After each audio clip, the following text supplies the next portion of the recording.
Where's that stupid cab? Is that them? God, I hope so.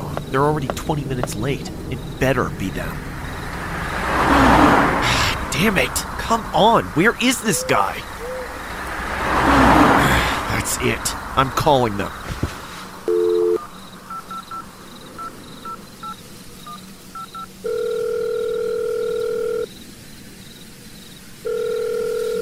Anywhere Cab Company, how may I help you this evening? Yes, hello? It's me, Josh Anderson. We spoke a minute ago. I'm the guy who called for the cab out on Highway 27. Oh yeah, that's right. I remember you. Did you enjoy your ride? No, I haven't gotten it yet. They were supposed to pick me up at 8, but now it's almost 8:30 and there's still no one here. My apologies, sir. Let me see where your driver is. It looks like he's still about 45 minutes away. 45 minutes? Are you kidding me? Why is he gonna be an hour late? Can't you tell him to hurry up? I'm sorry, sir, but I can't. The pickup address is too remote. It's gonna take a while for them to get there. From where? Mexico? They're driving a car. It shouldn't take that long. Sir, I'm gonna need you to watch your tone, okay? Shut up! Shut the hell up! Get me my cab now! Damn it! This is why I wish I had my own car. I wouldn't have to deal with this crap. Oh, perfect timing. Yo, what's up, man? What up? Where are you, man? Dude, I'm trying to get there, but the stupid cab company just bailed on me. What? Why are you calling a cab? Just order an Uber or something. I can't, man. You know I can't. I'm way too far on the outskirts. They won't pick me up from here. I tried already. I need someone to come pick me up. No can do, my dog. Everyone here is lost, bro. I don't think any of us can drive. Seriously? I can't believe I'm gonna miss out on this party, man. This is lame as hell. Hold on a sec, man. Let me show what you're missing out on if you don't get over here. I'm gonna FaceTime you. Yeah, that's just what I want to see. Hey everybody, look! It's Josh! Say hi to the party, Josh! Hey Josh, where are you? You should totally be here. I'm trying. I'm just getting screwed over. Oh, well, I hope you come. I really want you to. Do you want some motivation? Yeah, give it to me. Josh, if you make it, I'll be waiting for you in the guest bedroom upstairs. So you better hurry up, okay? Oh, you bet I'll be there. And fast. Just wait, I'll make this happen. Well, good. Don't disappoint me, Josh. Man, she is so hot. I don't care what I have to do. I'm not gonna miss my chance to thunderclap them cheeks. Hold on, is that somebody? I guess I'm gonna have to do this the old-fashioned way. There goes nothing.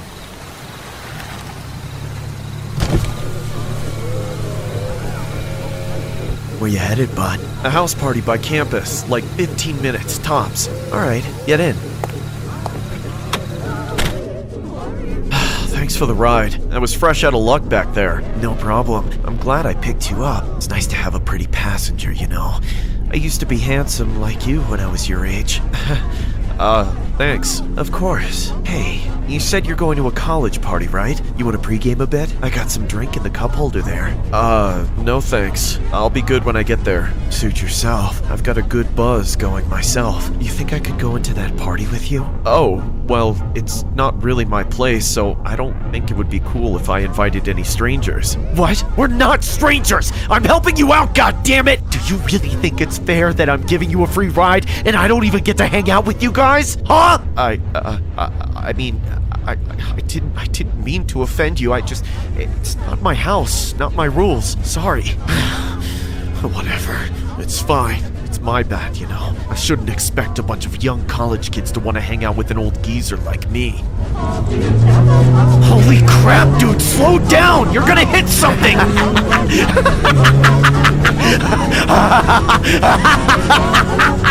What the hell? Stop the car! My car, my rules.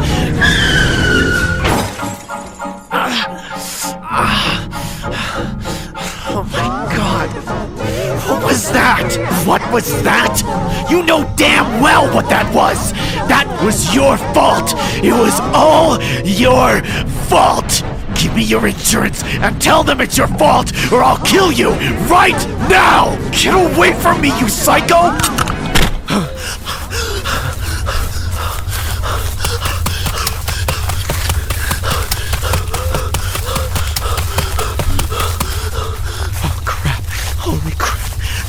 be happening? Oh God, no, please no.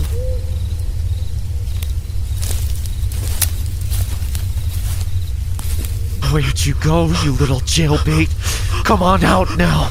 I won't hurt ya, as long as you listen to me. Holy crap. Now you see me, now you don't.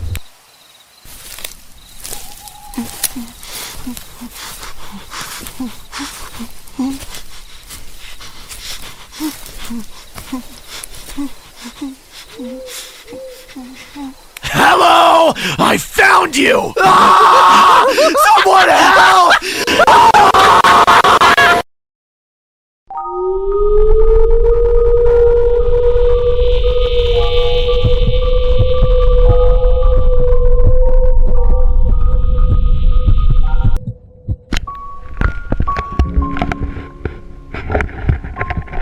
Hey everybody, meet Samantha. She plays the piano. This happened in the Halloween of 2022, when I had just enrolled in college. At the time, I was dating my girlfriend named Samantha. We had planned to go trick-or-treating on Halloween. She decided to dress up as a generic corpse-like costume, while I decided to go as Michael Myers from the Halloween movie. Initially, I had to convince Samantha to go trick-or-treating with me since she was hell-bent on not going. She avoided going due to a traumatic car accident that happened the previous Halloween, resulting in the death of her ex-boyfriend. Luckily, Samantha survived with minor injuries, but ever since the traumatic incident, she's been on the fence about any Halloween festivities. She copes with the loss by playing the piano often. Myself and her friends have since tried to get Samantha to move on from the past and not let the death discourage her from Halloween festivities. And so, Samantha agreed to go trick-or-treating with me, and even decided to go to a Halloween party that her friends were hosting. Of course, I agreed to go as her +1, and so that was going to be the plan. Fast forward to Halloween night, and myself and Samantha were out trick-or-treating. We must have been trick-or-treating for 3 hours straight, because our candy sacks were literally full to the brim. It got to the point where our candy sacks were so heavy that we had to carry them over our shoulders Santa Claus style. We eventually made it back to my place, dropped off our candy, and then started making our way to Samantha's friend's Halloween party. As we made our way there, we came across a home decorated like a haunted house. There on the porch stood a massive, large Pennywise clown waving us in like he wanted us to come inside. I wanted to check it out, but Samantha refused. Come on, babe, let's check out the haunted house. Sorry, but there's no way in hell I'm going in there. Come on, look at that creepy-ass clown. He put a lot of effort in this. We gotta go inside. That's okay, you just go ahead. I'll wait out here. Are you sure? Come inside! I bet your whole mother says that often. Leave her alone. She's my girlfriend. Well, your Ice Spice-looking girlfriend is making something other float than my balloons. Leave her alone or I'm calling the cops! Suit yourself. Come inside, Michael Myers.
Where the hell am I? This is scary as hell! Why did I agree to do this?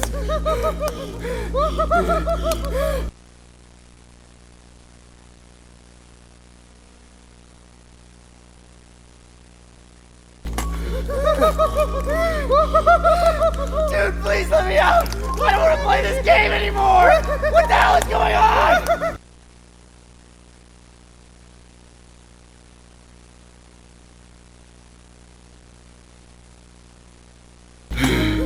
Hey,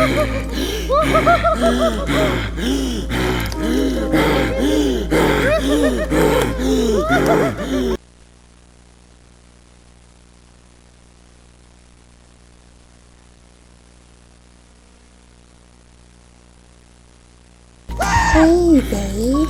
This is my friend's party that we were supposed to go to. I also dressed as a corpse to celebrate my ex's death.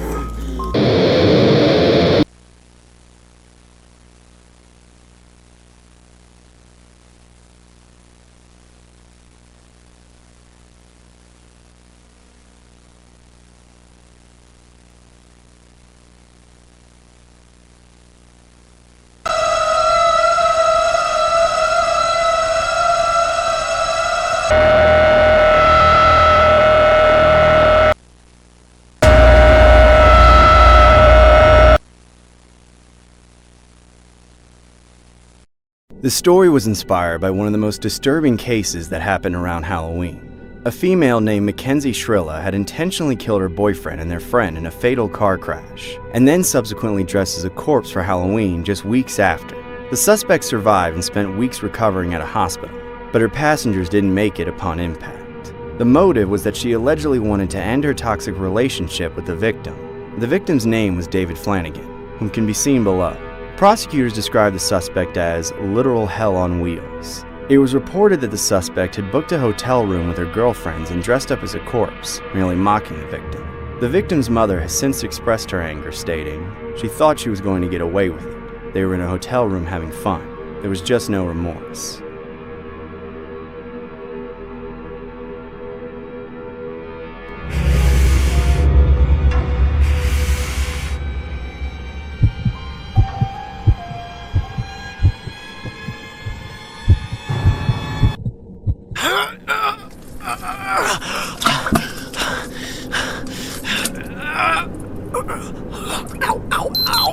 Oh crap, it's almost time. Mike's gonna be here any minute now. God damn it, I don't want to do this.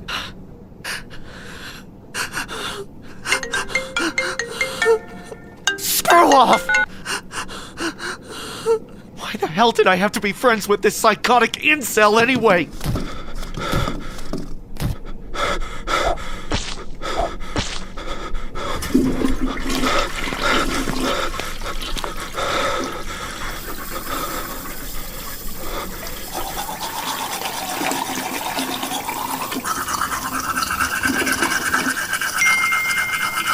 I'm on my way.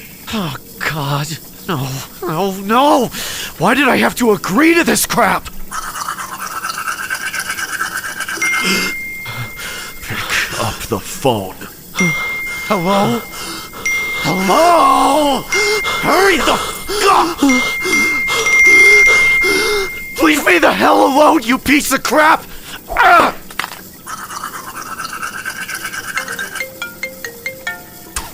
I can't stand this imbecile! Stop ringing already!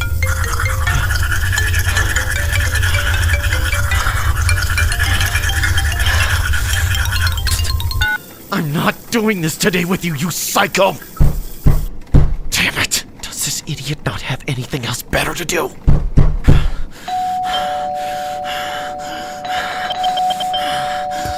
Coming!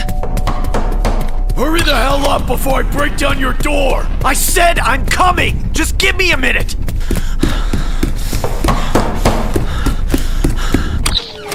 What the hell is your problem, you little pew blinker? You couldn't answer the damn phone? I'm sorry, Mike. I must have had it on silent or do not disturb. I bet you don't keep that thought you've been thunderclapping on Backpage silent. Now, hurry up and let's get this over with. Okay, Mike.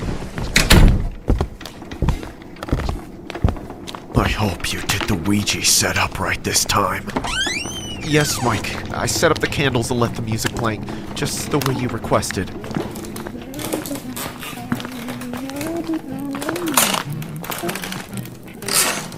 Alright, let's get this show on the road. Mike, I think we should reconsider. Shut up! Shut the hell up and put your damn hands on the planchette, idiot! But what if we end up summoning, you know... How about you grow a pair of cojones and stop playing games with me, Steph? Okay, okay. Let's just get this over with then. What do you think we should ask it first? I don't know, this is your idea. Is there anybody there?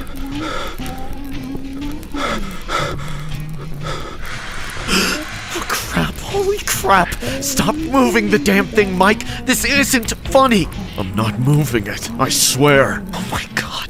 What the hell is going on? Alright, let me ask it another question. Mike, your nose is freaking bleeding. We have to stop. Relax, I'm fine. Alright, what do you want from us? Oh my god, it's moving again. K-I-L.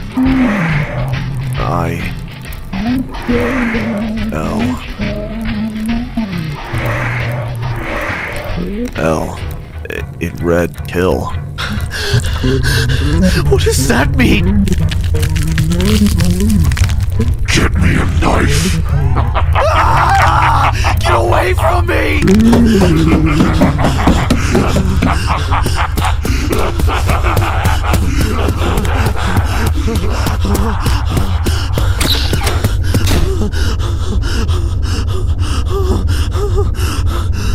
What the hell is happening to me?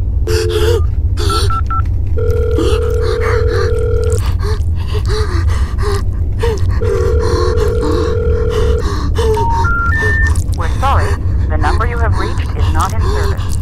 Please check the number or try your call again. This is a recording. We're sorry, the number you have reached is not in service. Please check the number or try your call again. This is a recording. We're sorry, the number you have reached is not in service. Please check the number or try your call again. This is a recording.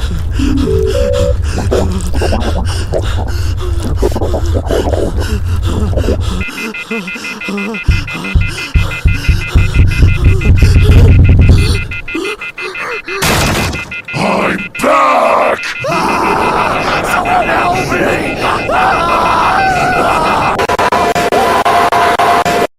The story was inspired by a case that happened in 1995. The parties involved were two males named Michael and Stefan. Michael lured his friend Stefan over to his bedroom dressed as a shrine to play the Ouija board. The animation pretty much portrays a dramatized version of what happened and what was actually spelt in the Ouija board that night. Michael was eventually sentenced, and the case has since been just a deadly tale on the internet.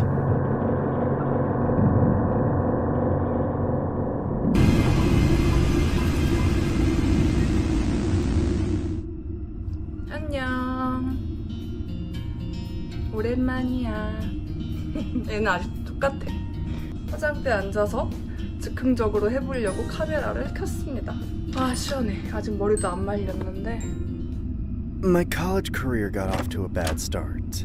I'd gotten so caught up in getting enrolled into classes that I totally procrastinated on finding housing.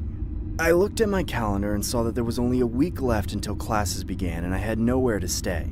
For 2 days straight, I did nothing but look for a rental, but to no avail. Everything everywhere was full. I passed out after being up for nearly 48 hours, totally depressed. However, when I woke up the next morning, I checked my email to what seemed like good news. I got an offer to stay in a room from someone I didn't even remember reaching out to. Unfortunately, the listing had terrible reviews. Lots of people saying things like, "Got the heck out of there 48 hours after my first payment, don't ask why." Or, 48 thumbs down, a nightmare. I was disappointed, but I didn't really have much of a choice. I called them to confirm the move-in. They answered quickly, but didn't talk for several seconds. Hello, is this Soo-bin Kim, the landlord? 사람들이 모두 이걸 보고 있으니 널 뚫어내야겠다고 생각해. Hello? Are you there? Oh, hi. Yeah, I'm here. Are you Thomas? You wanted the room? Yeah, just, come over and move in tomorrow. It doesn't have to be complicated. Just pay me cash. Tomorrow? Really? Wow, thank you. See you then. I only heard what I wanted to hear. I hadn't even seen the place yet. I was just that desperate to find housing. The next day, I packed all my stuff into my car and made the drive. I met Soo-bin Kim inside the house.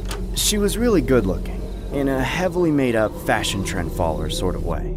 She showed me my room and the bathroom and everything else I need. Then she said, It's just you and me in here for now. Nobody else wanted a well-priced room, I guess. I didn't say anything about it, but I thought it was pretty strange that nobody wanted to live here. I mean, I knew the reviews were bad, but the place itself was pretty nice. That's when my suspicions fell on the landlord, and what might be wrong with her. But the only thing I noticed was she never seemed to pay much attention to me. But that's kind of a good trait for a roommate. By nightfall, I didn't care anymore. As I finished brushing my teeth before bed, I saw a pale light coming from down the hall, spilling out from Subin's room. Absent-mindedly, I walked down the hall to see what she was up to. Her door was open and she was sitting on her bed, watching a video on her laptop where some woman was speaking Korean. It was past 9, but she had a full face of makeup and was brushing her hair like she was about to go out. I approached the side of her bed and leaned over to see the video.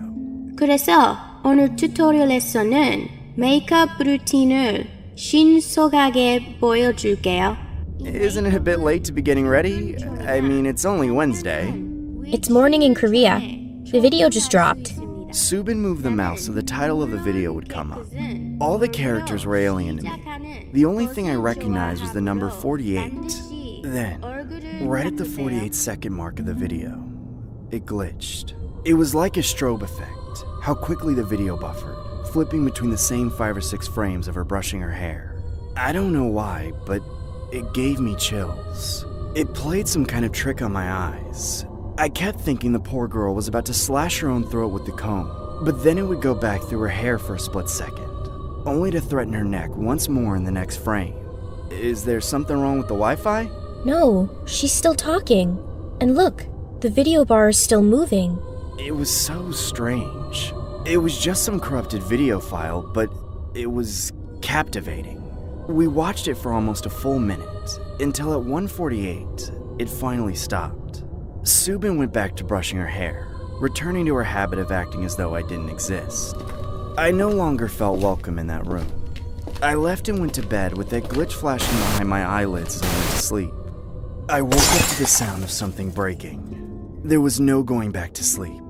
Some kind of animalistic growling penetrated the walls of my room. I shot up out of bed and went to open my door. I saw that there were no lights on in the house, but something flickered from down the hall. I instantly knew it was that glitch playing on a screen somewhere on loop. 난 죽을 거야. 난 죽을 거야. 난 죽을 거야. 난 죽을 거야. 난 죽을 거야. 난 죽을 거야. 난 죽을 거야. 난 죽을 거야. 난 죽을 거야. I looked down the hall to Subin's open bedroom door. She was standing there crookedly, holding desperately onto the frame of the door for balance. She was silhouetted by the pale flickering of the broken makeup tutorial. Her hair was a mess, but through it I could see the unnaturally wide whites of her eyes as she locked her gaze onto me, laughing like a psycho.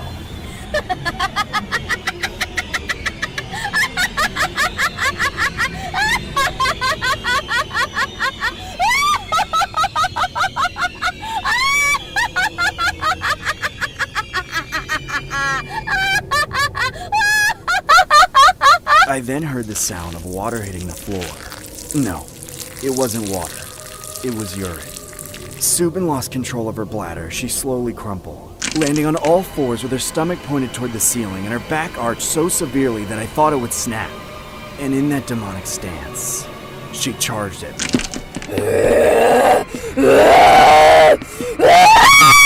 I jumped back and threw my door shut.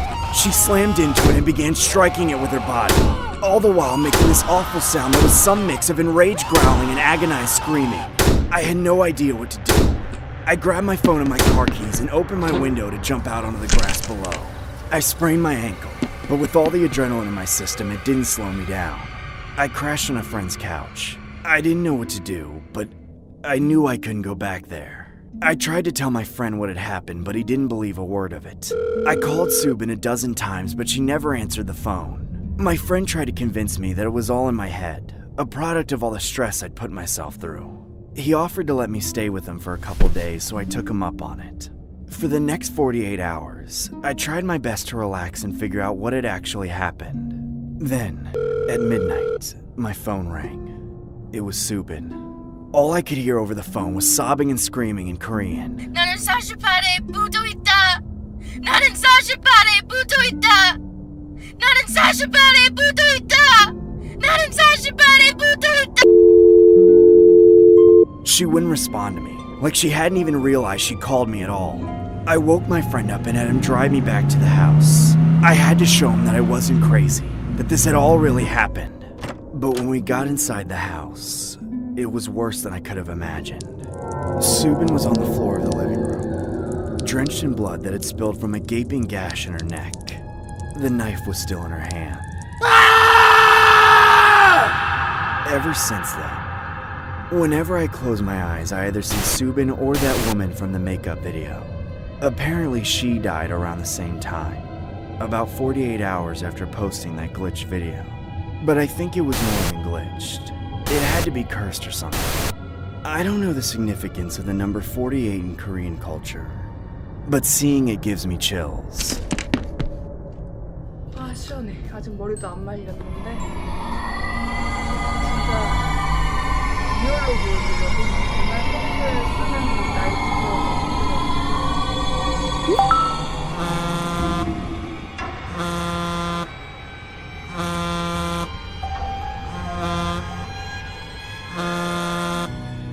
In my freshman year of college, I still lived with my mom. It was a small house in Fontana, California, near where I went to school. I didn't need to live in a dorm to get to know everybody in my classes. That's what things like Instagram were for, and I was upping my popularity by letting all the people I met at school follow me. I kept my profile up to date with posts and stories every day, taking selfies from pretty much everywhere I went, whether I was at the movies, at a fast food place, in class, or even at home. That's just what everyone was doing, and I didn't want to alienate myself, but that's when I would soon regret that decision. One evening, after a long day of classes, I got home and did my usual routine of studying and having dinner with my mom. I eventually got into bed, ready to pass out.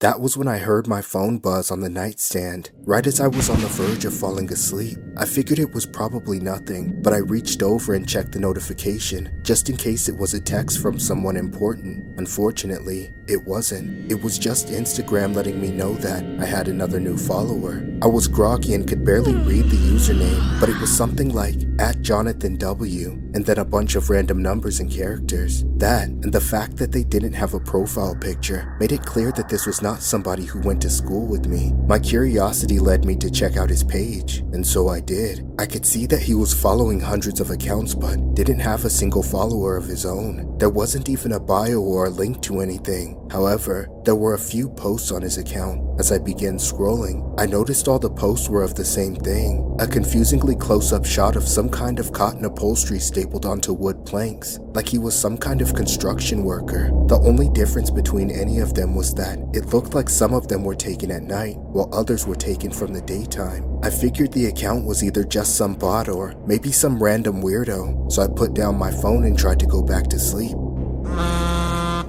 Not even a minute later, my phone buzzed again. This time when I checked, it was a DM from the same guy that read, "Hey baby." I immediately realized that it wasn't a bot, but an actual person. I decided to respond back with, "Who's this?" Admittedly, replying to him wasn't the best idea, but I wasn't thinking about the fact that he would be able to see when I read his messages after that. However, after a few minutes, he didn't respond with anything, so I put my phone down again and tried to get some sleep. I was just starting to doze off when I heard my phone. Yet again, this time, I ignored it. It annoyed me to think I was about to lose much needed sleep just to interact with some Instagram creep. I figured if I stopped reading his messages, he would get bored and move on like most of them do, but that wasn't the case. A minute later, there was another notification. My sleepiness was already spoiled by how irritated I was, so I checked it out with the intentions of blocking him. But what I saw made me realize that I was getting dragged into something far more serious than I had anticipated. He sent a candid picture of me at school. A chill ran down my spine. In the picture, I was in the outfit I was wearing earlier that day, but I had no idea I was being photographed by anybody but myself and my friends. He sent it with a caption that read, "Do you like this candid shot I got of you today?"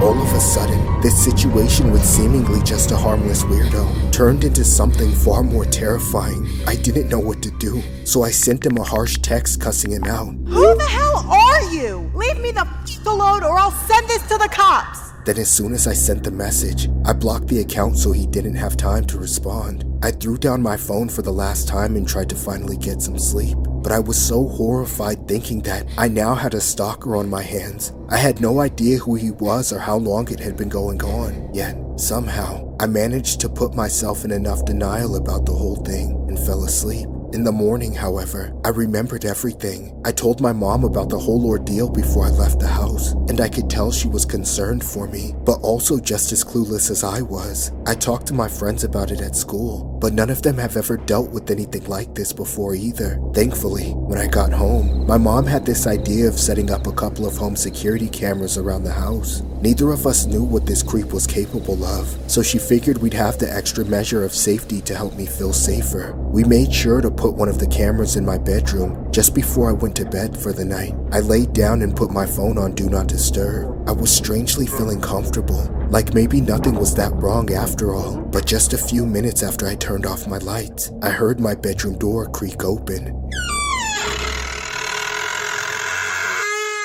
I opened my eyes, and that's when I saw the man in his underwear, standing in my doorway. I started screaming from the top of my lungs, and that's when the man suddenly lunged towards me. I began to kick and scream simultaneously, just to get the creep away from me. Thankfully, the sounds I was making were enough to make him turn around and run out of the house. My mom came storming into my room to my aid. We stayed in the bedroom with a chair leaning against the doorknob, and immediately called the police. Somewhat unsurprisingly, the man didn't run very far. They caught him lurking in the neighbor's yard just a few doors down. We handed over the security footage to the police and told them everything we knew. And after a few days of investigating, we got the story they were able to put together. The man who snuck into my room was the same one who had been stalking me at school. He had developed an obsession over me and started taking pictures of me on campus, and then eventually started following me home. But the part that terrifies me the most was how he was never a construction worker. Those confusing pictures of wooden planks were just photos he took underneath my bed while I was sleeping in it. He had been sneaking into my house and hiding under my bed for weeks. All I know is that I'll always be on guard whenever a stranger sends me a DM or adds me on Instagram. I'm always paranoid if it's that guy again.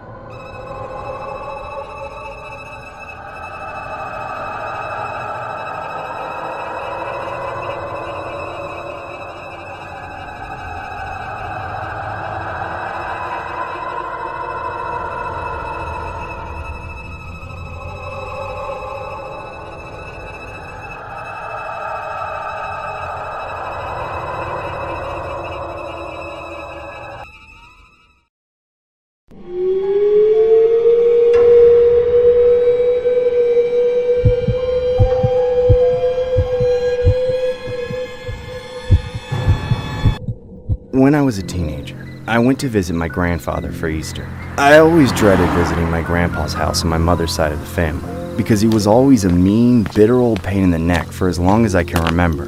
But in the last years of his life, he got even worse. He had some kind of dementia that made him act extremely strange. I was somehow supposed to be used to him spacing out and mumbling gibberish to himself by that point. But obviously as a kid, there's no adjusting to that sort of thing. It's easy to imagine why I didn't want to spend my entire holiday with him, which amounted to several days and nights at his creepy old house. Even my mom didn't want to go see her own father. Her and my dad always had arguments the night before we left. She was understandably distraught, and looking back on it now, I'm sure there was a lot of childhood trauma she wanted to avoid. My dad was adamant though, always guilt-tripping us, constantly telling us how my grandpa didn't have much years left in him and that we would regret it when he passed. Obviously, that fight put even more of a dark shadow over the whole trip before it even started, and once we got there, I knew right away that it was going to be worse than I thought. My grandpa was in rough shape physically, but mentally more than anything. He was very weird. I avoided him as much as I could, but during the time that I was forced to spend with him, I never once saw him get up from his easy chair. He spent most of the time with us just mumbling gibberish to himself while staring up at the ceiling. It was like his pupils were glued to the top of his eyelids and he couldn't have looked down if he wanted to. Needless to say, none of us were very happy campers on this trip, and it still didn't get better at night when we all went to bed. I was given my mom's childhood room to sleep in, And the second I saw it, I started to understand why my mom was a little crazy. In my mom's childhood bedroom was a life-size Easter Bunny costume, standing right across the foot of the bed. I couldn't fathom how my mom was able to sleep here at night. And why the hell did my grandpa keep this thing here? All these unanswered questions made me feel even more uncomfortable than I already was. I definitely didn't want to sleep there, but I didn't have much of a choice. My only other option was to sleep on the couch in the living room, but I was too scared of Grandpa wandering around in the middle of the night in one of those dementia sleepwalking episodes, so I needed to have a door I could lock just to feel safe. It wasn't easy to sleep in that room, though. The costume stared right at the bed. I thought about moving it out of the way, but I was realistically worried that Grandpa would freak out if I altered anything in his house, and I was also less realistically worried that the thing was alive and would wake up if I touched it. For those reasons, I just dealt with it. The first couple nights, I struggled to sleep. I would literally hide under the covers, but on the last night, things were a little different. I was excited about leaving in the morning, which made it even harder to sleep, and that bunny was still there, which also made it very hard to sleep. I couldn't figure out what, but I could have sworn there was something different about it. Whatever it was, I was curious about it. After not sleeping for a few hours, I got out of bed and walked over to it. I looked it up and down, and got really close to see if there were any details about it that had changed. For the most part, I couldn't tell. But for the few seconds that my face was close to its face, I knew, undeniably, I could hear it breathing.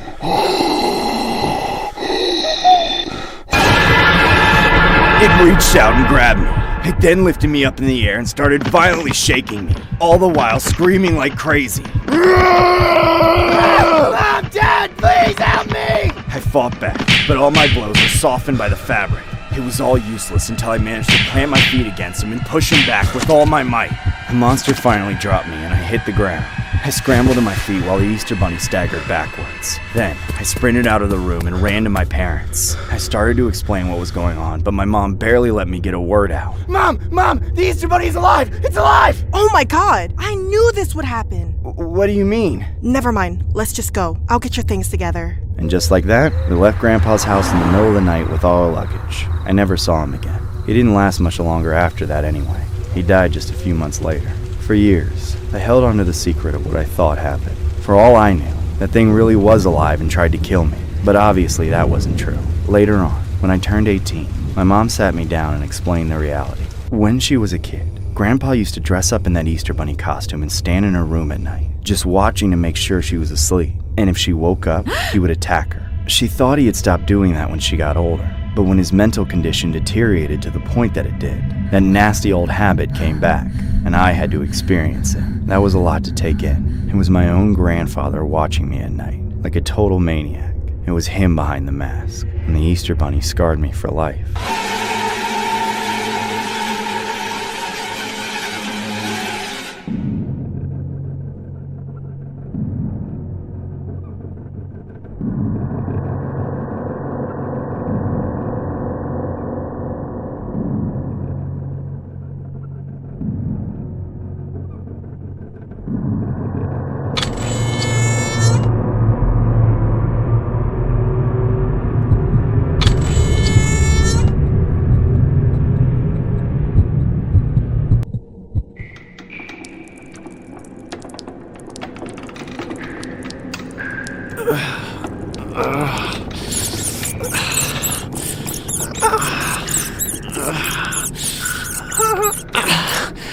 What the hell is this? Where the hell am I?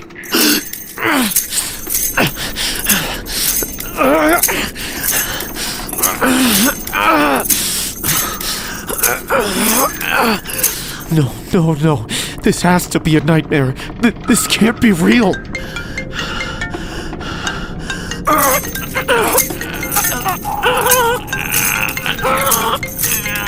Damn it!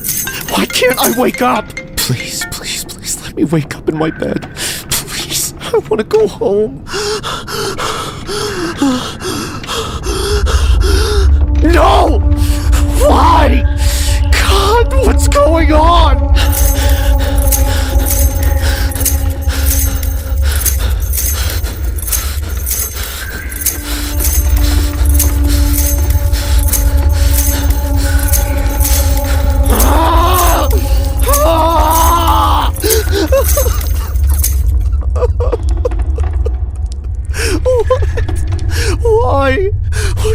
place is this? Somebody get me out of here!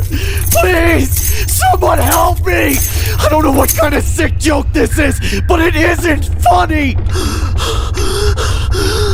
Let me out! Ah! What the hell?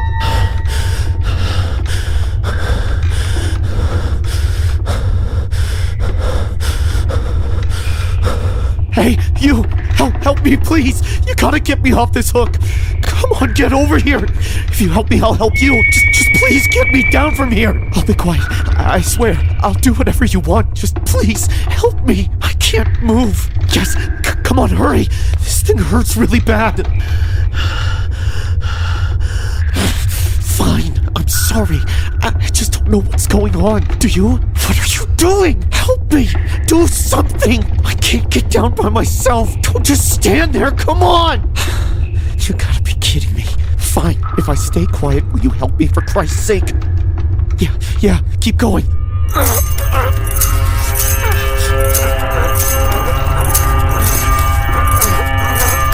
Come on, almost there. Damn! What? Why did you stop? Can't you just lift me a little bit? Holy crap. How long have you been down here? Where even are we?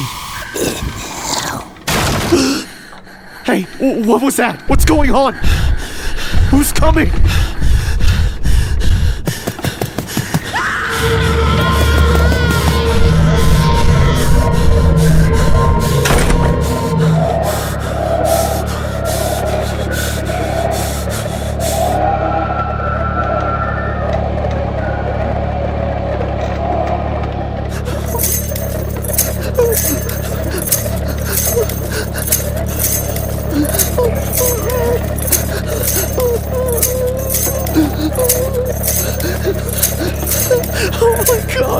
Oh my god, what the hell is going on? I need to get the hell out of here!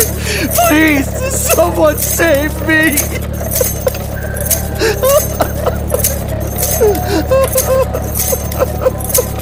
Ah! Damn it! Screw this! Yes!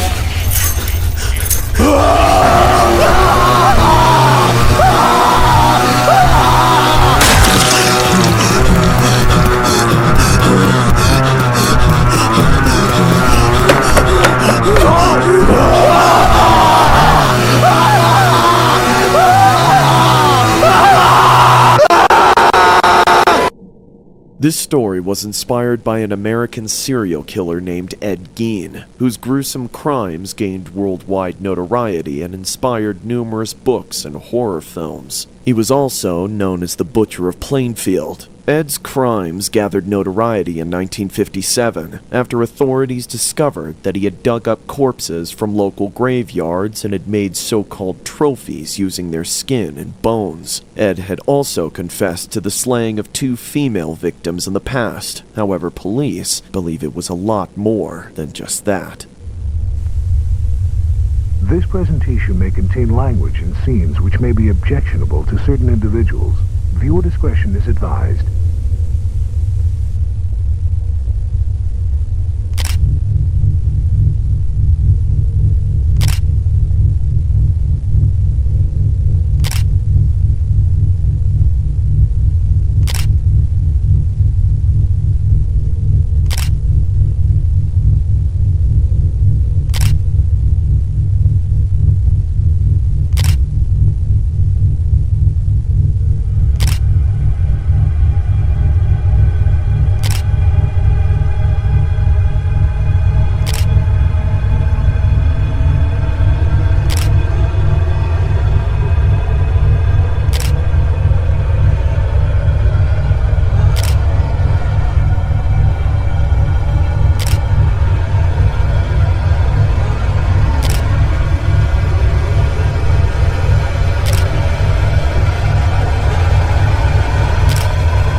was a 20-year-old woman who loved parties, so, needless to say, I'd have the time of my life hanging out with my friends. And when my best friend invited me to her house in California, I ecstatically said yes, prepared my stuff, and went on a trip. But unfortunately, my parents were at work and I didn't have a car. So, since waiting for a bus ride could take grueling hours, I decided to cut corners and hitchhike for a ride. I've done it many times before, so I was experienced and relied on this tactic often for convenience purposes. 2 cars passed, and when the third one came around, I put my thumb up and decided to take it. In the vehicle was a decent-looking man in the driver's seat, alongside his wife sitting next to him. I felt more comfortable getting a ride from a couple than with anyone else. The man politely asked for my name and where I was headed, and so I disclosed the exact address of my destination. Then, after giving them all the details, the couple glanced at each other and smiled, agreeing to take me there. As we drove alongside the dark asphalt road, the man kept asking me strange personal questions like,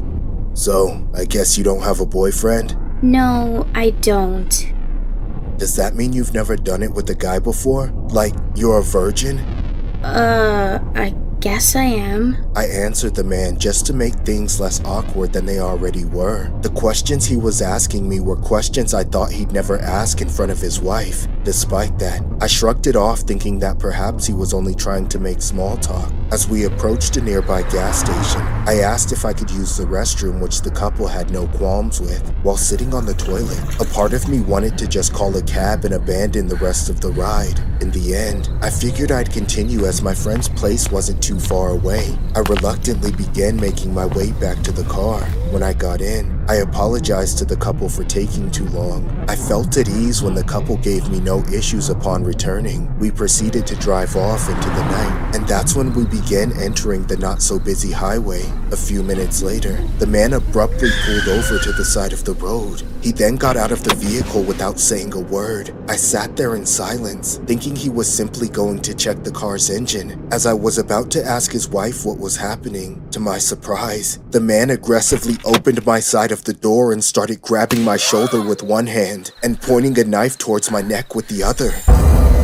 "Dare to scream or run away and I'll slit your throat," he whispered in my ear maniacally. I was so frightened that I couldn't move my body. As I whimpered in sheer terror, the man placed a wooden locksmith box on my head, preventing me from seeing anything or hollering out loud. I was then handcuffed and held in place by either the man or his wife, as the car proceeded to accelerate down the highway, and from that moment, the first disturbing chapter of my life would manifest. I didn't know where I was, but eventually, the car stopped, and it seemed like I was being taken into a house where I was held captive. I was then led blindly to walk down into a basement, where they chained me up, and from that point on, my life would be a living hell. The couple would coerce me to cook and clean for them, and when it was time to eat, the man would chain me up again in the basement, where he fed me scraps, treating me like a rabid animal. I was famished. My loss of motivation and lack of pertinent nutrients often left me disoriented. As a result, my vision would go hazy,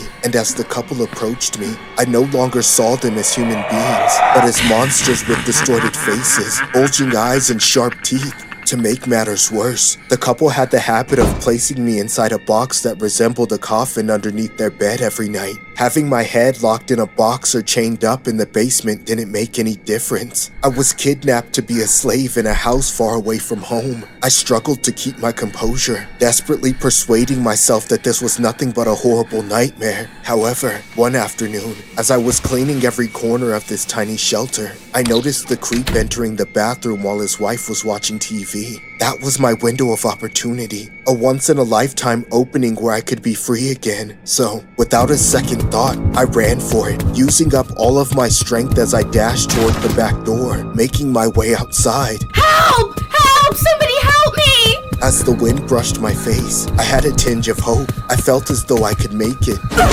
But it was only a matter of time before one of them got to me, and it just so happened to be the wife. She was able to catch up to me and pin me down on the ground before the husband came to her aid. Crying rivers of tears, I was brought back into that hellhole where the couple locked me up in a box underneath their bed for much longer. Again, it was dark and cramped, making it hard for me to breathe. So, as the couple laughed and cuddled on the bed, I suffered from immense anxiety, having convinced myself that there was no one who would ever never find me and that I would die here.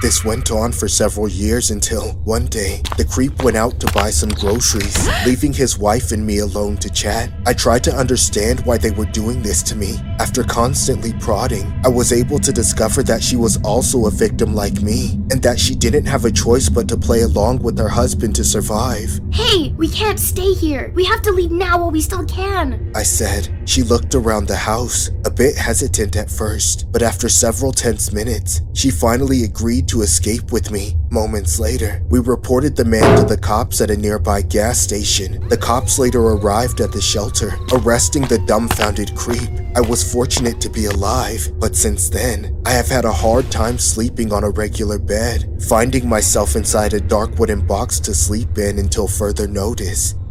This story was inspired by a tragic incident that happened on May 19th of 1997. A woman named Colleen Stain was hitchhiking to go to a friend's birthday party when a man named Cameron Hooker and his wife Janice picked Colleen up, only to kidnap her and hold her captive for the next 7 years of her life. The animation pretty much sums up the ordeal in a nutshell on what her life was like in captivity. Here's an image of the locksmith box used on Colleen's head when the kidnapping took place. But the most chilling image of all is the infamous box Colleen slept in. Here's what it looked like. In one of Colleen's testimonies, it was said that she would often imagine she was in some kind of adventure when locked up in the box, which was one of the only ways to keep her sanity at those times.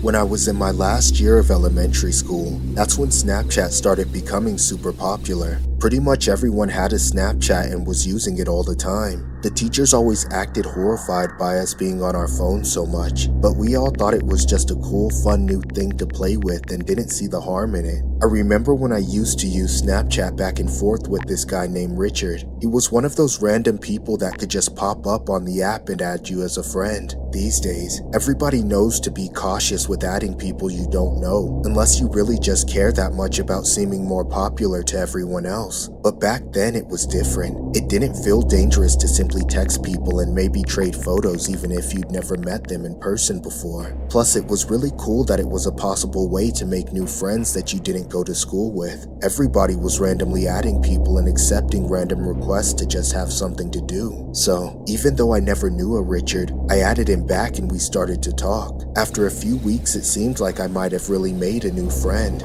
or at least an online friend, like the modern day equivalent of a pen pal. We had a streak of selfies, and we would also send each other whatever other random snaps we took that day. Based on the pictures he sent me and the stuff he posted on his story, I was pretty much certain that he was real and not a catfish. Sometimes, I'd even ask him out of the blue to send me some specific pose in his next selfie, like a peace sign with one eye open, and he would do it, which was how I knew he wasn't just using someone else's pictures. Also, Richard was kind of cute to me, and after talking for a little while, we learned that we were about the same age and lived in the same area, sort of. For a while, there was never any talk about meeting in person, and every day that went by he didn't ask me to come over made me that much more sure he wasn't creepy. Of course, he did ask eventually, and I was almost willing to do it, but even at that age I knew that it would be really stupid to do. Instead, I did something else that was really stupid, and I asked Richard if he'd rather come to my house, since I wasn't comfortable going to the house of somebody that was technically a stranger. He said that was fine with him, and I gave him my address, but even though we talked about it, we never actually made plans to meet up. We kind of just forgot about it, or at least that's what I thought happened, until one night when I was awoken at 3 a.m. because somebody was spamming my phone with Snapchats.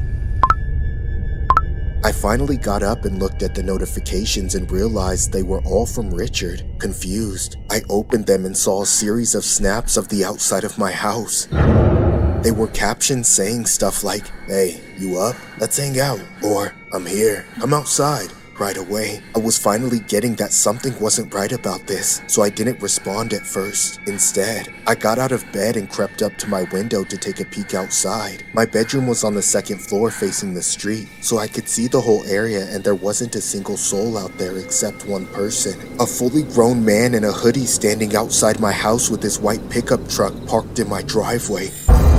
I knew that wasn't the Richard I thought I was talking to. I stepped away from the window so he couldn't see me, and then I told him off with a few nasty snaps. Leave me alone! You're not Richard, you creep! I was so scared of getting in trouble with my parents, thinking they would get mad at me for talking to strangers on the internet, that I tried to handle the situation myself. I hoped that he would get the message and leave, and while I waited for him to go away, I hid in my bed under the covers. Unfortunately, he persisted and sent me another snap. I opened it, and again, it was an image of my house with the caption, "I'm not leaving until you come outside." I still wanted to keep my parents from finding out, so I kept snapping him back trying to reject him, telling him to screw off as harshly as I could. He opened my message, but this time didn't reply. A few seconds passed and I thought for a moment that it had done the trick, but when I started hearing noises outside, I got up and went to my window to look out of curiosity, thinking I would be safe from anything up here on the second floor. But right as I pulled back the curtain, I saw that man right in front of my eyes. In a split second, he punched through the window pane and tried to grab me, but I jumped back just in time and ran away, screaming at the top of my lungs until I made it to my parents' room. My parents got up and immediately came to my aid. By the time we got to my room, there was no sight of the man or his truck. There was just a bunch of broken glass all over the floor and a ladder sitting outside my window. I still can't believe how desperate he must have been to go through the trouble of bringing a ladder and leaning it up against the side of my house just to have a chance to get at me. But for a while, I could never figure out how he was able to fool me with the pictures of that kid that seemed so legit, until the police finally finished their investigation on my report and were able to track him down and arrest him. It turns out that the Richard I thought I was talking to was that man's son. He had been coercing his son to pose for multiple pictures and videos, just so he could use them to put up a front and lure people like myself into thinking he was one of us, and not that nasty old creep he actually is. This story was inspired by a man who would intentionally pose as a teenage boy on Snapchat to prey on the gullible, vulnerable victims he tried to lure in. The number of victims was said to be around 31 individuals in total. He has since been arrested and charged accordingly.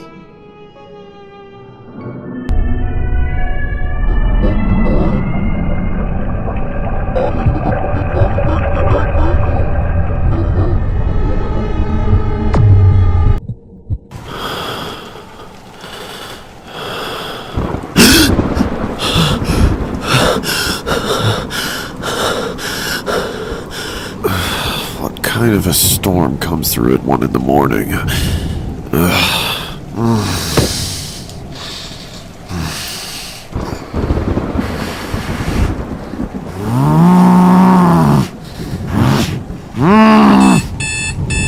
Stupid thing!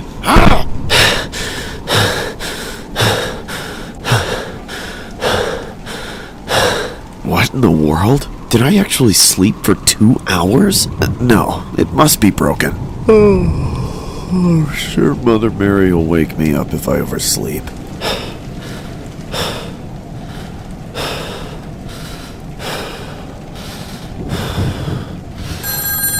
Can't I catch a break? Who's calling me at this hour? Hello? Who is this? Hello? What are you saying? Is this some kind of prank? It's not funny. You're disturbing a priest, you know that? If you did this to Mother Mary, she'd get you with the ruler so hard you'd have square marks on your ass. Stop that! Enough of this. Don't call this number again. Those orphans need more stimulation. Bored and sleepless is never a good combination. I'd better get down there and see which one of them is misusing that phone.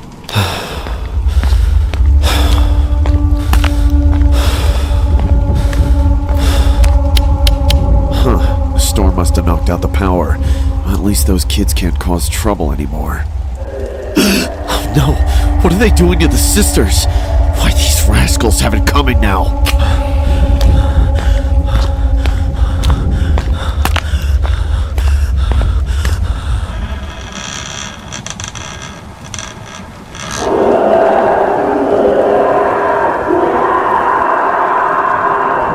think this is an orphan's doing anymore.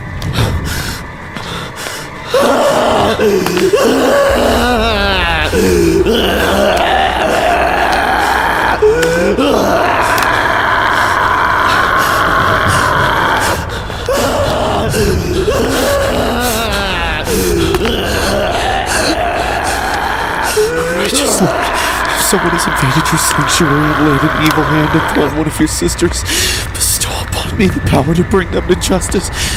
Amen. Sister Sarah, what's happened to you? Dear God. Sister Sarah, you've been possessed.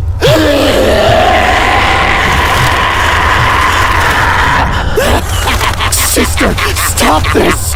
Don't give in! This is the devil's doing! Please, heed my word! In the name of the Father, and of the Son, and the Holy Spirit. Amen. In the name of Jesus Christ, I compel you, Satan, to return Sister Sarah to the hands of God, or face his holy wrath, you foul and treacherous creature! Be gone! Be gone from the house of God, and return to the depths of hell, whence you came!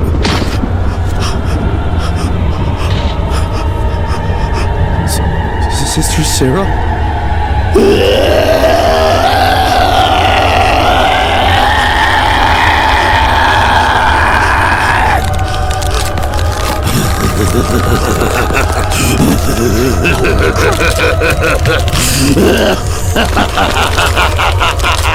Stay away from me, demon!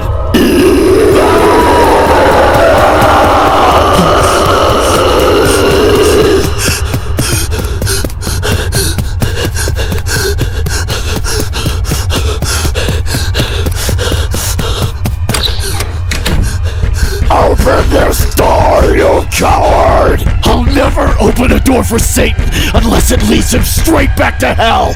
Please, Father, let me in. Take this demon out of me. Please, I need you to save me. It hurts. It's like my soul is burning. I can't take it anymore. No, it's a trap. I know it is. You won't trick me. I'm prepared.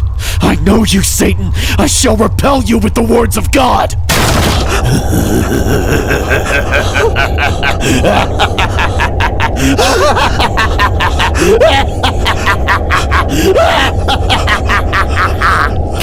Ah! Somebody help me! Help! Ah! This is one of the most disturbing, creepiest stories on the internet by far. The animation was inspired by a real-life case that happened over 300 years ago at a convent in Sicily. A nun named Sister Maria claims to have been possessed by the devil. According to the story, Sister Maria woke up one morning in 1676 covered in ink, having spent the night writing letters. It was believed that she had been screaming and fainting while writing the notes, which she said the devil dictated to her. She claimed the possession was part of the devil's plan to turn her against God. Below is the image of that letter, which was later translated to bizarre messages rebuking against religion and things of that nature.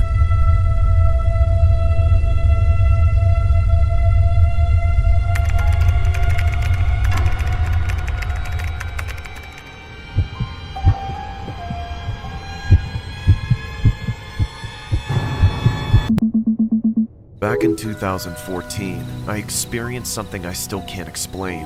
I was still living at home at the time as an only child. I didn't have many friends or any hobbies to speak of, so I spent most of my free time surfing the internet and looking for anything that could hold my attention. On the weekends, I would wait for my parents to leave the house. Then, like most teenagers, I would use the alone time to browse through more devious content. On the night that this unexplainable thing happened, I was getting up to the same thing I always did. When I was finally home alone, I closed my door and drew my curtains, turned the lights off, and grabbed a box of tissues from the bathroom, in case I got a runny nose while I was watching what I was finally able to watch now that nobody was around. My parents said they would be gone all night, so I knew I could stay at it for as long as I wanted. Of course, that meant that there were quite a few soiled and crumpled up tissues tossed into the bin, but after a couple hours I was pretty much drained and bored of just watching stuff by myself like I did every weekend, and I was starting to wish I had someone to talk to. Unfortunately, as I mentioned earlier, I didn't have very many friends, and certainly nobody that I could call close. The handful of people I could think of to text never even read my messages, so rather than beg the people I sort of knew at the time to talk to me, I figured I'd have better luck with strangers. I had already known about Omegle for some time by then, mostly by watching YouTubers exploring all the different tags you can add to your search for new friends, but I'd never used it myself.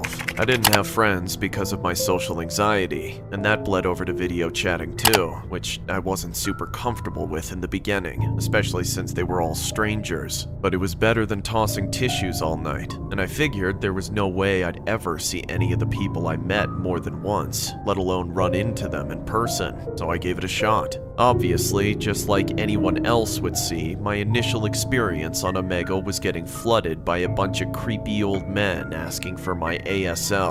I skipped over all those guys, and it really felt like I was trudging through an endless ocean of them, but even when I found somebody who looked decent, I would get skipped by them. It was only my first time on Omegle, but if it was supposed to be a place where you could talk to people, then that night was not a good night for it. All the freaks and weirdos seemed to be out, and I was starting to lose hope that I would ever find anybody of interest. I thought about calling it quits, but then I felt like giving it just a few more tries. That's when I encountered the most unusual thing I'd seen all night. Whoever or whatever they were, someone or something, they were creepier than any run-of-the-mill offender on Omegle. I was immediately so petrified by the image in front of me that I couldn't even click away from it. I just kept staring at the screen, trying to figure out what in the world I was looking at. I couldn't tell if they were wearing some kind of mask or a bunch of weird makeup. They barely looked human, and if they were severely deranged. If I had to describe him, it looked like a male figure with deathly pale skin, dark sunken-in eyes, and a strange scraggly haircut, like they were halfway dead and already starting to decompose.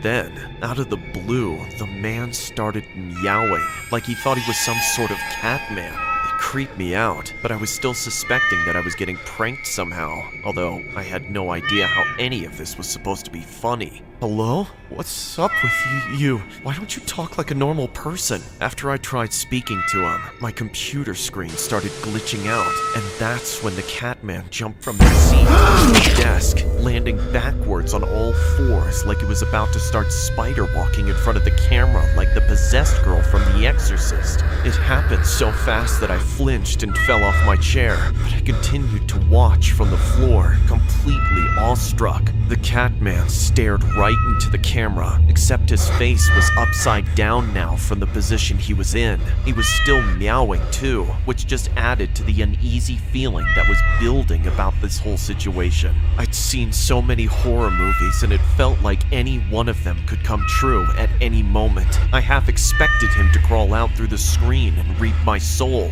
What the hell do you want?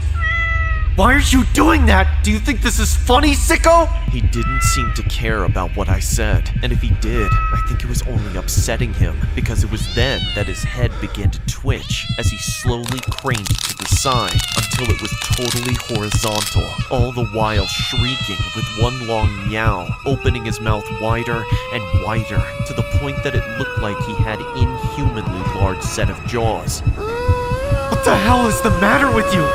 Stop meowing at me! I was horrified by whatever was about to happen next, but then the glitching in the screen got worse and uncontrollable, and eventually froze, locking up the whole computer and forcing it to crash.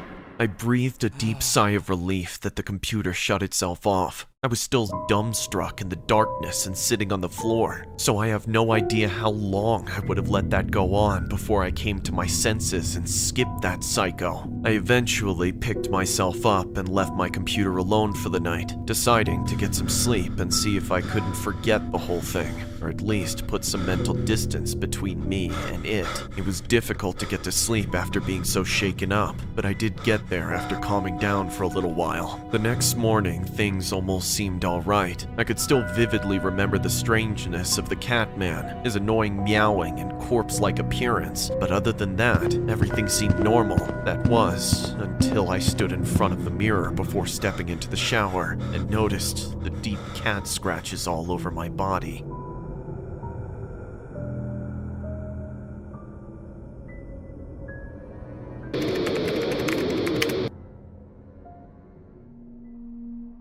Out of every day that I have ever lived through, even with so many of them being so hard, there is one that stands out as the worst day of my entire life. It was my mother's 63rd birthday. The morning started just like any other. I helped my little girl get dressed and ready for school. It was supposed to be a big day for her. She had been practicing for her school spelling bee for weeks, and today was the day. The two of us were about to walk out the door when my husband grabbed me on the shoulder and stopped us before the door. "You can't let her go to school looking like that. She looks unkempt. What will people think when she's on stage?" I was going to just accept that he was right and change our daughter into some different clothes, but my mother, who was living with us at the time, had a bit of a grudge against my husband, and she wouldn't have it. It was her birthday after all. Who do you think you're talking to? If you make my granddaughter late for school on the day of her recital, you got another thing coming.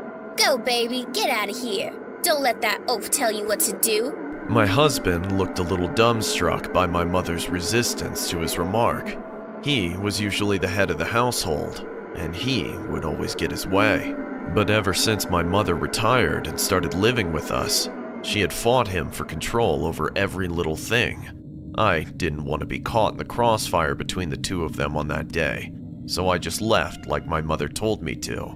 I dropped my daughter off at school, then spent several hours running errands. Early in the afternoon, I got a call from my mother. For some reason, she was elated. Huh. Today sure is a good day, dear. How's about you take your old lady out for some coffee and pastries for her birthday? There wasn't really any way that I could say no. I might have married a controlling man, but I was born to an even more demanding and particular mother. So I put a hold on the grocery shopping I was about to do and met her at her favorite cafe in town, which was, of course, ridiculously overpriced and overrated. She ordered the most expensive things on the menu on my tab, then told me to take pictures of her holding them up to commemorate the occasion.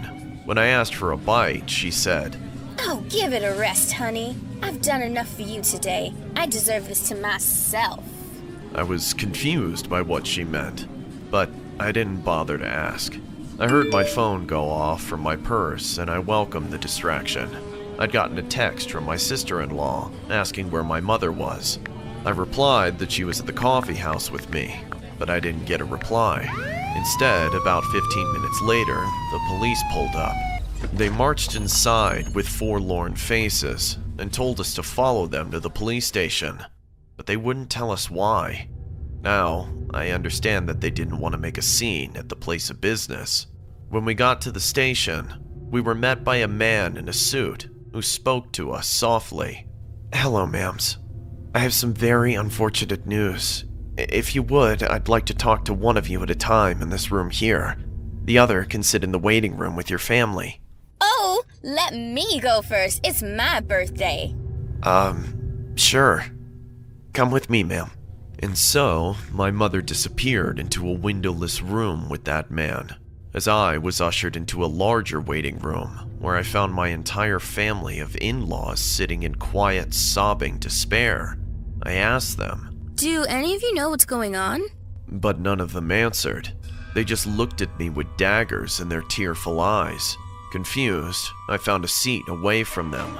up against the wall that was shared with the room my mother had just been taken into. I was soon to find out that that room was purposed for interrogations and had an extremely thin wall. Something terrible happened today, ma'am. Your son-in-law has passed away. Huh? What'd you say? Your daughter's husband has been killed.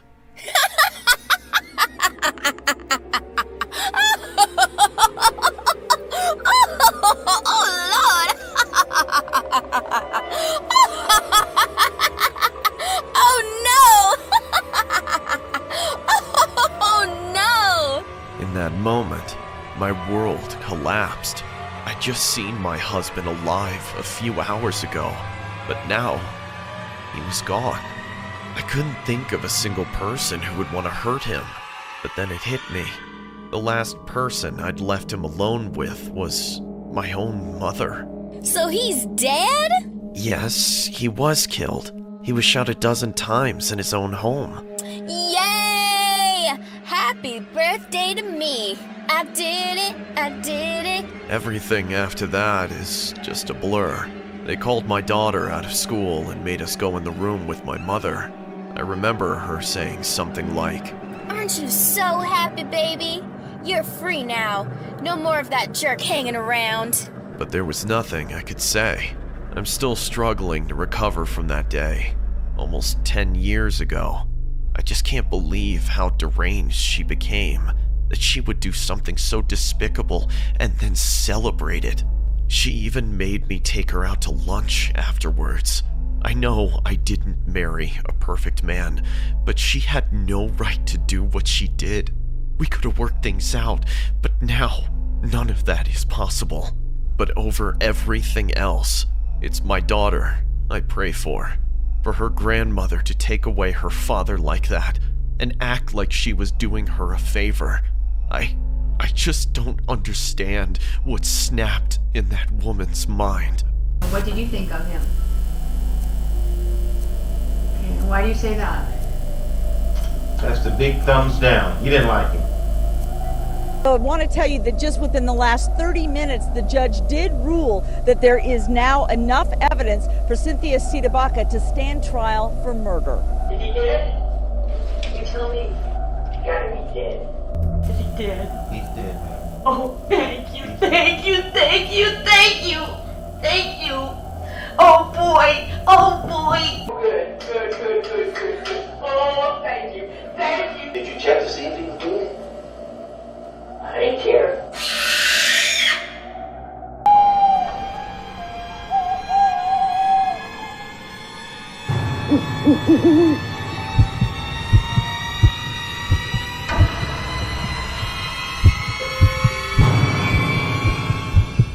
This is something that happened to me close to a decade ago when I was in my mid-20s. I've had a lot of gigs in different settings during my career as a security guard, but out of all the crazy stuff that's ever happened to me on the job, this is by far the memory that baffles me the most. It was the first and last time I ever worked at a cemetery. In the past, there were some graves at this particular cemetery that had been dug up, so they invested in a basic CCTV setup and somebody in the security booth keeping watch of things 24/7. I signed on to be the nighttime security guard, the graveyard shift at the graveyard. I knew it might be creepier than my previous gigs, so I did a bit of research about the place online. But the only thing I found aside from the articles about the dug-up graves was a review on the cemetery's location pin on Google Maps. It was a 1-star review that said nothing else but, "To whom it may concern, just avoid her." A warning from a former employee. The comment was definitely a little worrisome. I commented on the review and even sent them an email, but there was no response. In a couple days, I got called in for an interview. At the end, I mentioned the comment to my interviewer. He rolled his eyes and confirmed it was from the last person who had the job, but they'd quit without notice unceremoniously, so it was probably just a way to be vindictive. With that said, I took the job and started a few nights later. Unfortunately, within the first week, I found out that the warning was no lie. It started on the 3rd night, and it always happened around 3 in the morning. There would be this very troubled woman who would come up to the entrance booth and ask to see her son. I could tell she was getting on in her years and wasn't all there in the head. but as much as I felt bad for her situation, I couldn't let her in. Nobody was allowed in after the visiting hours, and my job was to keep them out. After being denied, she would become distraught and confused as to why she couldn't see her son, but the only thing I could say was to come back in the morning. It seemed like I was dealing with a pretty bad case of dementia, but as time went on, things got worse. By the 4th or 5th time she showed up, I saw her staggering out of the darkness toward the entrance of the cemetery as I got myself ready to deal with her. Hello? May I please see my son? Look, ma'am, I'm sorry, but I can't let you in. It's the middle of the night. You'll have to come back in the morning. Why? I'm here now. Why can't you just let me see him? He's my son. There aren't any lights in the burial grounds. You could trip and get hurt. I'm already in pain. I just want to see my son. I understand, ma'am, but it's against the law to wander the cemetery after dark. You'd call the police on an old woman? I don't want to, but if I have to, I will. Fine. Have it your way, pig. When she walked away, I sat back and returned to watching the cameras. But not even 30 seconds later, I realized it wasn't over yet. I saw her standing at one of the graves with her back somehow bent over at a 90-degree angle, forming a perfect L shape. I had no idea how she got past me so quickly, or how she could stand like that. I didn't want to escort her out, but I knew it was my job to do so. I exited the booth and walked across the grounds to confront her, but when I got where she was supposed to be, there was no sight of her. I shrugged and figured the problem had taken care of itself, then returned to the booth. Nothing happened the rest of the night, but exactly 24 hours later when she was back, as soon as I saw her approaching, I could tell she was already in tears and about to start shouting, so I kept the window closed. Please let me see my son. I'm begging you. You know you can't do that, ma'am. Ma'am, if you don't contain yourself, I'll be forced to call the cops. When I mentioned law enforcement, she stopped and suddenly backed off and staggered away. Then, when the coast was clear, I turned my eyes back to the camera feed just to see another impossible sight. She was back at the same grave from the night before, down on her knees, ripping up the grass and digging through the dirt with her bare hands like a completely unhinged lunatic. I immediately rushed out and ran to confront her again, but when I arrived, she was just standing there with her back turned toward me. Ma'am, I'm gonna have to ask you to leave.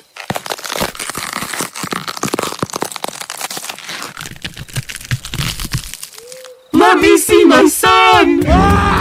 Suddenly, she lunged at me. I turned around and sprinted away, not even looking back until I got back into the security booth. Once there, I collapsed to my knees in shock. I couldn't believe it. I'd never seen anything like that before. She looked more like a monster wearing human skin than an actual person. Out of fear, I called the police. When they arrived, she was long gone, so all that could be done was a review of the footage. I was shocked by what we found because we found nothing. There was no footage of the woman anywhere in the archive. It was like she was a ghost. The cops were skeptical, but they asked me to show them exactly where I had seen her, so I brought them to the gravestone she kept going to. There was nothing there, but at that moment I finally read the engraving on the stone. It was the grave of a little boy who'd only lived to be a few years old, and next to him was allegedly the grave of his mother. I can tell it was the same person I saw the night before due to the familiar obituary pictures. None of it makes sense, but it also makes perfect sense. The woman truly just wanted to see her son.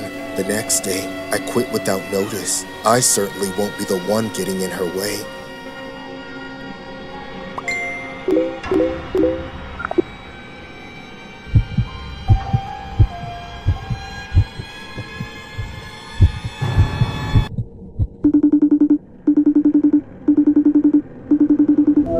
Hey babe, where are you? I'm heading home. From what? Work was done 2 hours ago. Relax. I'm on the way to pick up something from Facebook Marketplace first. What is it? More shoes? A vibrate? No, it's something for you, dummy. Oh, really? What for? For your birthday? Oh, why, that's so thoughtful of you, sweetheart. Anyway, what are you getting? Well, of course I'm not gonna tell you. It's supposed to be a surprise. Oh, come on. If you want it to be a surprise, just wear a plus-size Catwoman costume and pick up my prescription so that my flute can be a clarinet tonight. Relax, old man. It's not your birthday just yet. You can get all your presents when it's officially your birthday, okay? I guess you're right, but you should still tell me what you're getting. Ugh, fine. If you must know, it's a cheap freezer I found on Facebook Marketplace. Of course it's cheap. I mean, that's awesome. I could totally use that. There's space in the garage and I could keep my steaks and beer in it. Thanks, babe. Yeah, I knew you'd like it. You were right. You should have let me come along, though. I've always thought that Facebook Marketplace stuff was kind of sketchy. Yeah, I can take care of myself, you know. I didn't mean it like that. I'm just saying you never know who you're gonna run into. Will you just call me when you get there? Well, I'm basically already here. Hold on, just let me park. See? It's not that bad. Not that bad. That place looks creepy as hell. Yeah, you're right. I'll bring you in with me if it makes you feel any better. Do you think you can do it without him noticing? Yeah, I think so. I'll tuck you into my bra strap here. That way, if he starts checking me out, you'll know.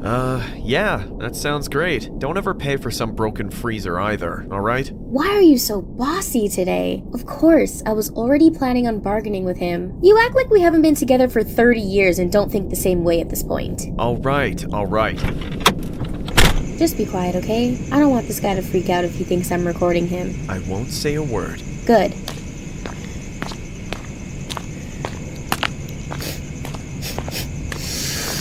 It reeks out here. Like some bums have been pissing on each other all over the curb. Oh, you say the craziest things. Shh! I said be quiet.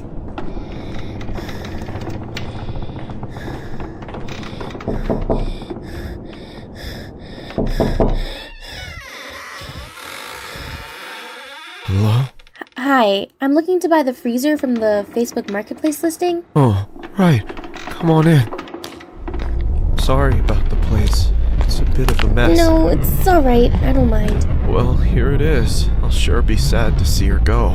So, what do you plan to put inside of her? Some chicken? Steak? A lot of meat? Yeah, right. Then cough up the cash, lady. I'm sure you hide a lot of things in that cleavage. Right. About that, it looks a little... Spit it out! I don't have all damn day!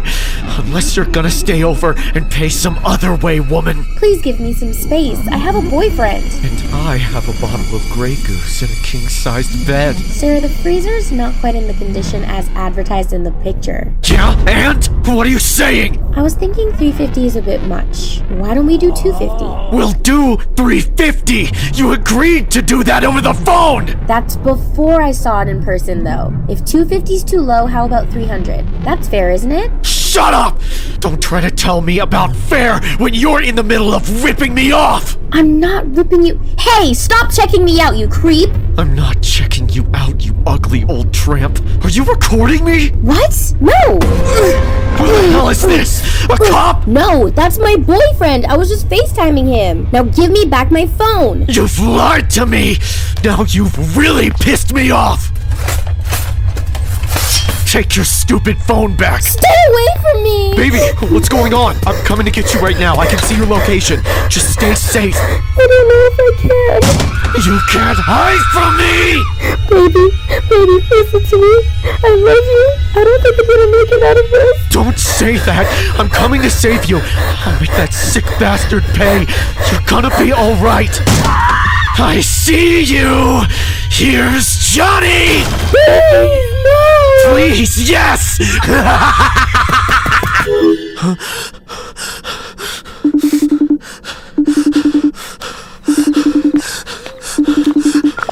Damn it! Sir, don't go in there. It's too dangerous. Let the police handle it. No, there's no time! Open the door now! Open up before I break it down! I've been expecting you. Shut up! Where is she? Tell me now! Calm down, old man. She's right here. What is this? Some kind of joke? No, you moron. Look inside. No! It can't be! How could you? How? It was easy! And you're going in there next! Don't move and keep your hands behind your back! You're under arrest! You have the right to remain silent! Everything you say will be used against you in the court of law! You got that?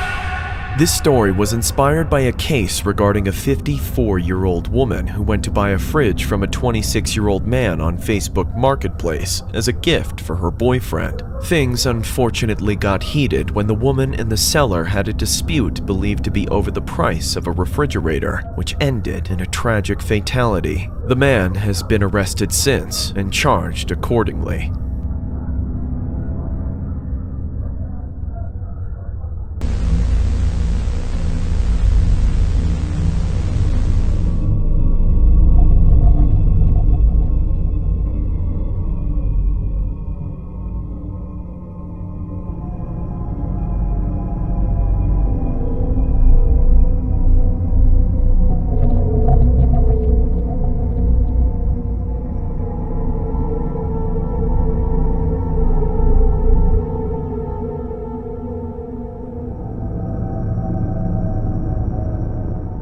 In every school, there's a weirdo. And I don't mean those kids who just dress weird or have uncommon interests. I'm friends with those kinds of people, and they're cool. The kind of person I'm talking about is in another realm entirely.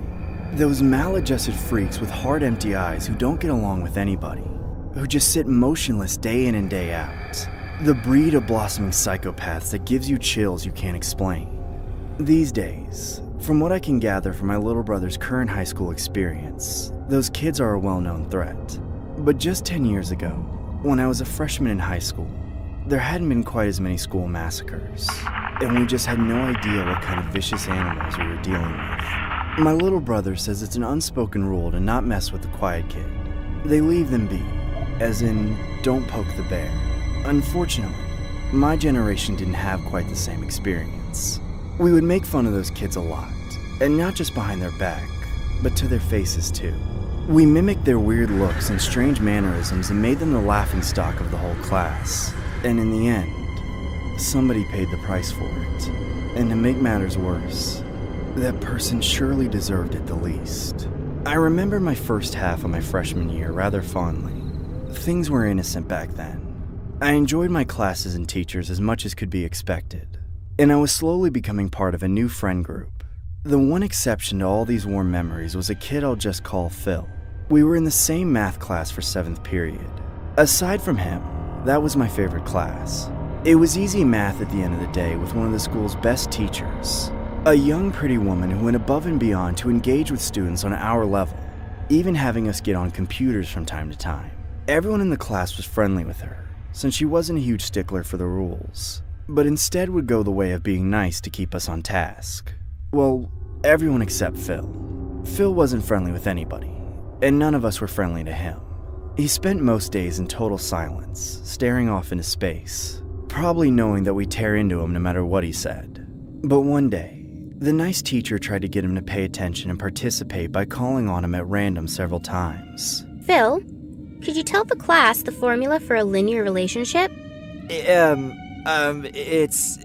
1, 2, 3, 4, 5? Miss, I don't think Phil is very good with relationships. Even as I'm graduating from college, my biggest regret in life is contributing to the mockery that tormented this kid on a daily basis. Not because I feel bad for him, but because I feel guilty for what he became because of it. Pipe down, everybody. There's no sense in being rude. I'm sure Phil knows the answer. It's probably just hard to think when people are making fun of you. You're right, miss. I'm sorry. All right, Phil. I know you're a smart kid, so you should know this. What's the shape of a quadratic? I think Phil thought he was going to be off the hook after the first one, based on his reaction to the second question. He seemed to make no effort to speak an answer. Rather, it looked more like he was exerting every possible ounce of effort to contain himself from screaming and throwing some kind of tantrum. Phil, would you please stay after class? I know you're smart enough to know these things, but I also know you've been having a lot of trouble paying attention. I'd like to review some things one-on-one. For the rest of the class, Phil wouldn't take his eyes off the teacher. Every once in a while, I glanced over to see if he was still staring, and every time, Phil got a little scarier. I could see veins bulging out from his head. He held his jaw so clenched that the muscles flexed visibly under his face. His eyes were bloodshot from so much unblinking staring, and his whole body tremored ever so slightly. When the bell finally rang, signifying the end of the school day, I was very much relieved to get out of that room with him, despite the fact that my own day wasn't yet over. Not to mention that I'd gotten a detention earlier in the day for talking too much in another less lenient class. I wasn't in a rush to get there, however. I was the last person to get up and walk out of the classroom, leaving the teacher alone with Phil. Right as I heard the door click shut behind me, a chill ran down my spine, but I had no idea why at the time. I put the feeling behind me and walked very lazily to the other side of the school to serve my detention. An hour or so later, I was finished up and ready to go home. I walked out of the building toward the rear of the campus, but since I missed the school bus for detention, I had to go through the bus loop and out the gate to find a stop for the city bus. I remember it was a really nice sunny day, so I was taking my time, soaking in the rays of the outdoors after being stuck inside all day. That's when I noticed something really strange happening way on the other side of the parking lot. I saw Phil rolling what looked like a trash can over the curb and down into a ditch that led into a patch of woods. He looked like he was really struggling with it, but he mustered whatever scrawny strength he had. Right after he kicked the can down the slope into the trees, he wiped his forehead and looked all around, like he was worried about being watched. Of course, I stopped in my tracks to watch whatever this was unfold, and Phil looked right at me. He was several hundred feet away, but that made no difference. I could see the expression on his face clearly. Another sharper chill ran through my whole body. That look, it was the look of a killer, and it was staring into my soul. I ran out the parking lot without looking back and prayed that he wouldn't find me while I was waiting for the bus. Thankfully, I didn't see any more of him that day, but very unfortunately, I wasn't able to maintain my ignorance about his actions for long. That nice teacher didn't show up the next day, but really, she never left the school, unless you count rolling down a ditch in a trash can as leaving. Phil followed her into the bathroom and slashed her with a box cutter, among other things that make my stomach turn. It was all over the national news, and now I'm forced to live with the guilt of how I contributed to it for the rest of my life. I see graphic testimony describing the moment Colleen Ritzer's body was found buried beneath a pile of leaves and debris. We also heard from a former student who was one of the last to see the young math teacher alive. When she was in the recycling barrel, Chisholm is seen on surveillance wheeling from the school bathroom to the woods.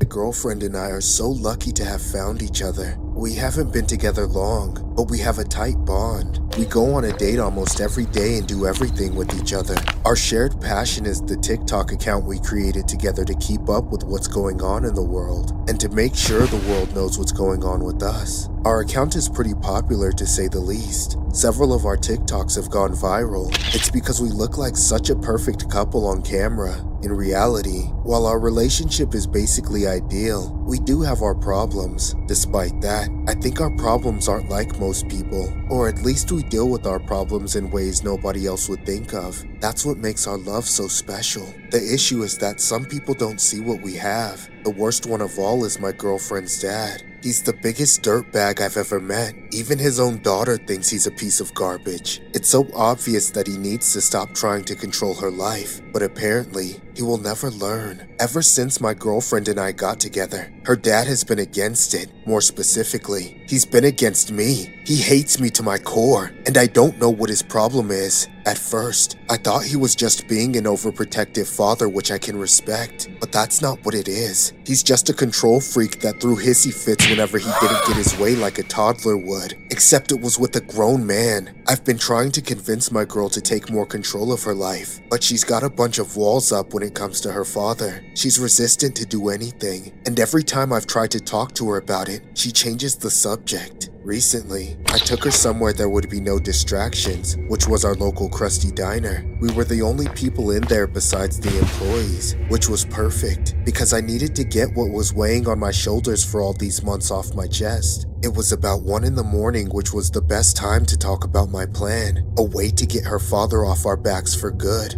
What do you want to order? I don't want to eat here. I thought you liked places with dessert. I'll be eating dessert later when we get back to my bedroom. This isn't funny, Eric. It's so drafty here. I'd prefer if we ate at McDonald's. Listen, I want to get something off my chest. We need to take action, Sarah. What do you mean? We have to do something about him. But that's my father. There's no way I could ever do that. Believe me, I've thought about it a lot. I've been dealing with him my entire life. So you admit you want to do it? Yes, but I can't. You hear me? I can't. Maybe you can't, but that's never what I was going to suggest. Wait, what? You mean... I'll do it. No, you don't have to do that for me. But I want to. Nothing would make me happier besides getting constant dessert without that old hag breathing down our necks. But I do need you to do one thing for me. Finally, I convinced her to go through with it. I knew she was likely to back out at any moment though, so I made sure we didn't waste any time. The very next night, I went over to her house before her dad got off of work. Then I reminded her of the plan. We knew we would be alone in the house for about an hour, and that was all the time we needed. As soon as we heard him coming through the door, I told my girl to start crying loud enough for the sound to reach downstairs. What the hell? Hey, sweetie, is that you crying? What the? I'm coming! I'll be right there! Just hold on!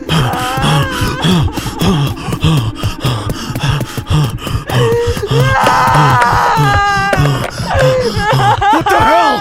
Baby, it's me! Daddy! Unlock the door! Open the goddamn door! What's going on in there? Hey! Answer me! Open the door now! That's when he kicked down the door, revealing a dark room with his daughter on the bed suddenly quiet, smiling psychotically. I'm here! What's wrong? Is everything okay? Hey, you're starting to scare me. What's going on with you? This isn't like you. Come on, snap out of it. Talk to me. At least let me know you're in there. Daddy, is that you? Yes, it's me. Daddy's here. Can you please tell me what the hell is going on? Look. What's back there?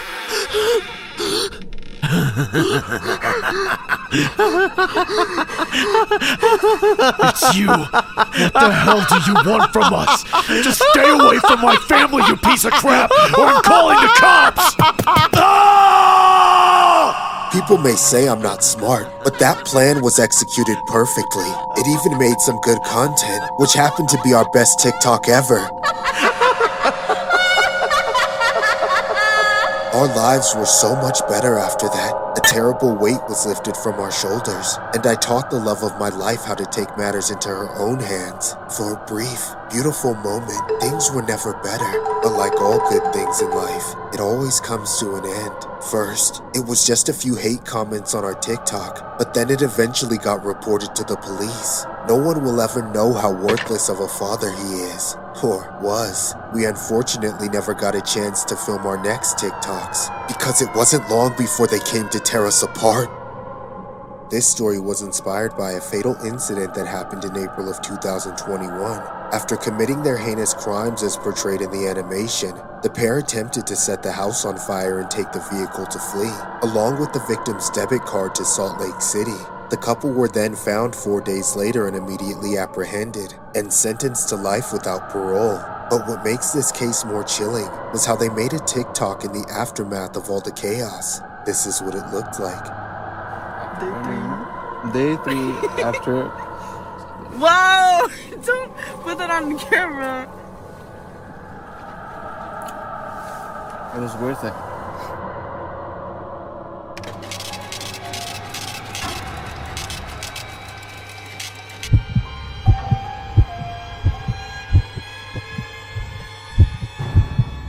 In 2017, I was still living in Australia as an international exchange student. During most of that time, I also had to work a job at 7-Eleven to pay for my expenses that weren't covered by the exchange program. The only hours I was available to work were the night shift, which was a grueling experience. It didn't help that the area was pretty sketchy. The 7-Eleven is where all the homeless people, gangbangers, and streetwalkers flocked to late at night, and the high crime rate made everything that much more chaotic. There was usually some kind of bad element loitering in or around the store, which always put me on edge. The second I looked away, somebody would be fighting, stealing, dealing, or sneaking off into the bathroom for 45 minutes doing who knows what. I didn't get paid enough to do anything about it, but it was always anxiety-inducing just to be stuck in there to run the register. All that aside, there was only one night working there that was just too much for me to handle. Actually, I still have nightmares about this experience. It was just that frightening.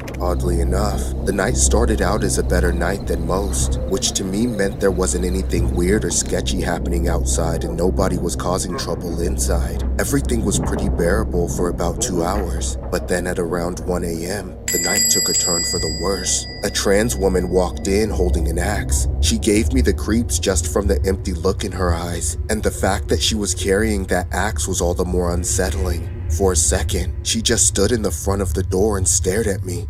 Excuse me, ma'am, you can't bring that in here. You mean this? Suddenly, she raised the axe into the air, then stepped towards the register before dropping it onto the counter. I jumped back instinctively, thinking that I was about to get robbed, but then the woman leaned over and said the most disturbing thing. You know this axe means I can get into your store whenever I want, right? You know why? See that glass right there on your door? This axe could go right through it, like it wasn't even there. So don't tell me what I can and can't bring in here, alright? Because I can get to you whenever I want. I'm sure it could, and I'm sure you could, but... But what? Huh? What are you gonna say to me? I bit my tongue and held myself back from threatening to call the police for the moment. I was afraid of what her reaction might be. She didn't seem to be alright in the head, and you just can't predict people like that. How can I help you? Help me? What do you mean, help me? Do you think I need help? What? No, I meant, like, is there anything I can get for you from the store? Don't cop an attitude with me, punk! You know what else this axe could cut through with ease? Your skull! So shut up! Ma'am, if you threaten me again, I'll have to call the cops. Saying that felt like pulling the pin on a grenade, but it was my only option to deal with her as she was becoming increasingly aggressive and could resort to violence at any moment. Her jaw clenched up and she gave me a death glare, causing me to back away in fear. She chewed on what I said for a very tense few seconds before responding. You're gonna call the cops on me? Why? What did I do wrong? Nothing! You just have a problem with me, don't you? Is it because the way I look? All you imbeciles are all the same! Every one of you! Well, I don't want anything from your crummy store anyway, loser! At last, she took the axe in her hand, backed off, then stormed out of the store. I breathed a sigh of relief that she didn't swing that axe on anyone, but my heart was still racing, and there was a mark on the counter from where she dropped the head of the axe onto it. A few minutes later, a female patron came walking into the store, followed by a male. They shopped around the aisles for a bit before coming up to the register around the same time. I started cashing out the female customer first, but just as I was about done scanning her items, my heart sank as I saw that same woman from earlier walk through the door again, still holding the axe. This time, she looked enraged, far more than before. That's when I saw the male patron engaging with the woman as she stared him down with the axe, saying, "What are you looking at? What are you doing with that axe? Why do you care? Because you could hurt somebody with that thing." You're right! In a flash, the woman lunged over and lifted the axe to do the unthinkable. What the hell is wrong with you? The male patron immediately collapsed, bleeding profusely, having taken the blow for the female patron who tried to run away. But all hell broke loose when that psycho woman chased after her and struck her from behind, dropping her to the ground. Finally, the psycho looked back at me. I'll never forget the expression on her face. Half unbridled psychotic rage, half deer in the headlights. I thought she was about to come after me, but something must have spooked her, because after a moment, she suddenly sprinted away. I thought both the man and the woman were dead, but they started to make noises. That awful moaning of the gravely injured is something I'll never forget. I called OOO and tried to do what I could for them before the ambulance arrived. By that time, it was out of my hands. I was a mess, totally distraught. I thought neither of them would make it, but miraculously, they both survived. It was alleged that while the psycho was running away, she started chasing multiple random pedestrians on the street, trying to take a swing at them. Luckily, she didn't injure anyone else further. I still don't know why she attacked those other people and not me, but I try not to wonder too much. Of course, everything was on camera. She was caught and put in prison, but that does nothing to erase the memory. This story was inspired by a viral incident that occurred at a Sydney 7-Eleven that shocked the nation. Here is the footage prior to the random attack. The woman has been sentenced to 9 years behind bars. After a follow-up, it has been said that her jail term will be increased by 5 years. What makes this case more disturbing was how the woman alleges that she did not remember anything.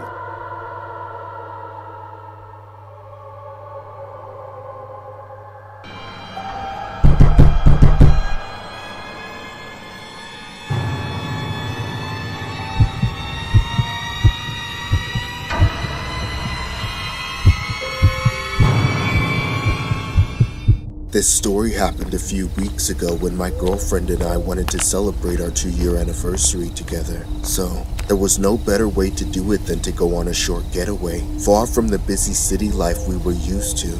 I searched for a few houses on Airbnb and settled on a big 3-story home on the outskirts of town resembling a cottage. It was the perfect place, and so I showed the photos to my girlfriend and she was on board with my selection.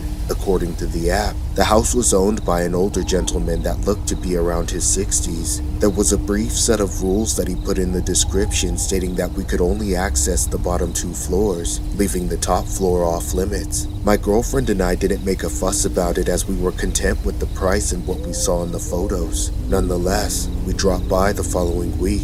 Like all the Airbnb check-ins, we took a brief tour of the house. Everything seemed as advertised in the photographs. The second floor was where we could find the bedroom and bathroom, while the bottom floor was where the kitchen, living room, and dining room was. Since there were only 2 of us anyway, this was worth it even though the door to the 3rd floor was locked. After all, having 2 floors to ourselves was more than enough. On the first night, we simply hung out and watched some television. I remember it being around 1 in the morning when we were just about to call it a night, but right as we were about to climb into bed, I could hear the sound of footsteps creaking somewhere beyond the living room.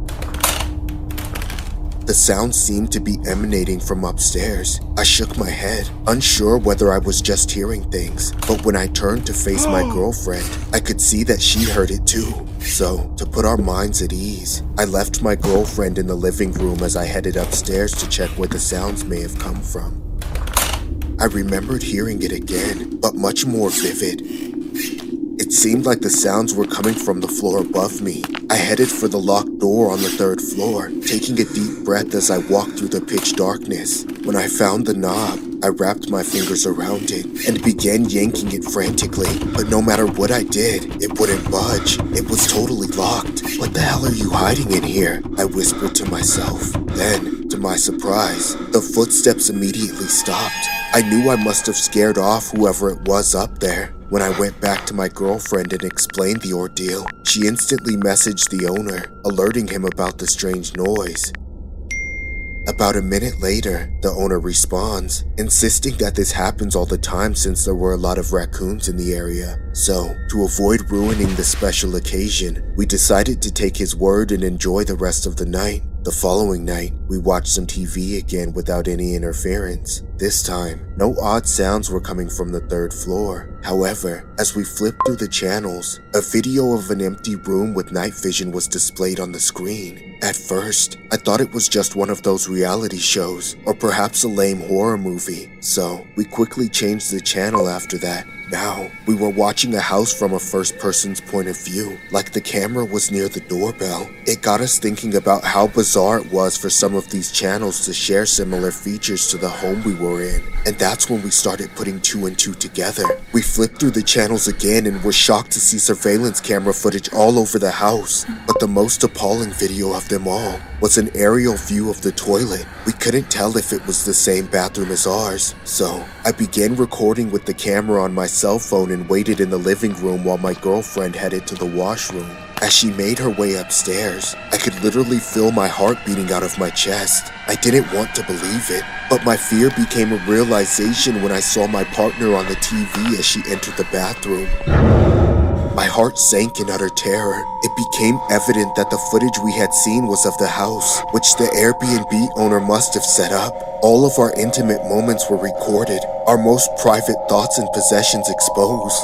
So we immediately packed up and left, hoping no one was waiting to ambush us outside the house. As we ran toward the car, we stuffed our luggage in the back seat and drove off. However, before leaving the property, I could swear seeing someone peeking from the top window behind the curtain. That's when I suddenly remembered the creaking noise from the previous night. All this time, I couldn't help but realize that the Airbnb owner must have been living on the floor above us, surveying and recording our every move. What turned out to be a seemingly innocent getaway turned into a horrific nightmare. I felt violated, abused, taken advantage of. Reluctant to escalate the matter, my girlfriend asked me to complain to Airbnb instead of the police. When I asked her why, she said she didn't want random men from the station or investigation team to see all the private stuff we had done during our stay. Hence, I granted her request and complained to Airbnb. However, after spending hours explaining to them, it didn't seem like we were getting anywhere, so we went around in circles only to receive a full refund and an update telling us that they had banned the owner from using the Airbnb service. Meanwhile, he wasn't incarcerated because he and his lawyers claimed it was only meant to be a prank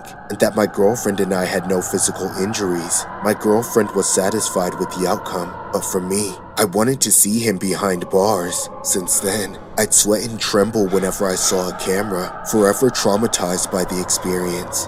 There are dozens of cases on the internet where creepy peeping toms were caught hiding hidden cameras inside their Airbnb residences, but this story in particular was inspired by two disturbing Airbnb cases that are just downright terrifying. The first case was a video of a couple shocked to find that one of their TV channels were showing an aerial view of a toilet. Happened to be the same one in their Airbnb home. Whether the video is legit or not, the thought is horrific. However, the second case is what really takes the cake. A man hears noises at night in his Airbnb stay. When he checks the air vent to find out where the sounds were coming from, he sees a secret room hidden inside there. Airbnb has since been contacted for comment.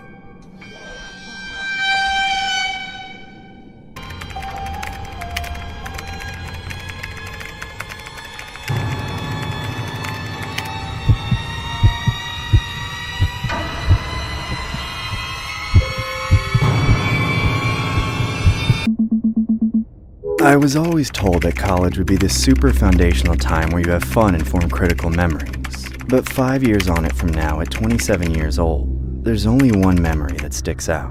And unfortunately, it doesn't have anything to do with girls or going out and partying, but instead, something that happened on Omegle. I've always been a loner and a geek my whole life. I didn't successfully come out of my shell in college, although I wanted to. That's why I moved into the dorm rooms near my campus in the first place. I figured it'd be a great way to meet people and socialize, but I ended up getting straddled with huge room and board expenses on top of my tuition debt. I never managed to make any friends in my hall. That's how I caved in and fell back on being a parasocial weirdo through the gateway of the internet, through Omegle more specifically. It's a website that pairs you up with random strangers so you can text or video chat. That's where I spent most of my time trying to meet people in the online world. But in a lot of ways, it was more of the same of what I got in the real world. Most people skip me almost immediately. A lot of the people that I managed to have conversations with were older men, who seemed insightful at first, but then turned out to be weird and creepy. Then, of course, there was the classic Omegle horde of people without a webcam trying to bait me to give out my ASL. But every once in a while, there was a good conversation to be had with someone who wasn't trying to seduce me. I held out hope to get paired with people like them through dealing with all the BS. One night, after I finished studying, I turned off the lights in my room so people wouldn't see it behind me. Then I hopped onto Omegle to look for a decent person to talk to. That night, more than all the others, went off to an insane start. The very first stranger I encountered was instantly showing me their bare feet. I could tell it was a man's by the hairy legs and toes, too. They were standing on top of their desk with their camera pointed straight at their ingrown toenails. I was frozen by the sight of it. I had no idea what to say to something like that, so I didn't say anything. I didn't skip, though. I was hoping it would go somewhere entertaining. And I was more than used to seeing exposed ugly people, since that sort of thing was oddly common to see on Omegle. After a long, awkward silence, I tried to open the conversation. Hi. Well, hi there. Nice feet. Thanks, I've been told. Can I see your face, sir? Only if you let me show you my special talent. You have a special talent? Sure, man, bring it on. Splendid. Stay right there. Don't you dare click skip. You got that? Okay. A split second later, the stranger put a watermelon-sized glass jar down the desk between his legs and shouted like he was pretending to be a magician or something. He then said, I call this act One Man, One Jar. Are you ready to see my contortionism demonstration? Sure. I said, are you ready to see my contortionism demonstration? Yeah, man, do it! Alright, brace yourself! The man then put both his feet in the jar. Then, he crouched down and stuffed in his legs. I watched in awe as he squeezed his entire body into it, until it was completely inside the jar. His face was visible, but was completely smushed up against the glass, and I could finally see his face. He looked to be some balding middle-aged guy living in a drafty old apartment. Then, with his one free arm, he reached over and grabbed a lid and somehow managed to put it on top of himself, closing the jar with his entire body sealed inside. I couldn't tell if the pressure was distorting his face or if he was just crazy, but he smiled at me very disturbingly, like he was waiting for me to applaud. I didn't have any words. I couldn't comprehend how a grown man had fit himself into something so small. Well, what do you think?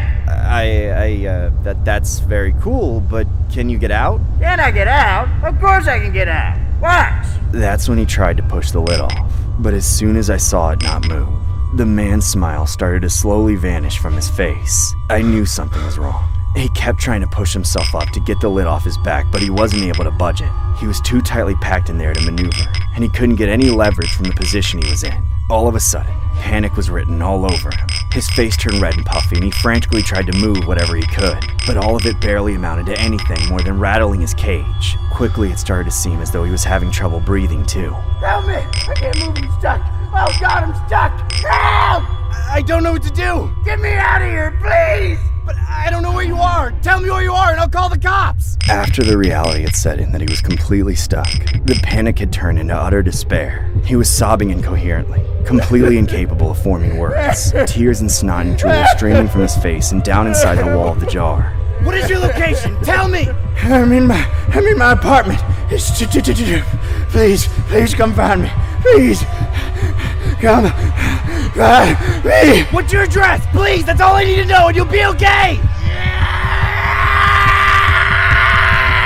Damn it, man, focus! No! It only took me a second to realize what I had done. I became so panicked and frustrated that I accidentally pressed the skip button when I banged my fist on the table, causing me and the stranger to be disconnected forever.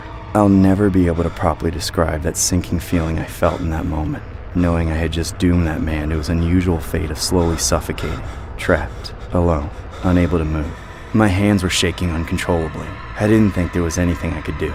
If I called the police, they wouldn't be able to find him since I never heard his address. I didn't record any of it, and there's no way of knowing where somebody is from Omegle. Without a better idea, I swore to never go back on there.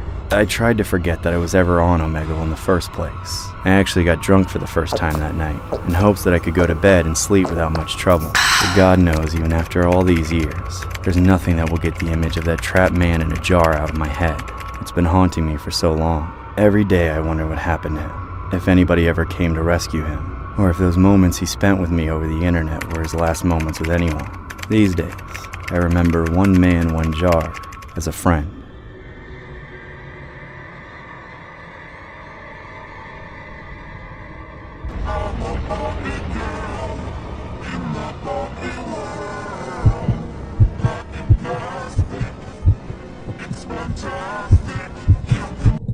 $3 a.m. What a terrible time.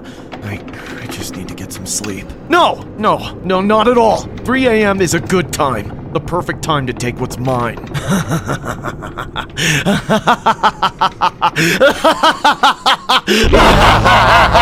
No! I have to get a hold of myself. It's not right. It's not me. I'm not that kind of person. Yes, I want one just like her. She's the perfect victim.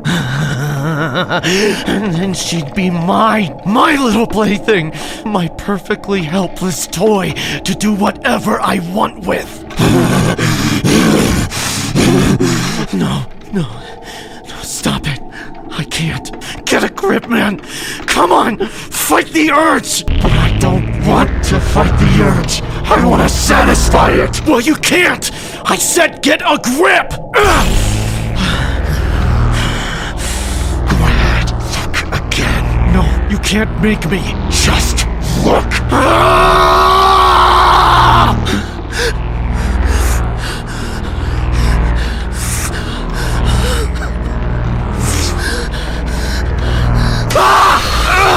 You shouldn't break your own mirror. It's bad luck. Look at yourself. All you want in this world is to take a beautiful young girl with a bright future and rip her away from everyone she loves just so you can turn her into an object of your pleasure. That's not true. Stop lying. You want to watch them suffer. You want to be the demented sicko that inflicts the agony upon them. No, I don't want to do that to anybody. You're lying, and you know it. Just admit that you're a sick freak who wants to hurt people. It'll all be so much easier if you would just be honest with yourself. Or at least be honest to me. You wouldn't lie to me, would you? What the hell do you want from me? Let all your anger out. Just leave me alone. Say, what do you want to do to those girls outside? I wanna do something to them. Be more specific. I wanna snatch them up and keep them captive. Tell me more. I wanna do things to them until they can't remember what it was like to live a normal life anymore. Yes, more. I wanna film everything so I can watch it over and over again so I never forget. Yes. Now, go do it. What the hell are you doing? Somebody help me!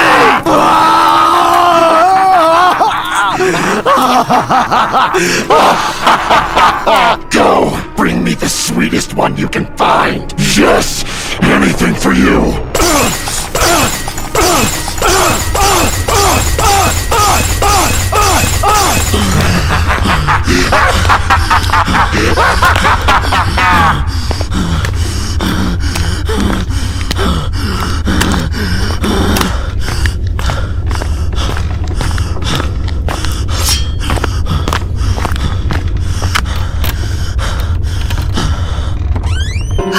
Ken, what are you doing with a knife?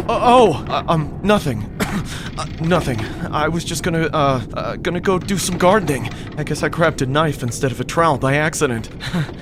I don't believe you. You're lying. No, I'm not. I swear. I know when you're lying. Why can't you just be honest? Just get the hell out of my way! Just put the knife away, Ken. You don't want to do this now. Just shut up!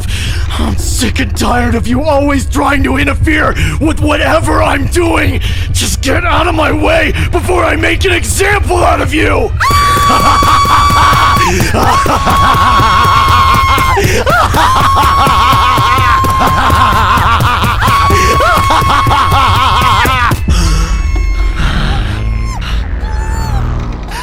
I've got one all ready for you.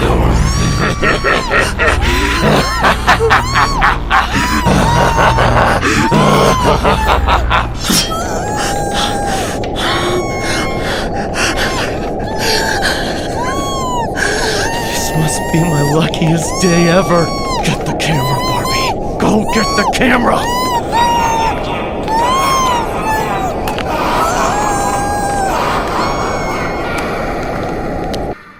This story was inspired by the notorious real-life Ken and Barbie killers. The woman's name was Carla, and the husband was Paul. They were a couple notorious for multiple slayings and assaults of various individuals between 1990 and 1992, including Carla's own sister. The couple had an eerie resemblance in appearance to Ken and Barbie, which is why the media and internet dubbed them as such. The couple have since been sentenced for their crimes. However, the woman has been released from prison since 2005, which sparked a public outrage. She has since been remarried, as the man is still behind bars.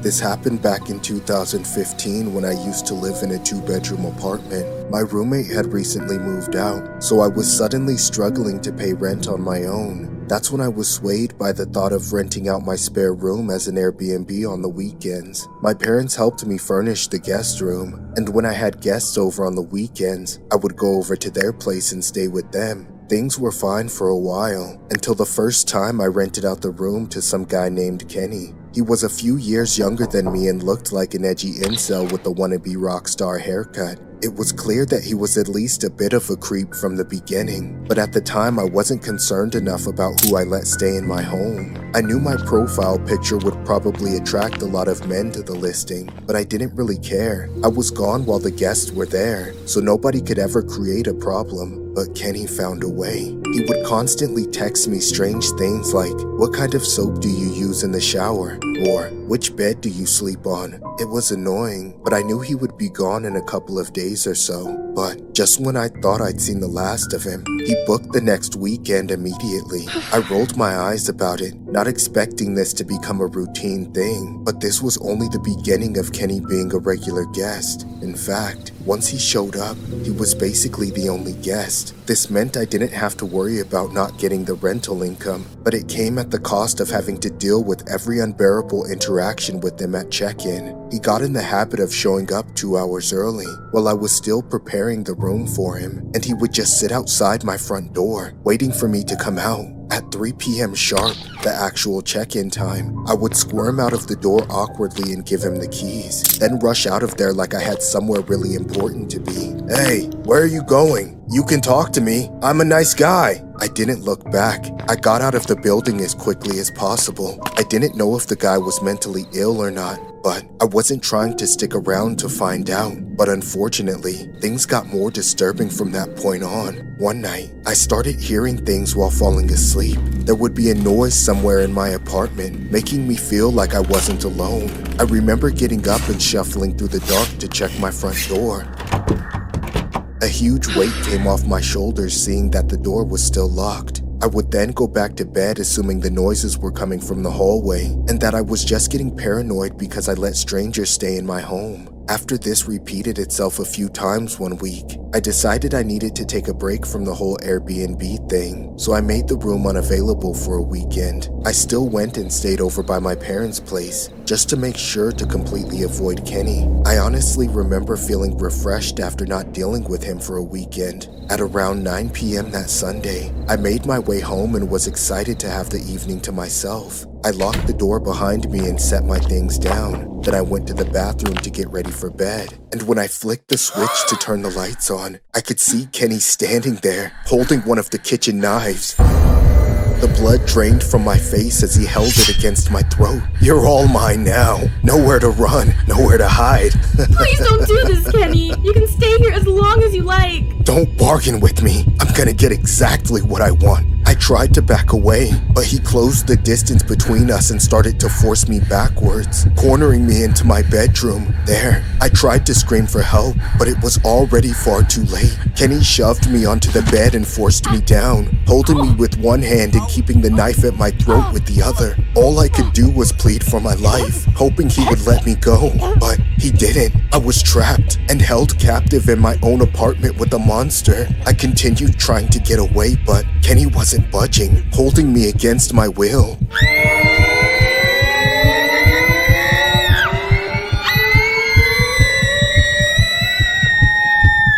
After several horrendous, excruciating minutes, Kenny was done. He got up and began to rob me of my phone and other valuables, just for good measure as he bolted out of the front door. When I was able to collect myself enough to get help, I had to get out an old iPad and use it to contact my parents so they could call the police for me. I sat in the corner of my bedroom armed with a knife as I waited for my parents and law enforcement to arrive. 15 minutes felt like 15 hours as I waited in constant fear, not knowing if the police would show up in time or if Kenny was going to break into my house again. When they finally arrived, the cops searched the area and were unable to find Kenny. However, it wasn't hard for them to find him. They arrested him at his apartment the very next day. They knew who he was from his Airbnb profile, which had all of his information. Over the course of the investigation that followed, it was discovered that Kenny's obsession with me ran deeper and went on for much longer than I had ever thought. He made a copy of my key early on and was using it to sneak into my apartment. He had been watching me sleeping and changing and other sick, perverted things like that for weeks. All this time, knowing that Kenny was making all those sounds at night just sickens me to my core. I can only help to think that when I made the room unavailable on Airbnb for the weekend, it caused him to have a psychotic meltdown and do what he did. I wasn't okay for a long time after that. I could barely even speak for days, and it's taken me this long to discuss it publicly. I broke my lease on that apartment and moved back in with my parents, and I've been living with them ever since. This story was inspired by a case that happened to a 29-year-old woman returning to her Airbnb from a New Year's Eve night out in New York. The suspect hid in her bathroom and then held her at knife point upon her arrival. It was alleged that he had copied her keys to the Airbnb prior to the whole ordeal. Just goes to show how a harmless outing can turn dangerous real quick.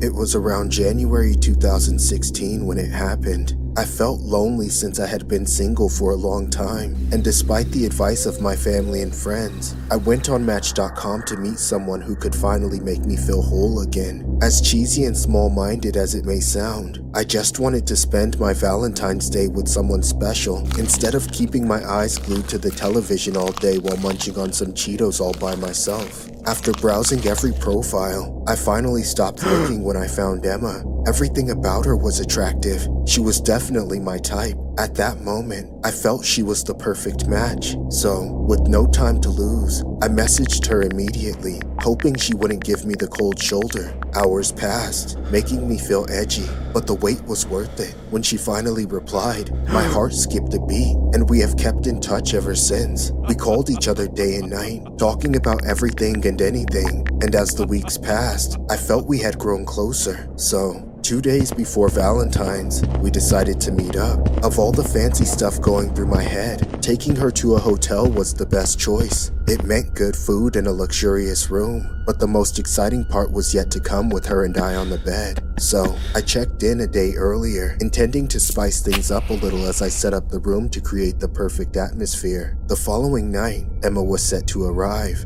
I'm not going to lie, I was nervous as hell, as if it was a first date all over again, but I didn't want to back out now. So, I gave her the details, including the hotel I was at and the room I was waiting in. At first, I was afraid she'd be under the impression that I was desperate, but when she told me on the phone that she was on her way, it boosted my confidence. About half an hour later, I heard a knock on my door. I took a deep breath and opened it, expecting to see the attractive woman I saw in the photos on Match.com. However, I was disappointed when she looked subpar, totally different from the pictures I had seen. She wore a sleeveless shirt and a short flashy skirt with a bulging belly, and dark round circles around her eyes, making her look like a zombie. Moreover, her hair was disheveled and greasy, like she hadn't washed it in days. She was a freaking catfish. I couldn't believe I was being scammed, but despite my dissatisfaction, I was so desperate to be with someone on Valentine's Day that sleeping with her was my only chance. We had a little chat where she told me how thrilled she was to finally meet me in person, and that I was more handsome in real life than in the photos. I wished I could say the same thing about her, but I held back and decided not to comment on her physical appearance, knowing she'd leave me. Then, as I was about to give her Valentine's present, her phone rang, and when she picked it up, I heard her say, "Yeah, he's here, sitting next to me." I felt my throat dry up. My muscles stiffened. I looked at her with confusion, wanting to ask what was happening. Emma, who was that on the phone with you? I said as my voice cracked. She didn't say a word. She only stared at me with a blank expression. Then, suddenly, her vigor and interest in me vanished, and I could tell that something was wrong. I just couldn't pinpoint what it was exactly, but then I saw the most disturbing, most horrific thing I have ever saw in my life. A masked man barged in the room, armed and dangerous, saying, "Get down on the floor, now!" I kneeled down with my face touching the ground, sweat pouring from my body as I raised my hands to surrender. Stop! Please, let's talk about this. I didn't do anything wrong. Just let me go. Shh! Lower your voice. The sooner you cooperate, the sooner we'll be done with this. Emma scowled. I began to tremble uncontrollably, complying with everything they said as they threatened me to get into their vehicle parked in the back. Then, as we walked to the parking lot, the man said under his breath, "Don't try anything funny. You got that? This isn't the first time we've dumped a dead body." I swear I couldn't breathe, and even when I saw many people pass by, they were unaware of what I was going through. With no other option, I got into the vehicle, and the couple gave me a hell of a ride. The masked man drove so fast that I thought we would crash at any moment. "What do you want from me? I don't have much. I swear." "Shut up. One more word from you, and your family will see you on the news." I was afraid my life was going to flash before me. I might have peed my pants, convinced there was no way to escape. Then, with every chance they got, they forced me to withdraw money from several banks around the city. It was crazy. My head was spinning. I didn't know when, if, or how this nightmare would end. I just wanted to go home. I didn't care if I was alone. Anywhere but here was better. Then, after the 6th bank, they made me strip to my underwear, which I hesitated at first. But when they threatened to hurt me, I couldn't say no. And after giving them what they wanted, they kicked me out of the vehicle in the middle of nowhere. It was so dark that I couldn't even see the path I was trekking. There were no light posts nor glowing street signs to give me direction. I was lost, but at least I was alive. Since then, I couldn't look at Valentine's Day the same again. I deleted my profile on Match.com and decided to meet people the right way instead of going online. I didn't know that wanting someone so much could lead me so close to death. Now, whenever it was Valentine's Day, I just spent it at home alone, keeping the doors locked and the house secured. The story was inspired by a real-life case that went down on Valentine's Day of 2016. The male and female shown here were the alleged culprits. The animation pretty much sums up the whole ordeal in a nutshell. The assailants have been accused of kidnapping and robbery, which is punishable by 10 to 20 years in prison.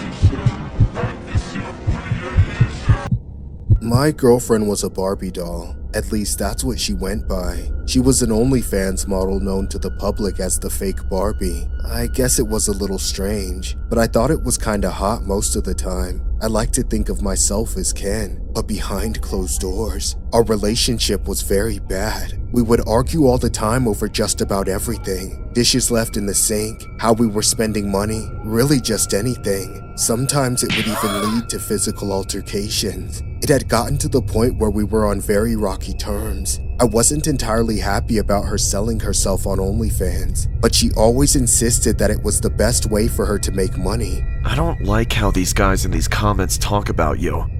Don't you want me to have a livelihood? Stop being so selfish. Honestly, I probably would have left her a while ago, but I felt stuck with her since we had a home together. I didn't really make enough money to live on my own either, so instead, I started secretly having affairs with other women behind my girlfriend's back to deal with my needs. My girlfriend and I were barely intimate, We used up all of our energy fighting, or at least she used up all of hers on her OF. I had been stepping out on her for a few months at that point, with several different women. It had become a regular thing, but everything changed one night.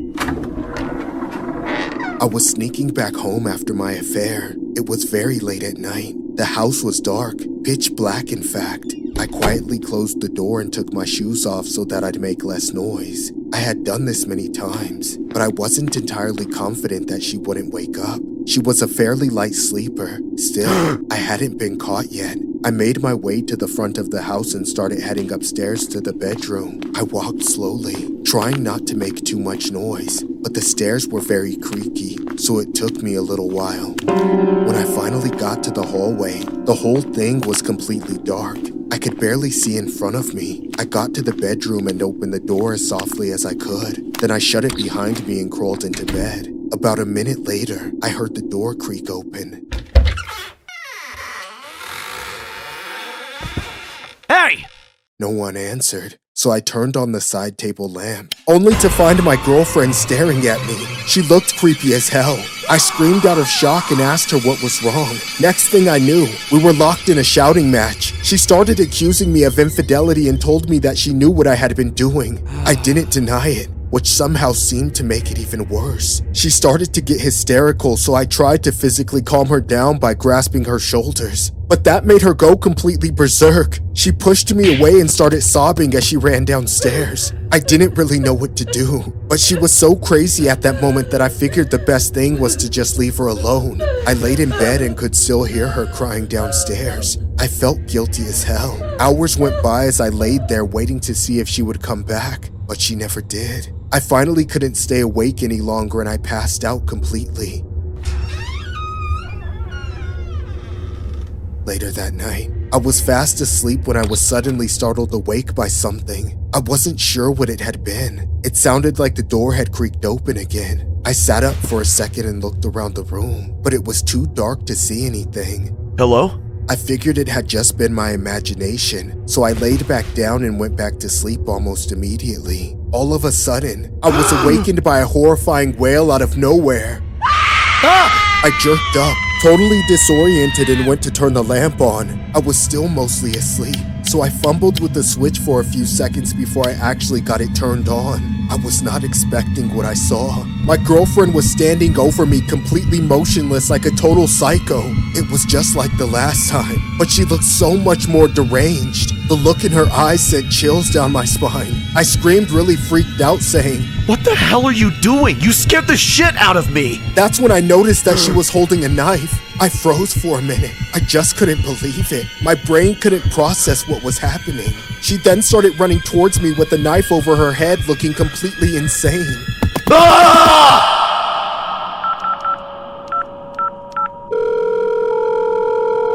911, what's your emergency? Please send help! My boyfriend is hurt! Oh my god! I think he might be dead! Please hurry!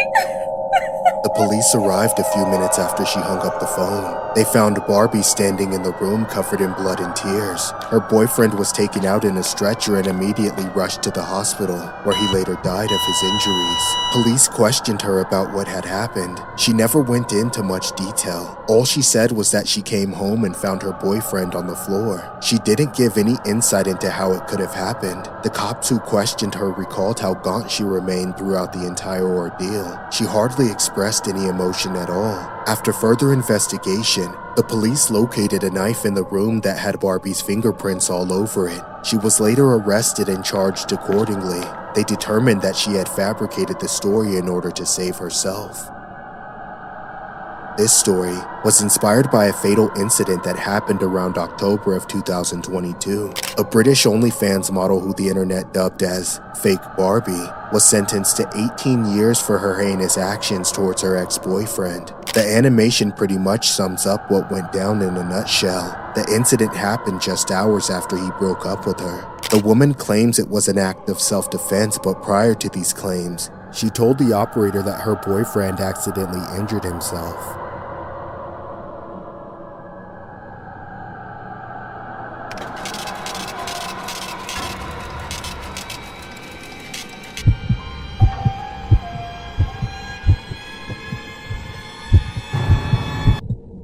Attention all Walmart shoppers. Please subscribe to Horror Shorts Party. Thank you for shopping and have a wonderful day. Hi, how are you today? Oh, I'm alright. These egg prices are killing me though. Yeah, you and me both. Stupid little thought. Hurry the hell up with your BBL plastic body so I can leave this crusty old place. Sheesh. I'm gonna shop at Costco next time. Did you find everything okay? Yeah, but... Oh, I almost forgot. I had this coupon for half off of the garbage bags. Oh, you've got to be kidding me! Can't you just hurry it up? You've already bought out the whole store, and now you're going to waste everyone's time with your stupid coupons? If you're broke, don't come here, lady! Of course. I'll just scan that in. And that brings your new total to $34.54. Alright. I think I can actually pay for that with cash. No problem. Really? Just pay with your card and move on, Miss Plastic Dump Truck! Just don't say anything. Don't even look back at her. She's not your problem. Your change is $5.46. Have a nice day. Thank you. Have a nice... Oh, come on. Damn it. She was kind of cute. I hope she comes back. Hello? Anyone in there? Oh, sorry about the wait, ma'am. Yeah, you are sorry. A sorry excuse for a cashier. Don't make me sit here forever. Wow, she's uglier than I thought. Smelly, too. How does a person let themselves go that far? What are you looking at? Oh, nothing. Don't play stupid with me, Mr. Playboy. Why don't you keep your eyes on my groceries and not on my supple beanbags, all right? Yes, of course, ma'am.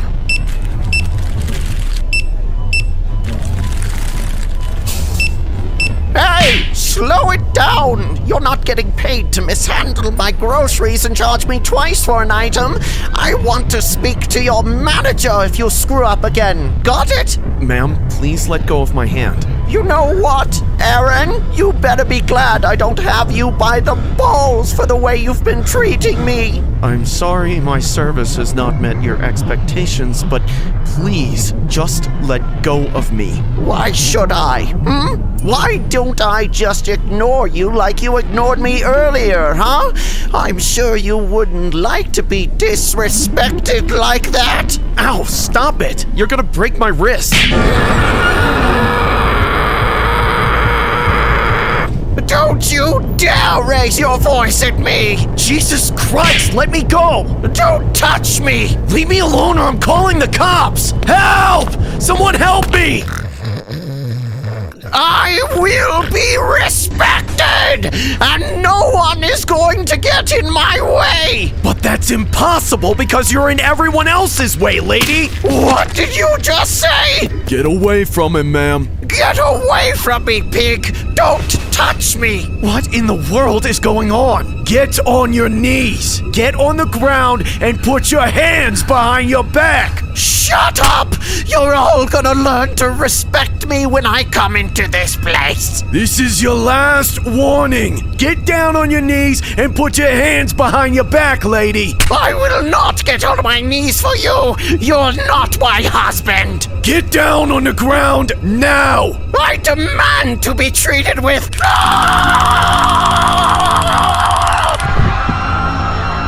Oh my god, are you okay? Oh, it's you. Yeah, I'm alright. I know this is a bad time to ask, but do you want to go out sometime? Sorry, I have a boyfriend. No! This story was inspired by a case that happened in a Dallas, Texas Walmart. An unidentified woman was allegedly acting like a Karen and causing a ruckus. When police arrived, the woman demanded a cop to respect her as she stood inside the store. Things turned left really quickly, resulting in the woman being tased and subdued by police. She was then apprehended and taken into custody.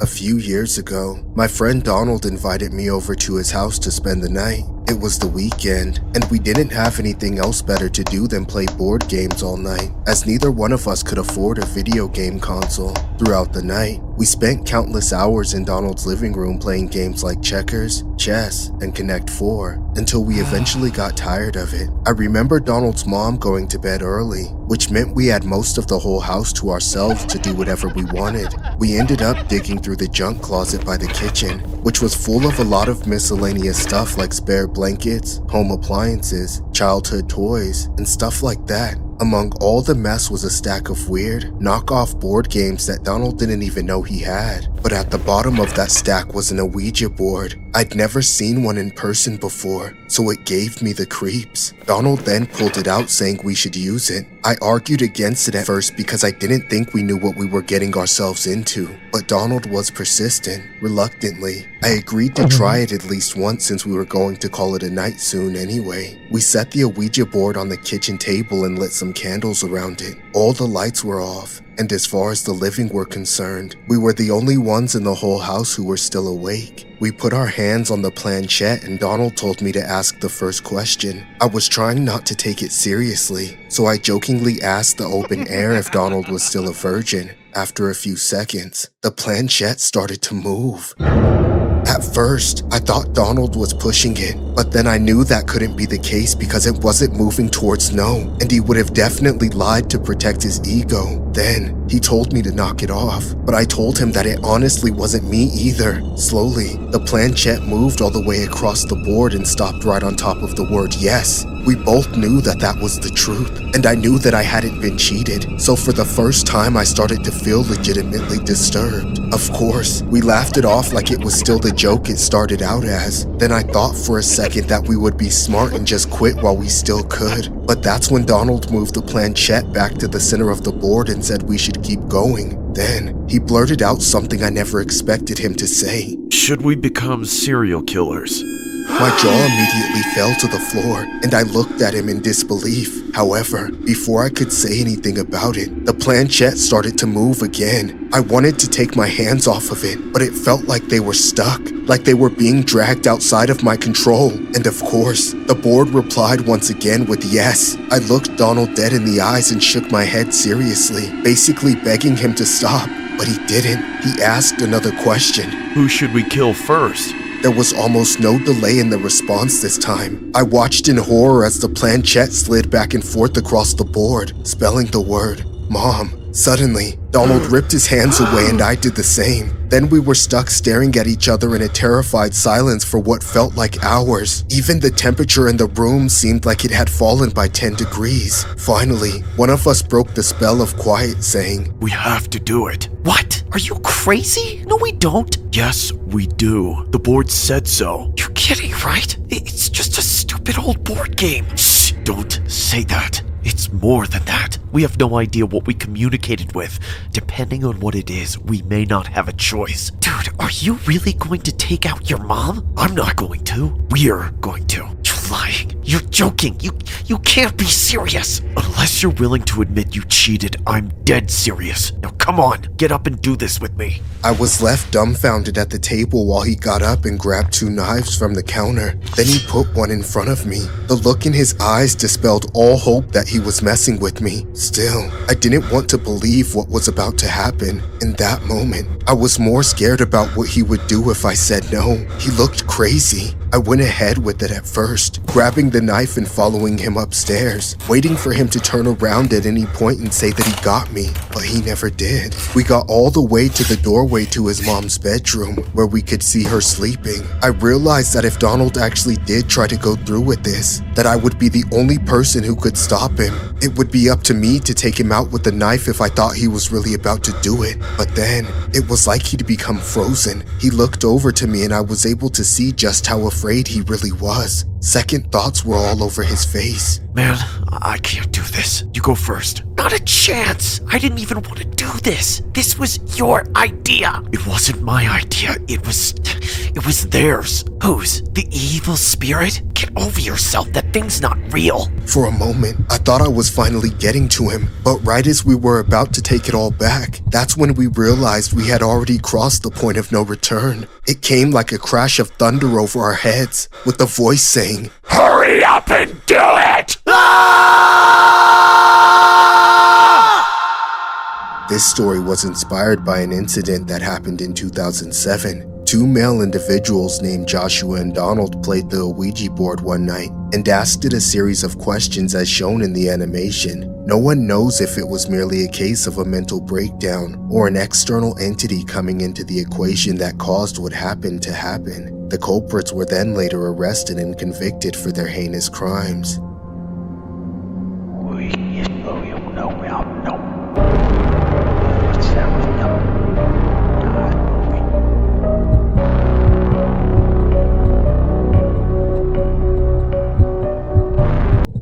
Every time Halloween came around the corner, I hated it. Not that I necessarily minded the holiday as a whole, but every year my parents made me take my younger brother Billy out trick-or-treating. I was in my 20s, so I was way too old to trick-or-treat myself.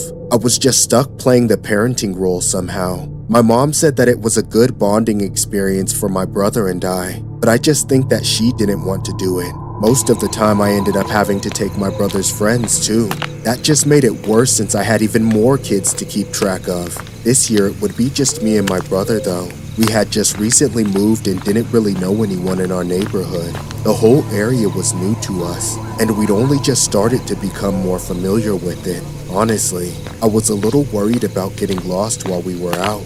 I didn't have the greatest sense of direction. When night finally came, my brother dressed as Batman. It was actually a pretty good costume. At least it didn't make me feel that embarrassed walking around with him. We started pretty early because my brother didn't want all of the good candy to be taken.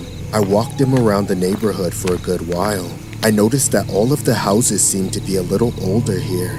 After about an hour, I was ready to be done with it, but my brother insisted that we had to continue until his bag was full to the brim. Of course, once he filled that bag, I had to carry it around while he brought out a fresh bag to fill up. It was pretty exhausting walking around with him. He didn't seem tired at all though. He just wanted to get as much candy as he possibly could. I guess I couldn't really blame him. I just wished that we could finish soon. We must have been trick-or-treating for 3 straight hours when we came across a creepy-looking house near the end of a street. There was a sign out front that said something like, "Come in for a bite." I just thought it was some lame Halloween haunted house gig, so I stupidly let my brother go inside alone while I waited out front. I wasn't in the mood to have some random teenager try to scare me. Then, a few minutes later, I heard something shocking. A blood-curdling scream rang out from inside the house. It sounded like my brother. I immediately dropped the bag of candy and ran inside. It was dark as hell. I pulled out my phone and turned on the flashlight to look around. The place was so creepy. It looked like an abandoned house. I screamed for my brother. "Billy, where are you?" There was no response. Everything was dead silent. It was like a tomb. I slowly walked deeper into the house, scared out of my mind. I had no idea where my brother could have gone. I just hoped that I wasn't too late. Then suddenly, as I rounded the corner, I came upon a large man dressed as Mario standing motionless in the hallway, just staring at me. I was scared shitless. I felt frozen to the floor, but I knew that I had to find my brother, so I forced myself to speak. I demanded to know where my brother was. "Where is he? What have you done with him?" I tried to sound tough, but no matter how hard I tried, I couldn't help but sound scared as hell. My voice quivered when I spoke. The Mario just stood there, still staring at me, and not saying a word. I had my phone pointed at him since I was using the flashlight, so I took a picture of the man and again demanded to know where my brother was. He still didn't say a word. Then, out of nowhere, the Mario charged at me. He started screaming and laughing while he grabbed my throat and tried to strangle me. He sounded like a lunatic. I managed to break free from him and sprinted like hell out of the house. There, I miraculously saw my brother standing out front. I shouted at him, "Run!" We both abandoned the candy and ran as fast as we could all the way back to our house. When we got there, we raced inside and locked the door. We both stood there for a moment, Out of breath and terrified, I checked out the window to see if the Mario man had followed us home. There was no one there. We told our parents everything. At first, they thought we were just joking around, but after seeing the fear on our faces, they started to believe us. They asked us which house it was so that they could call the police, but I stupidly hadn't written down the address or taken a picture of the house. I had no idea where it was, since it was a new neighborhood. The next day, something else disturbing happened. I opened the front door to go check the mail, and found my brother's 2 bags of candy sitting on the doorstep. I thought that I had to be mistaken. Some kid had probably just left their candy there last night. But when I looked closer, I was sure they weren't the same bags. I couldn't believe it. I looked around to see if anyone was watching me, but the street was deserted. My parents decided that we had to file a police report. My brother and I did the best that we could in describing the house, and said that it had a "come in for a bite" sign out front. The police looked into it, but they never found anything. The only evidence that I had of the whole ordeal was the picture that I had taken of Mario. It was terrifying, but I was glad that I had it. It made me sure that it had really happened. My family and I ended up selling the house and moving to a new neighborhood. We couldn't deal with the constant paranoia that the Mario knew where we lived. My brother never wanted to go trick-or-treating again after that night. This video was inspired by a story submitted by a subscriber. The subscriber alleges that the events took place on Halloween of 2016, when he took his little brother out for trick-or-treating. The subscriber claims that he was actually able to take a photograph of the abductor dressed as Mario despite the danger he was in, and has attached it to the email. Here's what it looked like. As frightening as this was, the pair were able to escape without any injuries and the house was never found. The only slight recollection of the house that the subscriber could remember was that it had one of those Halloween "come in for a bite" signs on the front lawn. With minimal evidence and description, police were unable to track the abductor as he cleverly removed the sign after the attempted abduction of the little brother.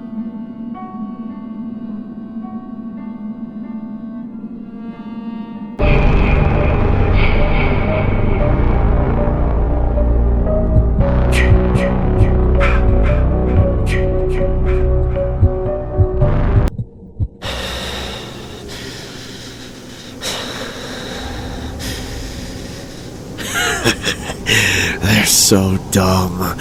Don't they know there's no escape from Michael Myers? Why do they even bother running? Come on, stupid TV.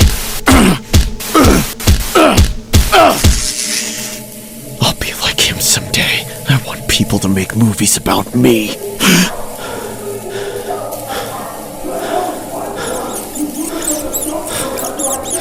What do you think, buddy? Do you think I have what it takes? It sure would make it a lot quieter around here if I could just get rid of them all. Michael Myers could do it in a flash. Man, all those other loser villains have nothing on him.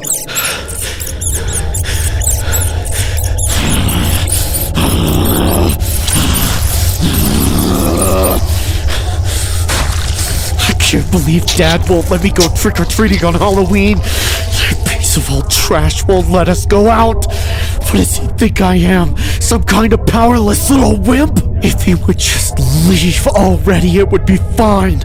But no, he has to stay here and yell at Mom all night. I hate them so much. That's it. It doesn't matter how scared we are of Dad.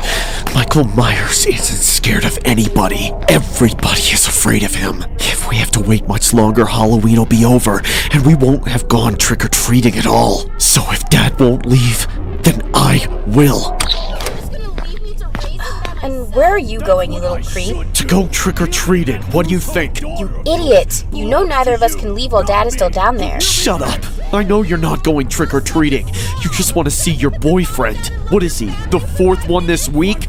Mike, get back here. You'll ruin it for the both of us. And the other one is just as much a devil spawn as you! Do you even remember her name? Of course I do! She's called Clone of the Woman Who Ruined My Life! I swear to God, if you disrespect your daughter one more time... What are you gonna do? Complain? I don't understand what you want from me! Stop crying! Why are you wearing that stupid mask? It's my Halloween costume. My Halloween costume. Spit it out or just shut up! Stop making fun of him! Do not tell me what to do, you brainless bimbo! Get back in the kitchen! Maybe you should keep that mask on at all time, little guy. Nobody wants to see that ugly face of yours. Now crawl back to the hole you came from so I can finish talking with your wench of a mother! No, Dad! I'm going trick-or-treating! What did you just say? Did I just hear you say no? You heard me? Why, you little punk! I ought to rip your brains out! Get back here! Open this door, you little rat! I paid for it! I'll break it down if I have to! And you're gonna regret it! So open up now! The longer you make me wait, the worse it's gonna get! You're just like your backstabbing mother! You'll get what's coming to you, boy! Mark my words!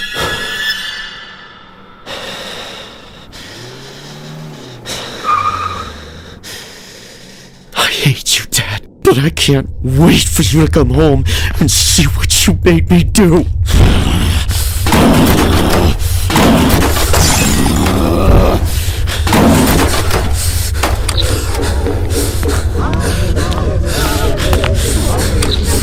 Michael, what are you doing in my room? Get out!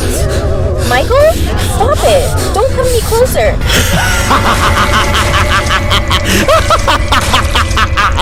Hey, whore! Will you keep it down? No naughty business!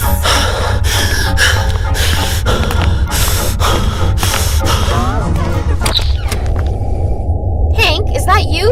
Are you finally back from cheating on me? Is that a ghost? So, Mike, do you regret what you did to your mother and sister? No. Okay, but walk me through this, Michael. What do you remember when you were standing in your mom's room that night? What was going through your head? Like, can you describe anything you saw or heard?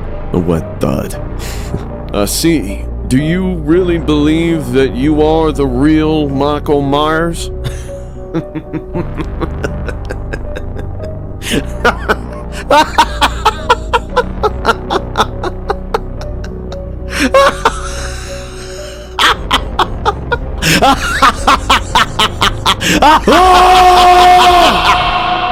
This story was inspired by a disturbing Halloween case that took place in 2012. A male suspect named Jack Evans confessed that he took out his own mother and sister because he was inspired by the 2007 remake of the Halloween movie. Evans said that watching the movie gave him the idea because he was amazed at how at ease the boy was during the slayings and how little remorse he had. Evans also goes on to disclose a disturbing 4-page confession released during his trial, which spells out in intricate, matter-of-fact detail the thoughts and actions in the hours leading up to and during the slaying, which you can see here below. He has since been sentenced accordingly. Another chilling case that had the same Michael Myers-esque vibe similar to Evans' case was from a male suspect named Zachary Davis. He carried his attack in similar fashion and was even interviewed by Dr. Phil on his TV show.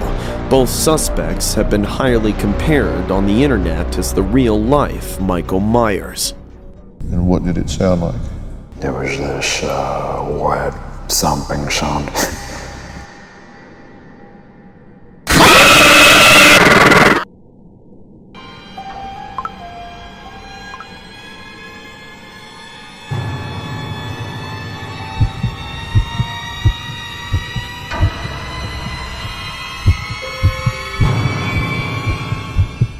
When Snapchat was hitting a new wave of popularity back in 2017, I was just one of the guys who hopped on the trend at first, but I ended up using it a lot. It was the way that everyone seemed to be connecting with each other at the time. I was able to keep in touch with friends I didn't usually get to see. Sometimes I met new people on there, and I could find out what was going on around town on any particular night, just by looking at the stories people posted, which was a great tool to have when you live in a small town like Carrollton, Georgia. But honestly, 90% of the times I opened the app was just to snap my girlfriend. We were both very busy with our lives, but wanted to stay as close as we could, so we would snap each other basically all the time. It did more than save the relationship though. I can all but say without a doubt that it saved a life. Years later, I still think about how crazy this was, and how it all started out from a very mundane set of circumstances. I was at home, working on a kinesiology case study when I got a Snapchat from my girlfriend.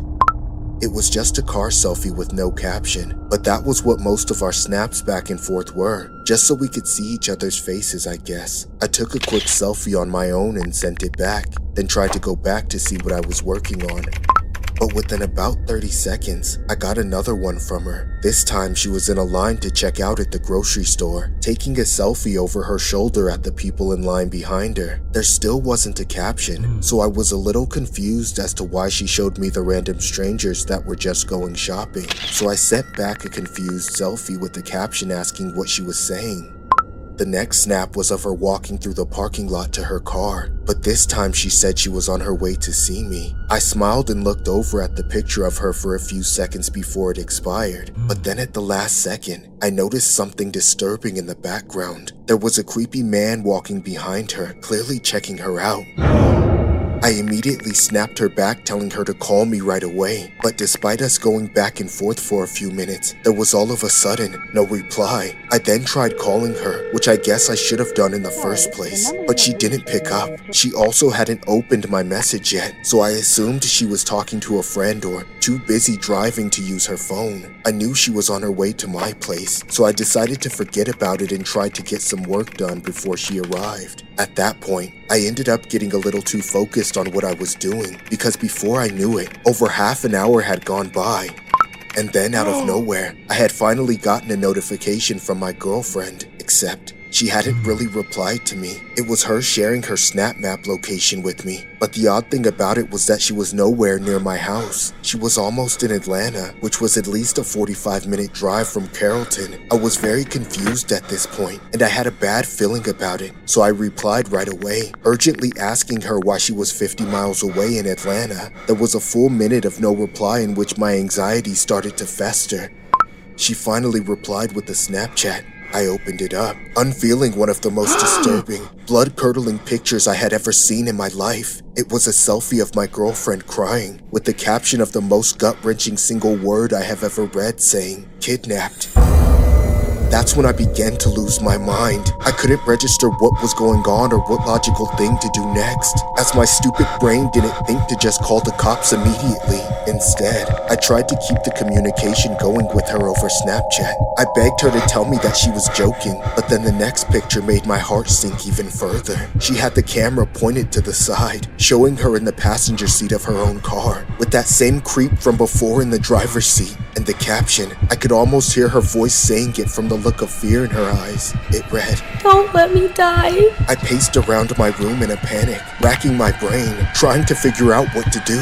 I said I was going to get help and told her to keep opening Snapchat whenever it was safe for her to do so. That way her location would keep updating. Then at last, I called the cops and told them exactly what was happening. They took it seriously, notifying all the Atlanta police departments about the kidnapping in progress. And within a few minutes, there were cops from Carrollton at my door to coordinate my information about her location with the officers that were in the right area to find her. The police ended up tracking them down to an empty parking lot behind an abandoned church in the greater Atlanta area. My girlfriend says that the way the cops swarmed in on them all at once was both awe-inspiring, but almost as scary as getting kidnapped to begin with. The man who kidnapped her was taken into custody, and thankfully denied bail until he was eventually convicted and thrown in prison prison to rot for a couple decades. Unfortunately, that hasn't been enough to help my girlfriend from being traumatized about it ever since, and I don't blame her one bit. I've never stopped beating myself up for not going about it better either. I always think of ways in which I could have maybe stopped it from happening in the first place, or at the very least how I could have lessened the amount of time she had to be trapped with that psycho. Of course, we are both very glad that the Snap Map feature exists. If it weren't for that easily accessible way to see and send the phone's GPS location, things probably would have become the worst case scenario. This story was inspired by a case that happened on September 4th of 2017. The image below is the victim in question. The animation pretty much sums up the tragic ordeal. If it hadn't been for the Snap Map feature, things could have turned left real quick. Here's a mugshot of the culprit in question. Police have since released surveillance footage of the kidnapping in the parking lot. Here's what it looked like.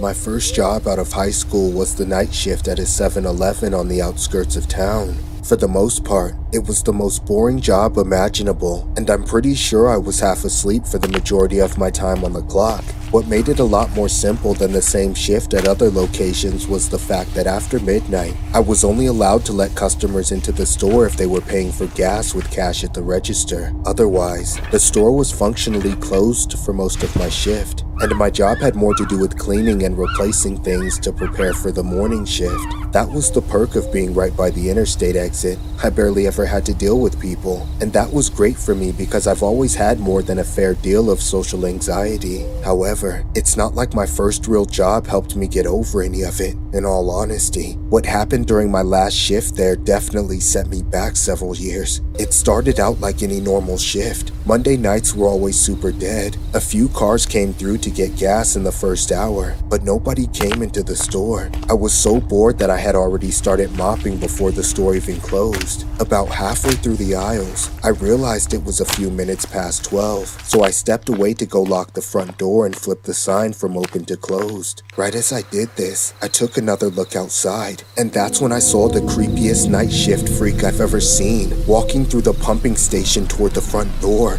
He looked like he was taller than the gas pumps, and just about wider than one too. Disturbingly, he locked eyes with me as he approached and didn't look away. I could see that he didn't have a car, so I was relieved that I wouldn't have to let him inside. I pointed to the closed sign and double-checked that the door was locked, then walked back to the mop bucket right before we got face to face. He rattled the door and started knocking on the glass immediately. I turned away and broke eye contact, hoping that if I ignored him for a few minutes, he would just go away. For a moment, I thought it had worked because I couldn't hear him anymore. Unfortunately, by the time I finished mopping the aisles in the bathroom and got up to mop the area in front of the door, he was still there. It startled me the way he was just waiting, crouched down to my eye level with his gigantic hands up against the glass, so he could stare inside with this super intense smile. Open up, I want Slurpee. Sorry, but we're closed. The register is for gas purchases only after 12 o'clock. Immediately, that jolly expression drained from his face and he scowled at me before backing off and walking away. The encounter gave me the creeps, but I was able to just shrug it off thinking he was gone. I finished mopping the rest of the store, and after I drained the bucket, I decided to take a 5 or 10 minute break in the back room while the floor dried. When I went back to the register and looked out the front door, I saw the last thing I wanted to see. That freakishly tall man was back, and now he was standing outside beside a car by one of the gas pumps. By the time I noticed him, he was already staring at me. I swore under my breath as he started making his way to the door again. Here was the exact sort of interaction that I dreaded every single night, and now it was about to happen. Pump number 4. How are you paying? Cash. My heart sank as I knew there was no avoiding letting him into the store for any reason other than outright denying him, which I was too nervous to do. He was the sort of person I expected to break down the door if I rubbed him the wrong way. Reluctantly, I walked around the counter and unlocked the door for him. I wanted to put some space between us, so I walked right back around to the register so he'd have to open the door himself. When I was at the register, he was already waiting, looming over me by at least 2 feet. How much are you putting on pump 4? That's when the brute grabbed me by my collar and screamed in my face. Slurpee! I want Slurpee! Give me Slurpee! Then he lifted me up over the counter like I was nothing. For a split second, I was so high in the air that I thought he was going to slam me against the ground and crack my skull open, but I was saved by a lucky shot. While I was flailing in his grasp, I managed to push off by kicking my feet straight to his chest, making him drop me to the floor and stagger back. I took my moment to get away and sprinted into the bathroom and locked the door behind me, calling the police immediately. From there, it was a waiting game of being terrified that he'd try to break the lock on the door, something I'm sure he could have done if he wanted to. Luckily, the police were only a few minutes away. By the time they arrived, the brute was gone, and so was everything in the Slurpee machine. But strangely, the car from earlier was still parked outside by the pump. When the cops went over to investigate it, they found an unconscious man slumped over in the driver's seat. I was fine, so the ambulance that the dispatcher had called in for me ended up taking that guy to the hospital. After he was gone, the cops had me show them the security footage from the night. We saw that giant creep walk up to the car right after it parked and smash the driver's side window. Then he appeared to have strangled the man inside before stuffing him out of view so he could pose as the owner of the car. The part that gets me though, is despite the fact that this weirdo was the most distinct looking person I've ever seen, he has never been found. How a 7+ foot tall giant simply disappears, I don't know. One thing I do know is that someone who would go through so much trouble and be so violent over something as minor as a Slurpee is someone I never want to see again. If he ever showed up again, I'd be scared for my life. And that's just not the social anxiety speaking. Needless to say, I can't work at 7-Elevens anymore. This story was inspired by a New York 7-Eleven. It was reported that a bandit would intentionally steal cups of Slurpee nearly every day for a month while taunting employees as he walks out. The culprit was said to be described as a large man in his late 30s to early 40s. The 7-Eleven employees have stated that they tried to catch the man, but were unable to since he committed the thefts during the store's busiest hours. Police have yet to find the man.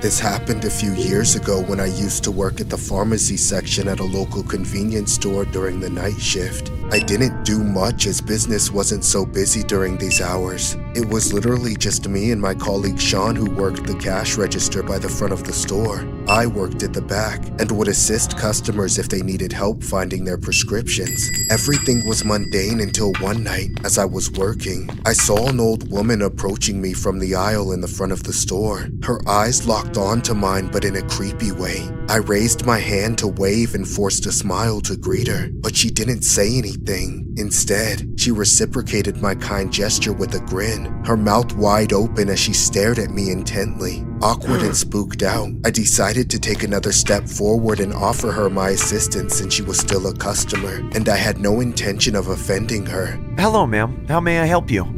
She said nothing. She would simply back up with her walker, standing stiffly from a distance in an aisle as she looked at me. If her stare and sinister grin weren't scary enough, the whole place was almost empty at this late hour, making the atmosphere even more unsettling. Unfortunately, there weren't any loitering prohibitions at the store back then, so I was stuck looking back at the woman, unable to kick her out. As I grew impatient, I felt the need to raise my voice saying, "Excuse me, if there's anything you need, you can tell me. Can I help you with anything?" Again, there was no reply. Hello? Do you hear anything I am saying? She tilted her head to the side as she stared and smiled, creeping me out a lot more than she already had at the beginning. Minutes turned to hours as we fixated on each other, but not in a pleasant way, at least for me. Since she wasn't doing any real harm, I managed to go about my business. However, occasionally, I'd glance at her, ensuring she wasn't stealing anything or up to no good.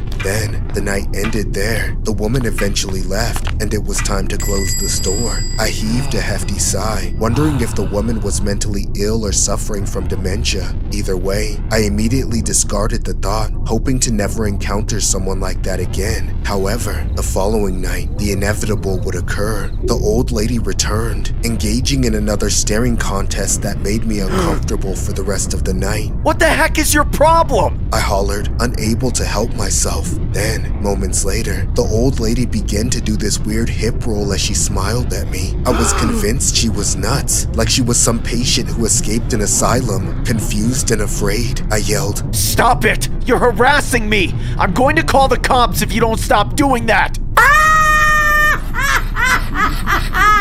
Then, without warning, I saw the most bizarre thing happen. The woman started urinating as golden liquid came spewing out of her dress and onto the floor. I stood there in utter shock as the puddle grew larger and larger. That's when I decided to take out my cell phone and take a picture of the lady. Then, out of nowhere, the woman threw her walker away and started lunging at me.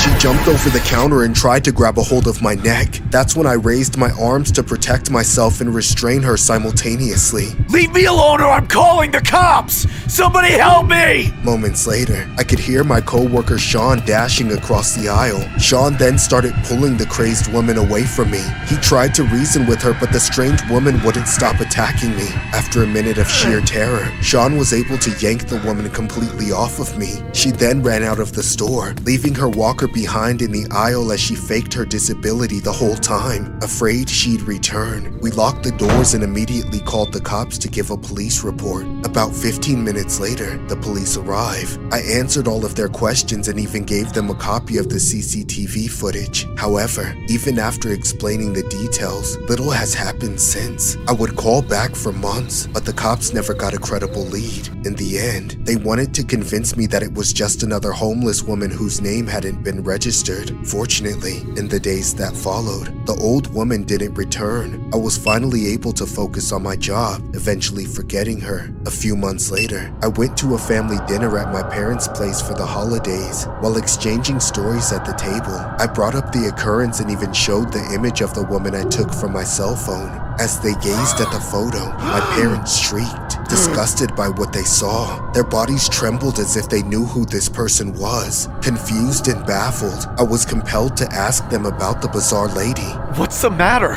It's like you guys saw an actual ghost. Do you know this woman?" That's when my parents identified the woman in the photo as a nanny that used to babysit me as a child. And since I was too young to remember, I had no recollection of her. I then began to prod my parents into telling me more. They didn't give me the precise details. However, they did mention how they had to call the cops on her because of something she... But what I found truly terrifying was how she never left my side. All this time, working the night shift unaware of who she was or why she was watching me, just gives me the creeps. All I know is that she was mentally ill. It all makes sense why she wouldn't stop looking at me when she was at the store that night.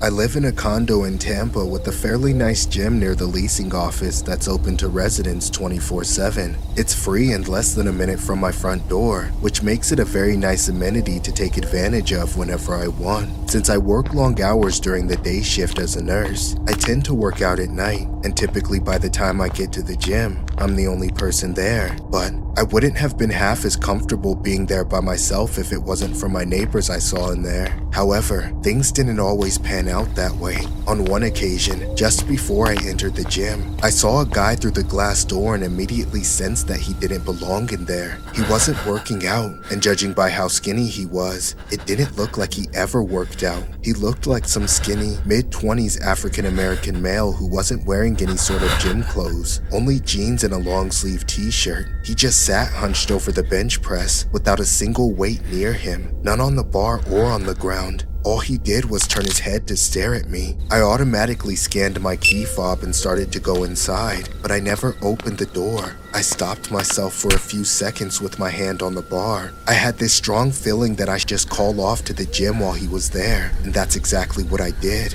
I walked away, acting like I forgot something, but I never went back that night. I told myself that I'd be fine missing one workout if I went tomorrow. The next day, after an exceptionally mentally taxing day of work, I was looking forward to the stress relief of some physical exercise more than usual. I had my fingers crossed that the guy from last night wouldn't be there, but I was also telling myself that I didn't care if he was there, because I wanted to blow off some steam so bad that I would override my instincts if I had to. Thankfully, the gym was totally empty when I got there. I put my headphones on and started warming up with some light cardio on the treadmill. Everything was fine until I caught something out of the corner of my eye. I saw the same guy from last night pressed up against the glass door. There stood a man with his hands and face pressed up against the glass. My heart skipped a beat as I jumped off the treadmill and turned around to look at him. He was looking right at me with that same creepy look he had on his face the day before. I paused my music and took out one of my headphones, then shrugged at him and mouthed the words of something like, "Can I help you?" That's when he lifted up his weird bony hand, pretending to hold on to something, then swiped around at the fob reader, as if to tell me he had forgotten his key fob. I considered for several seconds whether I should ignore him or not. I figured he had forgotten his keys in his apartment since I saw him the night before. That's when I walked over and opened the door for him. I then immediately resumed my workout while the man made his way in. He then began pacing back and forth in one spot. It was like he was anxious about something. I made sure to keep my distance as my heart began racing from being startled by the man's presence. I decided to skip out on cardio and just end the night off with some weights. I was only a few minutes into doing some curls when I started glancing over to that guy and noticed that he was again not really doing anything. I had the feeling that he was watching me, but I wasn't able to catch him staring. I tried not to let him get in my head and to just ignore him. Still, I felt the hairs on the back of my neck start standing up as it became clear that he was getting closer. At first, he was just loitering, but then he was wandering, meandering through all the equipment, gradually making his way toward me. I then made up my mind that I was going to call it a night and head upstairs. As I grabbed my phone and got ready to exit, the man ran up and grabbed me. We immediately locked into a fight as I pushed him off while yelling for help. I ran to the other side of the gym and began dialing for 911 when the man tackled me to the floor and tried yanking the phone out of my grasp. Again, I tried screaming for help, and that's when he tried pinning me down to the ground and immobilized me. That's when I knew I had to fight for my life as there was no one coming to my aid. I fought back, kicking and screaming and striking the man out of sheer panic, just so he would back off. Luckily, he was scrawny and out of shape, and I'm built from all the time I spent at that gym. So after several minutes of fighting, it was clear that he was getting worn out and exhausted while I still had a lot of fight left in me. Eventually, I pushed him off one more time and managed to run off.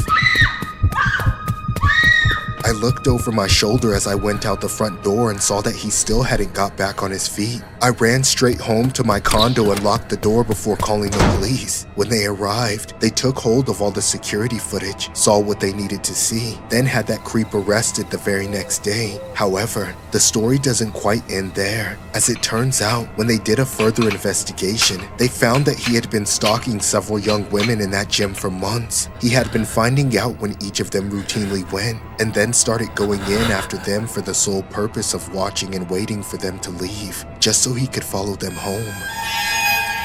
This story was inspired by an incident that occurred on January 22nd at the Oaks of Woodland Park apartment complex in Tampa. A woman named Nishali was exercising alone when she let a man into the gym who had allegedly forgotten his key fob. In the surveillance footage, the man could be seen approaching the victim and attempting to grab a hold of her before getting into a physical altercation. At one point, the man was able to pin the victim down, but as the woman continued to fight, she managed to break free and escape, eventually leading to the man's arrest. The suspect can be seen in the mugshot below. He is currently facing an abundance of charges.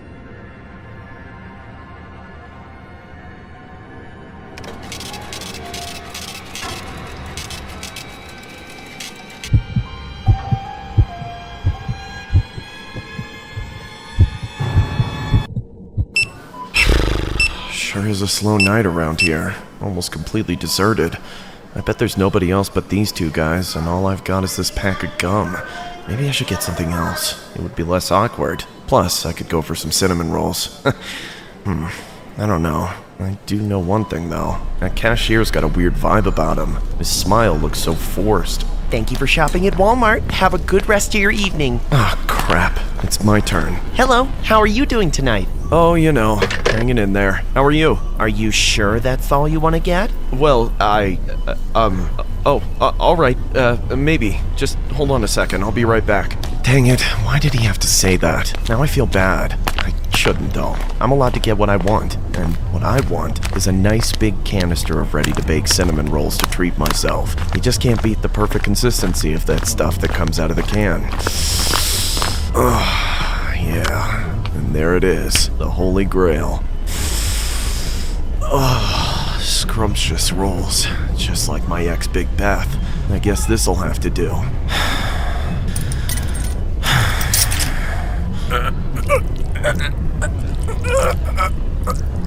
Wait a second. Oh, hold on. Do I really want to do this? It's a lot for one guy, isn't it? Oh, why can't I just do it already? Why is it so hard to just follow through with my choices? There. Oh, no putting it back now. Now I know how my ex feels. I'm walking away. Just walking away.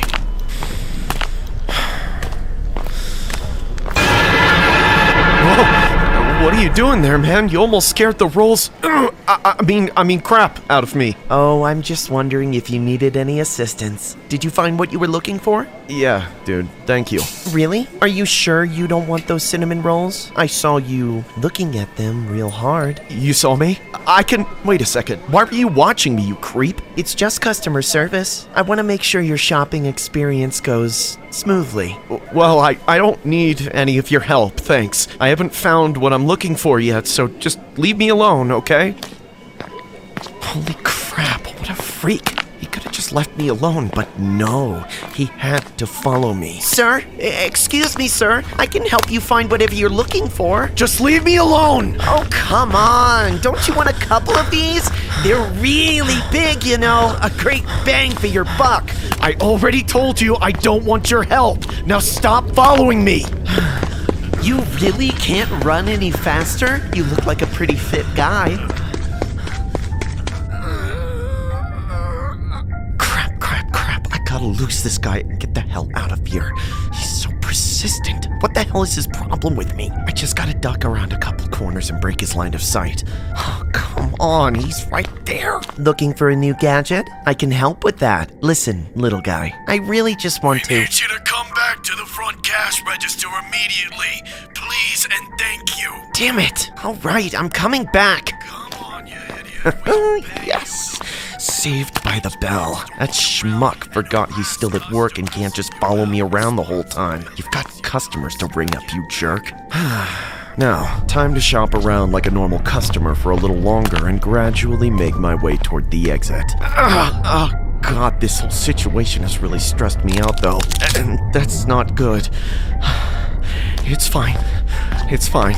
I just twisted my ankle by running like that. Nobody's even around to notice. There's the front door. I'm almost there. No sign of that creep either. Wait, what's going on? Why won't the doors open? No. What is this? This isn't fair. I'm at the door. Hello? Is anybody there? They're trying to trap me in here. Please don't touch the glass, sir. We wouldn't want you to get hurt now, would we? Back off right now. I don't know what you want with me, but you're not gonna get it. Oh, sir, you know what I want, and I am going to get it. It'll even be my pleasure. Get away from me! Now you've really pissed me off.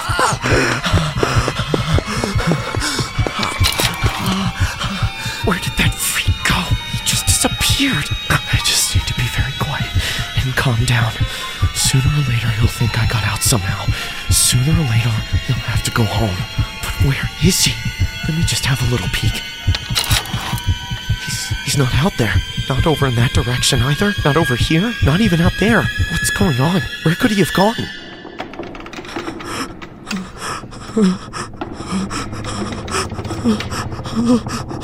I found you!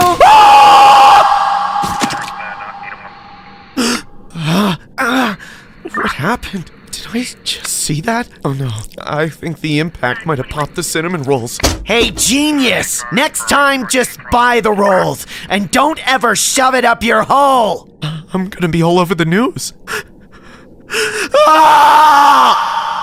This story was inspired by a true story regarding a 41-year-old man named Martin. He was arrested after shoplifting, which had gone horribly wrong in Las Vegas. The man thought it was a good idea to steal multiple items, including cinnamon rolls, which he had to hide up where the sun don't shine. To make matters worse, the cinnamon rolls ended up exploding inside him, thus causing a scene and ultimately his arrest.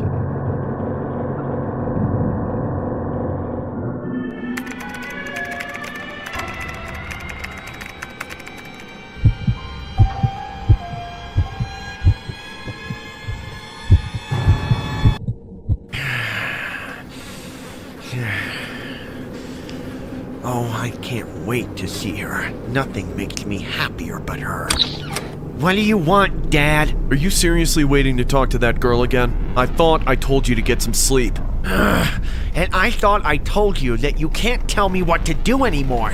I'm a grown man. I'd believe that if you got a job like your brother did. Why can't you be more like him? At least he pulls his weight around here and has a real girlfriend he's actually met before. I do have a real girlfriend. The only cheeks you're clapping is when you slap yourself in the face, you incel. I bet I get more action on a daily basis than he does. Yeah, right. Are all those tissues on your desk what you mean by action? I've got 10 gigabytes full of action if you want to see it. No, I don't want to see a single bit of that nasty chick. I'm a married man. Is that what you wanted to tell me? That you think my super hot girlfriend is nasty? No, I wanted to remind you that it's been a year since you got fired. We wanted to help, but you're putting a massive financial strain on me and your mother. We know you're still stealing from us, you rotten thief. I'm telling you, for the last time, so you better stop sending money to that Bulgarian no-good thought and get a job, or you're out of here. You hear me? Yeah, no need to scream. Now leave me alone or I'm calling the cops. I'm serious. You've got 2 weeks, and clean your room. It's a pigsty in here. Finally, I thought he'd never leave. Not too much longer now, my love.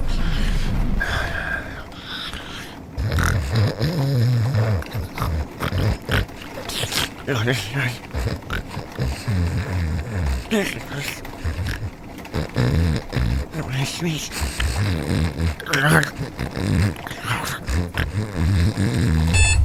4 a.m. at last! I'm coming, dear!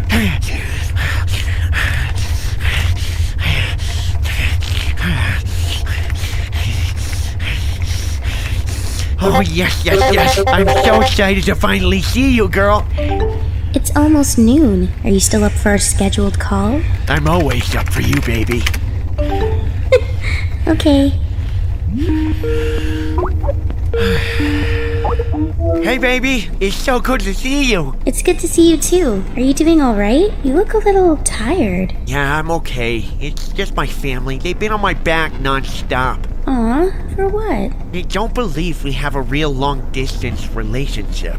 They keep saying I have an addiction and need to go to therapy and all that crap. But you know what? If I did go to therapy, it would be because my mom is obsessed with me. All my life, I've never had a girlfriend because she wants to be the only woman I've ever touched. She wants to pamper me like I'm still a baby. Isn't that weird? Well, we have a private relationship, of course, so maybe they just don't understand.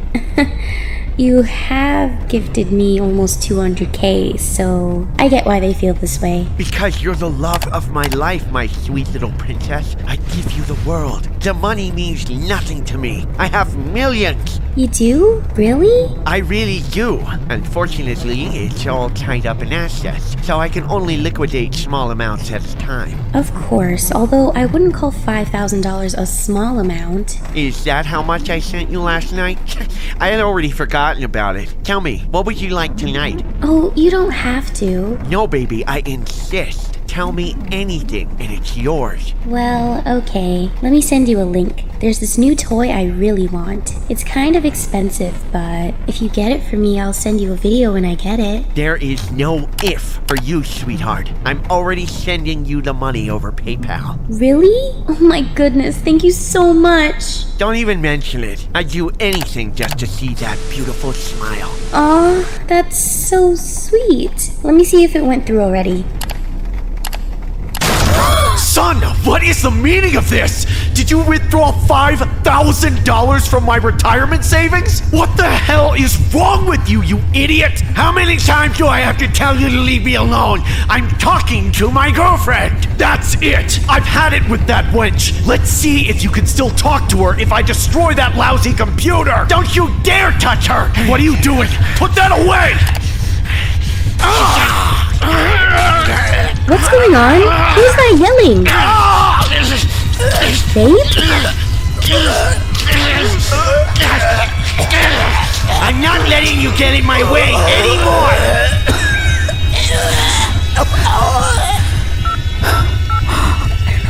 I don't know what to do. I don't know what to do. And you, I'm done with you. I don't need you anymore. I've always hated you. What's happening?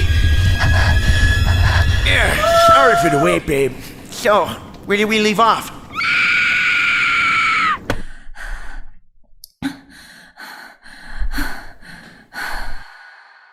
This story was loosely inspired by a Florida man who grew an obsession with a Bulgarian model. His obsession became so bad that he ended up stealing $200,000 of his family's money just so he could fund the depraved online relationship. When the man's family confronted him, he took matters into his own hands and did what he did. The man has since been sentenced for his heinous crimes.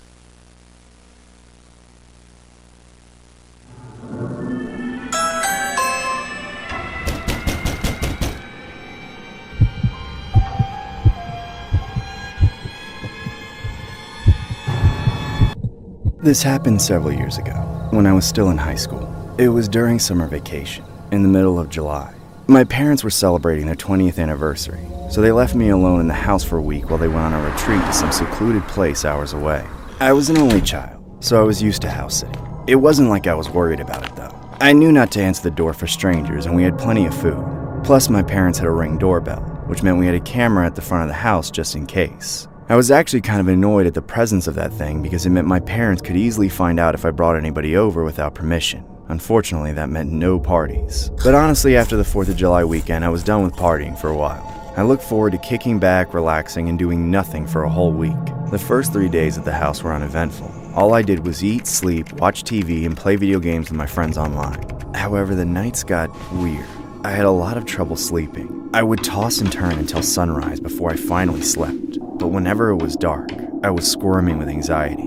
I kept hearing things, like tapping or knocking sounds. I couldn't tell where they were coming from, but I was too freaked out to find out, and not dumb enough to get out of the bed in the middle of the night to go looking for trouble. I tried to ignore it by wearing headphones or playing the TV. Of course, by the 3rd night in a row of it happening, I was starting to get annoyed.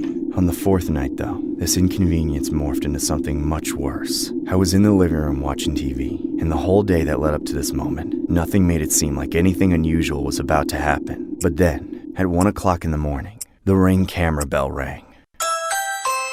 A chill went through me. I was already on edge from what was going on the previous nights, but now there was really somebody at the door. I immediately muted the TV and sat almost completely frozen except for my own pounding heartbeat. I swore to myself that I had to be hearing things, but then it rang again.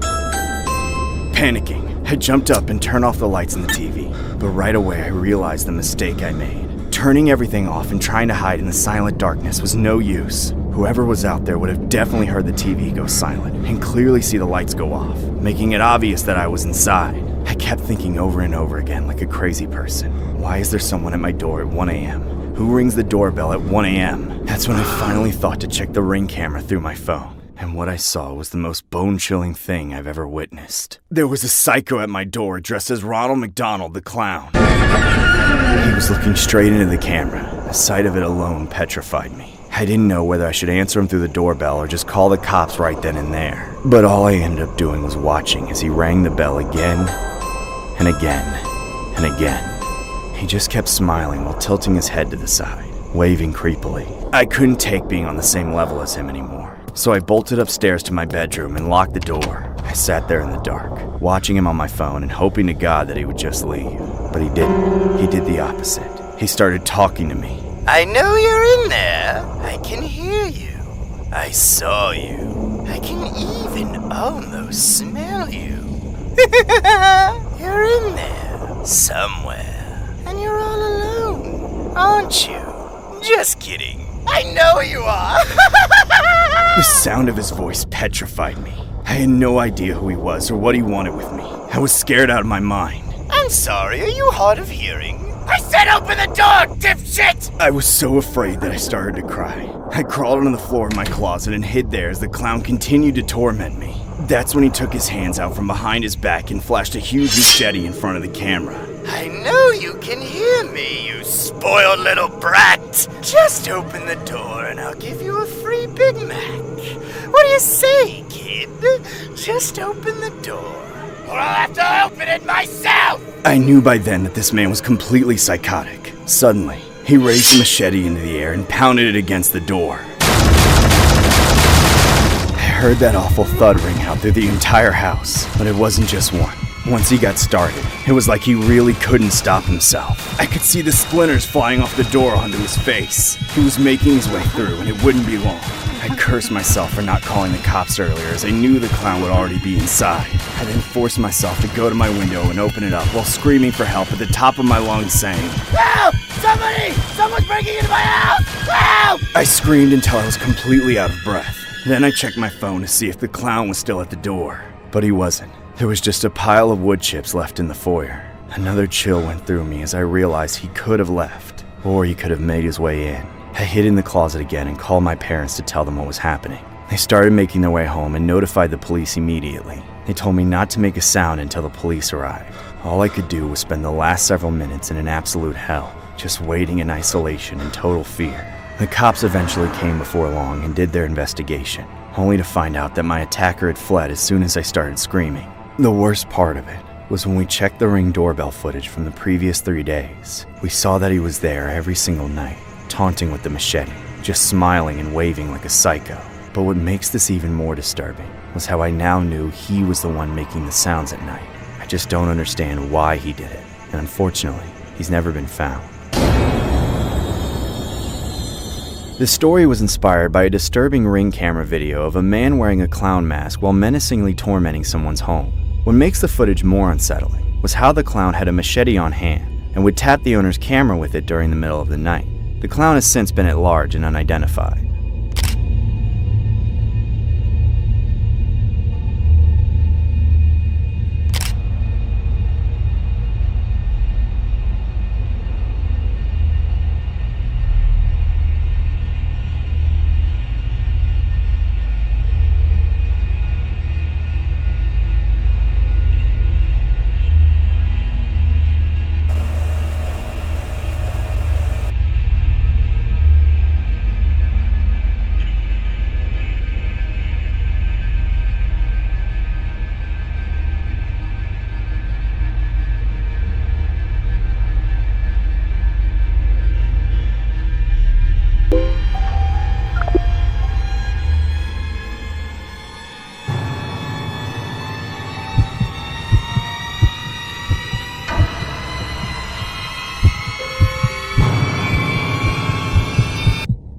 this story is told in the perspective of an 18-year-old male. I've always enjoyed trolling my friends, classmates, and even sometimes my family on social media, especially Facebook, because there are so many boomers on there who just don't get it. I'm no stranger to people getting pissed off at me when they can't handle the jokes I make. I had no idea it would get so out of hand when I was mindlessly scrolling through Facebook and saw a girl I used to have a crush on in high school who we'll call Alexis post a picture with her new greasy boyfriend. He looked super weird and creepy, also kind of deranged, like he was on something. The girl I used to like wasn't looking as good as she used to either. At first, I was thinking, how did this scrawny, toothless gumsucker land the chick I was trying to bag for years? But when I took a closer look at her, I saw that she had not aged well, and she was starting to look just as nasty as the dude she was with. It was evident that I dodged a bullet by not getting with her, but it was extra funny because I knew that if she'd given me a chance, her life might have had a better trajectory. Anyways, I thought the whole thing was hilarious, so I reacted to it with a laughing emoji and went on with my life. Later in the night, it was roughly around 11 p.m. when my night would end up taking a turn for the worst. I got a notification from my phone. I picked it up and checked it for the first time in a while. I was surprised to see it was someone tagging me in a comment on my latest post, as it had been months since the last time I posted anything on Facebook. I opened it up out of curiosity and realized that it was the same account that my old crush had tagged in her post as her new boyfriend. It was clear as day that he was furious. The fact that I'd gotten a reaction just from leaving a laughing emoji made the situation even funnier until I actually read the comment. It read, "What's so funny, punk? Do you think she didn't tell me about your ass? She still knows where you live." This wasn't the first time people have threatened to come to my house, but the only reason it freaked me out was because there was a high possibility that she knew my address. I tried to de-escalate the situation by saying, "Hey man, it's not that deep. I'm just laughing because I saw Alexis on it." For a moment, I thought it worked, so I put my phone down and went back to watching my show. But then a few minutes later, my phone started blowing up again. This guy was reacting to every single post on my profile with an angry face emoji and leaving target emojis and whatnot. At that point, it was becoming clear there was no way of talking to this guy that wouldn't feed into his angry stupidity. So I decided to stop interacting with him altogether and blocked him. Again, I set my phone aside and tried to watch TV, honestly feeling a little anxious about the whole thing. Not even a minute passed before my phone went off with another Facebook message. This time, it was a DM from a different account, but it was a totally random name with no profile picture and no post. And by the way it was typing, I knew it wasn't a bot, but the same guy. Yes, he actually made a whole new account just so he can keep harassing me. I just blocked him right away. By then, my pulse was pounding. I wanted to forget about the whole thing, but I still didn't get any rest. Seconds later, I got another barrage of messages, this time from my old crush's account. It was obvious from the profanity that it was the same guy texting me using her account though. Finally, I had enough and responded, knowing how desperate this guy was to get to me, so I typed, "Dude, why are you being such a Karen over a stupid laughing emoji? What's your problem?" Not even a minute later, he then responded back, demanding to meet up with me. So we set up a meeting point and agreed to settle our differences at a local plaza. To be honest, I was freaked out, but I wanted to get this guy off of my back more than anything. I then snuck out in the middle of the night and basically stole my parents' car. When I pulled up, the dude was already there, standing outside of his truck with a menacing smile. I made sure to park a fair distance away so he wouldn't run up on the car. I was deathly nervous, but I made myself go through with it. As soon as I stepped out, he started yelling at me. "What are you waiting for? Get over here and try me!" "I don't want to fight you, man." "What, are you scared?" "I just want to squash it. I came here so you know I'm serious." "I'm serious too. Seriously gonna mess you up. Stop stalling and take your lumps already, punk!" Suddenly, I couldn't stop shaking. I realized what kind of situation I had gotten myself into.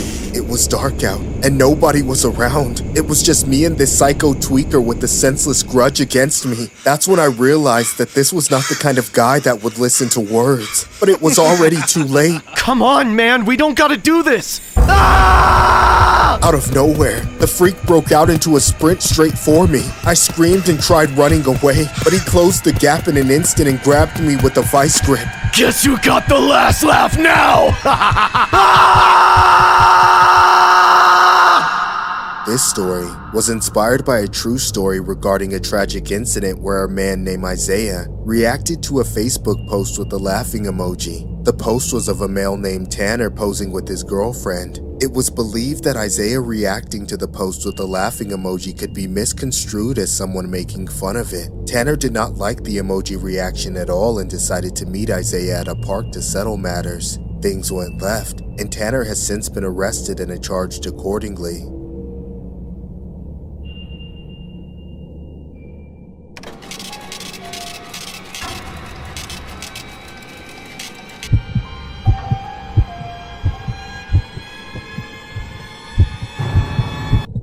Attention Costco members, looking for more rewards? Then please proceed to subscribe to Horror Shorts Party. Have a pleasant shopping experience and a great day. Can I help you find anything in particular, sir? Maybe. You see, I'm planning to propose to my girlfriend I met at a brothel. I guess I'm looking for a nice diamond ring and didn't even know Costco sold jewelry at all. Well, we actually have quite the selection. Would you like a recommendation? Anything to make her say yes. Oh, well, then you've come to the right place. We have a wide selection of carats and can cater to any size. Is there any chance you can make the ring big? My wife always has trouble getting the right fit. Did you meet your wife at SeaWorld? Excuse me? Ma'am, please be patient and wait your turn. Hey, penny pincher! If you don't have the dough, then you're in the wrong line! Go get a ring pop from Dollar Tree! I'm sure your SeaWorld wife would enjoy eating the ring anyway! Ma'am, please, Just hurry it up! If I have to sit here all day waiting for you, my milk's gonna spoil like my saggy waist warmers. I won't be able to eat my frosted flakes if you don't make a decision in the next minute! Ma'am, please calm down. I ain't talking to you, I'm talking to Mr. Wedgie over here. You know I can see your whole crack. Why don't you turn around so I can see your baby carrot too? Perhaps you should shop at Costco more and not at Baby Gap. Thank you for your help, but I think I'll shop somewhere with classier clientele. I am so sorry for the inconvenience, sir. Why don't you apologize to me for the inconvenience? I'm sorry? I apologize, ma'am. How can I help you? That's more like it. How about you get on your knees and fetch me this ring over here? Sure thing. Here you go. It might be a little tight. The last time I seen a ring this tight was when my husband put a ring on his— You don't need to share this, ma'am. Just help me get the ring over my knuckle, Costco boy! Okay. It's a little too tight. That's what he said. Ma'am, that's a little too much. Slide it down my finger or I'm calling your boss. I'm not sure this ring will fit. Why don't we try a bigger size? Don't make comments about my weight, boy. Fine.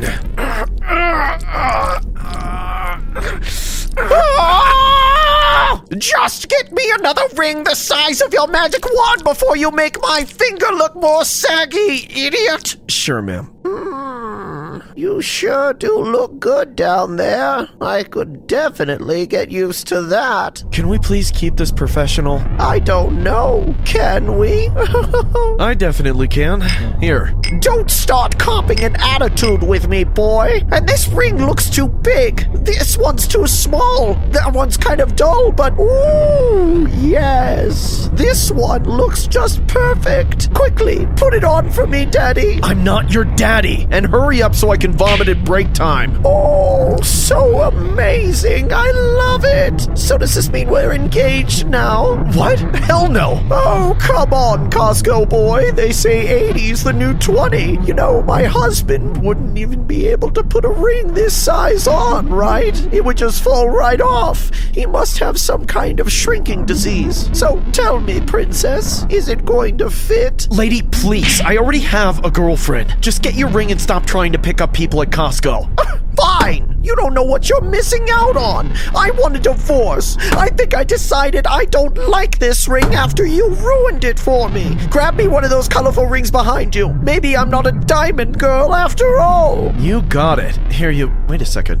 Where did that ring go? What are you talking about? Are you blind? It's right here on my finger. No, it's not. That's a completely different ring. I'm not stupid. Yes, you are. Don't play with me, lady. Give me the ring back or I'm calling the cops. Why? I haven't done anything wrong. Enough! Give it back now! Hey, let go of me, you creep! I don't consent! You're no longer my husband!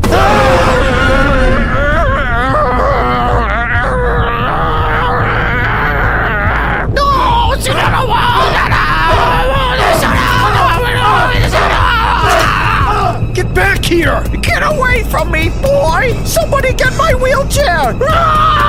Just give up! This is the only time you'll ever get a girl face down underneath you! Yeah, right! It'll be easy with this ring! Hey, what are you doing with that? That's mine! Hey, lady! Keep your hands where we can see them! You're under arrest! My husband is the only one that has consent to arrest me! You will not get away from this punk! Oh my god, babe! I'm so happy to see you! What happened to you? Why are you so sweaty? Don't worry about that. I have something important to ask you. What? Will you marry me? Ew! No! In fact, I'm dumping you for even thinking about proposing to me in a Costco! What? No! This story was inspired by an incident that happened at Costco in Nutley, New Jersey. Authorities say a 49-year-old woman named Isabel had stolen a diamond ring worth $2,000 and then swapped it out with another ring at that very Costco worth $28,000. The Costco staff then called police after realizing what had happened. Police were then able to track the woman at her home and arrest her.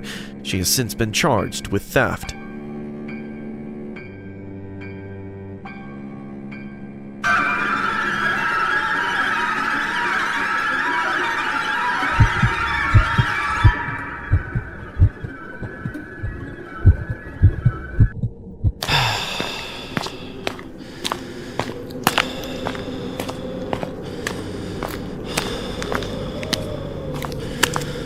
I'm going for a jog. Okay, don't stay out too late. Dinner will be ready soon. Don't worry, I'll be back soon.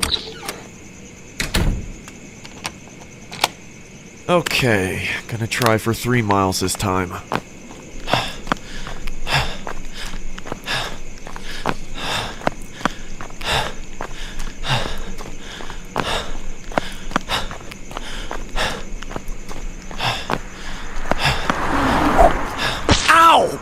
Hell? Hey, did you throw this?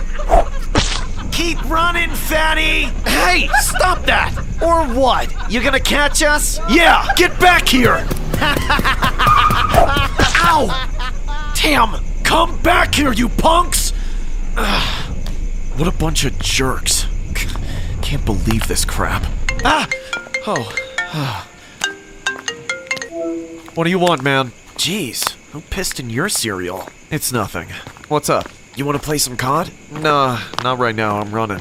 Running? Why would you make yourself suffer like that? I'm trying to get into shape, man. I don't want to be a couch potato playing Call of Duty all day forever. I want to be clubbing and dance with some babes. What a load of bull. You don't even know how to approach a dancing chick. Only because I've never had any practice. Do you think people just magically get good at talking to girls? Well, you've never even... What did you say? You cut out. Hello? Whatever. Gross. I should just give up and go home to shower.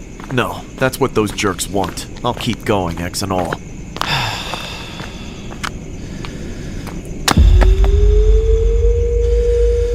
Where did she come from? And what are they doing in the middle of the road? Is this another stupid prank? No, but what kind of dance is that? Some kind of Fortnite emote? No, stop that. Don't think about a dumb video game right now. This is the moment to practice talking to dancing chicks. It's perfect. She's right there and nobody's around, so if I screw up, nobody'll see. Alright, now I should stop talking to myself or I'll seem creepy.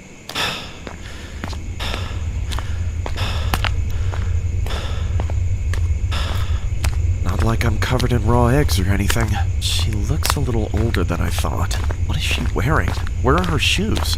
Okay, don't wuss out. Hey! How's your night going? Hello? What kind of dance is that?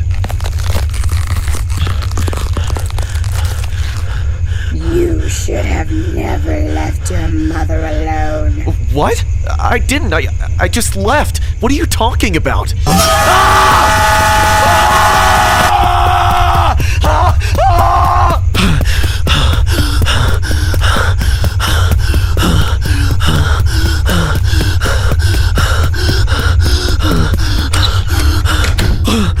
Oh, God.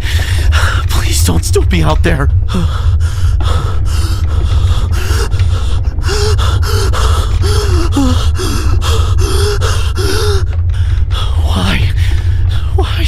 Why is this happening to me? Just leave me alone. You're not getting in here.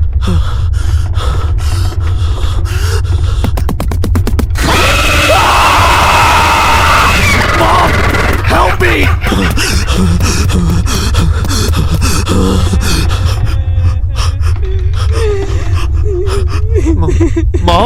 Mom, what's going on?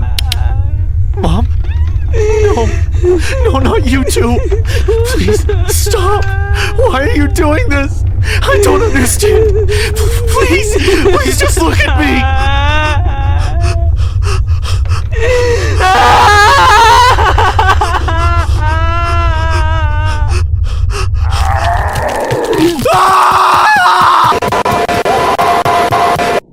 This story was inspired by a video of the Serbian lady captured by a group of teenagers near the city hospital. As shown in the clip, the woman's dance moves are always similar and strange looking, like the rest of the clips you see of her online. Here, you can see that she dances alone in the middle of the road, or somewhere, and when she sees someone filming her, the woman chases them with a knife, which is very scary to watch and confront in real life. Since the videos have been released to the internet, no one has a clue about her appearance, looks, and where she's from, so the attributes of her age currently need to be added to public sources. But from a few testimonies of some witnesses, they describe her to be a very old, creepy, decaying woman that looks like she's more dead than alive.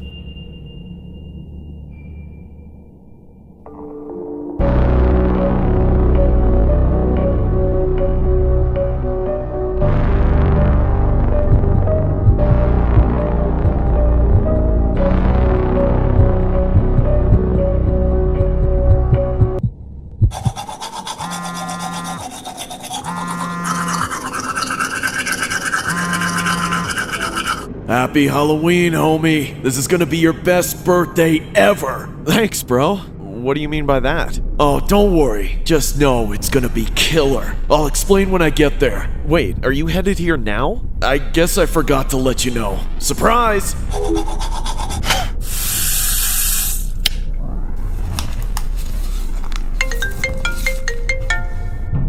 Hey man, it's me! Open up! Hold on a sec, dude. I'm in the middle of something. Hurry up! I don't have all day! Shut up! It's my birthday! What's taking so long? Open up! I'm coming! Finally! Jeez, man, what happened to you? Never mind that. I got you a ticket to the best haunted house in the world for your birthday. But don't worry, you don't have to thank me. Well, thanks. I mean, okay. Wait, which one? Screamers? Halloween Horror Nights? No and no. Better. Here. This is only one ticket. What about you? Aren't you gonna come with me? No. It's a solo adventure. I'm confused. Have you already done it? Yeah. Don't worry, man, I promise. It's a crazy experience. You're gonna love it. You'll never feel more alive. Listen, I've never even heard of this McKinney Manor before. Besides, I already have plans for the day. Really? What plans? Carving pumpkins and giving out candy to trick-or-treaters like an old person? Lame. It's too late for that. The ticket was expensive, damn it. These people don't do refunds. I don't even know who these people are. That doesn't matter. If you don't go through with this, you better pay me back. No way, man. I didn't agree to any of this. If you don't give me my money back, then I'll take it from you. Okay, I'll do it. Just let go of me. You won't regret this. What even is this? Shh, it's supposed to be a surprise. Just sign this. What? This is ridiculous. What am I getting myself into? Just sign it! Okay, fine. This better not be some kind of joke. Sign here, and here, and here, and here. Hey, it's me. We're ready to go. Yeah, he signed it and everything. Alright, see you soon. Who was that? That was your VIP escort. They're right around the corner. They've been waiting for you. Ho ho ho, VIP escort? Just sit tight and I promise that this will be the best birthday ever. Alright, thanks man. You're welcome, bro. Looks like they're here. Wait, that's them? Just go along with whatever they say. What are you talking about? What's going on? Hey, stop! Stop it! What are you doing? You messed up this time! Bye! Have a great time! Hey, stop! You bastard! How could you do this to me? You guys, stop! I didn't agree to this! He tricked me! Take me back! Stop! Yeah, we heard it all before. Stop! What are you doing? I swear to God, you're making a mistake! Shut up and stop moving! The more you piss me off, the worse this is gonna get for you. Have you ever choked on your own blood before? What? No! You're about to. No, please. You can't. I don't want any of this. That's enough of that. I thought we told you to shut up. By the time we're done with you, you'll experience agony you never thought possible. You'll wish you were dead. You'll beg us to kill you, but we won't unless we feel like it. Looks like we got a fighter. Knock him out. Won't be needing this anymore, cause nobody'll hear you scream. Please, let me go. I didn't sign up for this. It was my friend. Please. If you want to get out of here, then you better sell your soul. You hear me? I'll do anything. You'll do anything? Yes. Would you impale yourself on a spike? What? Would you impale yourself on a spike? Yes, I would. Say it. I'll impale myself on a spike. Would you eat your own intestines after we cut you open and rip them out? Yes, I'll eat my own intestines. I don't believe him. Get the blood. You're nothing. You're less than nothing. You're the crap on the bottom of my boot. Why don't we get everyone you love tied up right in front of you so you can eat their intestines as you watch them bleed out and scream in agony? No, please. I'll do anything you want. I'll eat the crap off the bottom of your boot. I'll be your slave. Just don't hurt anyone else. You're almost there. You actually broke a lot faster than we thought you would, Whip. But we're not quite finished with you yet. We want to show you that there's no such thing as horror beyond comprehension.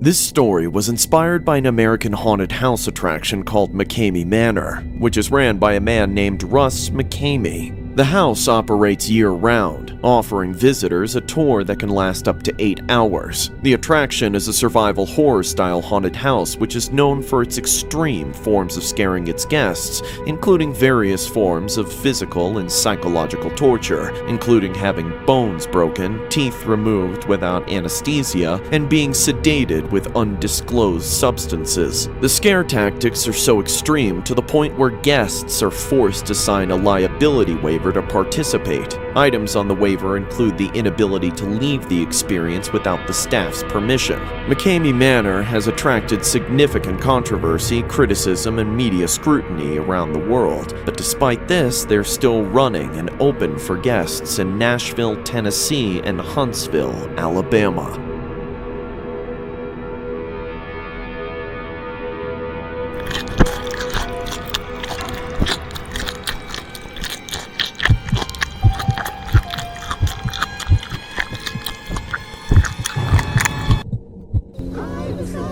Are you sure you know where we're going?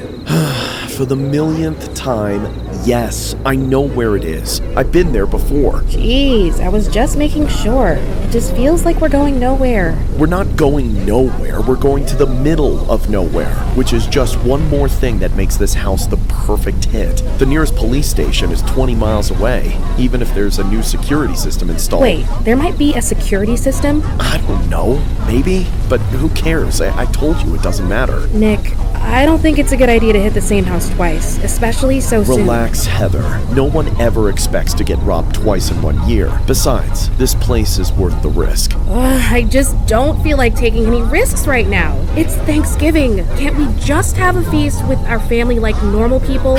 Just hurry the hell up. You drive like Grandma. I'm just on edge, okay? I promise you, there's only one guy living there. He's an old army vet from Nam or Korea or something like that. As far as I can tell, his wife kicked the bucket years ago, and his kids never come around. Wait, he's a vet? Like a veteran? This guy could be armed to the teeth. Relax, he's old. Did you forget that I already robbed this guy? I even got sloppy and the guy never even woke up. I didn't even get to the bedrooms of the basement. Nick, I don't know if I can do this anymore. I mean, doesn't this make us bad people, just robbing an old veteran on Thanksgiving? Jeez, when did you go soft? Have you forgotten why we do this? Let me remind you. Nick, stop it. Hey, stop it! Let me drive! Come on, cousin. Don't you like fancy jewels? Or are you more of a cold hard cash girl? Shut up! Why do you even keep that in the car? What do you think would happen if we got pulled over? Can't you smell it? Stop it, Nicholas! I'm serious! Get your hands out of my face before I crash! And we're here. What? Yeah, pretty lucky you stopped right here, huh? It's time. Get your head in the game. Right. Hurry up and put these on. The guy is definitely asleep by now, but keep quiet. I'll go in through the window and let you in through the door. Got it. All set. You ready? I'm ready. Let's go.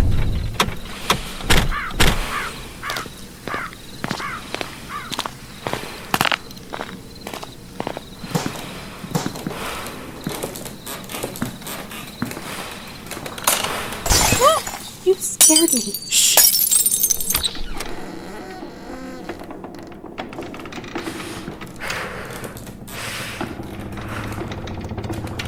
I'm going to the basement to look for the safe. You stay up here.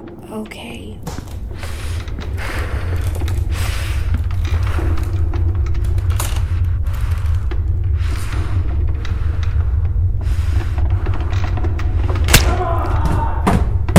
Something's wrong.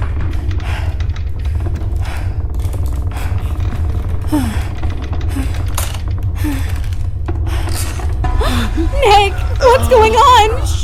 Heather! I gotta get out of here.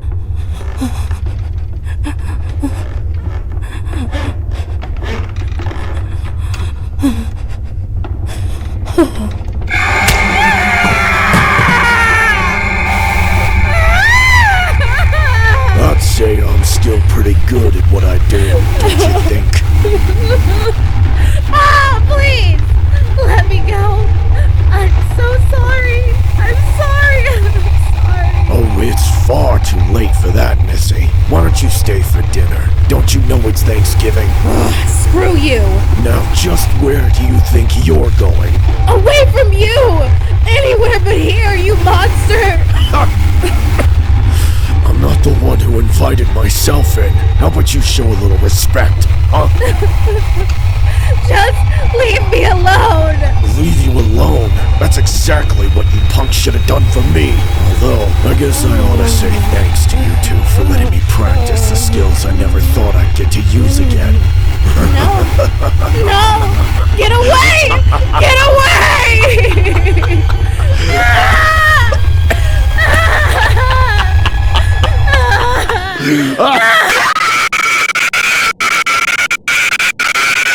This story was inspired by a disturbing case that happened on the Thanksgiving of 2012.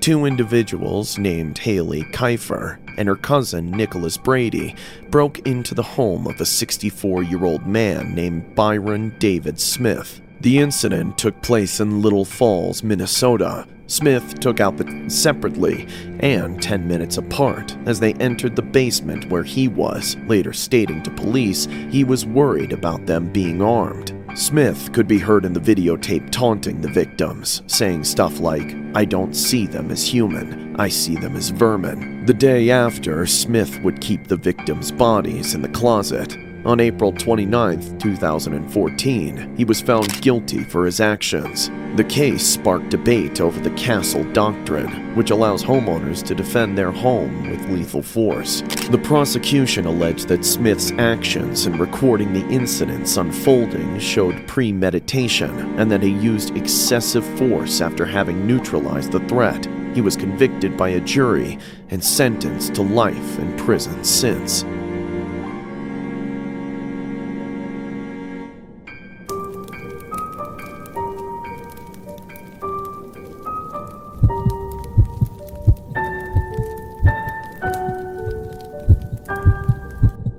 What I'm about to tell you was the most terrifying experience that I have ever lived through. It's something that I will never forget. It happened years ago around Christmas. I have a wife and one son. They're the most important people in my life. I would do anything for them. That's what terrified me about that day the most. The thought that something might happen to one of them. My wife used to be friends with this woman named Janet. I got along with her husband okay, but we weren't really close. We only ever saw each other when our wives hung out. Janet and her husband had a son as well, so it was a nice situation. The two kids could play together while the adults talked, and we never had to get a babysitter. One year, Janet invited our family over for Christmas dinner. Unfortunately, her husband had to work late that night and couldn't attend, so it would just be me, my wife, Janet, and our two sons. I was surprised that Janet would invite us over on a night that her husband worked, but we of course accepted the invitation, so we headed over to Janet's house for dinner that night.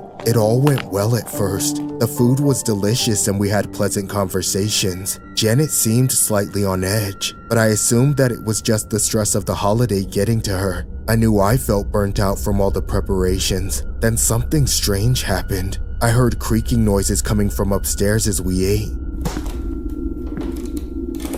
I thought it was odd, since no one else was supposed to be home. I asked Janet about it, but she just said something about the house being old. Oh, it creaks like that all the time. Don't worry about it. It happened several more times during the meal. At one point, I could have sworn that I heard footsteps coming from upstairs, but I just ignored it based on what Janet had said. It had to just be the old house. Eventually, we finished dinner and headed to the living room. The kids went upstairs to play, while my wife Janet and I conversed and had some wine. Another hour went by without any event, and I realized that it was getting to be pretty late. I was just about to ask my wife if she was ready to leave, when suddenly, the scariest thing happened. I heard screaming coming from upstairs. My wife and I immediately started panicking, but Janet remained strangely calm. Then I realized it was our son. I immediately ran upstairs to see what was wrong, but when I got up there, all the lights were turned off for some reason. It was incredibly dark. The screaming had stopped, and I had no idea where it had come from. It was difficult to make out anything in the darkness. "Son, where are you?" He didn't answer. I really started to panic then. I ran through the dark hallway, checking different rooms. I couldn't find my son anywhere. Then I saw some light peeking out from under a closed door. I frantically opened the door and barged into the room. And I couldn't believe what I saw. My son was lying on the floor with a large man dressed as Santa hovering over him. My son looked scared to death. The man was dressed up like Santa with the wig, beard, hat, and boots, but he was in underwear. It was terrifying. What the hell is going on? The man didn't say anything. He just stared at me from behind the fake beard and wig. Then he made a move like he was going to attack me. I quickly pushed him out of the way and grabbed my son. He started crying as I escorted him downstairs in a total panic. I told my wife to get our stuff together and then started cussing at Janet. "What the hell is wrong with you?" She seemed confused about what was happening. I asked her why she would lie about her husband being at work. I knew she had to be in on the whole thing. Janet just stared at me and my wife gauntly and didn't say anything. As a matter of fact, she had this disturbing grin on her face. My family and I were horrified. We got out of that house and drove home as fast as we could. My son was still in shock and crying. I still couldn't believe what happened either. We knew that family. My wife had been friends with Janet for ages. It didn't make any sense. My family found it incredibly disturbing that Janet would pretend that her husband was at work. while he was actually hiding upstairs the whole time. It explained everything though. That was why Janet seemed strange the whole time. The creaking noises that I heard were obviously him moving around. The most horrifying thing was what her husband intended to do to our son. And why was he dressed as Santa? On the ride home, my wife got a text from Janet that said, "Is everything okay?"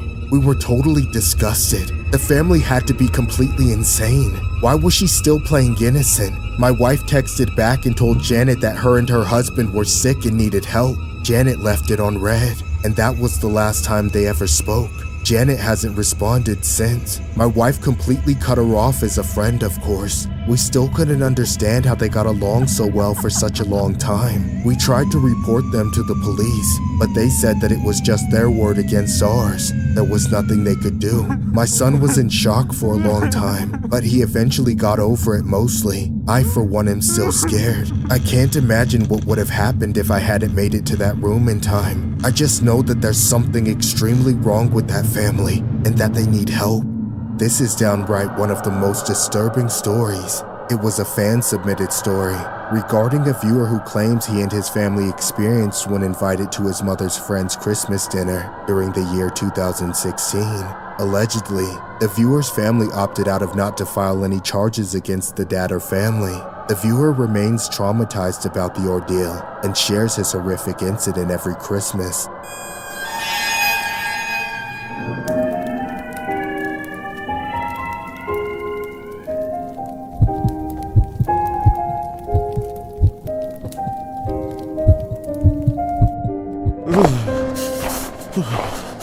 What the hell is going on out here? Why are there so many people here at 9 a.m.? It's Wednesday. I know I'm in high school, but don't you people have anything better to do? Don't you have jobs or something? Finally. What in the... Why is everyone right there? So much for showing up early for a good spot in line. Oh no. Is that really Santa Claus? What happened to him? It looks like he hasn't eaten since last year. Alright, I'm next. I can finally make a wish and get out of here. Has he even blinked this whole time? Why does he keep looking at me? Is he okay? What's going on? Why is that kid crying? Well, it's my turn, and I can't hold up the line. Here I go. Hi, Santa Claus. Ho, ho, ho, hello there, you dashing young man. Come take a seat on old Saint Nick's knee. Okay. Is that okay? Oh, did I say knee? I meant my lap. Come closer, boy. I'm hard of hearing. Whoa, hey. Ow! What was that? What was what? In your pants, I felt something. Oh, you mean that? What are you talking about? Shh, come here, boy. That's Santa's secret weapon. I keep it on me so when I'm traveling through certain areas, I can use it on guests who make things exciting. Huh? You mean like a knife or something? Never mind that. It won't hurt you. Just take a sit on the other side of Santa's lap. Okay. Hurry up now. I don't have all day. I'm sorry, Mr. Santa Claus. We can be quick, I promise. Good. Now, what's your name, boy? My name's Keith. And Keith, do you know if you're on the nice list or the naughty list this year? The nice list. I've been good. Have you now? I'll be the judge of that. Now, tell me, what do you wish for Christmas? Well, sir, it's about my girlfriend. Bah! Your girlfriend? That doesn't sound like something a nice boy would have. What is it you want with this girlfriend? I want to have... That is a naughty wish, and it just puts you back on the naughty list. No, please, I take it back. I'll wish for something else. It's too late for that. There's no way that I can give you a present if you're on the naughty list. Elves, take him away. Please, can't you make an exception? It's not like I wish for something bad. Please. Enough! I can make your wish come true, but you have to stop causing a scene, all right? Okay, I'm sorry, Santa. What can I do? Wait a few hours until I clock out. Then meet me by my car in the parking lot. It's the one that looks like a magic sleigh. I'll take you to my, workshop. Yes, thank you, Santa. I love you. That's what I like to hear. Now smile for the camera. Santa? Is that you? So, you found my car. Now get in the car already. Can you see where we're going? Of course I can. I live right around the corner. I know a shortcut too. Want to see? What? Whoa! What are you doing? Stop it! Slow down! Are you crazy? You're gonna crash! Please, stop! You didn't think I kept my job by driving slow, did you? Just slow down, for the love of God! Please! Fine! But only because we're here. What is wrong with you? What's wrong with me? Nothing! How else do you think I made it to every house in the world in one night? Just get inside. Hurry up now, I don't want you to get cold. Go on. Santa? Who had the fire going while you were gone? Why, it was one of my elves, of course.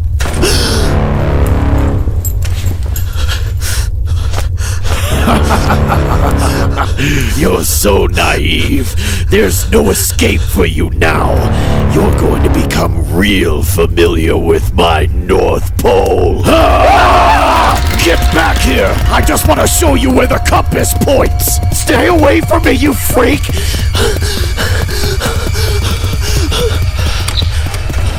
There's no way you're getting out of here until I let you.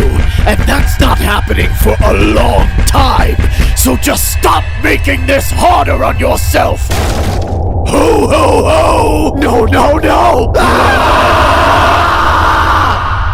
Yet another tale of terror this year at the community mall. The beloved local Santa Claus we have all known and loved for years was arrested yesterday on multiple charges alleging rampant abuse of guests who visited the mall during the Christmas season. This story was inspired by a disturbing mall incident that happened in Seattle. A 72-year-old former shopping mall Santa Claus was sentenced for his crimes after being accused of violating multiple mall guests while on the job. The man's name is Ronald Carroll McDonald. It was alleged that he wanted to be a mall Santa just so he could target younger customers under the radar. Ronald's son ended up asking the judge that his father be given the maximum sentence. Ronald was seen sobbing as he apologized to his family and to the relatives and friends of his victims in the courtroom. He later stated that he was quote-unquote Satan and not Santa, and that he knows everyone wishes him hell. Ronald pleaded guilty for his heinous actions and was sentenced accordingly.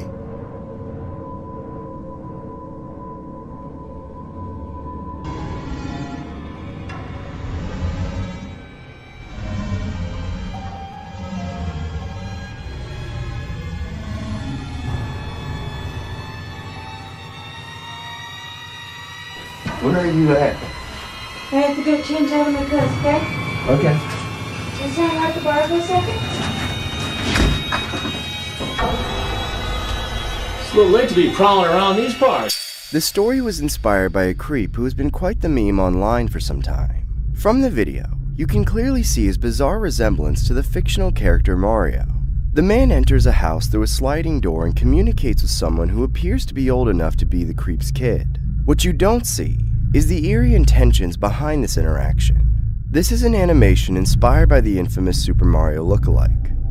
I used to love all things Nintendo. My whole entire room was decorated with action figures, posters, stacks of game cartridges, and even many of my clothes were Nintendo themed, from the bed sheets to the socks on my feet. You could say I latched onto it as a substitute in the lack of any real personality traits. And admittedly, that's what I tell people when I don't feel like being completely honest about my past. I still find myself preferring to live in the falsehood where things in my past never happened, but the constant lying itself weighs more heavily on me than anything, so I think it's just time to come clean. I was in my early teens when all this happened.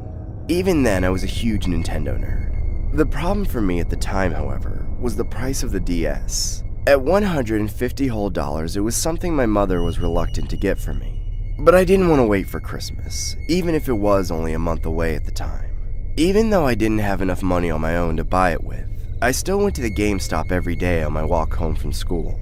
I knew I wouldn't be able to buy it, but I could still look at the display versions in the store, and maybe even score some demo gameplay if I was able to get a spot behind the controls. Unfortunately, because of Nintendo's popularity, I was almost never able to play the DS before I had to continue walking on home. There was just always somebody on it already, and I was always too scared to ask them to get off so I could play a bit.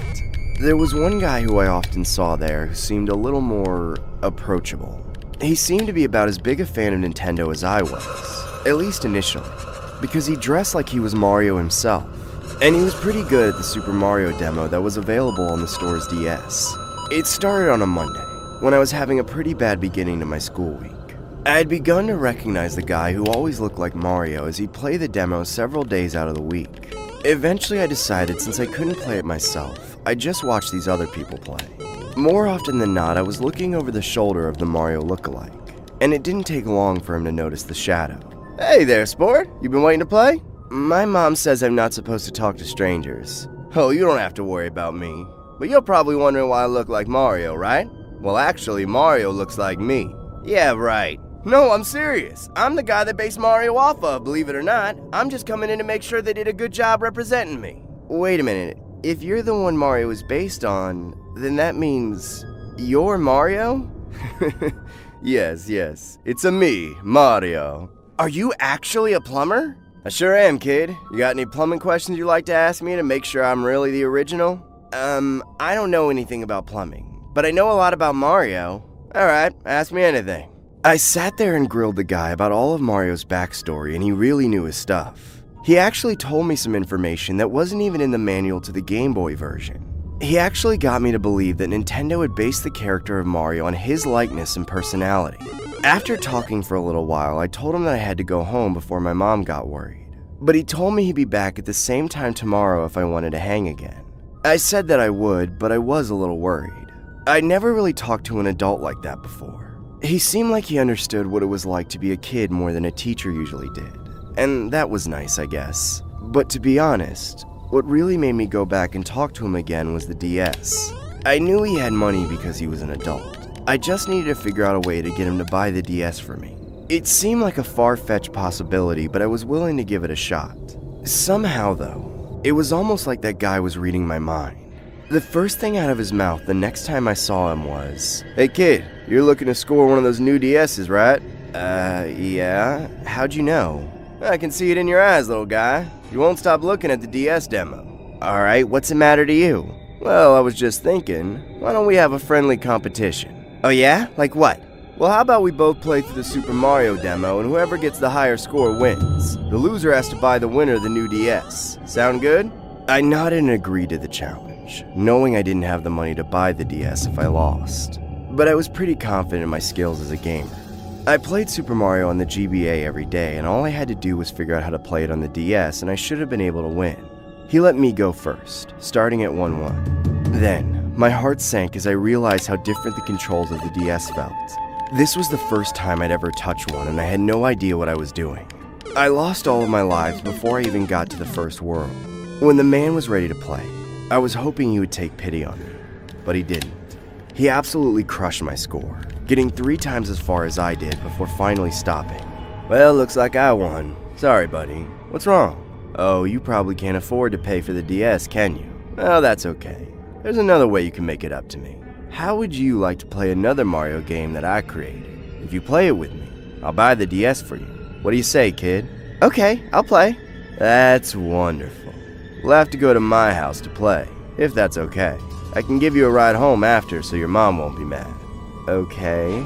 Foolishly, I got in the man's car and he started driving towards his house. As we drove off into the main roads, I could visibly see him huffing and puffing, as if something was concerning him.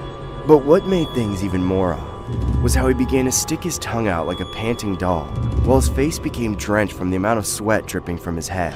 I was convinced that Mario was experiencing some kind of episode. Loud police sirens began echoing the streets, which clearly made him more anxious. I nervously asked him, "Mario, are you okay? Why do you look so nervous?" Shut up, kid! Bowser's after us! But don't worry, my checkpoint is located at my house! It was at that point I could tell something was horribly wrong. I finally came to my senses and realized that this man was nothing but an imposter gone mad. He literally went through traffic like we were in Mario Kart. I began to yell, "Leave me alone or I'm calling the cops!" That's when the deranged man dropped me off at a random intersection and drove off. I eventually got home by public transit and never told my parents what happened until many years later. I continued to walk past the store in which we met every day, but I never saw him there again.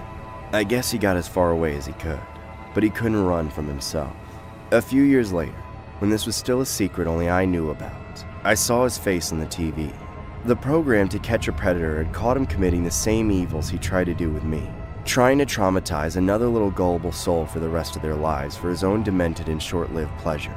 Obviously, because of all this, by the time my mother really did get me the DS for Christmas, I couldn't stand anything to do with Nintendo, as it triggered all the memories of what happened between me and that man. It's a little late to be prowling around these parts, huh? Yeah, it is, isn't it? Why don't you have a seat right over here for me? All right, thanks. Right there on the stool. What are you up to tonight? Not a whole lot. What are you doing here? A friend asked me to come over. A friend? And who's that friend? I'm not sure.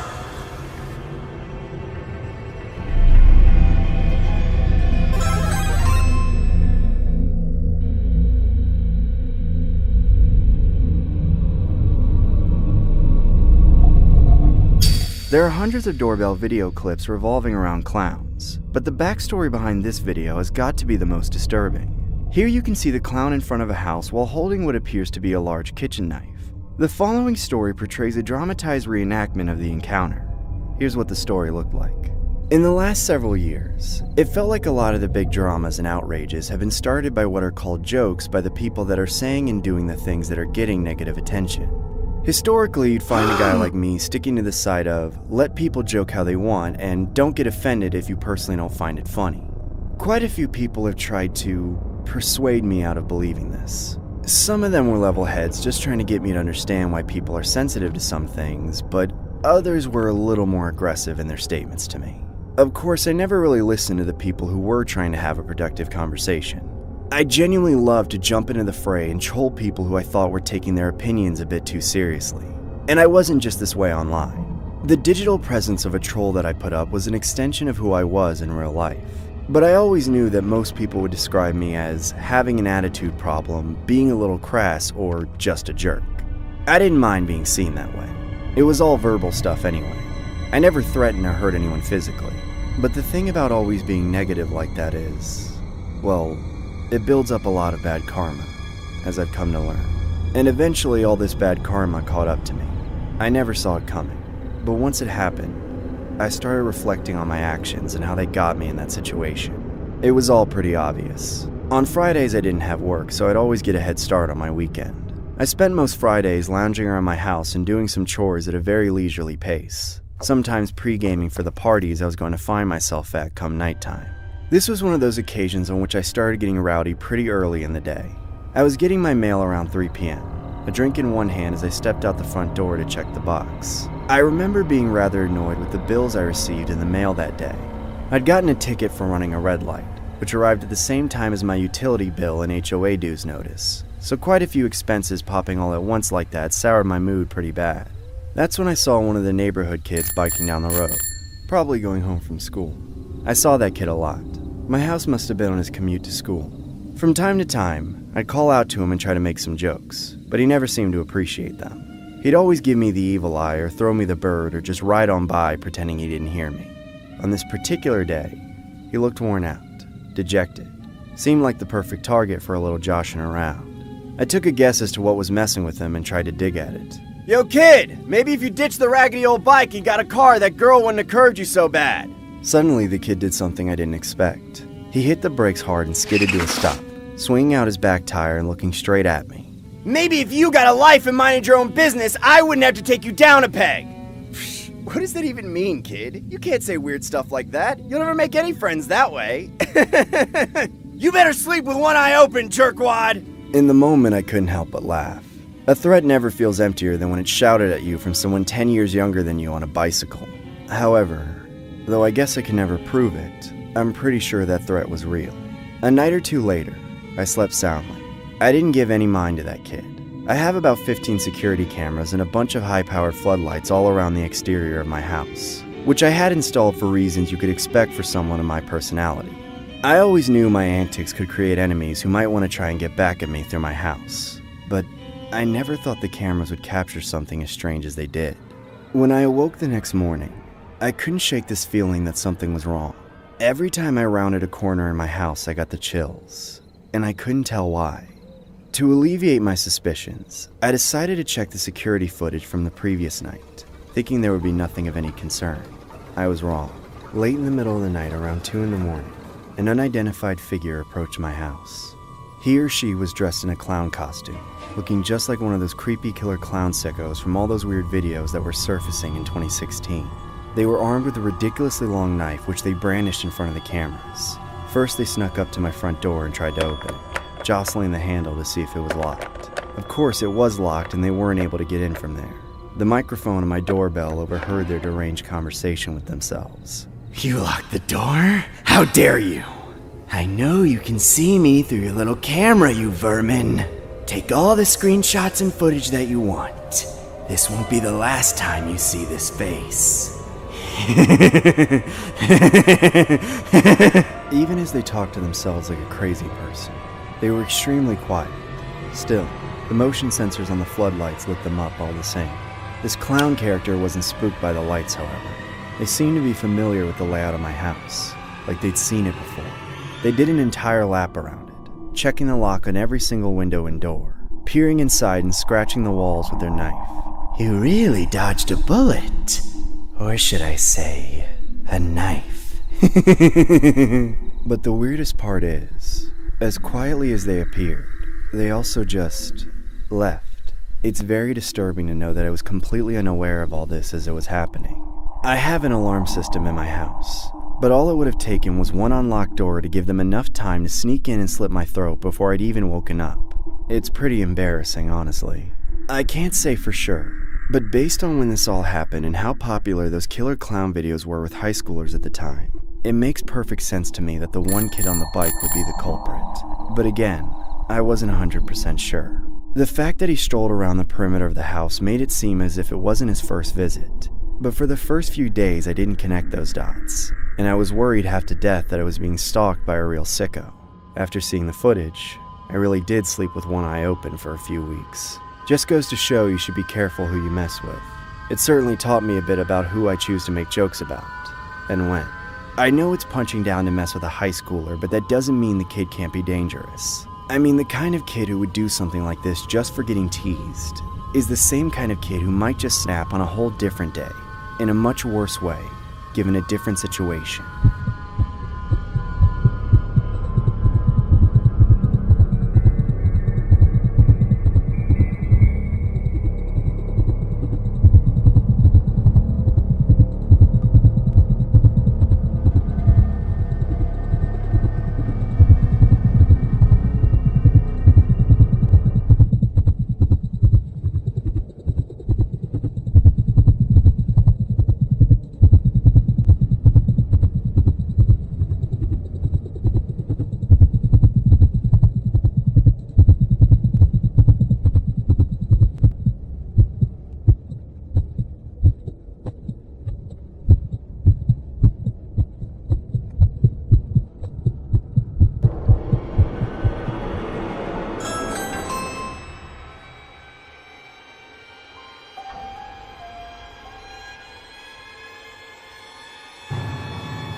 The next Ring camera footage happens in broad daylight.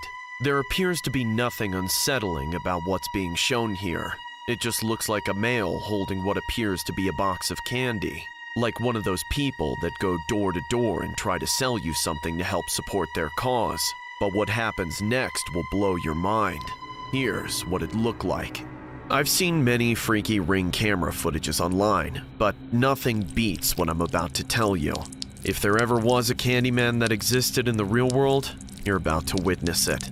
It happened about a month ago when I was home alone. The world would have never witnessed what unfolded if I hadn't installed a Ring camera on my front door. It happened on a Tuesday in broad daylight. I was working from home on my laptop when I heard my doorbell ringing. As a safety precaution, I always like to check the surveillance footage to see who was out front. There stood a gentleman that looked to be in his mid-20s with a mask over his face. holding what appeared to be a box of candy. At first glance, he looked like one of those candy salesmen that sell chocolate door to door. I found this rather strange, as people who do this kind of thing were typically on the younger side, but I didn't see any harm in it. I ended up entering the foyer and opening the door, only to see the same individual I saw in the camera, except he looked more deranged close up. Hi, sir. Would you like to buy some chocolate? How much? How much you got? You seem like you have a nice house. You must be loaded. How about you buy all my chocolate? Kid, you don't just come to someone's house and request— Shut up and buy my chocolate, rich boy. How about this? Get the hell off my property and leave me alone, or I'm calling the cops! Get on the floor, you little shit! And that's when I got robbed point blank. It all went down in a split second. Several bandits ambushed and robbed my house, leaving myself and the candy seller dumbfounded. But after the local news stations got a hold of the story, it was later found out that the candy salesman was a part of the whole robbery scheme. He had been going to multiple houses around the neighborhood, posing as a candy salesman, only to lure people to open their front door. A brazen robber posing to sell candy along with 3 other people are still on the loose tonight. The frightening daytime armed robbery home invasion that happened on Monday in Stockton has a lot of neighbors nervous.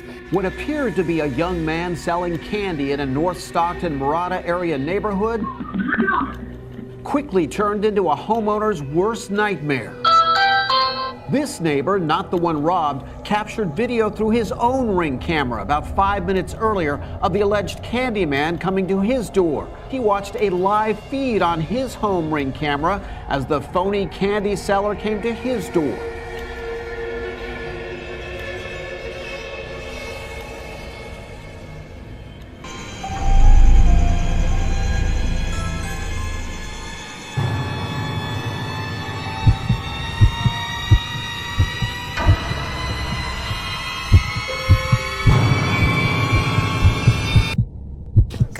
All passengers boarding, please ensure that all carry-on bags are safely stowed underneath the seat or in the overhead compartments. If you need assistance stowing your carry-on, please ask a flight attendant for help. And please do not forget to subscribe to Horror Shorts Party. Sit back and enjoy the ride. Can you please just put it under your seat? You're holding everyone up. Sorry about that. I just need a second. I don't think it'll fit under the seat. Well, then maybe you should have put it in checked baggage instead of being cheap. There we go. Money saved.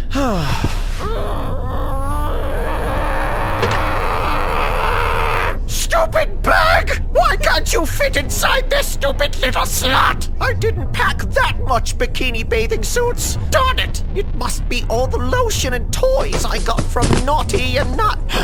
Excuse me, flight attendant! I need help fitting my bag in here because someone is taking up all the room! We can just put it over here in the next one if that's alright, ma'am. Fine. I guess I'll just work around Mr. Beats by Dre over here. Thank you for cooperating. Get out of my way, Blondie! Don't patronize me! Just let me get to my seat! Excuse me, coming through! Make some room, Mr. Beats by Dre! Whoops, sorry. Go ahead. Your body is as piggish as your attitude. Why do I always get seated next to the worst people? I'm just gonna ignore that. Attention passengers, we will be taking off shortly. Please ensure that all bags are properly stowed and all electronics have been switched to airplane mode. Please fasten your seatbelts and prepare for a smooth flight. Thank heaven for noise-canceling headphones. Otherwise, I would have to knock those nasty dentures out of her mouth to get her to shut up.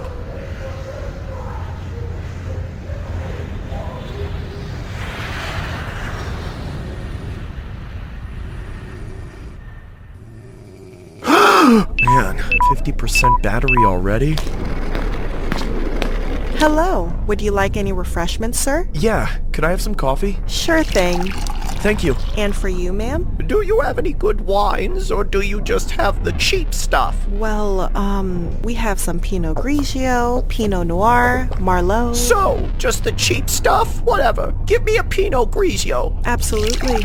Careful, Blondie, don't spill it. Jesus, I've never experienced so much turbulence on a flight in my life. Don't worry, I've got steady hands. Probably because you're a stupid little thought that works at OnlyFans. Excuse me? Hurry up and give me my damn wine, pube liquor! All right, here you go, ma'am. Oh, disgusting! I'm sorry. Would you like to try another? Hell no! Get the hell out of here with your Dollar Tree wine, lady! Sure thing. I've never tasted anything so putrid. I don't know. The coffee's alright. Yeah, right. It just looks watered down. I guess I'm cheap. I'm sure you are, Piggy. What did you just call me? You heard what I said, Peppa Pig! Now put those Beats by Dre back on your little cranium before I really give you the beats! What the hell? What's going on? Don't you know how to fly a plane? I'm fearing for my life here! Someone give me a tutorial on how to wear this mask! Everyone, please remain calm and put on your oxygen masks. Please remain in your seats. I can't see anything! Oh god, I gotta say goodbye. I'm recording this for my family. I don't know if I'll ever see you again, so I just want you to all know that I love you. And to Sarah, I hope you already know that you are the best thing that ever— Get out of my way! Hey, what are you doing? Are you crazy? Get back in your seat! Shut up, you little pig! Get off your smelly tail and do something useful with it! Block that hole with your body! Come on, get up! Hey, get off me! I'm on a seatbelt or you're gonna— Help me! Oh god, what is happening? I'm reporting this to your manager! Everyone, please remain calm! Sarah, I didn't get to finish what I was saying. I hope you didn't see that. I was just trying to tell you that you were the best thing that ever happened. Everybody brace yourselves! Oh, thank God. Attention, everyone. We have safely landed on the ground. Please continue to remain calm and find an orderly way to the nearest exit. I think I know who those belong to. Somebody's got to hold on to the only thing left of her. This story was inspired by an incident that happened on a Southwest Airlines jet. A malfunction occurred on the plane where the engine got blown out, causing the plane to hurtle out of control. One of the passengers shown on the photograph below had enough composure to film a video saying goodbye to his loved ones. At the end, everyone miraculously survived. It was rumored that one of the passengers nearly got sucked out of a broken window, thus birthing this animated short.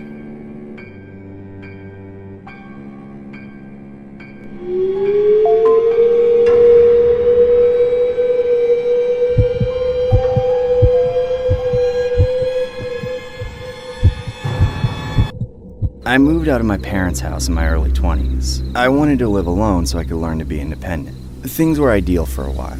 Aside from working my normal job and going out with my friends, I was always active on TikTok, following trends and tracking my gym progress with whatever dances were becoming popular. I would film a dance in my living room about once a day, but it wasn't long before I started to feel less than safe in my own home. At first, it was just when I was walking through the apartment complex, from my car to my front door, which was on the second floor, because I kept seeing this older Spanish guy that sort of showed up one day. I couldn't tell if he had recently moved in or if he was just some random creep who loitered there a lot, but he always stared me down as I walked by.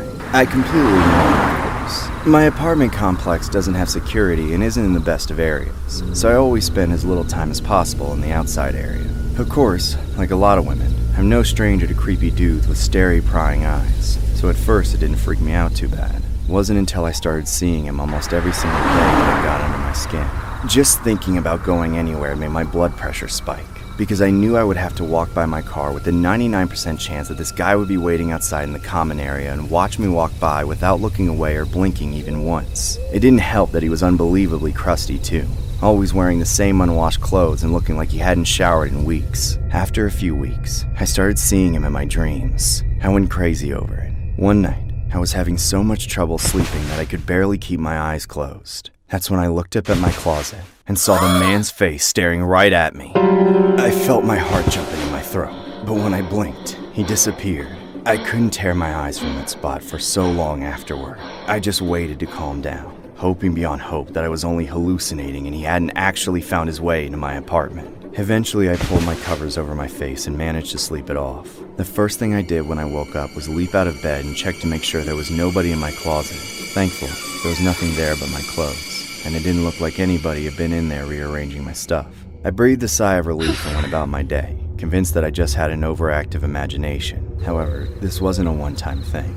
It went on for weeks. Pretty much every other night I would open my eyes to see his disgusting, terrifying face looking at me from the closet, smiling in the way that some men smile that just make your bones shiver. Each and every time I saw him, I told myself I was seeing things and pulled the covers over my eyes. With every night that I saw him and nothing serious actually happened, I got more and more worried I was going crazy from living alone. I started to think I should get a roommate to ease my mind, but I was very alone at the time. I didn't have friends I was close enough with to feel comfortable talking about what was going on with me, so I kept it bottled up inside until I would cry myself to sleep under the covers whenever I saw him. The sleep I lost over this affected my work too. I got in trouble for being late too often. So one night when I was looking ahead at a couple days off, I tried to stay up all night and sleep early the next night to reset my sleep schedule. I also figured I should record the experience on TikTok, just to have something to do once the exhaustion set in. Before long, my dancing was almost comically bad from how tired I was. Then, I heard a very concerning noise coming from my balcony. It sounded like someone was out there, right on the other side of the door. That's when I heard an eerie male voice making some kind of twisted, inaudible sound. I can feel my whole body tense up. I wanted to believe I was hearing things now. I slowly approached the door and opened it, just to make sure I wasn't going crazy. And that's when I saw the most disturbing thing that still haunts me to this day. It was the same man standing on my balcony, inches away from me. I sprinted away, screaming, yelling hysterically, saying, "Get the hell out of my apartment!" I got to my front door and looked back at him as he tried to make his way inside. "Get out of here! Somebody help me!" To my horror, he just stood there, halfway through the balcony door, staring at me with this blood-curdling smirk like he was enjoying the whole thing. I opened my front door and walked backwards into the breezeway. Finally, he retreated to the balcony and closed the door. I then started banging on my neighbor's door while constantly screaming to cause a scene. They came outside, confused at first, but they were more than willing to help when I told them what was happening. The cops showed up soon after, and when they went inside my apartment to look for him, he was gone. He already climbed down from the balcony and fled. However, with the amount of time he spent stalking me in the common area in plain view of the security cameras, and with the footage I was able to get of him with my phone, it was easy to track him down. He was probably one of the most recognizable creeps out there. Everything else that came out of the investigation afterwards was just a series of confirmations of all my worst nightmares. He had indeed developed such a severe obsession with me that he climbed up my balcony just to get to me. But that's not even the worst part. The most terrifying thing was that it wasn't the first time he did so by any means. When the police looked deeper into my closet than I usually would, they discovered a horrible number of notes scribbled on the wall, and hair follicles matching the man's DNA. That means all the times I thought I was hallucinating, he was actually there. He had been sneaking in through my balcony almost every night, just to watch me while I slept. Since then, I've posted the TikTok he barged in on, and shared this story with as many people as possible just to raise awareness. The story was inspired by a true story regarding a 25-year-old woman who was filming herself dancing while making a TikTok video. Midway during the TikTok, a man can be seen breaking in and entering the woman's apartment through the balcony door. The woman is seen hysterically screaming and shouting at the man to leave her property while exiting through the front door and knocking on her neighbor's door. The man was later caught and arrested, and identified as Angel Gomez, who had been stalking the victim since she moved in. It was alleged that the man had climbed his way up into the building and into the victim's balcony. He has since been hit with an abundance of charges.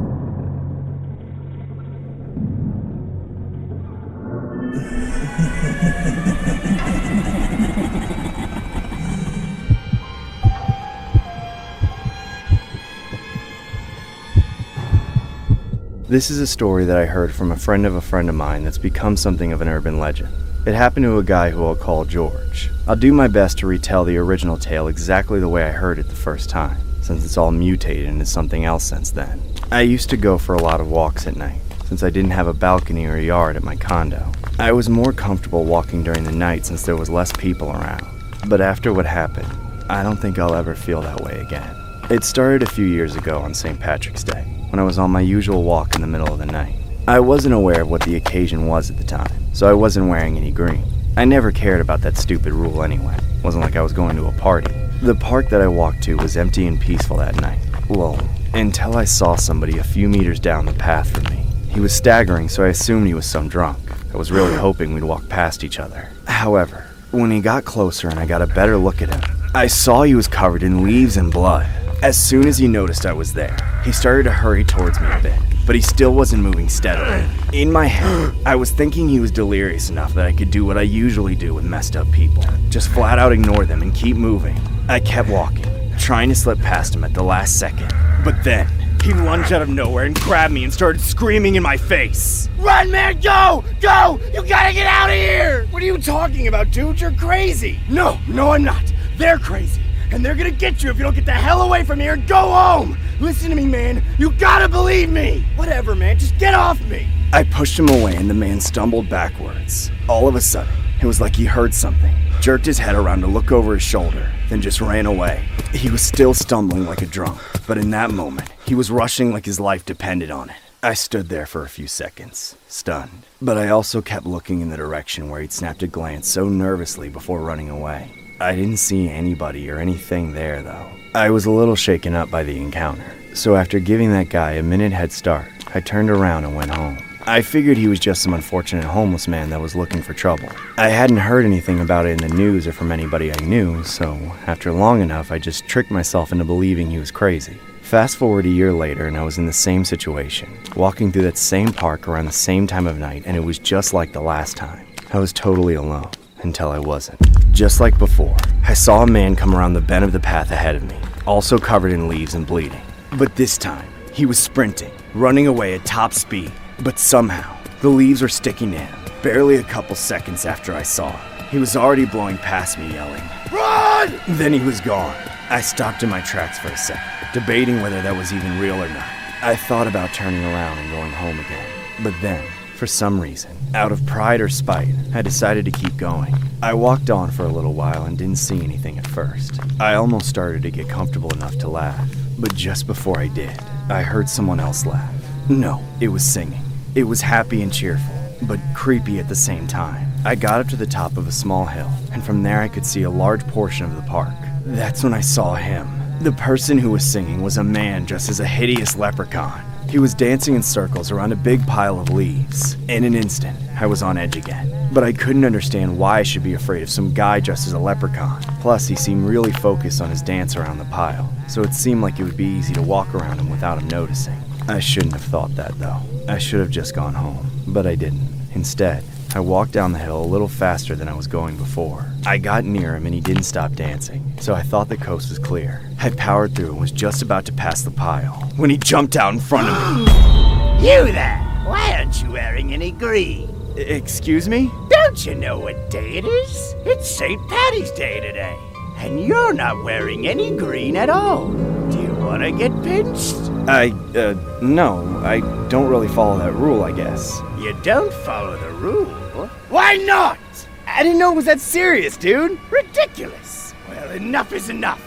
You won't get away with that lackadaisical attitude any longer, you little traitor! Right then, he reached out to grab me, but I managed to jump back and start running away. That maniac was fast, though. He caught up to me and tackled me to the ground. You're gonna learn to wear green once I make you wear it! Get off me! Leave me alone or I'm calling the cops! I tried to fight back, but he was much stronger than I expected. Before I knew it, he was pulling fistfuls of leaves out of his pockets and throwing them on me, then using a stapler to stab them into my skin. Pinch! Because of my dumb decisions, I learned that those men I saw in the park weren't crazy after all. They were actually the other victims of that freak. After I filed a police report regarding the crazy leprechaun, he was never seen at that park again. All I know is that that man was severely ill in the head.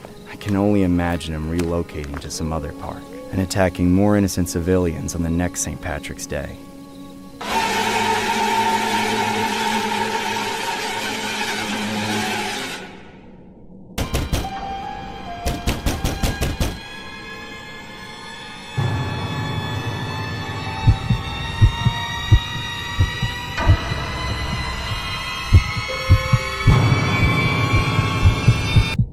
I'm a 61-year-old male, and my health has only worsened. Sadly, I've been struggling with Parkinson's disease, a brain disorder that causes unintended or uncontrollable movements, such as shaking, stiffness, and speech deficiencies. But to add insult to injury, I couldn't sleep at night because of all the noises outside the house. I'd occasionally hear couples cursing each other, my neighbor's dogs barking, the loud engine of dump trucks, and cars honking like the drivers were always desperate to get home soon. But worse than that, someone would bang on my door from time to time, waking me up in the middle of the night. I usually brushed off the matter, assuming it was just a bunch of kids playing ding-dong ditch. If this was an idea of a bad joke, I didn't like it. However, I didn't have the strength or capacity to get out of bed and reprimand whoever was doing it. So, as a result, I'd suffer from insomnia, leading me to believe that my lifespan would be far shorter than I had hoped. But since I still wanted to live longer, I alerted my loved ones, especially my niece, who often cared for me despite her hectic schedule at work. So, worried it might be more than just a prank, she decided to have a Ring camera installed at my front door. At first, I told her that I didn't have anything valuable enough for robbers to be interested in, but then she told me that she was concerned about my well-being and that I should take this more seriously. She explained that installing a Ring camera would help us uncover the source of the noise. Then, she reminded me that I wasn't getting any younger and that I needed additional protection, especially when she wasn't around. So, instead of justifying myself, I took her offer, since she had a point anyway. However, following the camera's installment was a series of events that only made things worse for me, turning the next 2 years of my life into a living hell. Whenever we checked the camera, the footage would reveal an old man a few years younger than me, tampering with the device. But what made the revelation all the more shocking was how the man was my next-door neighbor. He would constantly lurk outside of my front door at any given time, keeping me restless. I wasn't sure if he was trying to break in, or if he had nothing else better to do with his time. I didn't know how much of this harassment I could take, especially after seeing how he constantly fidgeted with the Ring camera, but nonetheless, I was still curious. I wanted to know what his true intentions were. However, my niece strongly advised against it, so momentarily, I wondered if he was the same guy who had been banging on my door late at night, back when the cameras weren't installed. During one of the nights, I remember seeing this creep use a black Sharpie to draw on the camera. It seemed like he was desperate to cover the lens but failed to do so. I could see the irritation on his face, giving me the feeling that he wasn't going to stop there. Then, in another scenario, the creep repeatedly hit the camera with a screwdriver, determined to remove it from its current position. Naturally, my niece and I were alarmed. So, without a second thought, she called the cops, reporting that a crazy man was messing with our Ring camera. Then eventually, we filed a restraining order, hoping to keep this guy away from me, but none of the actions we took were able to stop him. He would constantly harass me, vandalizing my property. After that, he became more creative and aggressive. There was an instant where he would relentlessly hit the camera with a broom, constantly thrusting the wooden handle into the lens, hoping he could smash it. And when that didn't satisfy him, he finally got a hammer to strike it down. First, he stared into the camera like he was looking straight at me. Then, moments later, he smiled like the devil himself and repeatedly hit the camera until it was removed, going offline moments later.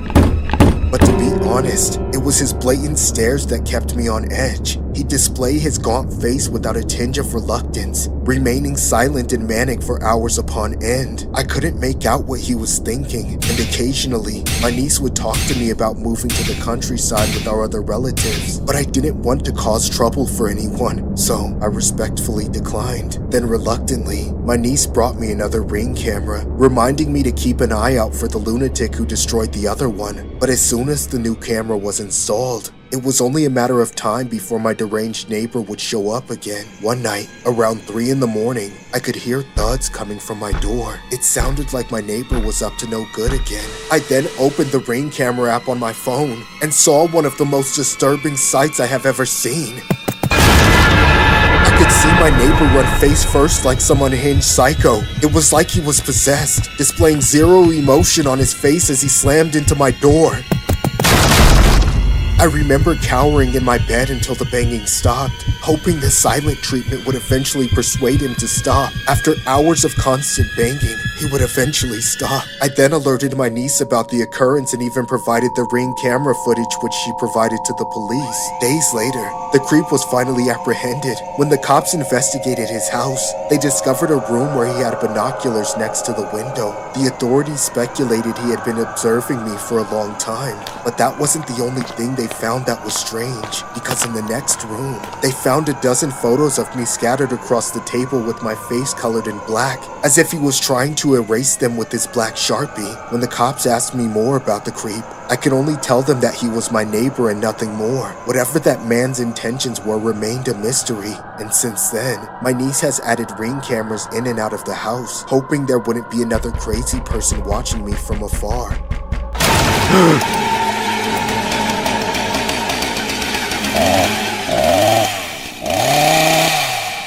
This story was inspired by one of the most horrific Ring camera cases on the internet. A 61-year-old man named Stephen Prasad and his then 39-year-old niece Victoria have been dealing with a long string of harassment from their 59-year-old neighbor Stephen Groves. During the events, Groves can be seen scribbling black Sharpie on Prasad's Ring camera, and there were even times where Groves can be seen hacking at the camera with a screwdriver. But the most chilling video of all was when he could be seen hacking at the camera with a hammer. No matter what restraining order or electronic tag the law has handed to Groves, it hasn't stopped him from further harassing Prasad and his niece.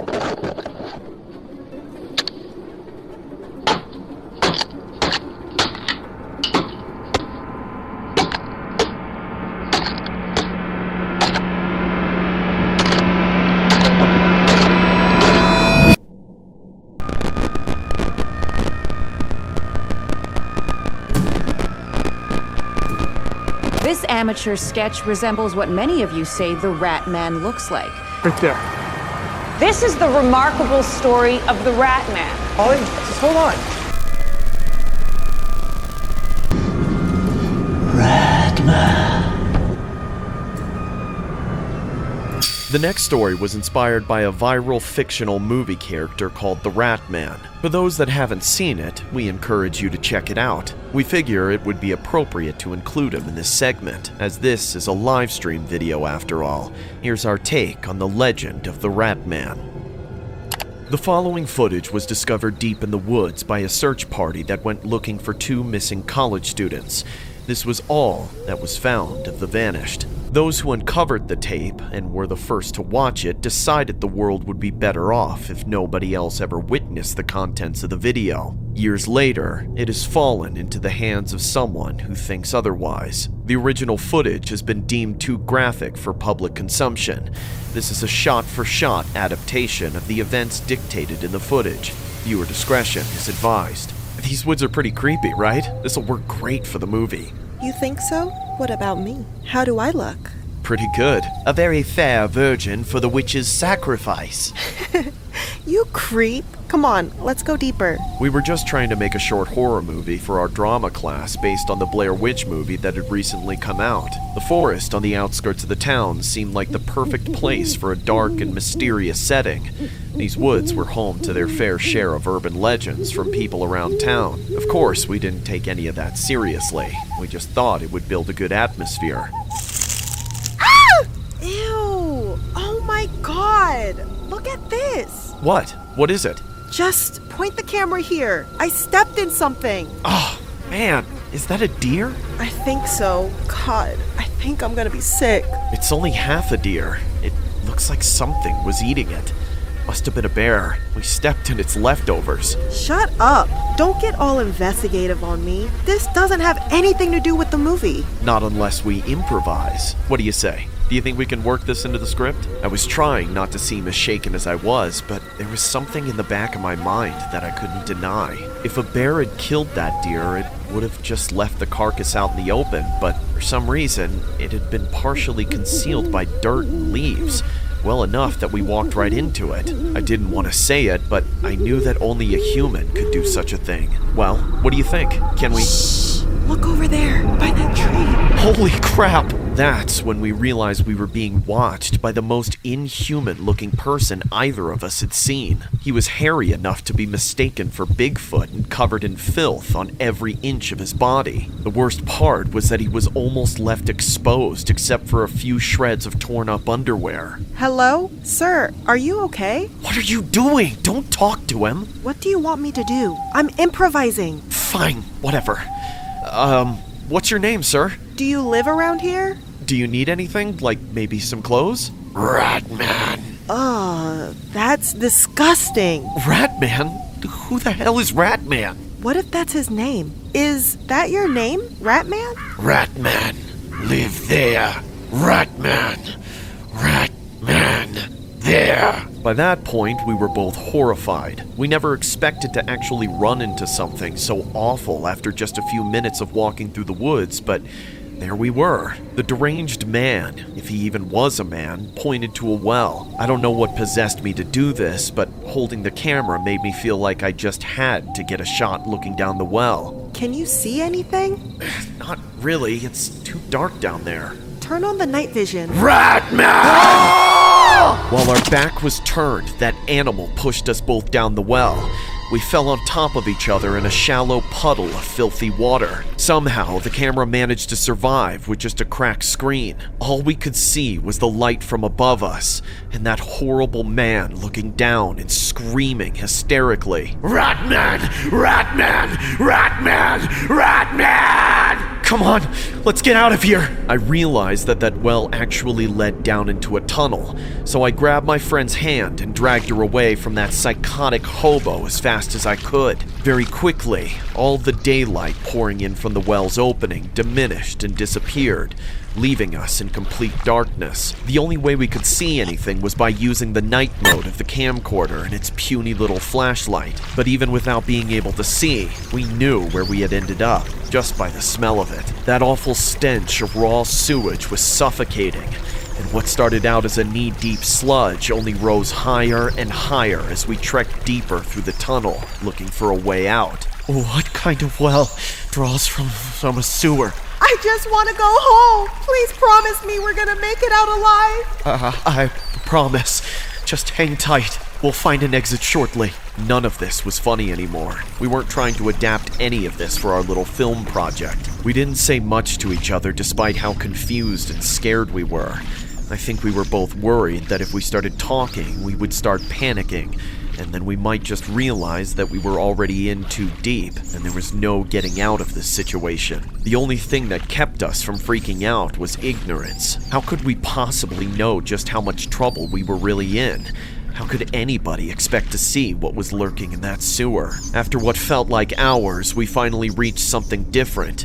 There was a small opening where a few of the sewer tunnels connected, and for a moment we thought we were saved. Look!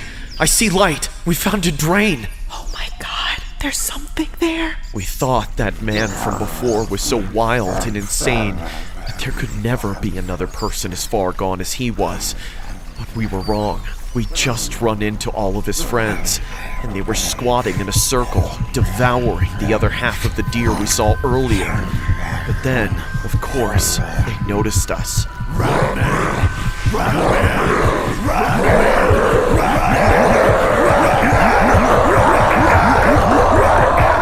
We thought if we just backed away slowly, we could figure out another way, but we had no idea that we were already cornered.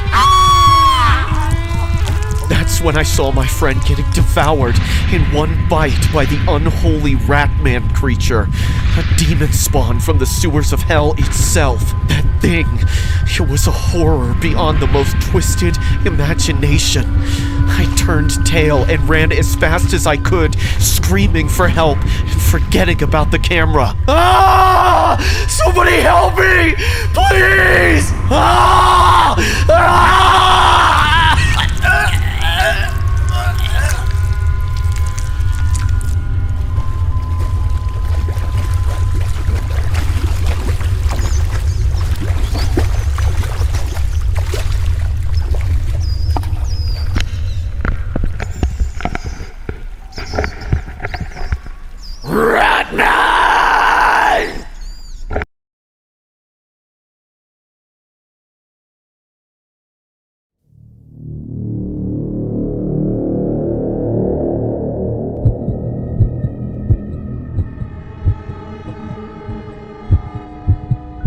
Back in my 20s, I used to think very highly of myself. I was a young, slim brunette and would always think I was the main attraction in every room I stepped in. At the time, I lived on the 12th floor of an apartment complex. I can recall always seeing people like my neighbors and other patrons around the building checking me out. I was always being catcalled, but did no more than give them a courteous nod. It took some getting used to, until one night, I got inside and began to situate myself. Then I sat in front of my vanity and started to do my usual skincare routine. You are beautiful, no matter what they say, 'cause words can't bring me down. No! No, no, no, no, no! How dare you say someone will eventually take your place? That'll never happen, you hear me? The next day was like every other day. I would always run errands and have random pedestrians look at me wherever I went. This varied from single men to taken men to even married men. However, I had this nagging feeling of dissatisfaction as I wasn't turning as much heads as I would have liked to. When I arrived home, I immediately glanced at the mirror, angered at my disheveled appearance. Then, as I approached closer to my reflection, I felt as if the answer was right in front of me. I wasn't going to stay young forever, and I was afraid to lose all the beauty I possessed. No! No, no, no, no, no! This can't be happening to me! Then, as I scrutinized my face in the mirror, I noticed some wrinkles forming and my face slightly sagging. I panicked, my hands trembling in apprehension. I then grabbed my brush and started frantically combing my hair. As I said, I gotta do it. I must do it. I will do it. Then, without a hinge of reluctance, I decided to undergo plastic surgery. The next day, I began seeking consultation from medical pundits, but unfortunately, they all told me the same thing, that I didn't need it and that overdoing it could increase my health risk, resulting in irreversible damage. However, no matter what they say, I constantly refused, hollering, I didn't come here to get rejected. I'm willing to pay you any amount. Just give me what I want. Miss Hannah, it's not just about the money. If we proceed, you might— I don't care. Just get it done. I slammed my fist on the table, frightening the doctors. So, unable to persuade me, we inevitably went through with the operation. And after grueling hours of sedation, lying flat on the operation table, I finally woke up, my head wrapped in bandages. Upon arriving home, I noticed the watchful eyes of my neighbors, who were probably curious about what had happened to me. Little did they know that, enclosed in this cocoon, was the most beautiful butterfly just waiting to reveal itself. So, as I waited for my face to heal, I was filled with anticipation, visualizing myself stepping on the false representation of beauty that I saw in other women. Just wait and see. After this, I'll be the hottest girl around town. Then, when it eventually came time for the big reveal, I stripped away the bandages like a fascinating creature coming out of its shell, and went out into the streets to display the final stage of my metamorphosis. So, as I entered the grocery store, I earned a couple of stares and compliments, and as expected, some of the guys approached me, asking if I was single or if they could get my number. Needless to say, it was flattering. However, as I went home, I was flustered, feeling my temperature rise again. I still wasn't satisfied with the public's perception of me. I felt as if I wasn't turning enough heads as I would have anticipated, despite my best efforts. Without looking into the mirror, I knew my face was turning red because I could feel the blood coursing through my veins, boiling with agitation. So, releasing my pent-up frustration, I said, No, this can't be happening! My body quivered as I told myself, It's not enough. I need more! More! More! More! More! My yearning for perfection had driven me to undergo more plastic surgeries. Despite the doctor's constant opposition, eventually, I had more work done until I underwent 20 various procedures. At some point, the doctors refused to take me in as their patient, wary of the damage I might cause to their reputation should future operations fail. I loathe such people, successful yet self-centered pricks who always thought they could boss me around. But no, it's unacceptable. I went on a rampage, and eventually, I was escorted out of the hospital and banned from ever returning. So, when I arrived home, I sat on the front of my vanity and began to cry.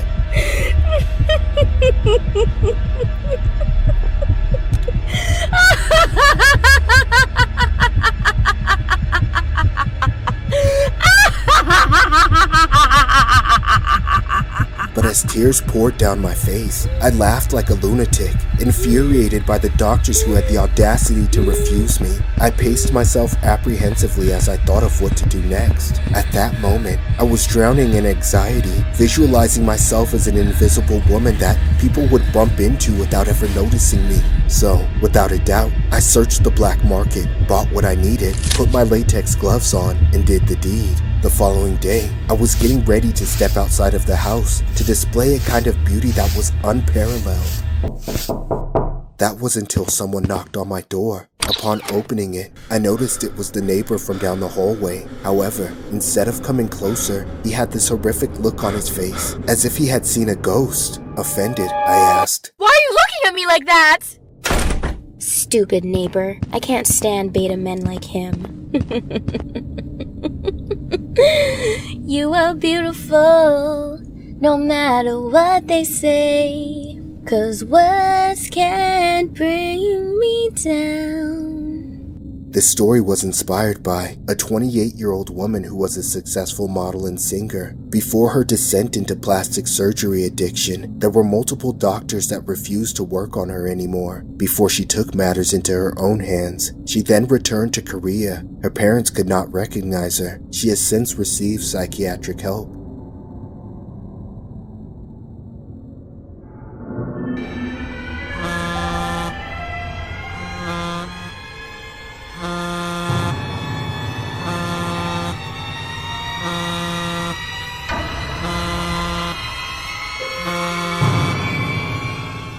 I've been living with a diagnosis of bipolar disorder for many years now, and although I take medication for it, the treatment has never been 100% effective.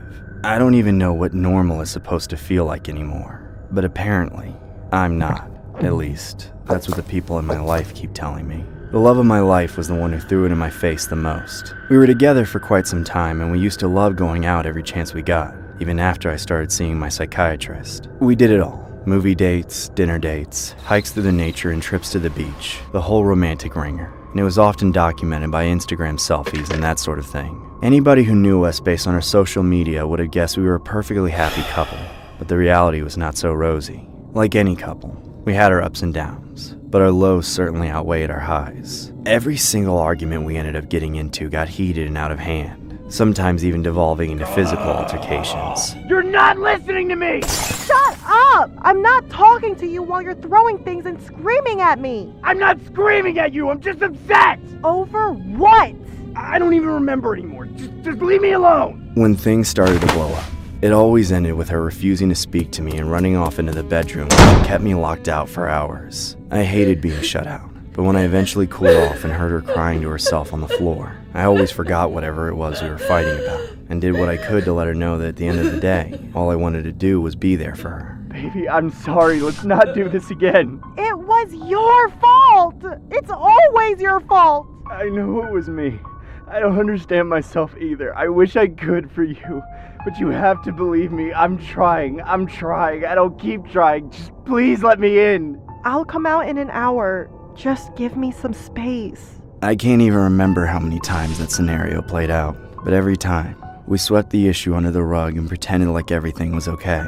Neither of us knew how in the world we were supposed to fix each other, so we just didn't. Over time, I tried to figure out ways to compensate for the problems. For instance, when we went out, especially right after a big fight, I was always extra affectionate and touchy. I knew that was her love language or something, so I figured she would appreciate the ample PDA.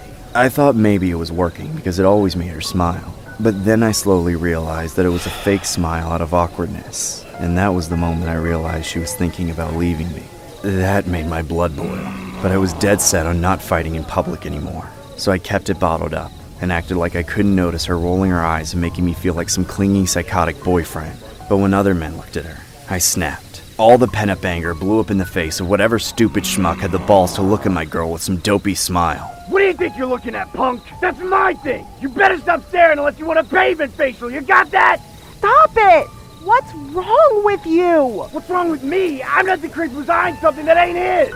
Stop shouting at me! You and I need to talk! I knew what that meant. That was what she said when she was about to suggest we take a break from each other. But I always shut the idea down. But one night, when I thought she was going to suggest time apart again, she took it a step further. I can't be in this relationship with you anymore. We need to just be friends. You're breaking up with me? After everything we've been through together, you're really just gonna end it now? Yes! We're toxic! We're not good for each other! No! I can't believe you're doing this to me! You traitor! I pretty much blacked out when she broke up with me. I smashed everything in my house. I broke windows, punched holes in the walls, and ripped the doors off the hinges. And when I came to, the whole place was trashed and my girlfriend was gone. The next day I called her up, but she didn't reply. I had to ring her a dozen times before she eventually picked up. Baby, I am so sorry about last night. I don't know what came over me. Please give me another chance. You ran out of chances a long time ago. I know, but can we meet for one more walk along the trail? We can take pictures on Instagram and just end things properly, you know? Fine, but we aren't getting back together. I felt a lot better when I knew I'd at least get to walk through the old nature trail with her one more time. I looked forward to it all day and night, and even got cleaned up a bit just to see her the next day. However, even though we said we were meeting there to talk, we were both pretty quiet. I tried to ease the tension by holding her hand, but she rejected it immediately. From that point on, she acted even more standoffish. We walked a full mile in complete silence. All we did was stop every few hundred feet to take photos of the landscape for Instagram. Except this time, we weren't in the photos together, which definitely stung. By the time we got to the turnaround point of the trail, which was scaled up a hillside and looked over a cliff to the rest of the nature preserve, I was honestly ready to just be done with everything. There was no point in this stupid walk together, and there was no point in even trying to talk to her, let alone try to win her back. The view from the cliff was quite nice that day, and we both made sure to take photos of it. I got one standing next to her by the ledge, but then, while she was engrossed in taking as many photos as possible, I slowly backed up a few steps, got one last picture of her enjoying the view, then ran forward and did the deed.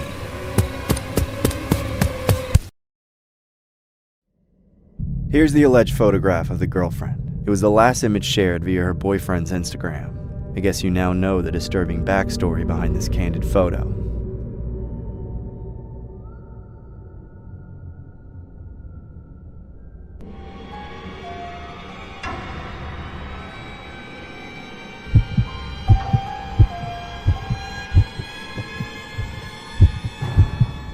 For the last 6 years, I've been living in fear as a single woman all the way through my 30s and into my 40s. I am forced to fear for my safety, and here's why. It started on a Valentine's Day. I was doing my typical morning routine of watering the plants that grow around my small bungalow home. When I got to the front of the house, I noticed an unusual letter sitting on my porch. It was in a brownish envelope, and on one side had 5 crudely drawn X's, one big one and 4 smaller ones circling it. I opened it on my doorstep, and inside was a Valentine's Day card with the cat picture on it. I then opened the card and began reading it. And that's when this growing sensation of nausea and vertigo started to tell me something was very, very wrong. It was a handwritten note full of disturbing things. There were references to my daily activities, revealing that I was being watched, and other sickening comments about me and how I looked and whatnot. But even with all of that, they still had the nerve to sign off on the letter saying, "Lots of loving kisses on Valentine's Day to my sweet little oblivious victim. From your longtime secret admirer who has now become your stalker, Gordon." And at the bottom of the letter, the same symbol of the 5 X's. By the time I finished reading it, my hands were shaking. I didn't know of any Gordon. Freaked out, I phoned the police right away, but I was rather disappointed with the response I got. They said all they could do was file a report and take the letter as evidence. Other than that, they didn't have enough to go off of to look for him. In any case, I didn't get much shut-eye on that first night. When morning finally came, I cowered until I heard the postman come and go, and then I peeked through the blinds to see if there was another brownish envelope with X's on it. Thankfully, there wasn't. A few more days passed and no more letters from Gordon came in, and slowly I was able to feel less paranoid. I started to rationalize the event as perhaps a prank pulled by some neighborhood kids. But unfortunately, that was all out the table on the day when I walked out the door to go to work, and I saw another letter on my porch. I knew it had to be from Gordon due to the 5 X's on it. I didn't want to touch it, but part of me felt like I had to read it. I picked it up and started to unravel the contents, and again, On the front of the card was an odd-looking cat image. On the inside was the handwriting of an insane person confessing their love and admiration for me. He wrote much more in this letter, talking about the things he wanted to do to me, things that gave him pleasure to think about doing. Dreams about kidnapping and imprisoning me, all expressed in painstaking and vulgar detail. And again, he signed off with a chummy tone while remembering to remind me that I was in danger, saying, "I hope you know that I think of you all the time, and I wish that we will be together very soon. Endless, messy love and kisses from your stalker and soon-to-be killer, Gordon." And then capping off with his signature X. I stood there for a brief moment as the adrenaline built up and then boiled over, sending me into a deep panic. Leave me alone or I'm calling the cops! I went inside and immediately locked all the windows and doors before I got my phone to alert the authorities again. However, the response was the same. They took the letter as evidence and added it to the pre-existing case file, then basically told me to stop overreacting. I tried to reason with them, saying I felt I was in danger, but they brushed me off like they had bigger things to worry about. And to nobody's surprise, about a week later, my worst fears were realized. It was in the middle of the night, and I was still unable to settle down from receiving Gordon's last threatening letter. I had been tossing and turning in bed for hours when I first heard noises coming from outside my bedroom window. I shot up out of bed to quickly hide underneath it. When I stopped moving, I could hear the sound again, and it was clearly footsteps, like someone was walking around my house, just outside my bedroom, getting closer and closer, until it finally stopped. I had to cover my mouth to keep from screaming when I saw the silhouette of a man looking through my window. I knew it had to be that Gordon freak. I went frozen stiff, hoping he would just go away. But then he tapped on the glass and started talking like he knew I was in there. "Hey, beautiful, are you sleeping?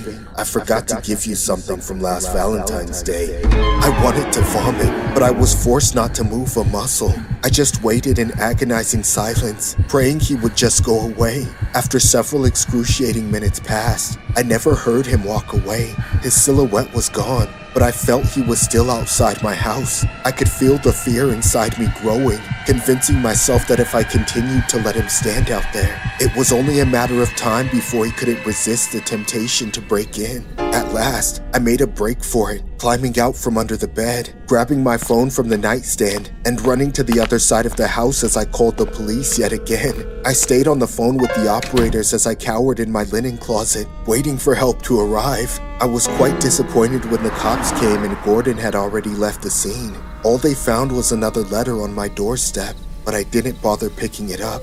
I just let the cops take it, and that's all they ended up doing. They literally made no effort to find the man who continues to torment me to this day. Since then, I have shared my story with the internet, urging anyone who sells letters, works at the post office, or thinks they recognize the handwriting to contact me. Over the years, my paranoia has grown worse and worse, but I don't want to move away from my home. I refuse to admit defeat to this scumbag. Still, it strikes fear in me to know that Gordon is still out there, and still knows where I live. This story was inspired by a real-life case regarding an alleged stalker quote-unquote named Gordon. The images below are photographs of the Valentine's Day cards, with the distinguishable cat image and disturbing messages with the signature 5 X's. Since then, the culprit has been caught. Here is the image of him, revealing Gordon to be a 68-year-old man who had been obsessed with the victim for years. He has since pled guilty to one charge of stalking.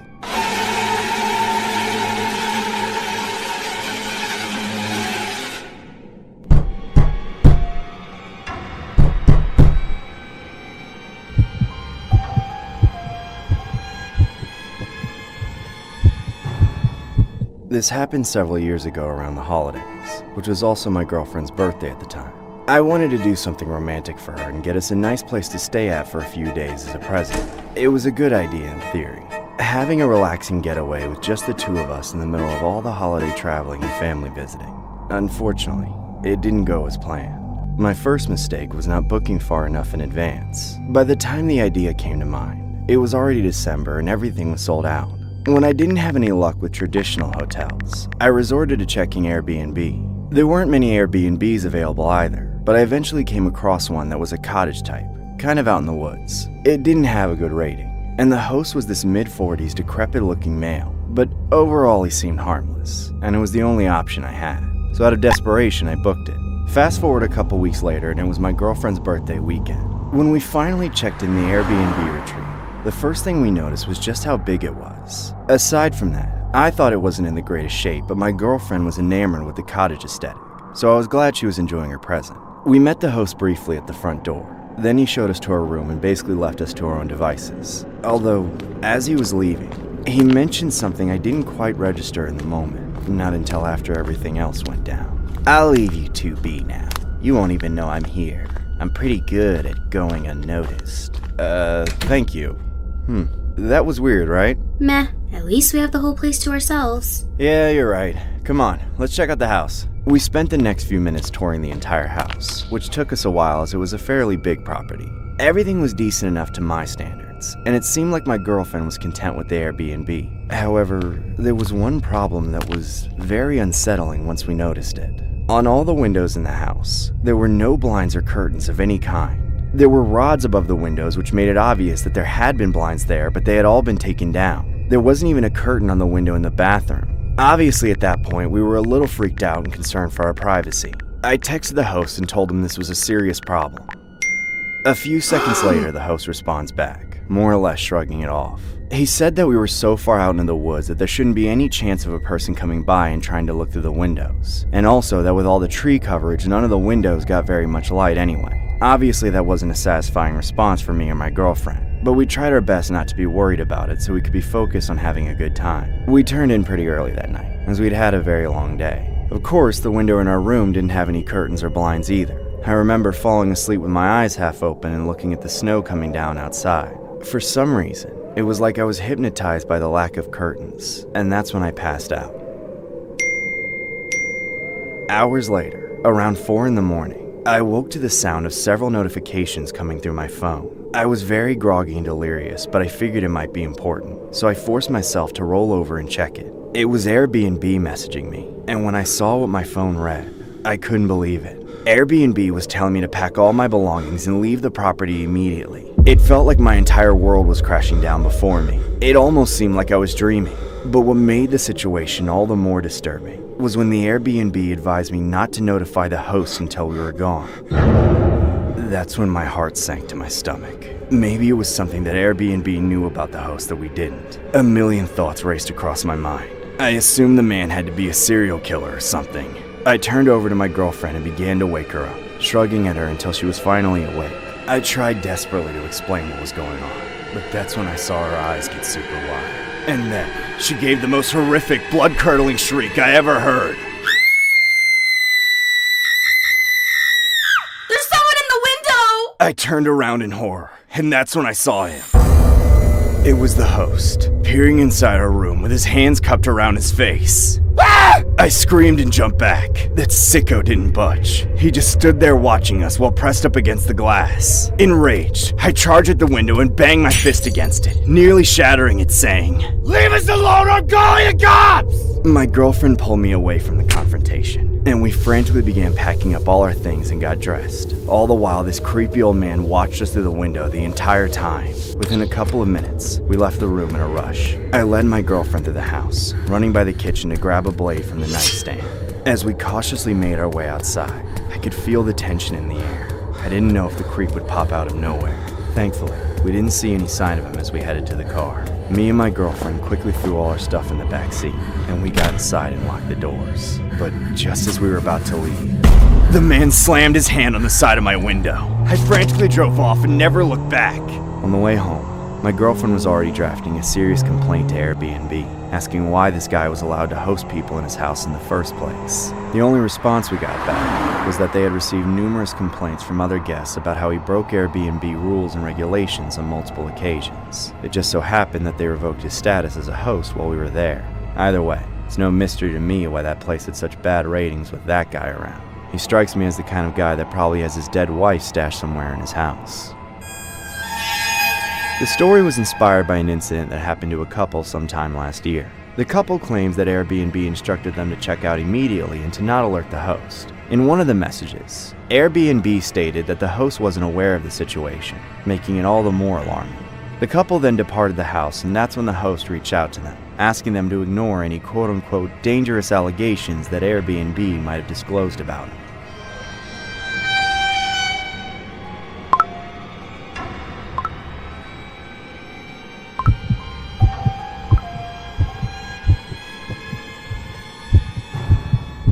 This happened when I was a freshman in college and lived in a tiny 2-bedroom house in one of the off-campus neighborhoods with another girl. But in an effort to make friends aside from my roommate, I spent as much time as possible on campus. After classes, I would usually study in the library for a few hours or go to the student gym. Whenever I was at the gym, I would always run into this guy named Justin. I never saw him do any real workouts. At most, he would just walk on the treadmill for a few minutes. It was clear that his intention wasn't to exercise, but to lurk around and bother the girls that were there, me being one of them. He would always come up and talk to me while I was in the middle of a set. I would barely acknowledge him, maybe giving him the courteous nod just so he can leave me alone. That's when Justin took it as a green light to start flirting with me, rudely disregarding my workout. I would try to avoid him, but it was clear he never got the message. Unfortunately, during those early days of college, I was in a vulnerable spot. Moving away from home and going to school made me feel shy, so I didn't have the guts to tell him to straight up screw off like I wanted to. Eventually, over time, we started to form this weird friendship of some sort after he asked me for my Snapchat a bunch of times. I caved and gave it to him. From then, we would snap each other occasionally, but obviously he was a lot more active in the conversation than I was. I wanted him to lose interest and leave me alone, but for some reason I felt compelled to consider him a friend since I lacked having any. But this would all come back to bite me when I started randomly running into Justin more often. We never made plans to hang out, but he had the tendency to just pop up wherever I went around campus. I avoided him when I could, but he was often able to corner me into unwanted conversations where he would habitually ask to walk me home.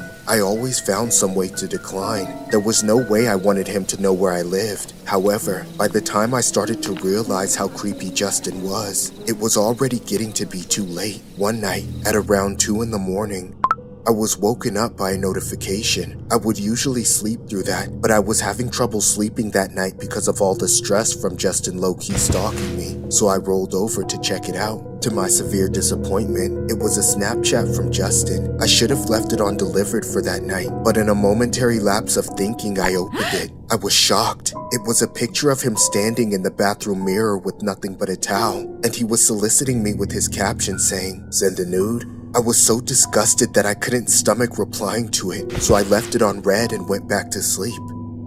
A few minutes later, Justin sent me another Snapchat. At this point, I was curious to see how deep he would dig himself into this hole, and what I saw was somehow more disturbing than the mirror picture. It was a selfie of him with tears running down his face. He was actually crying this time. This was more disturbing coming from an adult. The caption read, "Why are you leaving me on red?" I felt embarrassed just for thinking we could be friends, and I was losing my patience. So despite the fact he'd already crossed several lines, I gave him the grace of texting, "Please leave me alone." I sent the message and rolled over to sleep.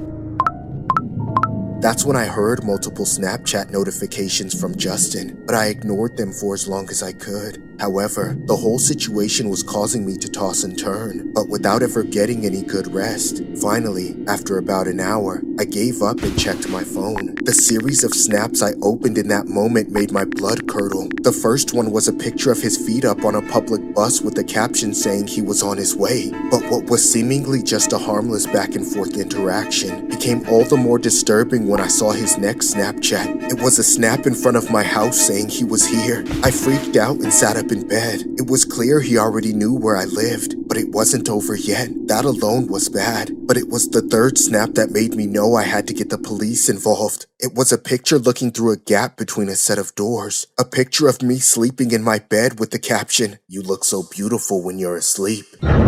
In a heartbeat, I sprang out of bed and sprinted out of the room. Right as Justin burst from my closet and started chasing after me, he nearly got me, but I was able to get to the bathroom down the hall and lock the door behind me. A second later, he was banging on the door repeatedly. All I could do was threaten to call the cops, but it seemed like he wasn't going to leave until I surrendered myself. I collapsed with my back pressed against the door as I sat on the bathroom floor, wailing under my breath. I actually couldn't call the cops. I ran out of my room so fast that I left the phone on my bed. Luckily, my roommate just so happened to be in the other room. She had awoken to the chaos and got up to lock her door and call the police for me. About 10 very tense minutes later, the cops showed up. Justin didn't try to run. He folded and let them take him away, sobbing like a big baby the whole time. Afterwards, I had the conversation with my roommate about how he was able to find out where I lived. The very first thing she asked me was if I left my snap map on. I immediately had the biggest facepalm moment of my life, because that's exactly what it was. The snap map was a new feature back then and I wasn't thinking much about it until that moment. However, I also learned how little the college cared about my safety.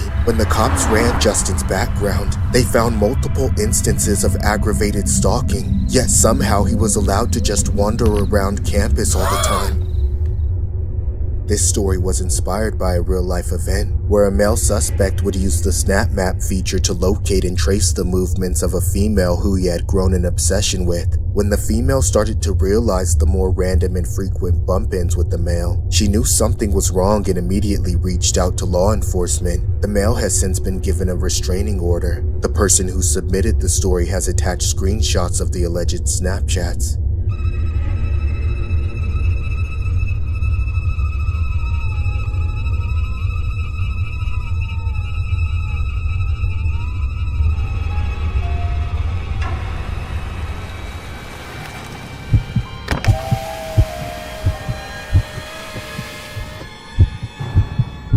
It was almost 50 years ago the last time I hitchhiked. I was still a young woman then, so not exactly as wise as I am now. But things were also much different in the 70s. It was the summer of 1974 to be exact. I just had it out with my fiance early one evening and stormed out of his house. The argument was pretty heated, so I didn't want to ask him for a ride back to where I was staying. Instead, I walked down the road as far as I could until my legs began to cramp. It was getting late, so I decided to stick my thumb out to the cars that passed by. Within a few tries, I got somebody in a tan Volkswagen to pull over. When he rolled his window down, I saw a man more handsome than I thought he'd be. It honestly caught me off guard. Hey, need a ride?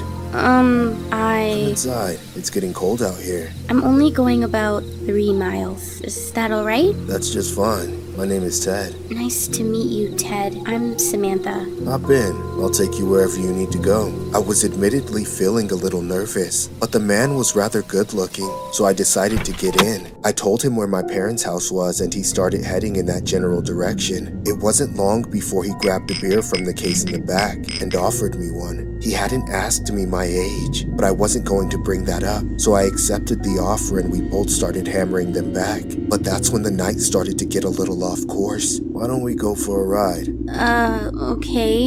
It all seems stupid now, of course, but things were much different in the 70s. I was a little worried, but people weren't as paranoid about each other as they are now. In fact, the idea of getting revenge on my fiance with an attractive guy seemed too good to be true. By the time we crossed the river into the next state over, I knew it was going to take a lot longer than I originally planned to get home. However, the more time I spent talking with that man, the more comfortable I got with following his lead. By the time the drinks were done, we must have been driving for about 30 minutes. I had no idea where we were going. All I vaguely remember was that we'd crossed into Kentucky, which was a little ways from home. That's when Ted abruptly pulled into a completely random spot that looked like a construction zone of a future neighborhood. I then asked him, What are we doing in here? Are we allowed to do this? No, But isn't it fun to go where you're not supposed to be? I guess it is. He drove around the winding streets for a few minutes until we were somewhere in the back of the whole real estate project. Then he stopped at one of the unfurnished houses and got out. I wasn't sure about going inside a building that was only half built, but I was feeling quite adventurous, so I kept following him. We snuck inside and found a private spot. Then Bill pulled me in close and kissed me. I fell right into it. I thought it was so nice, and was anticipating something like this to happen ever since I knew he was giving me more than a ride home. I was up for it just to get back at my fiance anyway. But then all of a sudden, both of his hands were suddenly wrapping around my throat, squeezing tightly. All I remember seeing was the most cold-hearted eyes I can ever imagine. I couldn't comprehend if he was just getting into it, or if he was trying to kill me. But then, all of a sudden, we heard male voices approaching nearby. Immediately, Ted got spooked and dropped his hands, and from that point on, he behaved very differently, like he'd snapped out of a trance. I thought the voices just sounded like construction workers coming back from a break, but Ted acted as though them simply being there was like getting caught by the police. He then said, "Let's get out of here, now." What? We just got here. I said we have to go. Now get back in the car. He rushed me back inside his car, then sped off. In the moment, I barely knew what was going on. I was confused as to why we had gone all the way out there to make out, or do whatever we were going to do. Just stop all of the sudden right at the start of things and go all the way back. Then he was mean to me after that, not charming and hypnotic anymore, which made me think I had done something wrong. The whole drive back was made in silence. It gave me plenty of time to think about the situation. He definitely knew where he was going the whole time, and it was clear his intention was never just to drop me off at home. I was sure that he had scoped out that remote construction site just before he picked me up. But then there was the way he grabbed my throat like that. By the time we got back into town, I was realizing I should probably be glad things took the turn they did. I was definitely discouraged from ever hitchhiking again. When he finally dropped me off near my parents' house, he was proving to be as cold-hearted as he looked. Goodbye. Thanks for the ride. He completely ignored my goodbye and peeled off into the night. I never saw him again, and I was too embarrassed by the whole thing to tell anyone for a long time. I might have never mentioned it to anyone at all if it weren't for what I found out many years later. I was reading about a serial killer, and as I read it, I started to piece things together. There were an awful lot of similarities between what the book described and what I saw that night in 1974. The handsome man, the kind of car he drove, the rides for young girls in the middle of the night that became something more. And when I pictured his face, it was undeniable. I had no idea how close I'd come to death that night, because the man I was with was undoubtedly Ted Bundy. This story was inspired by a real-life case involving a female named Sherry. The animation pretty much sums up what went down in the summer of 1974. Sherry has since lived to tell about her close call with the infamous Ted Bundy.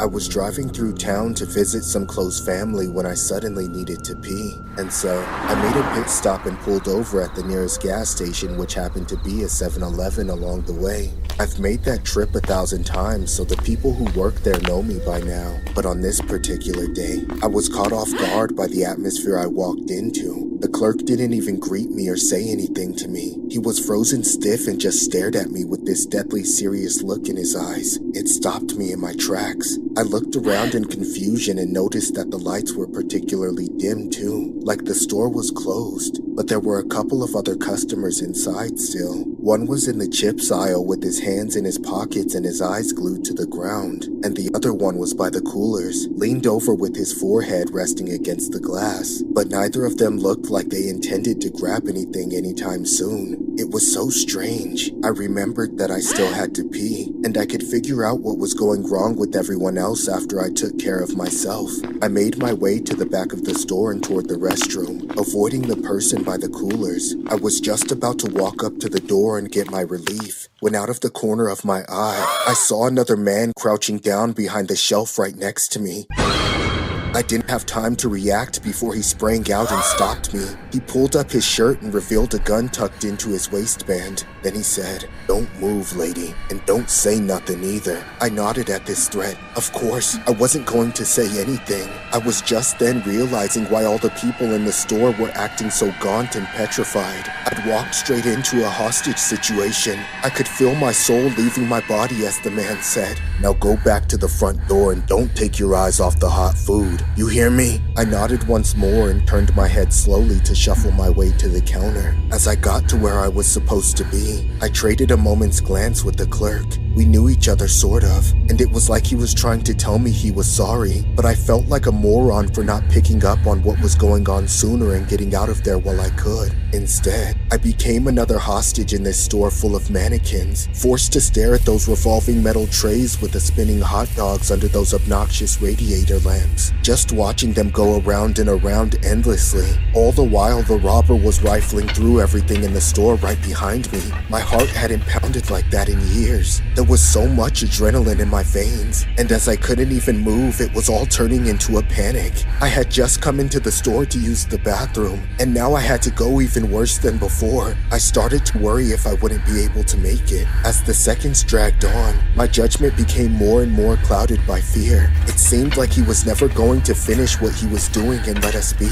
Finally, in a split-second decision, I made a run for it. I ran to the door and got right up to it, almost home free before I heard a loud gunshot right behind me. I froze, knowing that he was right behind me and that I probably pissed him off. He grabbed me at the base of the neck and whispered in my ear saying, "You're really stupid for an old lady. You know that? You must be senile or something. Well, since you didn't get it the first time, I'll tell you again. If you try me, the next bullet's gonna go through you. Got it?" I nodded silently. I was absolutely petrified. It seemed like if I even flinched, it would be the end. But then, the dire situation took another turn as we saw a legion of cops pulling into the parking lot and surrounding the store. "Damn it, this is all your fault for wasting my time, you geezer." I'm sorry. "Shut up, let me think, you old hag." He pressed the barrel of the gun into my side as he glared outside and surveyed the scene from over my shoulder. I knew there was no way that this situation ended without somebody getting hurt, and I was directly in the crossfire. "Suspect, we have the area surrounded. All exits are blocked. Disarm yourself and exit the building with your hands in the air." "Shut up."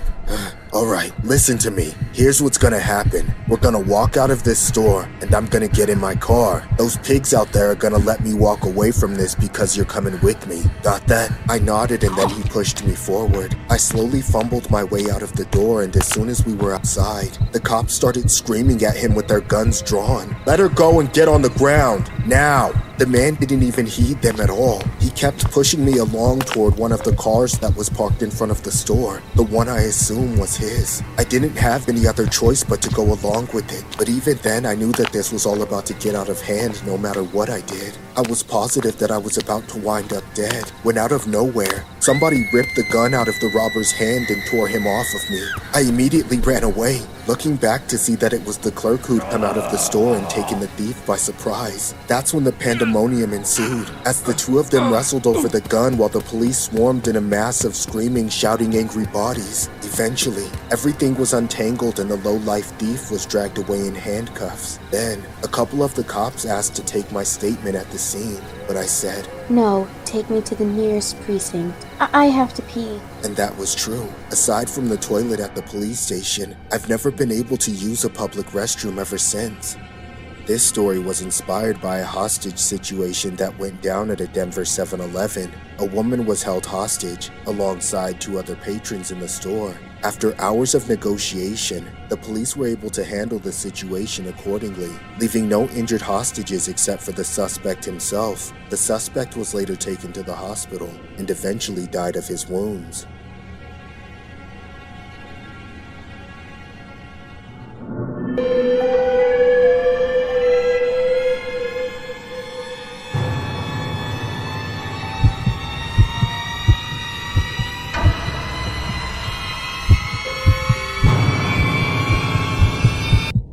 When I was a teenager, my parents would usually visit our relative's house and stay over there during the Easter holiday. I was never stoked about it because there wasn't much to do over there. I told my parents I wanted to stay home this Easter. I was fortunate that my parents were the nicest people on the planet because they allowed me to stay home, as long as I followed standard protocol like not answering strangers. I remember having the entire place to myself. It was nice having some private time. My parents only wanted me to do my chores and finish my homework, which was easy enough to comply with. Then, at 1 in the morning, while sitting on the couch watching one of my favorite TV shows, I remembered I had to take out the trash for the garbage men to pick up when it was time for them to drop by the street. So, I gathered up all the trash bags inside the house and diligently brought them out.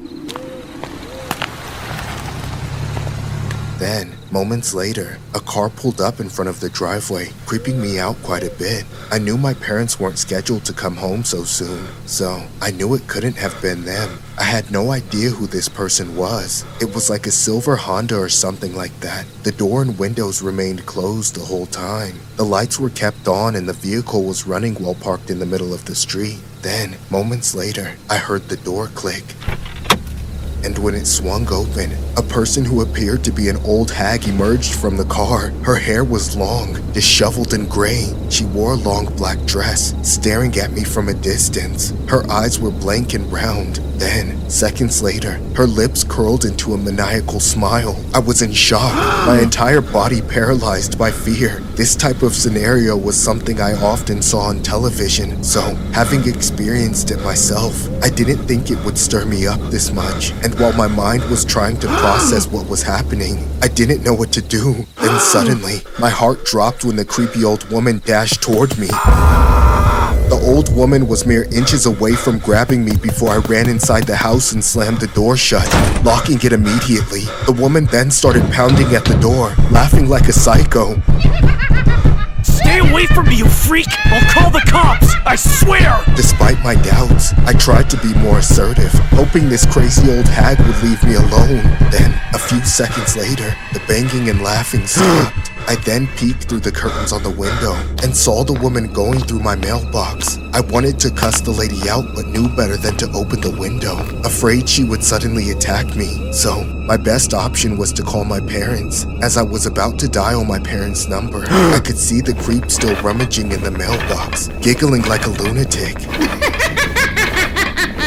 There was nothing funny about what she was doing. Maybe she felt like she had achieved something by invading our mailbox. Then, moments later, the creep finally walked away, oddly satisfied by what she did. As she returned to her car, I immediately called my parents and told them everything. My parents were worried and told me to stay put and to keep all the doors and windows locked until they arrived home. That's when I saw the creep finally drive off. I felt like a weight had been lifted off of my shoulders, allowing me to breathe again. I sat on the couch and waited hours upon end. With each ticking of the clock, I grew restless, afraid the old woman would suddenly return and back up and decide to break into the house. About an hour later, my parents finally arrived home. They immediately consoled me and vowed to never let me stay home alone again. After telling them what the creep did to our mailbox, my parents looked at each other, understandably confused. That's when my dad decided to take a peek inside the mailbox. But before exiting the front door, my mom was a bit reluctant, afraid the old lady might have snuck a bomb or hazardous device inside it. That's when my parents called the cops to have them investigate it. When they arrived, they cautiously opened it and reached inside. As the officer brushed away the envelopes, setting them aside, he found what appeared to be an Easter egg. It was colorful with a splash of pink, yellow, blue, and white. It looked like an ordinary decorated Easter egg. However, as the officer opened it and saw the contents, his expression turned sour. When my mom took a closer look, she immediately told me to look away. Moments later, my parents told me that it was a bunch of graphic content hidden inside the Easter egg. There were small photos that were unpleasant and disturbing. Enraged, my parents made a police report and demanded that they find the culprit. A few days after the incident, my parents got an update from the police, telling us that they had identified the woman and that they had taken her her into custody. It was alleged that the woman had put the same Easter eggs in multiple people's mailboxes around the neighborhood. When the bizarre old lady was being questioned at the police station, she insisted that she had nothing but good intentions and that what she did wasn't a crime. In fact, she justified that the only reason she filled the Easter eggs with such graphic content was that she wanted to educate people. Since then, I could never look at Easter the same way again. Whenever I saw an Easter egg, I would always be reminded of that strange old woman staring at me with a sinister smile. This story was inspired by a case regarding a 42-year-old Florida woman. She was accused of placing plastic eggs into people's mailboxes that contained graphic images. It was alleged that she had delivered over a whopping 400 Easter eggs. When they asked why she did it, her answer was that she was trying to educate people.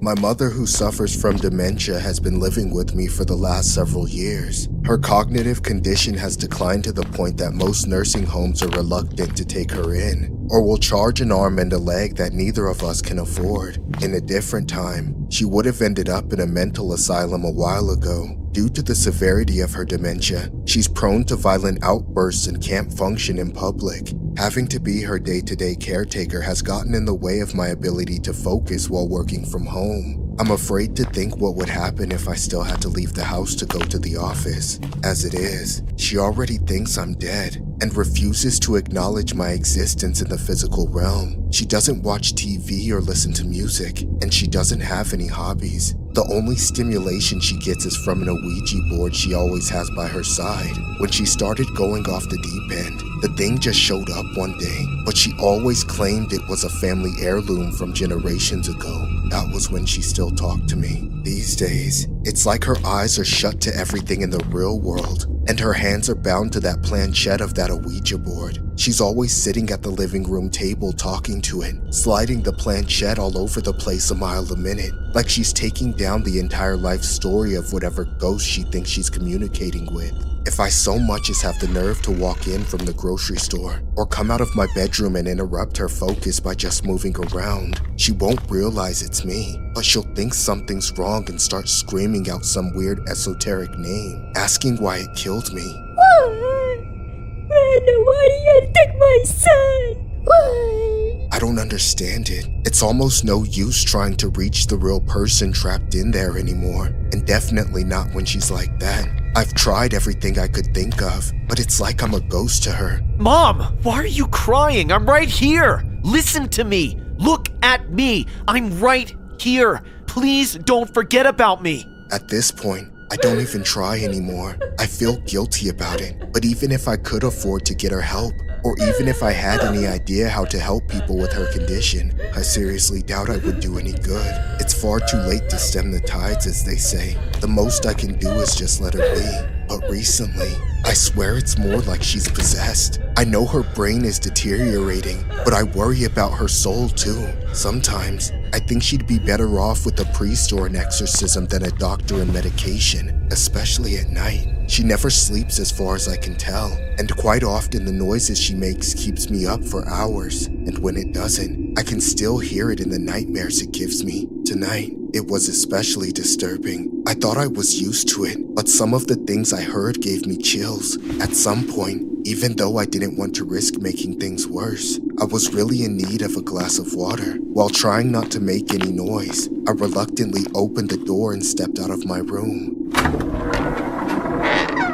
I then tiptoed down the stairs. I could hear my mother scraping the planchette as frantically as always, pausing to have bouts of wailing, just to go back to asking more questions she doesn't want the answers to. About halfway down the steps, she came into view at the table.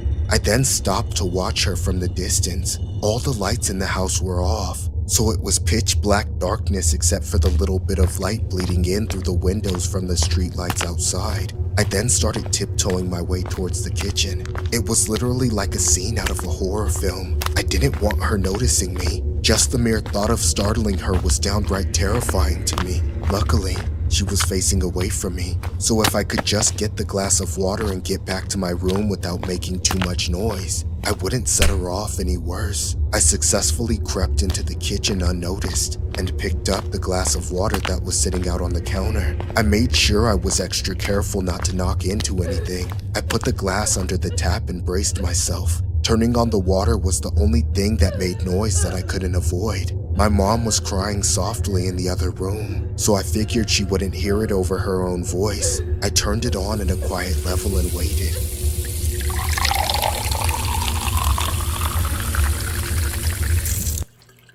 When I turned off the tap, I noticed my mother had stopped crying. I went completely still, my heart pounding from fear. I could see my mother in the other room out of the corner of my eye, but this time I caught her glaring at me. She had this look of utter hatred on her face. It felt like we were both frozen there for an eternity. Then she snapped her head around and screamed, "Why did you take my son?" I flinched at the sound of her voice and dropped the glass of water on the tile. I backpedaled as she snarled at me, and for the first time in years, she jumped from the table and ran, charging straight for me. When I turned to run away, I slipped.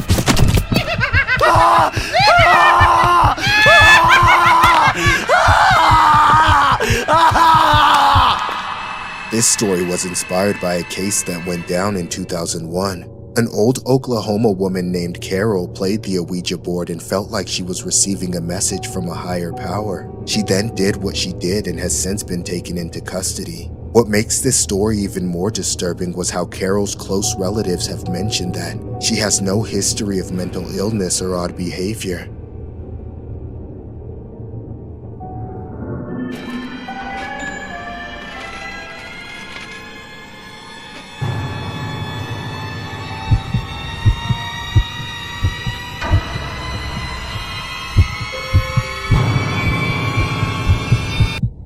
I used to work at Walmart a few years ago, taking the night shift after closing the store. As a merchandise store associate, I worked overnight to unload shipping items from the truck trailer. And since it was more physical than cognitive, it wasn't as demanding as working at the cash register. All I had to do was get used to it, and once it became a routine, I could subconsciously complete my tasks. The pay was much more, of course, since I had to work during the graveyard hours, but this job came at a price. No, I didn't get into an accident, or robbed, or anything of that nature. It's just that I often heard weird noises across the establishment, especially in the attic.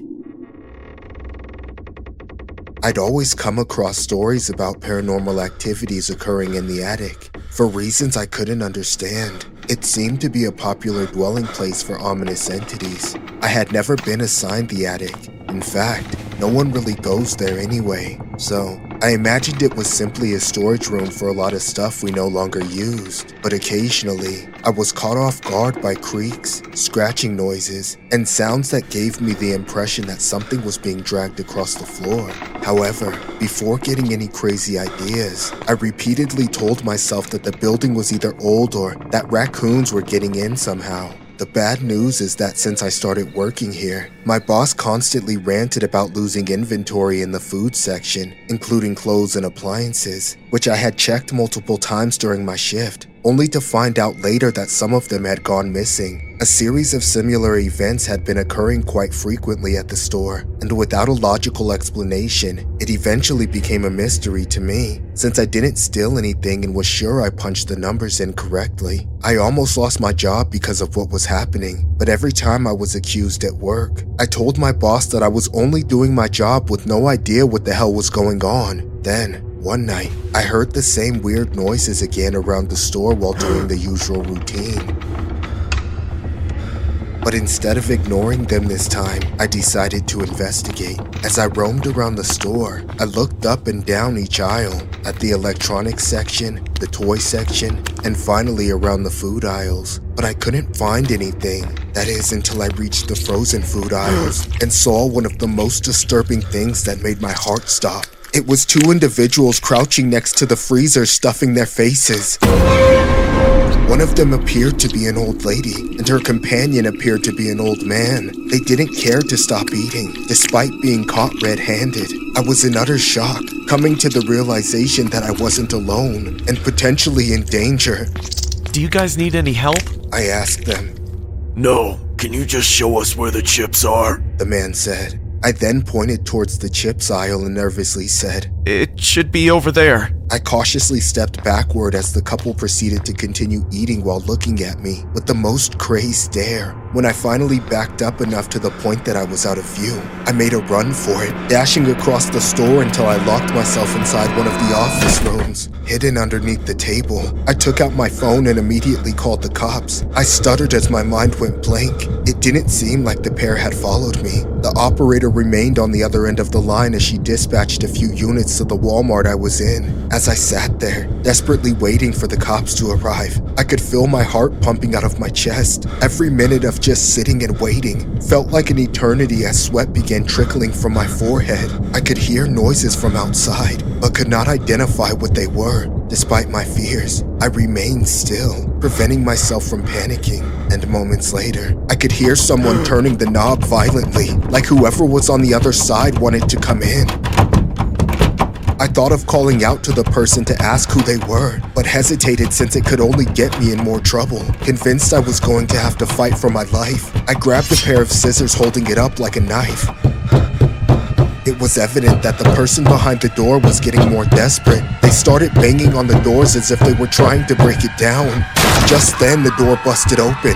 I then screamed hysterically, but then I realized that it was just law enforcement. I quickly disclosed what happened and told them where I last saw the suspects. The police didn't allow me to leave the room for standard safety protocol measures, since the suspects were still at large. A few minutes later, I was informed that the pair were immediately apprehended. After further investigation, it was discovered that the pair were a homeless couple, living in the Walmart attic the entire time. When the authorities investigated the attic, they found expired food items and missing inventory scattered throughout the floor. But what baffled me the most was how it was alleged the couple had been living there for over 2 years. All this time, knowing that I wasn't alone while working the night shift just creeps me the hell out. All I know is that the man, or woman, were highly capable of strangling me and could have easily done so.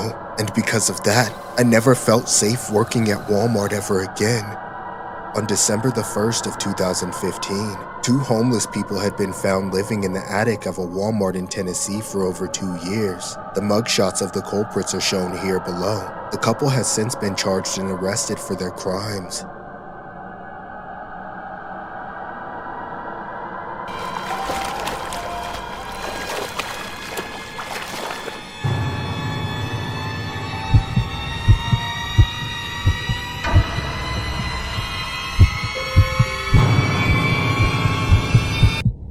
My friend James and I used to hang out at the community center in our neighborhood during the summertime. There wasn't much else to do there except swim in the pool, but when it got really hot outside, that's pretty much all we wanted to do anyway. The only thing that sucked about it was that it closed at 5 p.m., which felt way too early. The sun didn't go down for another 2 hours. James and I would stay every day until the lifeguards kicked us out and locked up the gate. But no matter how much we tried to convince them the rule was dumb, they were never lenient about it. Eventually, we got sick and tired of it and decided to do things our way. The gate into the pool was short enough to easily hop over, and the rest of the fence surrounding it had a privacy screen. So as long as there was nobody working there at night or watching the security cameras like a hawk, we figured out that we could basically have the whole place to ourselves if we wanted to. All we had to do was sneak in. James and I talked about it for a few days but chickened out the first few nights. But one night, we decided to eventually take the risk and do it. We waited until about 11 p.m. to sneak out and meet up in my backyard. James and I then walked over to the community center without seeing anybody.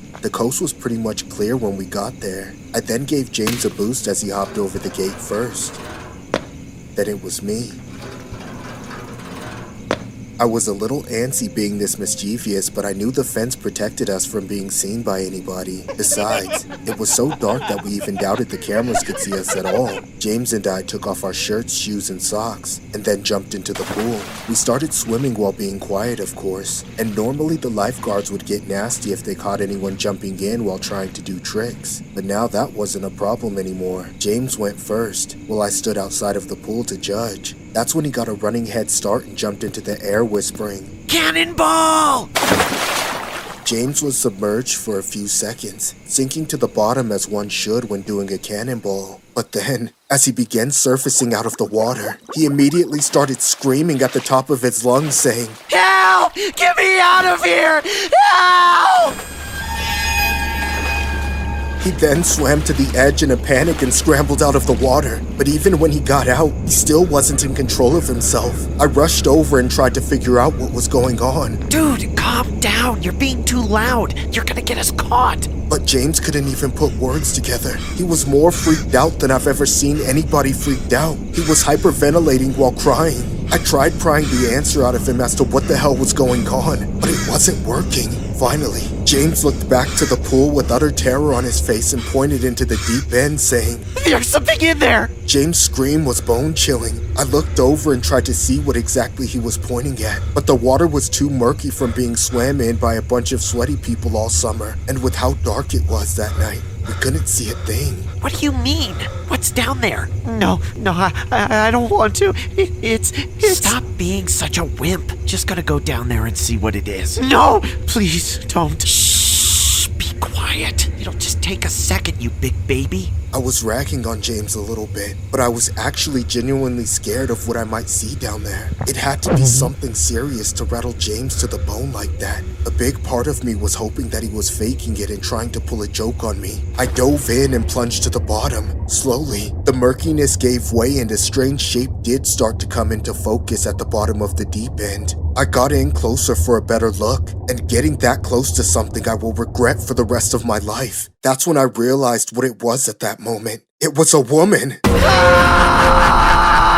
I began swimming away as I could feel the decomposing, demonic-looking woman latch onto my arm. All I could remember was swallowing mouthfuls of water as that thing started dragging me down. I screamed out all of the air in my lungs and managed to break free from its grasp. I then rushed back to the surface to get out of the pool as soon as possible. When I finally got out, James and I started to hear voices nearby that sounded like neighborhood Karens coming to chase us off and snitch to our parents. We both hopped the gate back into the neighborhood and then ran home to my backyard without saying a single word. When we were safe, or so we thought, we finally talked about what we saw. The only logical explanation was that it had to be a rotting corpse, but the way it moved made me think it was something else. James and I started to talk our way into convincing ourselves that it was just some prankster in a costume pranking us. We were both shaken to our cores and vowed to never go near that pool again, thinking we'd seen a demon that was haunting us that night. We kept it a secret for another week, until we heard from the local news that a dead body had floated up to the surface of that swimming pool. According to what we heard, it was alleged that the person was a woman who had drowned there a week prior before the night we broke in. All this time, while the community pool was open to the public, there was not a single person that had any idea what was lurking just a few feet below them, festering, decaying, and morphing into something that barely looked human. This story was inspired by a true event that happened at a public swimming pool in Fall River, Massachusetts. A male was swimming in the pool when he discovered something floating by the deep end. He immediately alerted the lifeguard, in which they then discovered a female. What makes this even more disturbing was how the public swam in the pool for 2 days straight, without even noticing the woman, as she was not visible due to the water being too murky.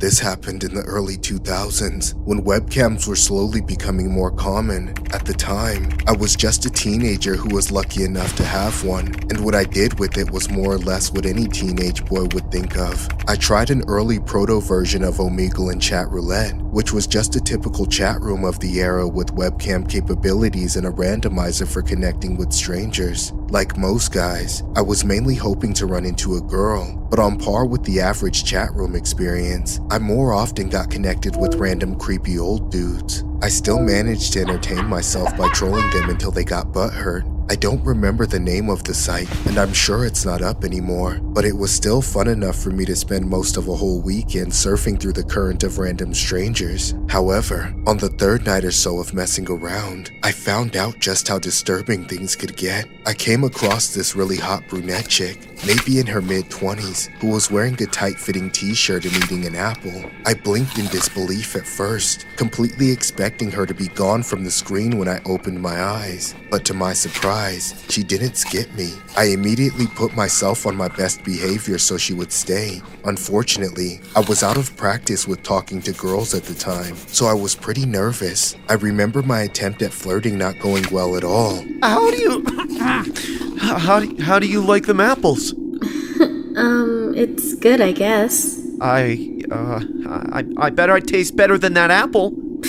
Alright, kid, you're like 12. You could be my little brother. I sure am 12 inches. I have a boyfriend, okay? He's gonna be here any minute now. I wasn't prepared for her to pull the boyfriend card. It made me shut up for a moment and arrange my approach. While I was trying to think of something else to say, the girl just kept eating her apple in oddly big bites while staring at me with a really judgmental look on her face. I didn't really care though. I had no clue why she was still talking to me, but I was stoked that she was. The awkward silence made me worried she would get bored and leave. But then out of nowhere, in the middle of a bite, her webcam glitched. My heart jumped a little bit as I thought she might be about to get disconnected. Hey, is something wrong with your internet? You look all glitchy.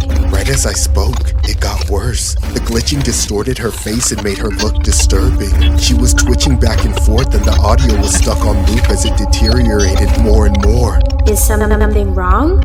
And then things started to get demonic. She got up from her chair and got closer to the webcam, making the details of the corruption clearer and more nightmarish than ever before, until she didn't even look human anymore. Is something wrong?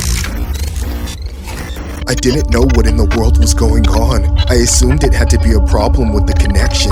It was like this woman was actually fighting her way through the glitch in real life. She then reached over and pulled a fresh apple into frame, and in her other hand was a syringe which she used to inject something into the apple. What the hell is going on? What are you doing, lady? Ah! What the hell is wrong with you? Whatever I was watching unfold on my screen had me thoroughly terrified. I flinched every time something unexpected happened. But finally, she set the apple down on the desk and laughed like a creature from hell itself. I can still hear that sound in my nightmares to this day. I was the slightest bit relieved when she had started to leave, glitching her way out of the screen and presumably leaving the room. When she was gone, the chaos of the distorted subsided significantly, but it was definitely still there. For a moment, I stared at the apple on the screen with my jaw to the floor. I tried to wrap my head around what it was that I just witnessed, but I was at a total loss. Then, somebody else entered the room. This time it was a man about the same age, but there was something not right about him. He looked half dead, like his soul was missing from his body. He sat down at the desk and started eating the apple that the girl had left. Hey man, don't eat that! She did something to it! I tried to warn him, but he flat out ignored me. I wasn't even sure if he could hear me. He must have been unhinging his jaw with every bite and barely chewing before swallowing. Within a few seconds, he was halfway done. But then out of nowhere, the horrible glitching got just as bad as it was before, and he dropped the apple and started violently thrashing. He started convulsing, snapping his head back while the glitch in the webcam made it look like he was transforming into a demonic creature.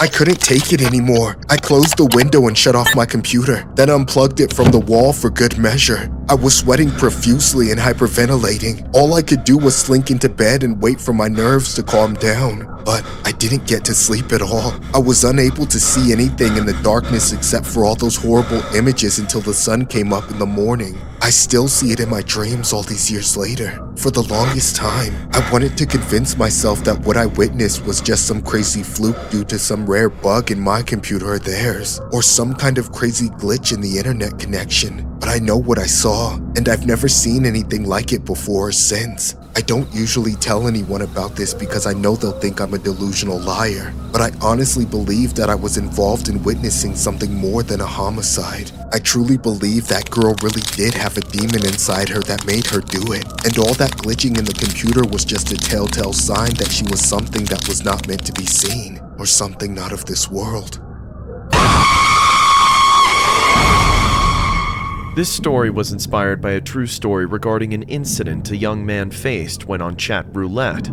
The person who submitted the story has attached an image of the aftermath of the very same webcam interaction the man experienced. Whether it was a prank or not, just the simple fact of witnessing something like that is just downright disturbing.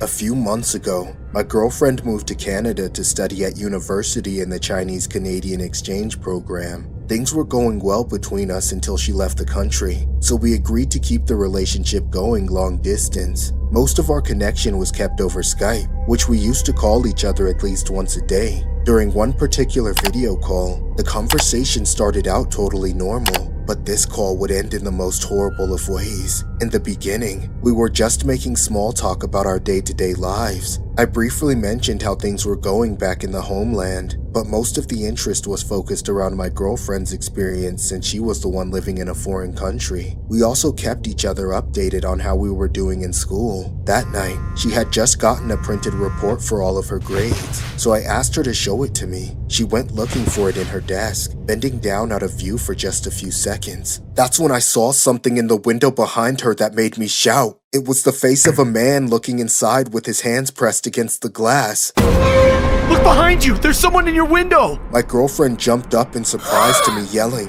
but the video buffered just as she turned around to look, and by then, there was nobody there. What do you mean? I don't see anybody. I swear, there was someone there just a second ago. Maybe it's my webcam quality. Everyone at school says it's super bad. I was reluctant to brush it off, but because of the time difference, it was nighttime in Canada while I had just woken up for the morning. So I was still groggy and needed to rub my eyes a bit more. We tried to move on and continue our conversation. Then a few minutes later, we were on the subject of grades again. She had shown me her report card and we were talking about the point system in Canada when my eyes drifted over her shoulder, just to see her window sliding open. What the hell? Look out! Behind you! Again? Are you being funny? No! Look! Finally, she turned around, and this time didn't look back. I couldn't see her face, but by the way she didn't move, I could tell that she had just been hit with that same fear that hit me. Who did that?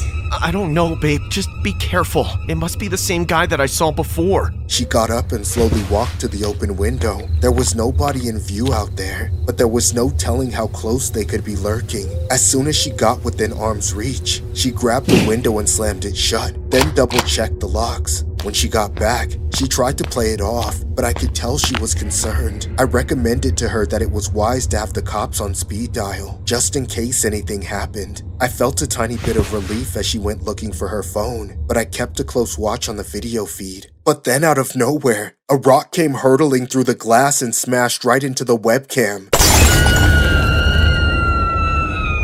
I heard my girlfriend screaming, but I couldn't see her. There was a crack in the lens and the whole angle was knocked off kilter. What's going on? Call the cops! Get out of there! Baby, what's happening? In that moment, she stopped screaming and readjusted the camera. I could see the hole that was left in the window behind her, but even more disturbing than that was the look on her face. My girlfriend then lifted her phone up to the screen saying, I can't, it's dead! My heart sank. Her phone wouldn't turn on, which meant I had to be the one to call the police for her. But then again, I was on the other side of the world. I'll do it. Just get out of there, please! Hurry, I'm scared! I frantically pulled out my phone to call the police, but with all the panic I was feeling, I was fumbling with it like a total idiot. It took me so long just to get the keypad and dial the right number. When I was finally calling them, I looked back up to the camera and saw the most disturbing, gut-wrenching thing I have ever witnessed.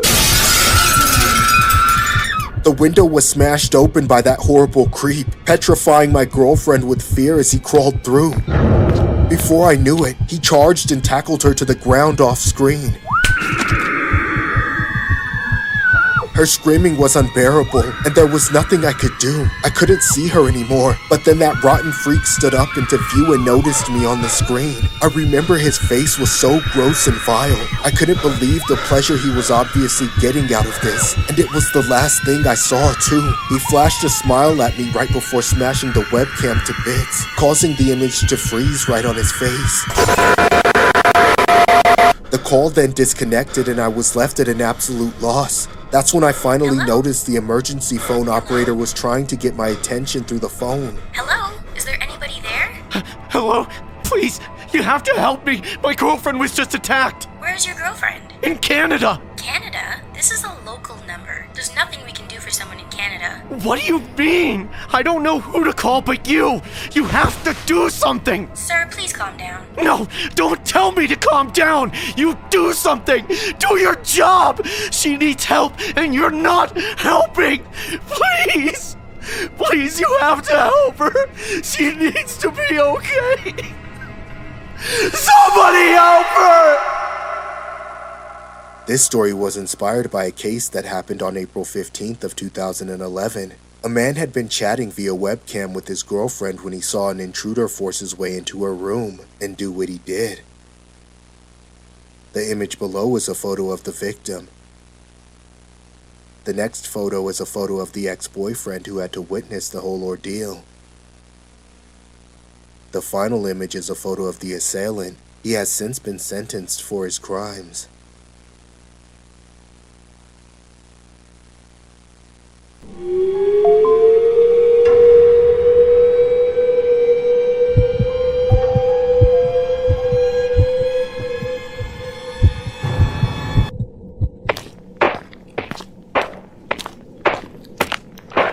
Go to your room! Get the hell out of here! Yes, Mom. It was a daily routine, a daily occurrence, a vicious cycle. Me and my single mother would film ourselves doing TikTok dance videos before her bipolar disorder kicked in. Things were never the same after my dad left, so I have been living with her ever since, even in my 20s. But when the pandemic arrived, my mother and I became depressed due to all the restrictions. So, with nothing much to do, we turned our attention to TikTok. The need for everyone to express themselves online skyrocketed. When I told my mother about the app, she immediately became interested. Then, one day, I taught my mother a few dance moves which we posted on the app. But almost every time we danced and made videos together, I knew it was coming. Every time the song ended, I knew she was going to lash out and have a tantrum, scaring me the hell away to my room. I would always lock myself in there for long periods of time. Seconds turned to minutes, and then hours. It was like I was held captive and a prisoner in my own home, causing me to only come out when she was asleep,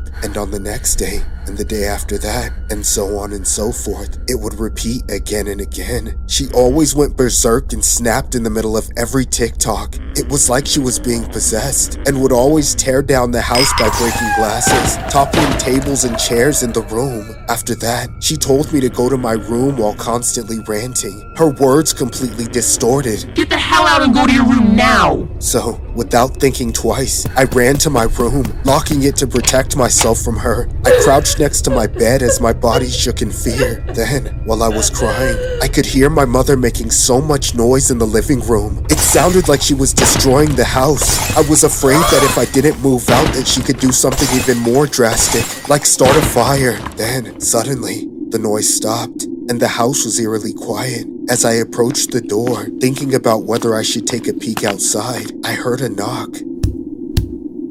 Then it was followed by an ominous voice telling me to stay inside your room, no matter what. When I asked my mother why, she told me her boyfriend was coming and didn't want me to interfere. So, I thought for a moment that her transformation was quite abrupt. She had been dating this guy for almost a year now, and to be honest, I didn't know what she saw in him, because she always gave me the creeps whenever they were together. She was head over heels for this guy who was obviously taking advantage of her. But even when I tried to warn my mother, she never listened. It was pretty strange though, because this happened every time her boyfriend was around. So, while keeping the door locked, I asked, is something wrong? Why can't I join you guys? I swore I heard a growl before she replied and and said, "'Cause we're gonna do stuff, okay? It's none of your damn business, you nosy rodent." For the first time, I was afraid of her, convinced she wasn't the mother I grew up with. Her sudden change of behavior caught me off guard, and this wasn't the end. Later that night, I went back to crying as I was held captive inside my room for hours upon end, and once I heard the sound of snoring.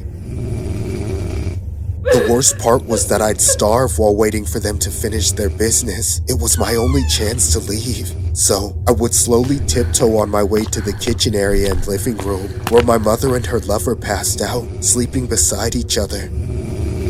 I remember seeing several bottles of alcohol scattered throughout the coffee table. It was evident that they were piss drunk and unconscious. I then quietly approached the table, but stopped midway when my mother coughed and changed her sleeping position. I waited for her to stay still before grabbing the food and returning to my room quickly, undetected. I had the only meal I could get my hands on and went to bed soon after.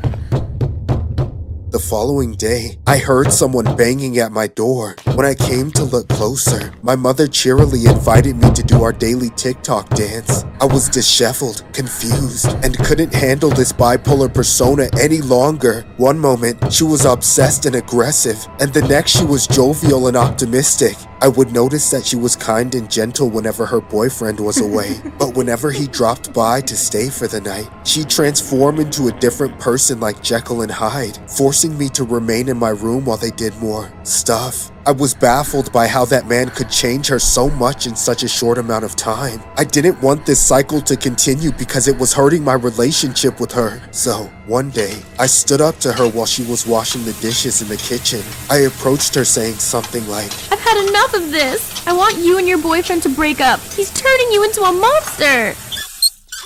That's when she turned off the faucet and didn't say a word. I couldn't tell what she was thinking, and with her back turned against me, it only made the atmosphere eerier. Then, out of the blue, she grabbed a knife from the knife set and said, "Let's make another TikTok." She then started chasing after me. I immediately went to my room and locked the door. I cried, begging her to stop as she constantly stabbed the door. But no matter what I said, her rage and aggression was amplified. She no longer listened to me no matter how much I pleaded for her to stop. Then, all hell broke loose when my mother broke through the door and charged at me.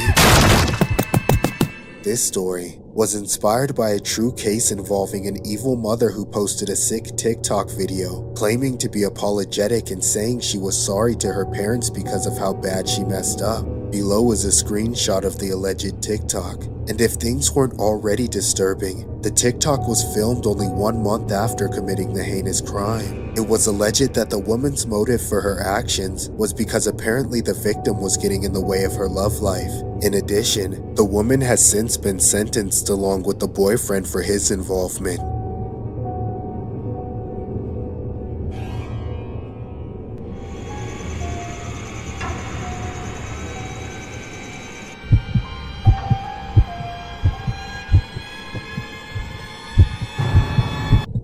Man, is it sunset already? I feel like I haven't moved from this spot in hours. Another successful beach day, I guess. Whoa, good thing I'm not driving. What the hell is that guy's problem? He keeps looking at me.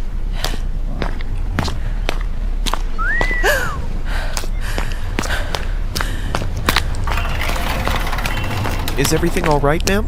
Yeah, I'm good. Just a little tipsy is all. Let us know if you need anything. Thanks.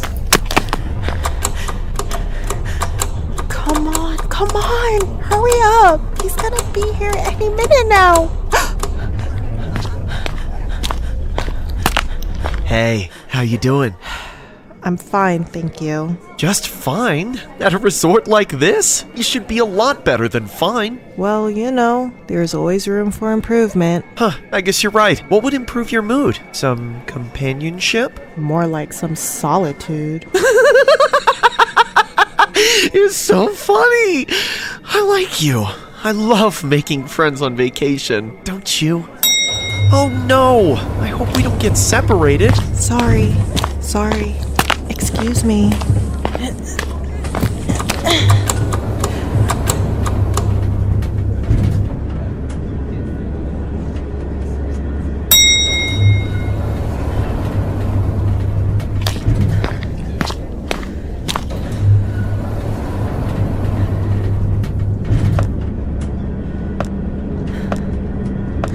Smells like fish. More or less smells like sushi. Anyone here just go to an all-you-can-eat? I guess we all know where that smell is coming from. A fresh scent of pheromones. Or better yet, someone hasn't showered yet! You need to back off and give me some space. Alright. I'm backing off. No need to cause a scene. Just got a whiff of expired salmon somewhere.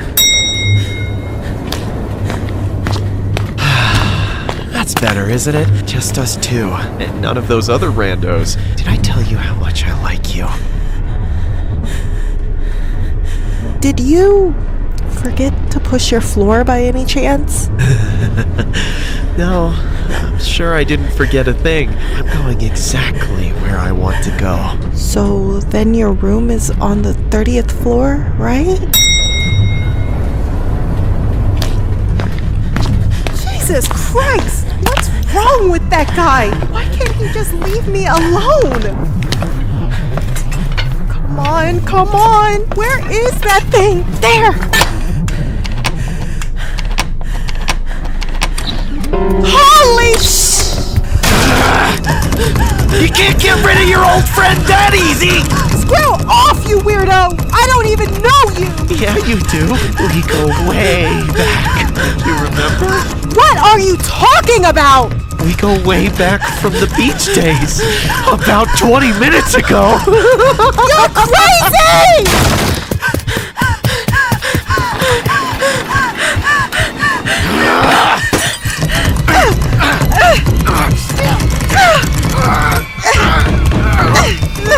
Come on, open the door, you stupid thought! I just want to get laid on my vacation! No way! Not a chance in hell! Somebody help me! Someone's grandpa's trying to attack me! Help! I'm being attacked on the 30th floor! Help!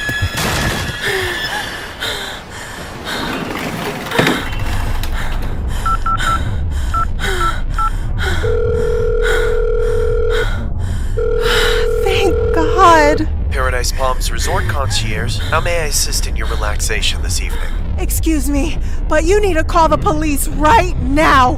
There's a man wearing a Hawaiian shirt about to walk through the lobby. He just attacked me in my room. I'm so sorry, ma'am. I will right away. Hey, Felipe, call the police! Sorry again, ma'am. Is it room 3012? Yes! 10-4, suspect in custody. He's believed to not be a guest in this building. Apparently, there's been multiple reports from other hotels of similar incidents recently. I think we might have found the guy. 10-4, what does the suspect look like? 10-4, suspect is a male wearing a Hawaiian shirt, heavy build, very creepy looking, and he has a mean smile. Roger. This story was inspired by a true story regarding a woman who went on vacation and stayed at a hotel room, only to be stalked and ambushed by a man named Marwan. A mugshot of the culprit can be seen below. Police say that the woman was able to miraculously defend herself as the suspect then left on foot when he couldn't get a hold of the victim. It was alleged that the suspect was somehow able to convince the front desk personnel to give him a key card to the room. Since then, the man has been a subject to similar accusations by dozens of women within the area.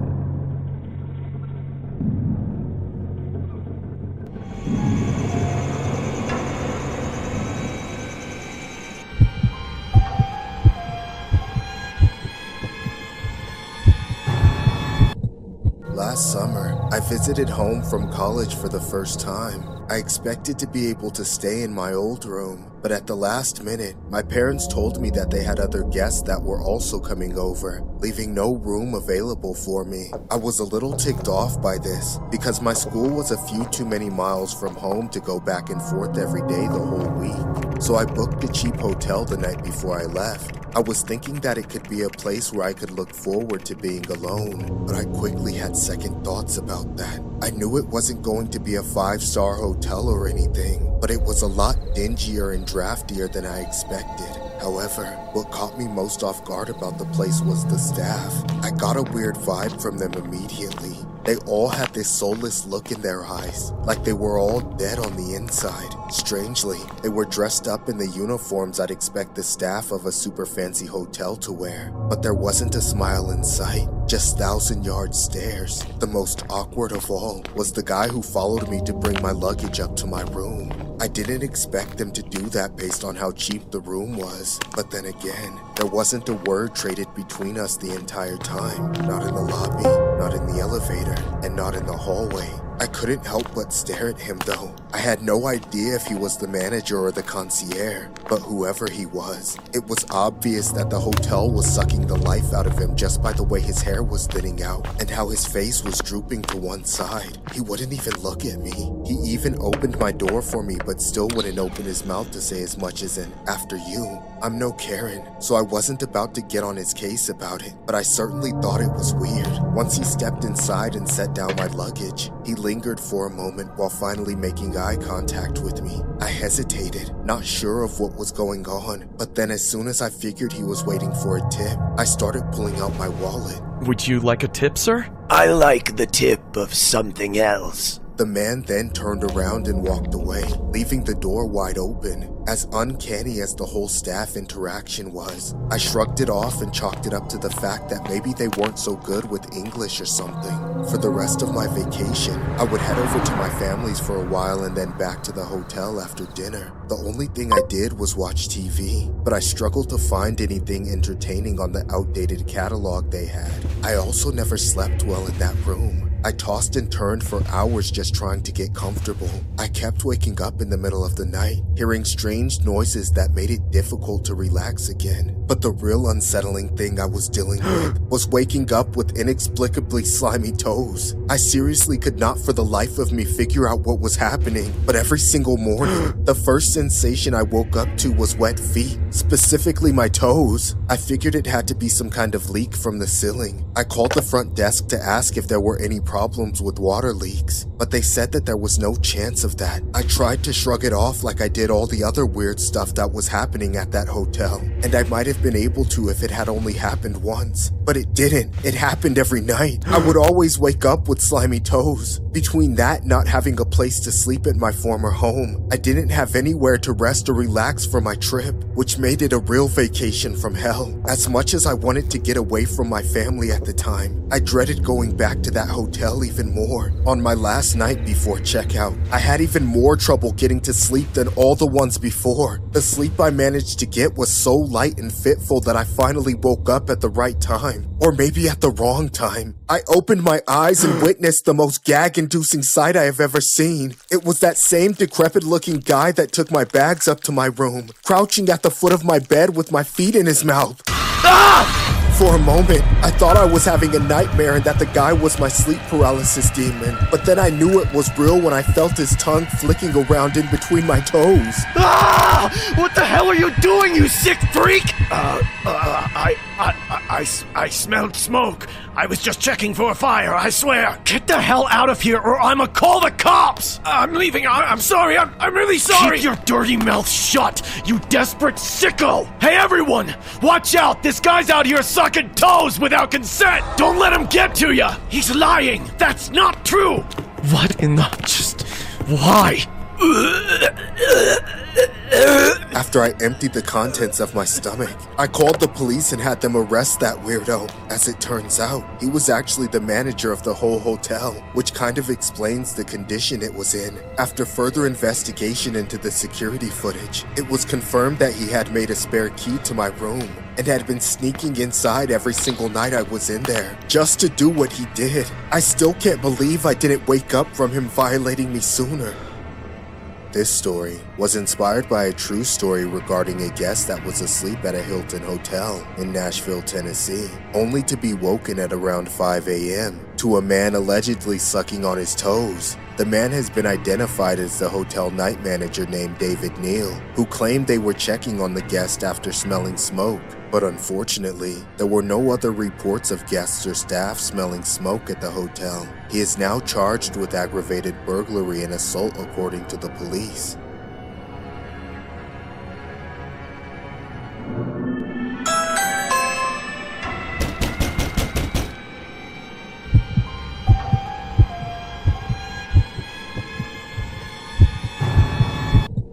I've always been interested in dogs since I was a little girl, so now that I was much older, I decided to get 3 canines who could keep my parents and I company, guarding the house when we were away. They'd stay in the backyard where they had ample space to roam around and exercise their legs. It also meant that I didn't have to worry about furniture damage and getting them potty trained. The dogs have always been active and loud, so when we moved in next to my neighbor, who happened to be an old guy with a temper problem, I was a bit worried I'd receive complaints occasionally, but it couldn't be helped. The old man didn't have a tinge of reluctance in his body as he always bothered me and my parents. He'd rant non-stop, threatening to take his complaints to the authorities if we didn't comply. But there wasn't anything we could do about their barking. They're dogs, after all. It's in their nature to bark. So, who was I to stop them from being themselves? He'd often holler about how the dogs ended up on his property, pooping all over the place and messing things up. But I always gave him the cold shoulder, convinced that a frail, deranged man like him could do us no harm. To be honest, he didn't have many friends in our neighborhood. Actually, I don't think he made any friends at all because of how rude he was to everybody. On some days, I'd wake up to his loud voice, followed by an ambulance of remarks that would leave my other neighbors disturbed. It's a bit strange though, because no matter how many times he reported to the cops, he would constantly be ignored by them. Then, one night, my dogs barked again like they usually did. I was personally used to the sounds, but I knew it was probably irritating the old man. Then around 5 minutes later, I could hear footsteps approaching my house. The footsteps then transferred onto the porch. You'll regret this! You won't always be around to protect those pests, you stupid little nutlicker! The crazed man stomped his feet on our porch, banging on the door and making threats over and over again. This went on every night. Every time my dogs made noise, he woke us up in the wee hours of the morning, unaccountable for the disturbance he was causing my parents and I. My parents were old, unable to stay up late like they used to, and I needed to go to work when the sun was up. But the old man didn't care about any of that. By the time I got out of bed, stepped onto the porch to confront the man, he would always walk back to his home, leaving me worried about me and my parents' safety. And during the day when I saw him on his porch, I would make it known that I wasn't pleased with his antics and that I would alert the authorities if he didn't stop. The man always seemed unfazed, as if he thought I was bluffing. He would just grunt and murmur things I couldn't quite understand and head back inside his house. My gut feeling told me that he was up to no good, but I didn't trust my instincts. So alternatively, I shrugged it off and pushed through with my plans for the weekend. One day, I visited my relatives in New Jersey along with my parents, leaving the dogs behind. I was at peace knowing that one of my kinder neighbors volunteered to feed the dogs and monitor them whenever they had spare time. However, during the days that followed, I received a call from her, telling me that the dogs were behaving in an odd manner. They didn't play ball like they used to and stopped barking as much as they usually did. It was the summer at that time, so I assumed they could have been affected by the heat. When I asked her what she fed them, I found nothing wrong with her reply since she gave them food and water according to my list. So, with overwhelming anxiety, I persuaded my parents to return home earlier than we initially intended. We packed our stuff, and once we arrived home, it was easy to see that our dogs had fallen ill. They laid flat on the ground, their ears droopy with their eyes reddish. One seemed to be gasping for breath while the other drooled incessantly. My body trembled. knowing this was out of the ordinary and that their lives were now in danger. I couldn't help but draw the conclusion that my neighbor had to be the one responsible for this. My parents and I checked the Ring camera, convinced it would be the best way to check any possible leads in the surveillance system. And as soon as we did, my heart sank, filling my body with rage. With our eyes glued to the phone screen, the Ring camera revealed the old man from next door throwing something from a plastic bag onto our yard. The man was feeding our dogs, but I couldn't tell if it was actually dog food or not. Of course, I didn't think twice and called the cops as I didn't give him permission to do such a thing. The police then arrested the man and took him into custody. We immediately brought them to the vet and had them checked, and what was discovered sent chills down our spines. The doctor mentioned that they had found traces of rat poison in their system, and that if they weren't admitted on the day we arrived home, they would have died in 2 days. But my parents and I were left more disturbed when we reviewed the Ring camera footage further, only to see the man walking by our house every other day, throwing tainted meat from a plastic bag onto our yard, just so the dogs could ingest it. Since then, I no longer saw my neighbor again after that incident, and fortunately, my dogs were saved. But I was so traumatized that I would keep the dogs inside the house, constantly looking for potential threats around the neighborhood.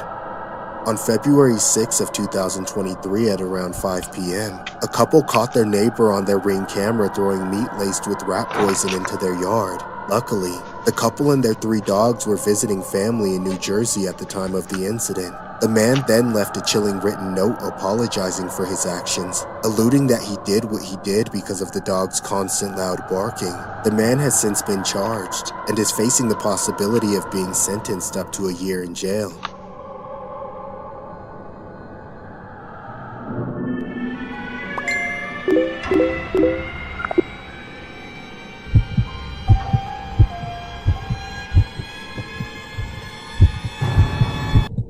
This happened around the fall of 2017.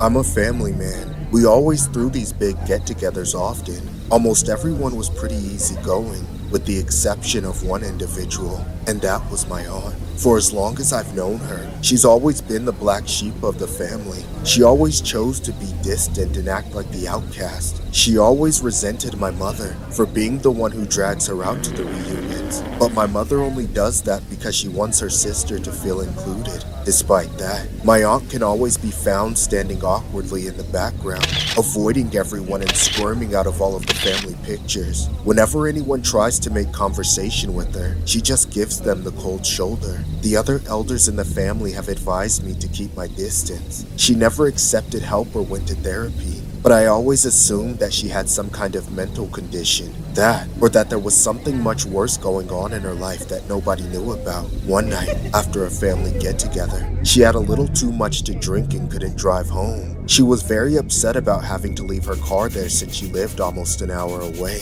but she was barely capable of walking, so I wasn't going to let her get behind the wheel no matter what she said. I bit the bullet for everyone else and offered to take her home.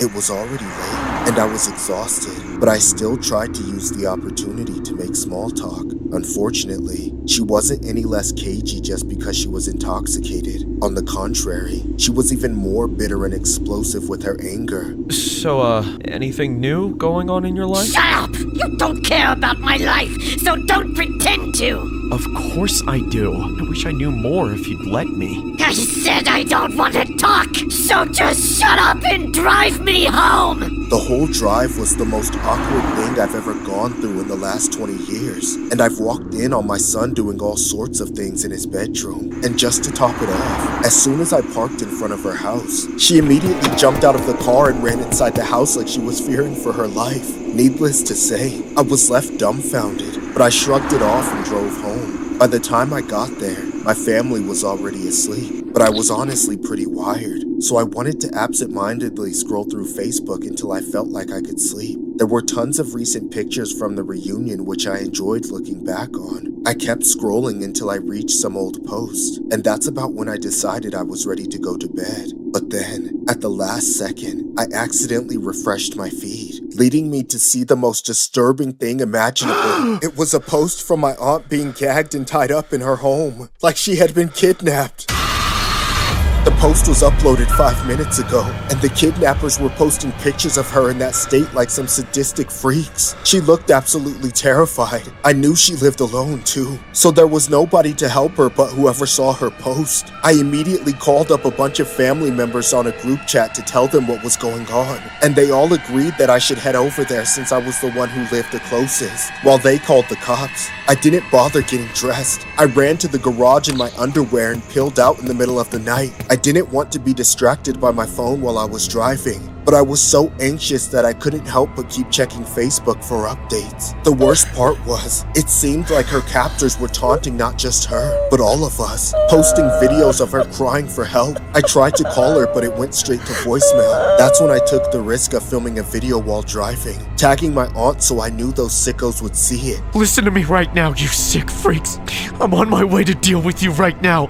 If I find you did anything to hurt my aunt, there will be hell to pay. You got that?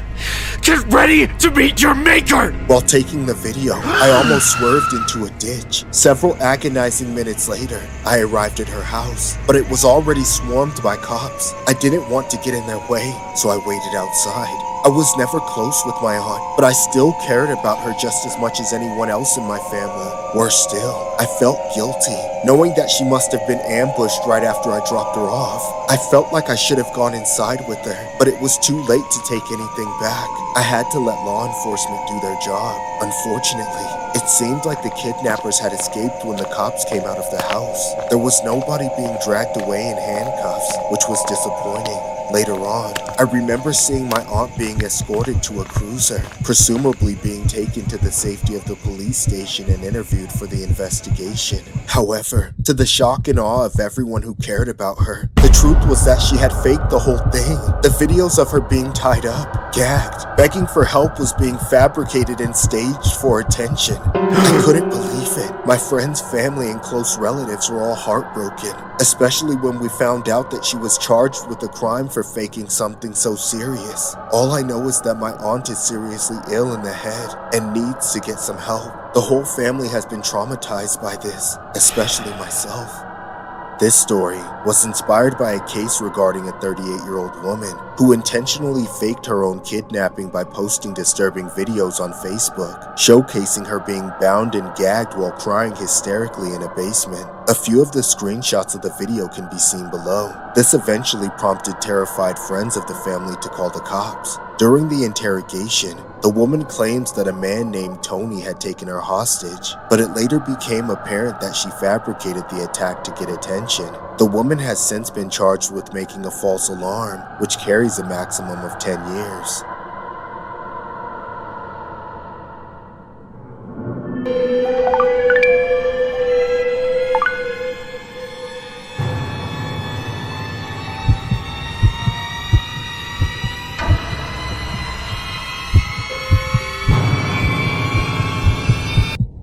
I had just graduated from university. My friends and I went on a little grad trip to celebrate, but once I got home, I realized I hadn't made any plans for my 22nd birthday, which was just around the corner. Since all my girlfriends were off doing their own things already, I thought I might as well fool around on Tinder. I've never been regularly on it, but every once in a while I get a little itch for a squeeze, and Tinder's always been able to satisfy that. As per usual, I matched with a guy fairly quickly. He was about my age with the kind of build that I like, tall but not skinny. And not so tall that he's weird looking. He was clean cut too, shaven with an almost military haircut and some pretty sharp clothes. We talked a little bit, and I was hoping to talk a bit more before we met. But this guy was very forward and asked to meet almost immediately. He never even asked me what I got my degree in when I told him I just graduated from college. Of course, I had my own intentions of seeing him from the beginning as well, but I would have taken a little more time to get there if I'd gotten my way. I tried to get him to be more open about himself before I outright agreed to anything, but he wasn't super willing to talk about his interests. All he said was that he'd been a little down recently because he was hurting on money, but he really wanted to take me on a date despite that. That's when he suggested a bar I'd never been to, and acted like he was a well-known regular there. I jokingly asked if he was an alcoholic or something, but he brushed it off and said we should talk about that in person, with the excuse that he wasn't a great texter and was more of a talker. I was skeptical of this, but after a little more, he finally broke me down and I agreed to meet him later that night. At first, it was a relief to see that he actually looked like what he did in the pictures, but the relief wore off pretty quickly. I couldn't get over the fact that there was something off-putting about him. It had to be the gaunt stare in his eyes or the smile that looked so forced. But for some reason, I just wanted to brush it off and give him a chance to loosen up. We both had a few drinks and talked for the next couple of hours, but things were weird the whole time. For one thing, his interactions with the bartenders didn't make it seem like he was a well-known regular at all. But I didn't say anything about it. I didn't really get a chance, actually. Throughout the night, he kept asking me if I wanted to meet him at the hotel he'd been staying at for the past few nights, but I kept brushing it off. I didn't like the sound of that for several reasons, the least of which was the fact that if he was really tight on money like he said he was, then it was probably some cheap, creepy motel. But more so was that it made his intentions painfully clear. He was just looking for a one-night stand. After a while, I decided to pay for my drink so I could start heading out. However, my date stopped me and became insistent that he pay for me. Whoa, what the hell are you doing? Well, you said you were short of money. No, that's really sweet, but you don't have to. I'll take care of it. I'd have a guilty conscience if I made you pay. Really, it's fine. It's just a few drinks. I don't have to. Being too nice! Stop making this harder on me! I'm sorry. That was ridiculous. I'm really sorry. I didn't mean to snap at you like that. That was inexcusable. It's okay. You can pay. I'm just a little drunker than I thought I was. It's fine. After that outburst, I started texting all of my friends looking for a way out. I was hoping that just one of them would be able to get me, but they all basically ignored me. I should have ditched him and went home by myself, but I just got so bummed out that I felt like I really needed a date for the rest of the night, so I folded and agreed to go to his hotel room. Again, I was expecting something dingy, so I was baffled when we walked into the lobby of a 5-star high-rise hotel. I couldn't tell whether to be mad at him for lying about how much money he had or to be glad that he actually wasn't broke. But then things took a drastic turn for the worst. My heart sank when he immediately locked the door behind us. I then looked all over his room and it was completely clean. Not like he'd been living there for multiple days like he said. The only thing in there was a big empty suitcase. I turned around and felt my blood run cold when I saw the smile of a psychopath on his face.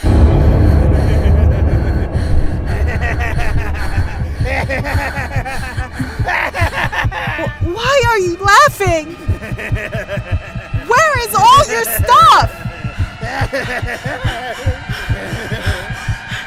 I'm looking right at it.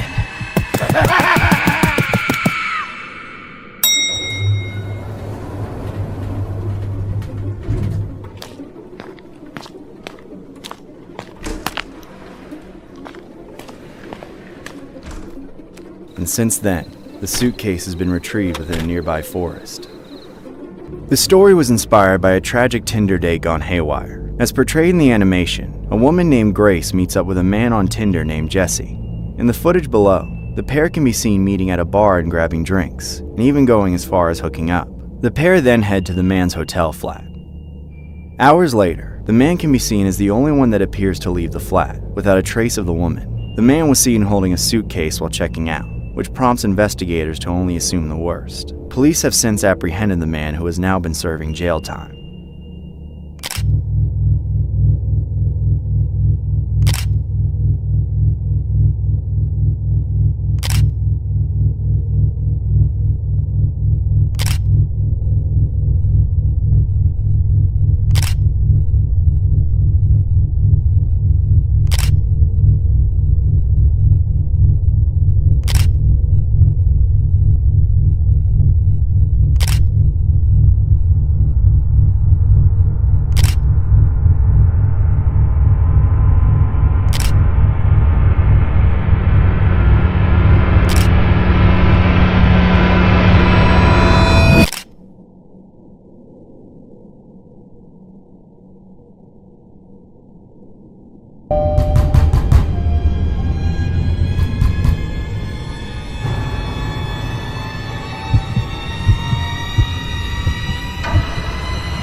Recently, I moved into a new house. I was renting it temporarily while I was at school since it was close to campus. The house was small and not in great condition, but it was the most affordable at the time and I didn't have a lot of options. There was already another student living there when I moved in. His name was Sean. His other roommate had just moved out, so I was just filling the opening. I was a little nervous about living with a roommate since I had just moved out of my parents' house, and I had never lived with anyone else before. Sean and I hit it off pretty fast though. We were around the same age, so it was easy to find things that we had in common. I got over my nervousness of living with him quickly and it became a decent situation. We weren't around each other a lot anyway. I was at school pretty much every day, and when I was home I always had a lot of homework to do. I spent most of my time in my room, but things started getting weirder as time went on. One night, I was up studying particularly late. I had an exam the next day and I was doing some last-minute cramming. I finally went to bed around 2 a.m. when I couldn't keep my eyes open any longer. Then suddenly, not long after I had fallen asleep, I woke up to the sound of the doorbell. I found this weird since it was the middle of the night, but I decided to just ignore it and try to go back to sleep.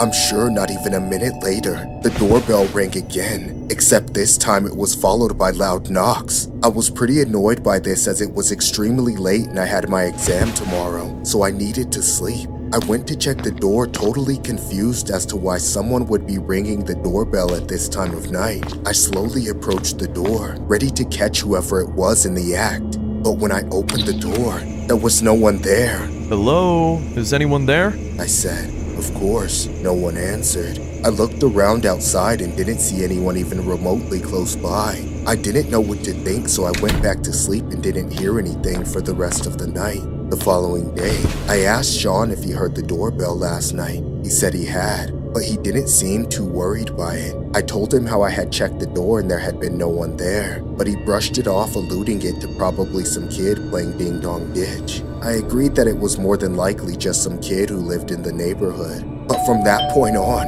it became total hell to live in that house. It would happen just about every other night. The doorbell would go off incredibly late, and if I ever answered the door, there would be no one there. I was losing sleep and started performing badly in my classes. I could barely keep my eyes open throughout the day. It was impossible for me to focus on anything. When it had been going on for some time, I tried talking to Sean about it again. Do you think that maybe we should call the cops? Sean kind of laughed at this, saying, They wouldn't take us seriously. We don't have any leads. Yeah, I guess you're right. We have to do something, though. We can't keep living like this. I'm sure we'll catch whoever it is eventually. I hoped that Sean was right, but a few more days went by just the same as they had been. If anything, the doorbell was starting to ring even more than before. Then one night, I finally decided that I would stay awake and try to get to the bottom of what was going on. I was tired as hell and wanted nothing more than to go to bed, but I was desperate to catch the prankster. I knew that once I got him, I would finally be able to get some decent sleep. I hadn't told Sean what I was doing. I was worried that he would think I was crazy. I waited until it was around midnight and then quietly snuck out of the house.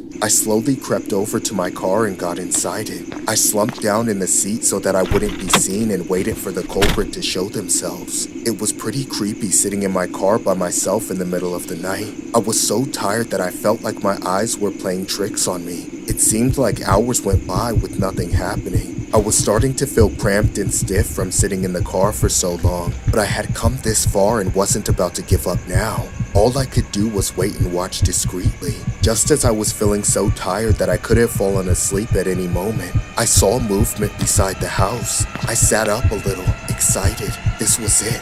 I was finally going to catch the prankster. I rubbed the sleep from my eyes and started to head into the darkness. But what I saw was the most shocking thing ever. It was my roommate Sean coming from behind the house toward the front door. He was tiptoeing through the yard, obviously trying to stay quiet. When he got to the front door, he began to ring the doorbell and knock loudly. Then he turned and ran towards the back again. I couldn't believe it. I was in utter shock. It had been my roommate the whole time. I didn't know if I should run after him or what I would even say to him. I waited an hour or two to see if Sean would come back, but he never did.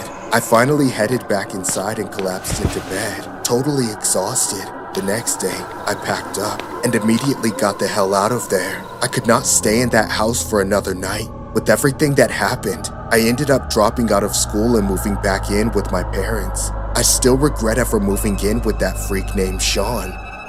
This story was submitted by a viewer who claimed the incident happened to him while renting a bedroom in student housing. The viewer also alleges that he has since never interacted or seen Sean since that very same night, and decided not to alert the authorities or landlord as he wanted to put the instance behind him. The viewer then goes on to describe how his anxiety and blood pressure raises through the roof every time he hears a knock or doorbell sound.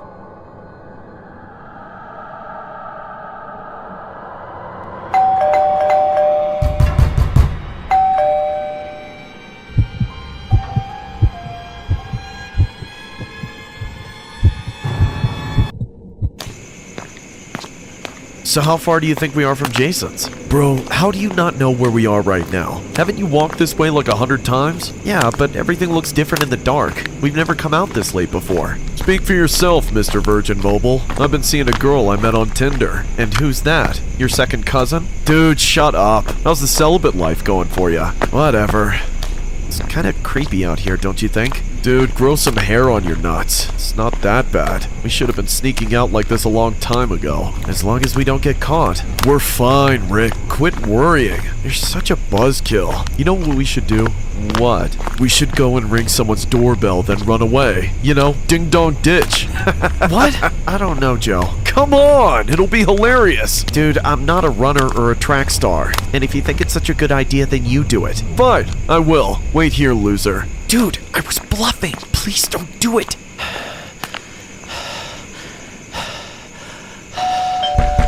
Go, go, go!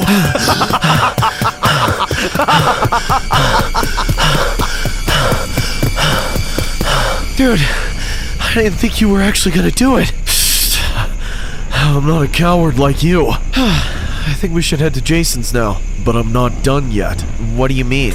We should egg a house. Are you for real? Realer than your mom's plastic knockers. And this time, you're doing it. What? Me? Yeah. Now hurry up. I ring the doorbell so you throw the egg. Dude, I don't want to. Shut up and take the egg before I crack your eggs, chicken. Okay. Fine. That's it, princess. Now throw that egg like you make it rain at the club. Oh crap, oh crap!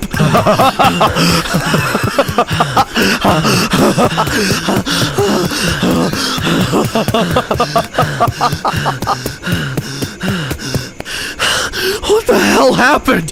How did that egg break the window? It was hard-boiled. What the hell is wrong with you? We can't go around breaking people's windows in the middle of the night. We're gonna get arrested. Maybe you are, not me. You piece of crap. I'm done for the night. I'm going home. Come on, man. Just one more house. No more eggs this time, okay? No way, Joe. You're crazy. I'd rather beat meat than spend another minute hanging with you. Ah! You're not going anywhere. You got that? We're ding-dong ditching one more house. Then we're going to Jason's. Get off of me. You can't go home. He's expecting us over there. It's too risky. What if someone catches us? They won't. I'll tell you what. Let's rock, paper, scissors for it. If I win, then we do one more house. But if you win, then we go straight to Jason's. Deal? Oh man, just make it quick, alright? Rock, paper, scissors. Damn it! Woohoo! I knew you picked rock! Alright, you win. One more house, but no eggs. No eggs! This is gonna be sick.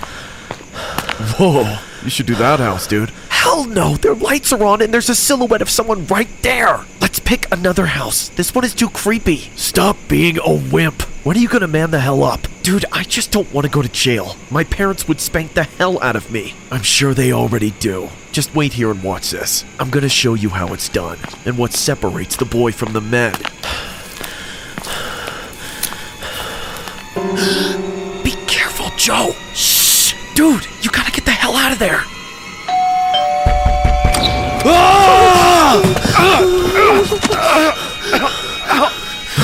Let go of me! Rick, help me! Help! Somebody help!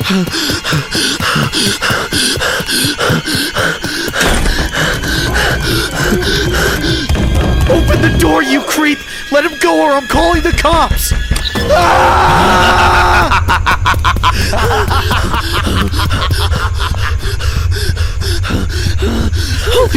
Holy crap, I gotta get the hell out of here. I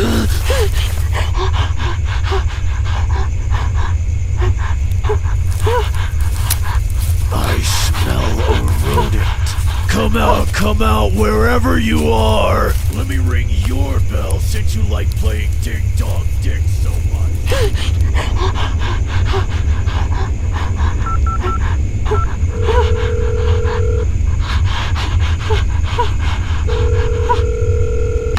911, what's your emergency? Hello? Hello? You have to help me. I'm being chased by a lunatic. He took my friend. Please help me. Sir? I can't understand you. Just hurry up, please.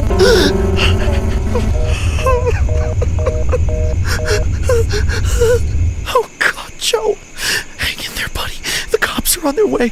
I know everything is going to be all right. Just hang tight.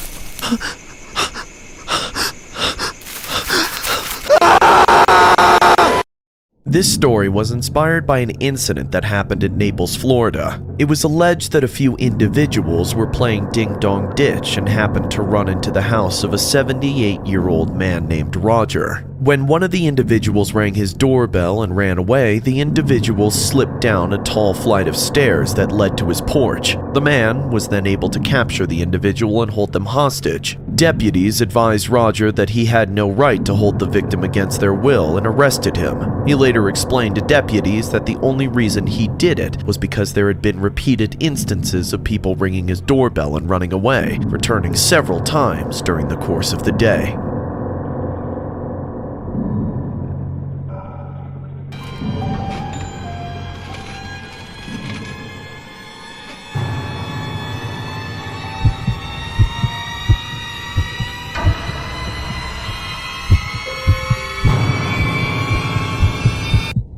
I usually visit Costco for the stuff that I need. I've been there multiple times and eventually developed the habit of going through aisle 7, 10, 23, and 25. It was like muscle memory from the amount of times I've been in these sections every time I shopped at Costco. Everybody would mind their own business until one day I had this nagging feeling that someone was watching me from a distance. Do you know that feeling you get when you feel like you're being watched and your body begins to tense up profusely for reasons you couldn't understand? That's how I felt at the time. Typically, people in haunted establishments would experience such a thing, but I wasn't in any of those places. This was just an average wholesale store that I frequented, so I began to ask myself where this feeling was coming from. I scanned the area searching for the source. Then, moments later, I saw this creepy old man staring at me from across the aisle.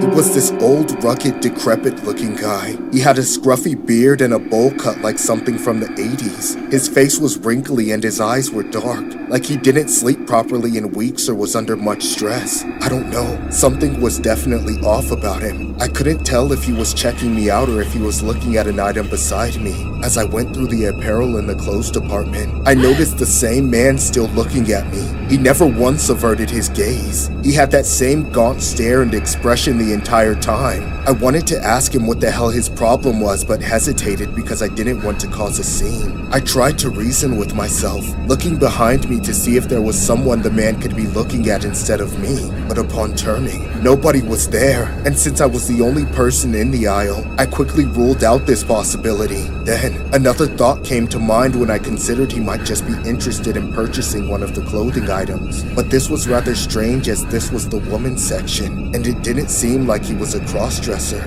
nor did he appear to have a female companion. Not trying to assume the worst, I decided to move to a different aisle, hoping I was only imagining things. However, as I walked to the aisle next to the cereal, further away from the clothes section, I noticed the bizarre man subtly following me from a distance, and when I stopped to check some other items on the shelves, I saw the exact same guy looking at me with his gaunt, disturbing stare. Even at this point, I wanted to convince myself that it was just a coincidence, denying the probable fact that he could be a stalker. So, this time, I relocated once more to the frozen food section, hoping the creep wouldn't follow me this time. As I briskly walked across the Costco, I made sure to glance behind me to ensure I wasn't being followed, and was relieved to see no trace of the man. Then, as I made it by the freezers, I walked toward the end of the aisle and decided to grab a few boxes of frozen pizza. And just when I thought I had lost him, I saw the most disturbing, blood-curdling thing that still creeps me out to this day. I saw the man inside the freezer, pressed up against the glass. He was just staring at me with his eyes wide open. I ran the hell out of there and began checking out the pizza boxes while keeping my composure. The cashier and customers looked at me weird, but I disregarded them as I proceeded to cash out. As I stepped out of the Costco, I began speed walking towards my car, which was located at the back of the parking lot. I could feel my anxiety levels go through the roof. I was near the car when suddenly, a vehicle pulled up in front of me, blocking my pathway. I had a sinking feeling in my stomach when I realized the vehicle left its back door wide open. When he rolled down the window, I was surprised to see another man staring at me in the same fashion as the man from Costco. Then, out of nowhere, that same man from Costco charged at me, forcing me to get inside the back seat. I hollered louder than any scream I had ever done in my entire life, constantly kicking and pushing till I managed to break free. However, the man was able to snatch my purse. I was able to grab a hold of my purse as it protruded from the vehicle door. As the car sped up, I was dragged along the pavement. I didn't want to let go despite my legs being scraped. My heart was beating like crazy because I was convinced this was the end of the road, but I didn't cave in. In fact, if I was going to die, I had to make sure these lunatics would get caught. I held onto the purse for as long as possible until I finally detached from the vehicle. The only thing I could remember was rolling violently on the ground until my body laid flat. My body was so battered that I couldn't move. I was sure I had several fractured bones. Moments later, my vision began to blur, and I was losing my auditory senses as well. But before losing consciousness, I heard the voices of bystanders murmuring amongst each other. Gladly, some of them were thoughtful enough to call the cops. Everything went dark after that, and when I woke up again, I discovered that the cops had caught the creep while the driver attempted to run for his life. Eventually, he turned himself in and was also arrested. When I recovered and visited the police station, we checked the surveillance footage and saw the initial creep following multiple women at Costco. It was alleged that the man and his accomplice were plotting on the women as they seemed to like easier targets to rob. Since then, I would always watch my back whenever I entered a store, whether it was a Costco or someplace else. This story was inspired by an incident that happened at Costco in St. Peters, Missouri. A woman was shopping at Costco when she encountered a man who kept following her around the store. As she leaves, the man snatches the woman's purse and runs into a getaway car driven by another male. When the woman runs after the guy, she gets stuck in the suspect's car door and gets dragged along. Police say the woman was able to get her purse back and was treated in a hospital for minor injuries. One of the assailants were caught while the other turned themselves in and have since been sentenced accordingly.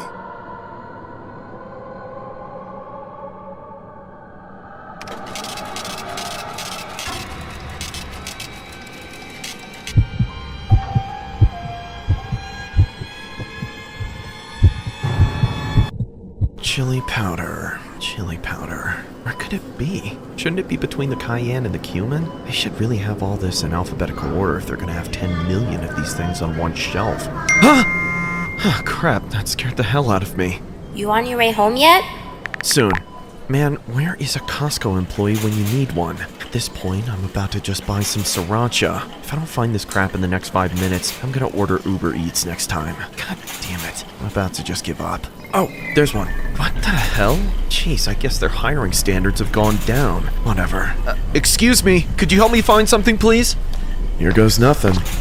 Hello, how can I make your shopping experience better? I'm trying to cook a special dinner for my wife tonight. I already found everything else I need except for the darn chili powder, which is hiding from me. Chili powder, huh? Your wife like it spicy? Yeah, I guess, if it tastes good. I know all about tasting good. My ex used to say my barbecue sauces just taste good. The The reason I say barbecue is because I got a tan down there. You know what I'm saying? I'm sorry? What are you talking about? Oh, come on. We're adults. You know exactly what I'm talking about. How about I join in with you and your wife? Would you mind? What? Absolutely not. So you wouldn't mind being a little while I make your wife sweat with my spices? No!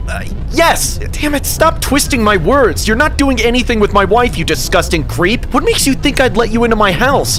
Do you even work here? Of course I do. Don't you see the name tag? I'm all about spicing things up. This is Costco, not naughty and nice. Haven't you heard about our new private chef service for our most loyal customers? I'm a flavor professional. I'll come to your house, cook for you, clean up for you, and make sure everyone is satisfied. You won't have to lift a finger. And don't worry about tipping me.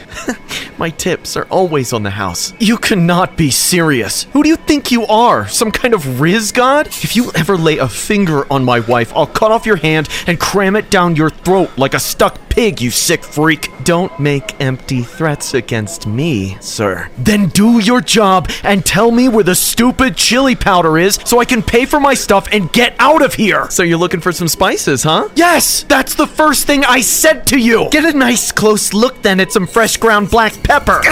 What the hell are you doing? Are you interested in some paprika? No, stop it. How about some cayenne pepper? No, you can never go wrong with a little garlic powder. It's not supposed to go in the eyes, you raging idiot. What's that? I can't hear you over the soothing waves of sea salt. If I could see you right now, I'd send you to the ICU. Looks like you have a little cumin on your face. You're insane. Is anybody seeing this guy? Are you a fan of that song that goes like, one more time? Come here. Where are you? Whoa there, no need for that. I still haven't shown you my favorite spice. What are you talking about? It's pure Carolina Reaper powder. They call it the bomb.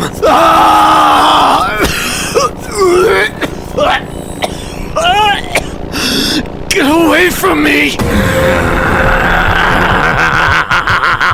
You see this? What's that supposed to be? It's a bomb! And if you try to stop me or blab to anyone, I'll detonate it and blow this whole store sky high with everyone in it. I don't believe you. You're bluffing. Do you really want to take that chance? No, I don't. I just want to go home to my wife. That's a smart boy. Now, why don't you show me the way to that wonderful wife of yours? I'd really love to meet her. Now lead us to your car so I can give her my homegrown jalapeno. Okay, I'm going.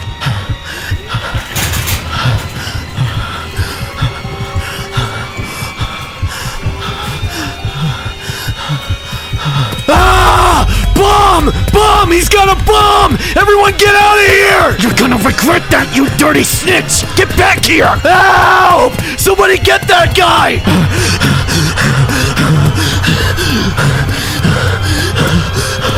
You made a huge mistake! I'm gonna... I don't know how I let that sicko dupe me into following for his insane antics. It turns out that he was made of lies. He didn't even work for Costco. Not a single employee knew he was there the whole time. He was just impersonating one of them with a second-hand uniform. And there was no bomb either. Just that stupid envelope. For a while, I thought I was the only one he tormented, but as soon as I followed the story afterwards, that turned out not to be the case. He had been using that uniform and that envelope to go around a bunch of different Costcos, just so he could engage with customers and freak them out by acting like a psychotic creep. He probably coerced a lot of people into doing whatever sick things he wanted under the impression that he might blow them up. Of course, it was all just empty threats. This story was inspired by an incident that happened at a Costco in Clearwater, Florida. A man was reportedly making false bomb threats with a suspicious envelope he had on hand. The store was evacuated for more than 3 hours while police, the K-9 unit, and hazardous materials crew members responded to the scene. Police then detained a 31-year-old man named Donovan, seen on the mugshot below. It was later confirmed that there was no apparent evidence of any threat found.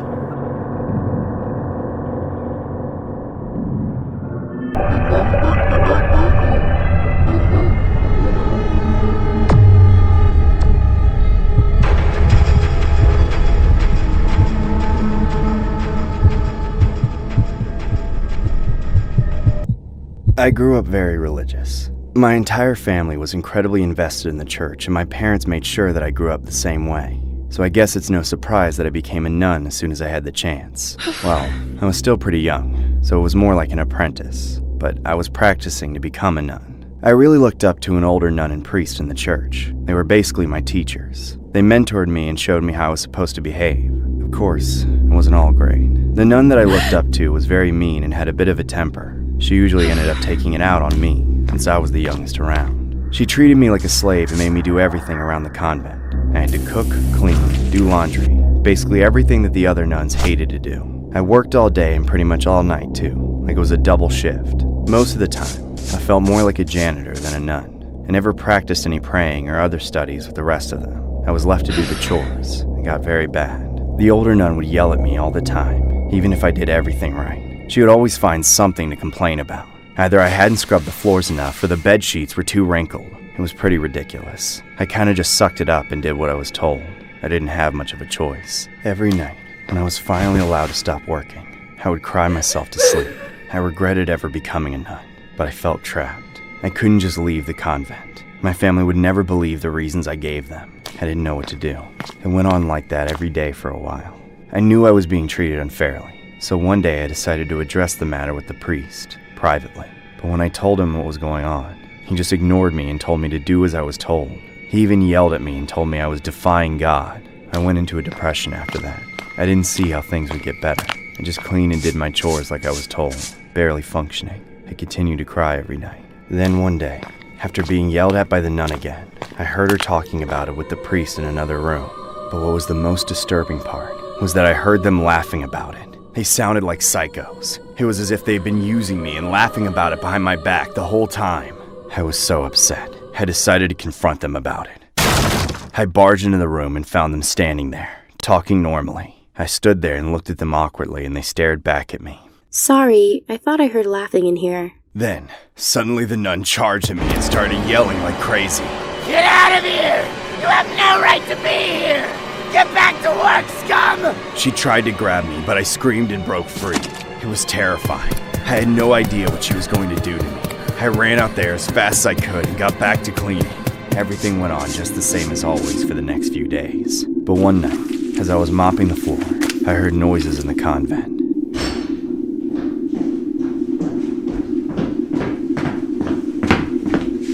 It was scary as hell.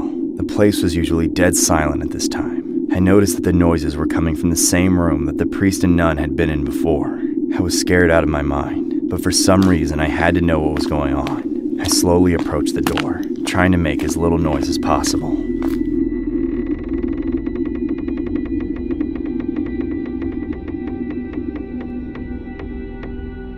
It was still hard to hear what was going on, so I put my ear to the door. What I heard freaked me out. It sounded like they were getting intimate or something on the other side. I was possessed by this urge to see what was going on, so I opened the door and slowly peeked in.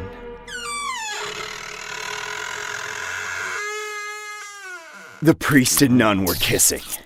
I screamed out of shock. It was illegal and unrighteous for them to be doing what they were doing. They were a nun and a priest. I couldn't believe my eyes. The pair of them charged at me, looking insane. I screamed and tried to get away, but they were too quick. They grabbed me and pinned me down. I couldn't break free. I kept screaming, hoping that someone would come.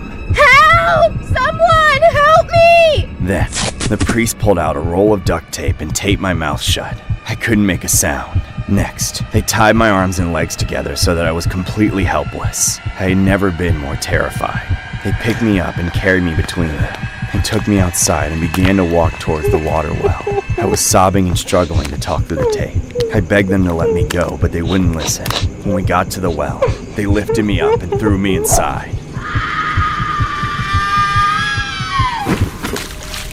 I lay there at the bottom of the well, bruised and trapped, my hands and legs tied and my mouth shut. I was stuck in the darkness with nothing but water and rats all around me. I screamed again as I looked up and saw the nun and the priest staring down at me. They were laughing with demonic faces and taunting me from above.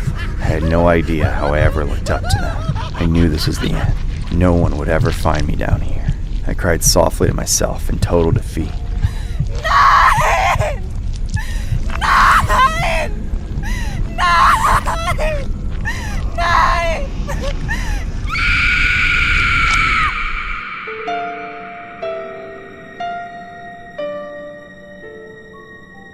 On March 27, 1992, a young nun known as Sister Abaya was found decomposing in a well in a convent compound.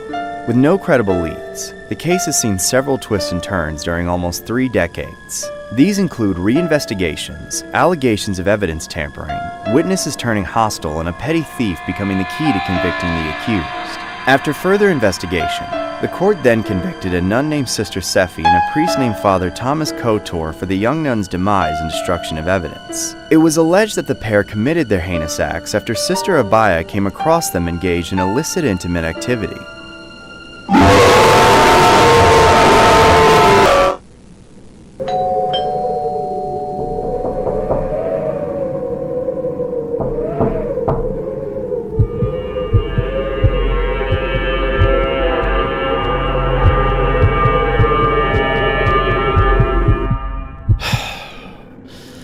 Alright, let's get this Halloween started, shall we? I'm sure these trick-or-treaters are gonna love this. Definitely gonna need some lollipops, some chocolate, some chips. Ooh, definitely some Skittles. Starbursts. Damn, I don't remember chocolate bars being this thick. I guess my ex would know. Crap, it's getting late. Them damn kids are gonna be here any minute. Damn it! I'm sure this is enough to feed the entire neighborhood. I bet everyone will think I'm the real Candyman after tonight. That should do it, and just in time. Seems pretty dark outside now. Alright, and now the games begin. Oof, that was quick. Trick or treat! Hey, Mario and Luigi! You guys are my first trick-or-treaters of the night, so you both get a fistful. Here you go. And here you go. That's all you're getting. How about a thank you? No? Okay. Then get the hell out of here! Stupid kids.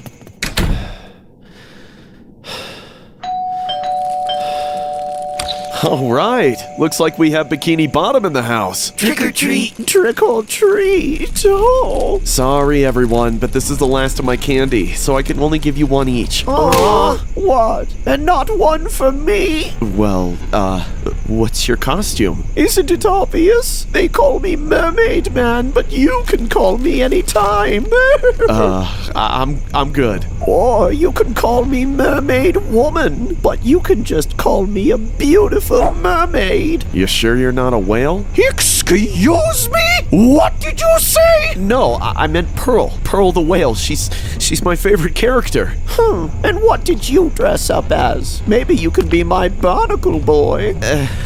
No thanks. I'm not dressing up this year. That's not what I meant, dummy. Tell me, do you have Barnacle Boy's nose in your pocket, or are you just happy to see me? Hey, stop looking at me like that. There are trick-or-treaters out here. Oh, there are? I can fix that. Hey, everyone! Stay away from my husband's house or the seashells come off! Shoo! Go away and come back next year! Wait! What the hell are you doing? They're leaving us so we can be alone together. This isn't the nursing home, lady! All I want for Halloween is you! Lady, stop it! You're harassing me! Do you have candy for me, boy? Hey, stay back! This candy is only for kids, not saggy old people like you. You had your time. Those are not sags. Those are just my muscles resting. Here, lady. Here's my last piece of candy. That's not the type of candy I was hoping for. What are you talking about? What is it that you want? I want a different kind of lollipop.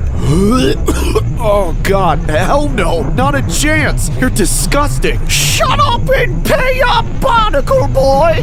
I want some Squidward in my Krabby Patty now. Lady, you need to leave me the hell alone. Yeah, right. You don't even have the balls. You know what they say about a mouthful of gums. Get away from me. I don't have any more candy and I'm not gonna do anything with you. Well then, fine. I'm calling the cops and having them arrest arrest you for harassing me! What? You're the one who's harassing me! Who do you think they'll believe? The mean, jerky man or the sweet little old lady? There's nothing sweet or little about you. They're gonna believe me. Do you want to take that chance? Fine. I'll go look in my kitchen for some extra candy. Just stay here. Hurry up in there! I've got other houses to hit tonight! Just give me a second! I'm looking for candy, damn it!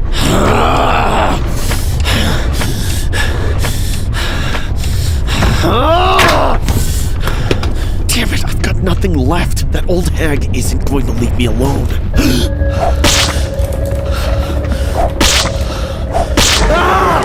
What the hell are you doing in my house? Hey, what's wrong with you? What's your problem, lady? My problem is I haven't gotten what I wanted yet. I demand payment for the way you've mistreated me. I'll take cash or other methods. Pay up, barnacle boy! All right, that's it. You're done. Get out of here.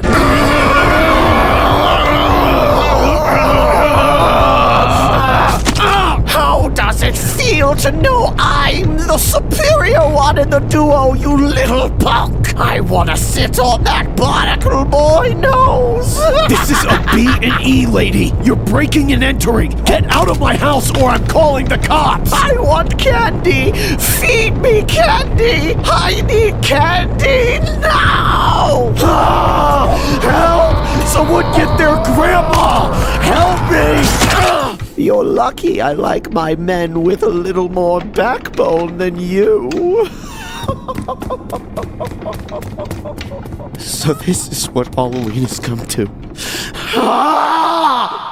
This animation was inspired by a story submitted by a viewer who claims an older woman was acting like a Karen while trick-or-treating around her neighborhood. Allegedly, the Karen would harass multiple houses if they refused or didn't give her enough candy, despite trick-or-treating at her old age. The viewer also claims that the woman even forcibly took large handfuls of candy from multiple homeowners' candy bowls and would allegedly run off. It was unknown if the woman was arrested or not, but from what the viewer said, multiple complaints were filed that night.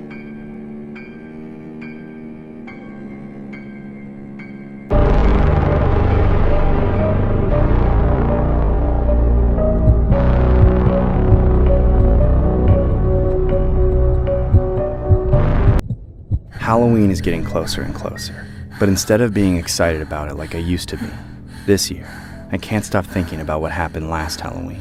About 6 months earlier, a new family moved into the house next door to mine. They have a son about my age named Ivan. I hated him instantly, because he became obsessed with me the second he realized his next door neighbor was a cute girl. It was even obvious to my parents that he had a crush on me, but they didn't see Ivan the way I did. He's a total creep. And in my opinion, he's one of the ugliest people I've ever met. I rejected him every time he asked me, but even when I was mean to him, he couldn't take no for an answer. He liked to leave for school at the same time I did so he could follow me to class. And I knew he was watching me from his house too, because I couldn't even step outside to throw away the trash for my parents without him running up to give me weird compliments. No matter what I said to him, he refused to take the hint that I obviously didn't want him around. Unfortunately, he kept finding ways to insert himself into my life. Usually by dumb luck and help from our parents, who became friends early on. My parents used to drag me over to his house, or even invite them over to our house so the four of them could drink wine and talk about the HOA and other stupid crap, while I had to deal with Ivan breathing down my neck. I still can't get over how oblivious my parents were at the time. They even kept suggesting that I hang out with him in his room if I didn't want to be around the adults. Ivan's parents and my parents just kept talking and becoming closer friends, which meant they expected Ivan and I to become friends too. Part of me thinks they were secretly trying to make us get together, which is why they let him creep on me so much. Over time, he managed to beg me enough that I gave him my social media handles, and even my phone number, all of which I severely regret. Once he could get to me on my phone, I couldn't even be away from him in my own room. He texted me every 5 minutes with some stupid meme or an invitation to hang out with him or a bunch of self-pitying and crying because I was ignoring him. I tried to tell my parents about this so they could do something about it, or at least stop playing into Ivan's BS, but they shrugged it off. They always said a bunch of stuff like that's just how boys are when they like a girl, and I should give him a chance. For 6 months, this is what I dealt with, and nobody helped me. I even lost friends, because everyone knew wherever I went, Ivan would show up. Everything came to a head on Halloween last year. I dressed up as Pikachu, and my boneheaded parents told Ivan so he could dress up as Ash. I was furious, but they thought it was so adorable that we had matching costumes. Even worse, when I was about to leave to go trick-or-treating, they said Ivan had to go with me because it wasn't safe for a girl to walk around on her own. Then, they ran off to Ivan's house so they could have another one of their wine parties. My Halloween was ruined before it even started. Ivan was at his absolute worst that night, being creepier than he had ever been before. He kept saying weird stuff about how he wanted to make me faint like a Pokemon from too many pound attacks, and then capture me in a Pokeball so he could keep me forever. He kept grabbing my hand too, but I pulled it away every time. I didn't even care about getting candy at that point. I just wanted to get it over with and go home. I only walked around for about half an hour before I headed back. Ivan begged me to stay out, but I made up a lie about how I was feeling sick and I couldn't keep going. Of course, he followed me to my house to make sure I got home okay, and then he walked me up to my door. My parents were still at Ivan's house. When he realized we were alone, he made his move. I see your candy sack is a little empty. If I give you all of my candy, would you let me get in bed with you? No! Why can't you just leave me alone? Stop holding out on me! I'm tired of waiting!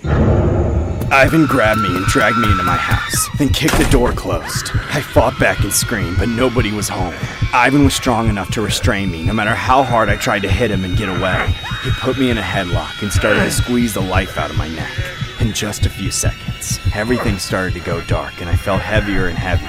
At the last moment, right before I passed out, my parents burst through the door. Ivan's parents were right behind him too. I almost thought they were going to let it happen, but thankfully they didn't. My parents were in shock as Ivan's dad started to beat him right there in my house. After my mom came to me and saw what happened, she had my dad call the police. All of a sudden, Ivan's parents begged them not to get the police involved, claiming they could discipline their son without help from anyone else. But my parents didn't listen. Thank God for that. Ivan got arrested and ended up spending a few weeks in juvie. Then after that, he never touched me. He still watches me, however, and it still scares me. I have to wonder how deep his hatred is. I already know what he's capable of, but I don't know what's stopping him. My parents' friendship with Ivan's parents is also non-existent, which I'm glad is the case. They give us dirty looks when they see us and yell nasty things at us every chance they get. They're pretty deluded for being mad at a girl and her parents for calling the cops on their son after he attacked her in her own home. But at least there's no mystery about how he turned out the way he did.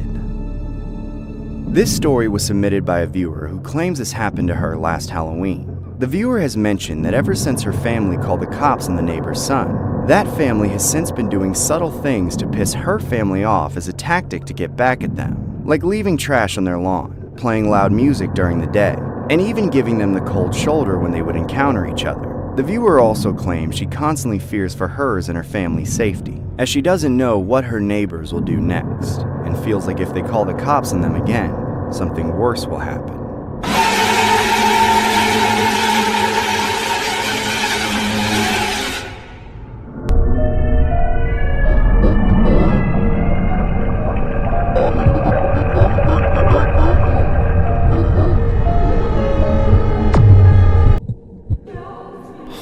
I feel like we're missing a few families. There's the Johnsons, front and center as always, and of course, over there, the Andersons, keeping their distance from the Johnsons. I wonder if they'll ever get over that little feud of theirs. Wait a second, is that the Cornelius family? I haven't seen them in months. What happened? Their daughter looks sick. What was her name again? I forget. Excuse us, Father. May we have a word with you? Of course. Follow me. Tell me what concerns you. We need your help. It's about our daughter, Mary. Yes. How are things? Mary has been possessed. There's no such thing. You have to believe us. I never thought demons were a real thing until one of them took control of my daughter. We need you to perform an exorcism. What? That's, I'm sorry, but such practices are no longer considered safe. To perform an exorcism is against the policies of the church. I simply can't do it. Please, Father, you have to help us. It's our darling baby girl we're talking about here. Won't you save her? I'm deeply sorry, Mr. and Mrs. Cornelius, but exorcisms are highly unethical. I don't care about ethics. I care care about the health and safety of my daughter. I'm willing to pay any price under the table to make it worth your while. I can't accept bribes, Mr. Cornelius. How about this? I'm leaving my daughter in your hands. I don't care what happens, as long as she returns to us without that damn demon inside of her. Get it? Alright, leave her with me. Go on home and call me tomorrow. For now, Mary can sleep with the sisters in the Covenant. Oh, thank you, Father. Thank you. Thank you so much. Stay calm. This is all part of the process. Stop it! Just be still! You have to be restrained. Calm down! I can hear your thoughts, you creep. I know what you really want with the girl. You're worse than me. Shut up! I don't know what you're talking about. You really are possessed. Where'd that Bible go? In the name of the Father, of the Son, and the Holy Spirit, I command the vile presence before me to heed the word of God. Release this woman from your grasp, evil one. Disgusting. That's what I think of your puny words of God. You're no God. You'll never be worthy enough to speak for him. Silence, demon! You will heed me! What are you gonna do? Oh, Heavenly Father, I beseech thee, send your holy emissary, Jesus Christ, down upon the devil's vassal and expel its evil essence from the body of the innocent! You have no power over me.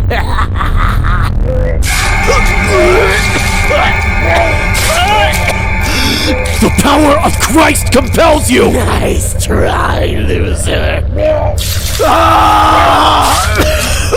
The power of Christ compels you! You deadbeat father! I'm taking you down to hell with me for what you did! No, how? It's not possible! You're mine, creep!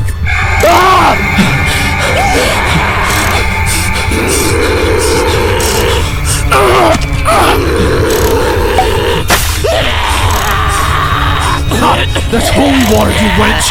You're mine now! If you won't take it on the bed, then we'll try this!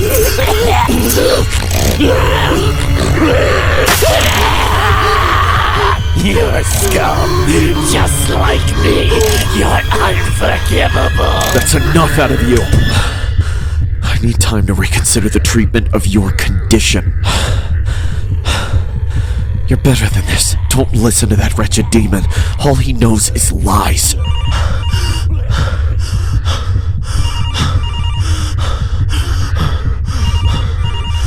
Hello? Who is this? Good evening, Father. We wanted to call to check in on our daughter. How's she doing? Check back in 3 days.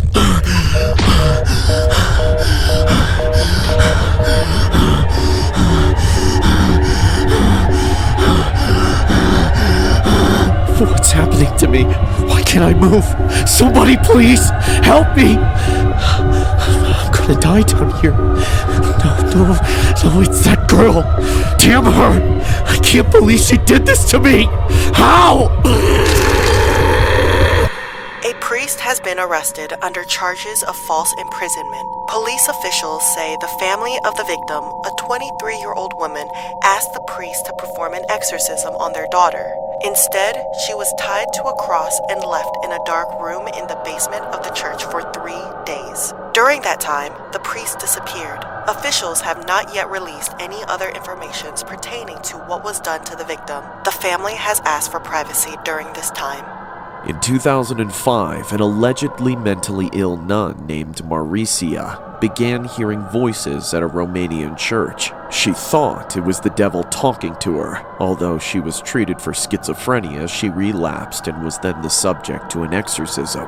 Bound to a cross, gagged with a towel, and left in a dank covenant room for 3 days without food and water, the nun sadly passed away, and the case was widely publicized in the Romanian media. Following a lengthy trial, a priest named Father Daniel Coraginu, the individual responsible for the exorcism, was jailed for 7 years. Many of the nun's family believed her to have suffered from demonic possession.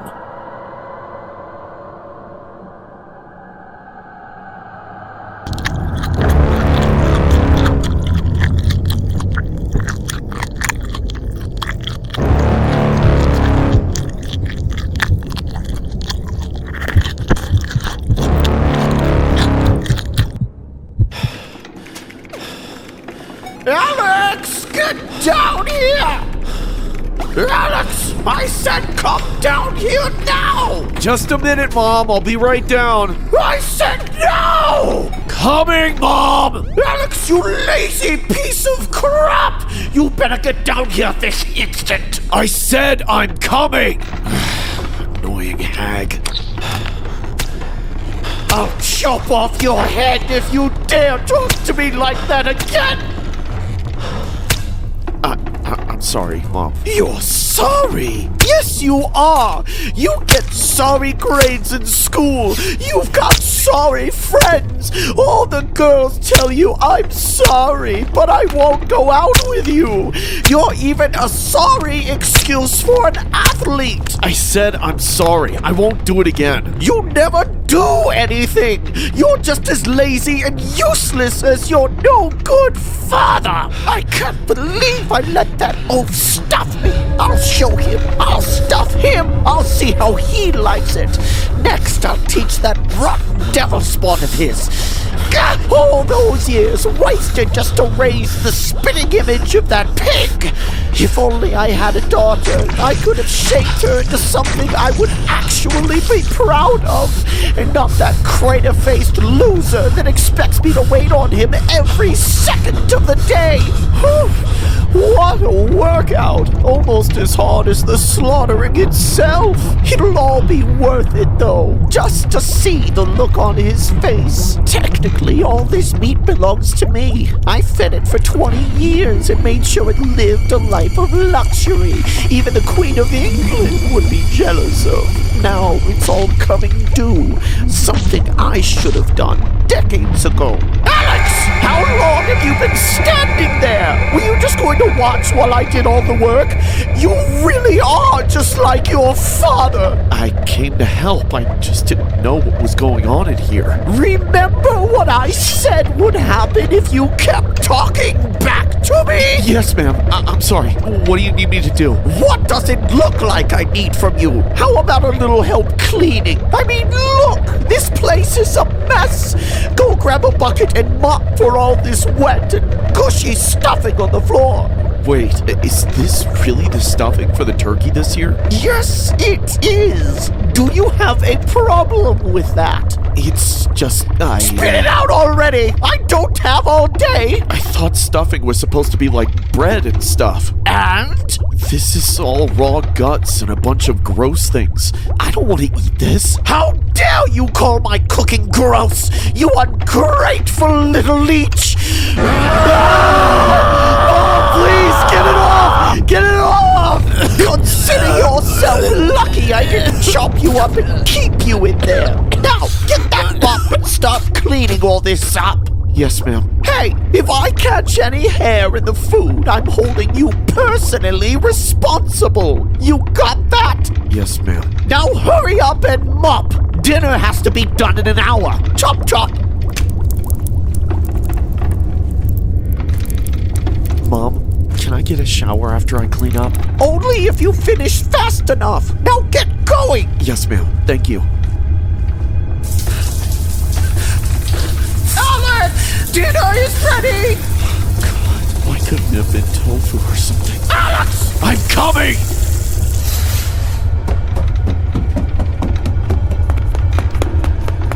Open your eyes, Alex. What do you think? Looks delicious, doesn't it? Yeah, I can't wait to try it. Now, I know it looks like a lot, but I want you to make sure that you eat the turkey and the stuffing in one bite, okay?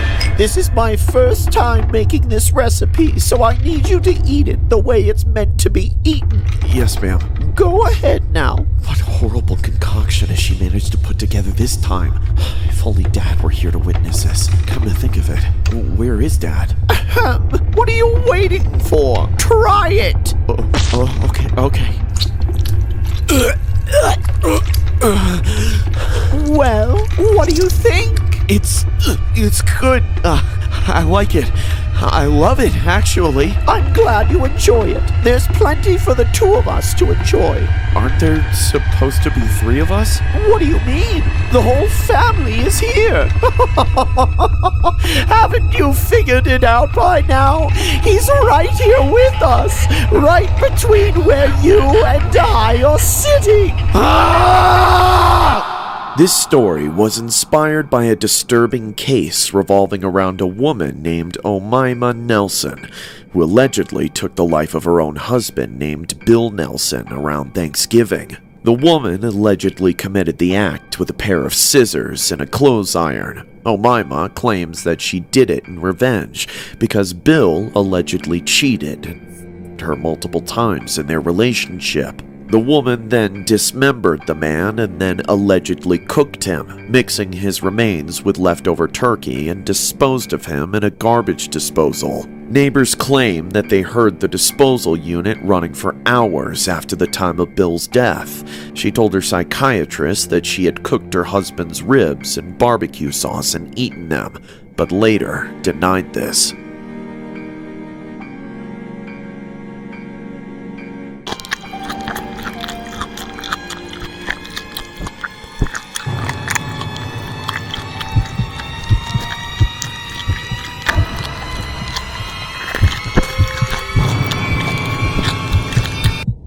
This all happened around the Thanksgiving of 2022. I was going through a divorce from my husband at the time. We'll call him Thomas. We'd been together for a little over 12 years by then. Our marriage started out well, but unfortunately we were still living in the same house until the divorce was finalized. Thomas refused to leave until it was finished, so I was unable to evict him from the house due to state laws. It was a pretty miserable situation, and uncomfortable as hell at home. It got to the point where I always felt sick. Really, it had been bad for the past few years. It was a nightmare being married to Thomas. He had completely changed from the man I met all those years ago into a total control freak. He was emotionally and physically and he had extreme anger issues. If he didn't get his way, he would completely flip out like a toddler. Out of nowhere, he would start screaming and yelling and throwing things. Thomas, do you mind cleaning up after yourself? Shut up! You can't say that to me! This is my house! When you start getting down on your knees more often, then we'll talk! You hear me? It was honestly unsettling to see a grown man behave like he did. He would get so angry over the smallest things. Sometimes I wouldn't even have to say anything for him to blow up at me, so I was finally divorcing him. But ever since I filed, Thomas had been acting even more unhinged. He didn't agree with the divorce at all, and didn't want to lose control over me. I started to notice him intentionally messing the house up, like leaving food and dishes all over the place. Then he would yell at me for the house not being clean. He did anything he could to get under my skin. So every day, I waited for the divorce to be finalized, counting down the days. I stayed in my room whenever I was home, and only ever left when I needed to. I avoided Thomas as much as I possibly could, for my own sanity's sake. He was terrible. Every night I would hear him yelling and talking to himself until really late. I didn't know if he had become an alcoholic or if he had just gone psycho. Whenever he was at work, I would cook and eat and try to do everything before he got home. I didn't want to see him for 1 second. It was like that every day. It really started to wear on me. I felt very ill and unhealthy, and I would throw up on a daily basis. I started to become afraid that Thomas would do something awful, so I placed Ring cameras all over the house, just in case he snapped. I wanted to have evidence to use against him. It was that bad. This all went on for months. I never had anything to look forward to. So when it was close to Thanksgiving, I decided I wasn't going to let Thomas ruin that for me too. I invited my family to come over for the holiday at a time when I knew Thomas would be gone. When he went to work the next day before Thanksgiving, I cooked pies, turkey, and a bunch of other food to prepare for the meal the next day. I worried that I wouldn't have enough time to finish all of it before he got home, but I managed it just in time. I rushed to my room just as I heard the front door unlocking. I was relieved to get all the food ready just before he got home. I looked forward to the next day all evening, until I finally went to bed. Then, at around 5 in the morning on Thanksgiving Day, I was awakened by a noise. I didn't know what it was at first, so I listened for it again. There was tussling sounds coming from downstairs, like someone was moving around. It seemed like it had to be Thomas because there was no one else in the house. The more I listened, the more I was sure that he was doing something down there. I was alarmed by this as he was usually asleep at this time. I knew whatever Thomas had going on at 5 a.m. had to be sketchy, so I decided to see what he was up to. I got out of bed as quietly as I could and slowly crept downstairs, keeping all of the lights off. I didn't want him to know that I was awake. There was no telling what he might do if he caught me spying on him.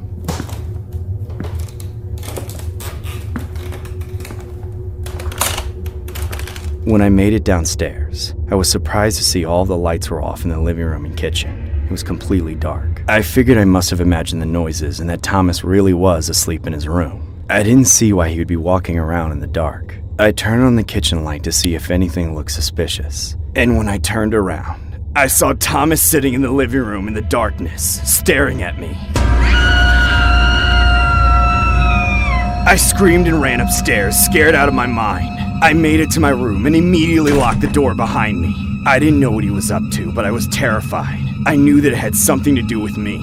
Then I remembered the Ring cameras. I checked the footage and saw Thomas doing something very suspicious with my Thanksgiving pies. I couldn't fully tell what he was doing, but it looked like he was adding something to them from his pocket. I texted my family about it and they told me to stay in my room until he left. So I waited a few hours, horrified that he might break down my door at any moment. But a few hours later, he finally left for work. I then took the pies down to the police station and filed a report. It was determined that the pies had been laced with some sort of poison. I tried to get the police to arrest Thomas, but they said I didn't have enough evidence. No matter how many times I called them, nothing ever happened. I confronted Thomas about poisoning the pies, but he of course denied everything. He told me that I was losing my mind. I didn't feel safe at home anymore, so I eventually left and stayed in a hotel. It wasn't until we were finally divorced a few months later that I felt safe again. I fully believe the reason I felt ill all this time was because Thomas was poisoning me.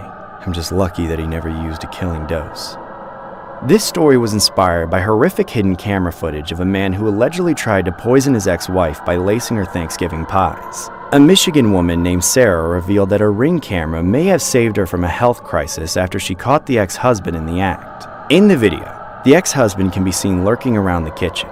After he checked that no one was around, he grabbed something from his pocket and poured it all over the Thanksgiving pies. The woman explained that this incident happened around 5 a.m. on Thanksgiving Day. She was shocked to see him do this, even though they weren't together at the time. The woman then took the pies to the police the next morning to make a report. However, the woman claims that the police didn't help her and denied her numerous times in the past.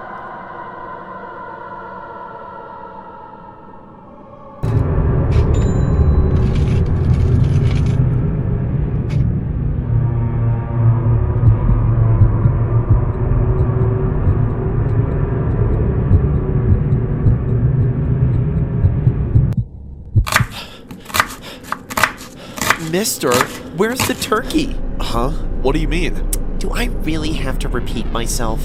I said, where's the turkey, damn it? I don't know. You put it away. No, I didn't. You did. Yes, you did. It was last week when we came home from the store. Remember, I had to take a phone call for work, so you put all the groceries away? Wah, I have to take a phone call for work. Is that your excuse for getting out of doing everything? I guess we won't have turkey on Thanksgiving. Stop it before I use your Sephora allowance on the electricity bill. Baby, please just run out and get a turkey. What? If you do, I'll give you that esophagus.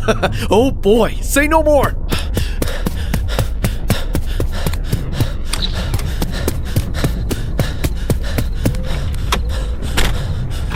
In a world full of weak men and incompetent minimum wage workers, where self-entitled women have society by the balls, one man must fight back. They call him the Karen Rank. Ugh, commercials. Come on down to the description and subscribe to Horror Shorts Party. Forget it. Ugh, come on, really? Why is everybody and their mother out on the road? Don't you guys have families to be with right now? Ah! Oh, Jesus Christ, lady, are you trying to get yourself killed? Get out of my way! No one is going to stop me from this Black Friday Thanksgiving sale!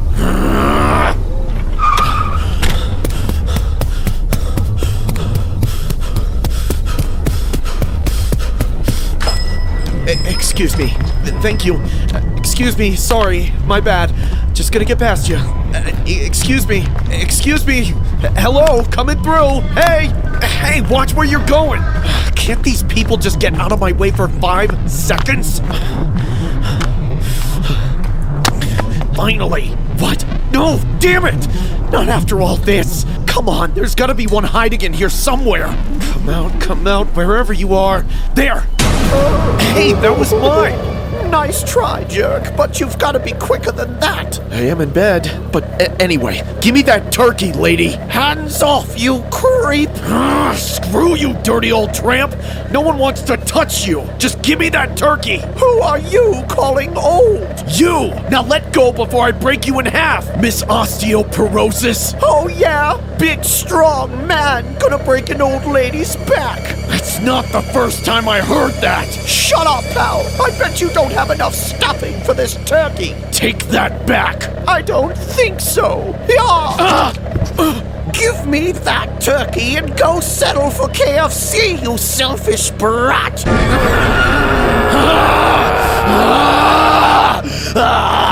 Just let it go already. Make me. All right, you asked for it. Oh! You made my arthritis become worse. Ha! That's what you get.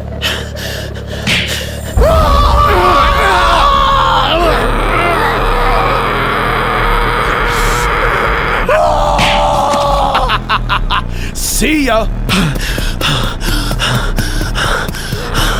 Oh, crap. Get back here. Just leave me alone. Sorry, gotta go. Everyone get out of my way.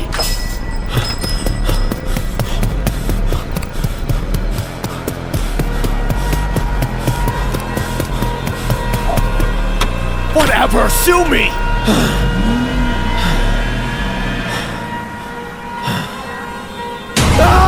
What the hell? I'll rip out your giblets, you son of a...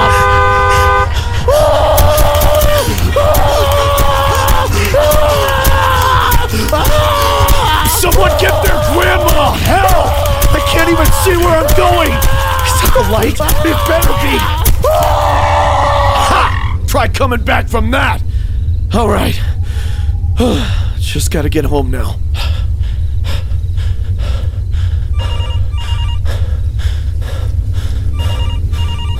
Hello? I'm on my way back. Hey, so actually, I found the turkey in the freezer in the garage. I totally forgot we had that. Whoopsie. What? Are you serious? Yeah, so no esophagus for you after all. No!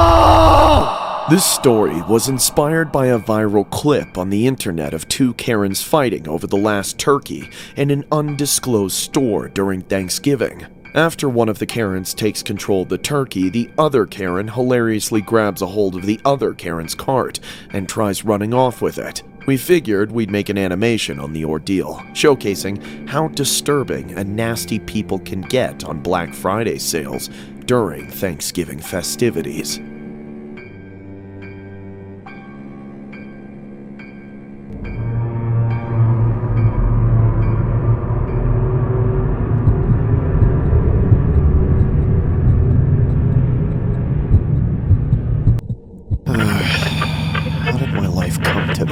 Well, at least I'm not one of those people who chooses to be here at 5 a.m. Good morning, Long Island! Black Friday sale is upon us! Come get some Horror Shorts Party merch on his Teespring in the link below. I hope you all have plenty of delicious food with your friends and family yesterday, because you're going to need that energy to go out and get all those Black Friday deals before they're gone. A study came out last week that says more Americans are planning to enter stores as soon as they open than ever before. Sounds like it's going to be quite the rush this year, so buckle up. Guess what? It's the end of the week. Hooray! Well, guess what? It's not the end of the week for me. I have to work for the next 5 days straight after working the last 5 days straight because everybody took the holidays off and let me to die so people could save money on a frickin' Christmas tree. All I want is 1 day off during the holidays. One. Is that too much to ask for? For just 1 day that I don't have to wake up at 4:30 and get home at 7 o'clock? Can I just have that? Fine, I guess not. Whatever you say, you stupid clock. I'm just your slave, you know? Just tell me to go to work and that's what I'll do. That's all I do.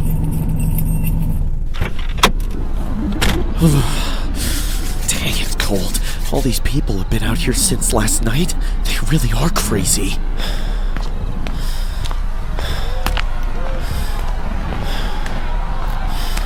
Hello, excuse me. I need to get inside. Could you all please move back a few feet? And what makes you so special, huh? You think you could just walk right in? I work here. Yeah, right. That's the phoniest Walmart uniform I've ever seen. You can't be serious. Look, the door is locked. I won't be able to get through it if I don't work here. Just please step back.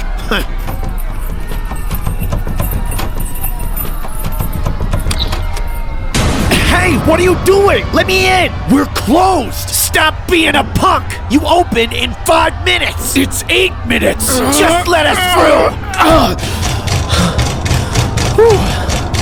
What a psycho.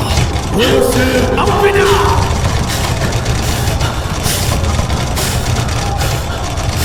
What's your problem? Why do you care so much anyway? Come on, let us in. We've been waiting here for hours. Yeah, right. You guys can wait. You guys ever seen The Walking Dead? Looks pretty familiar, doesn't it? No? Nothing? Joshua, you're late. What? I just clocked in. An email went out last night saying all employees had to show up 30 minutes before opening to prepare for Black Friday. Well, I'm sorry, but I didn't get that email. I'm sure you did, but it doesn't matter anyway. Here's your radio. Go ahead and let him in. But we still have 5 minutes. Your watch is slow, Joshua. It's 5:59. Let him in. Okay. All right, let's do this. Let us in. Open the doors. Open up. Okay. Everyone ready? All right. Now. Whoa, whoa, whoa, whoa. Hey, hey. Ow. Hey. Watch where you're going, people. Oh my God. This is insane. Bro, do you seriously need that many TVs? Hey, let go! You've got enough already! Don't be greedy! Ah! Joshua! Come here, Joshua! What is it, boss? Nobody's buying anything yet. Get away from the register and help customers. But it's a madhouse out there. How can I even help? Just do it! Alright, fine. Hey, watch it! Oh, that's not good. Hey, you! Slow down! Yeah! What are you doing? Stop! Get out of my way! I'm not gonna check you out if you run me over! I don't care! Get under my wheels, you wimp! What are you talking about? What is going on here? Everyone stop! You have to pay! You have to pay! Help! Someone help me! No!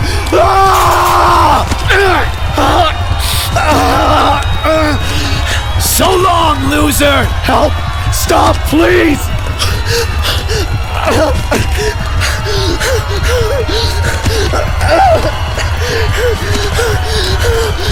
Everybody move!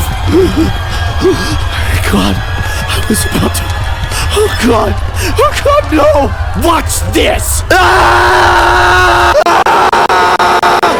This story was inspired by a real Black Friday incident that happened at a Walmart in Valley Stream, New York. A large crowd gathered outside a Walmart building all night in anticipation for the Black Friday sale, filling sidewalks and stretching across the parking lot. Tension grew as the 5 a.m. opening neared. A crowd of more than 2,000 had formed, and the impatient crowd knocked down a Walmart employee and tragically trampled the man in a raging stampede. The victim's name was identified as Jedimitai Damore. Police say the crowd was out of control and that the store did not have enough security.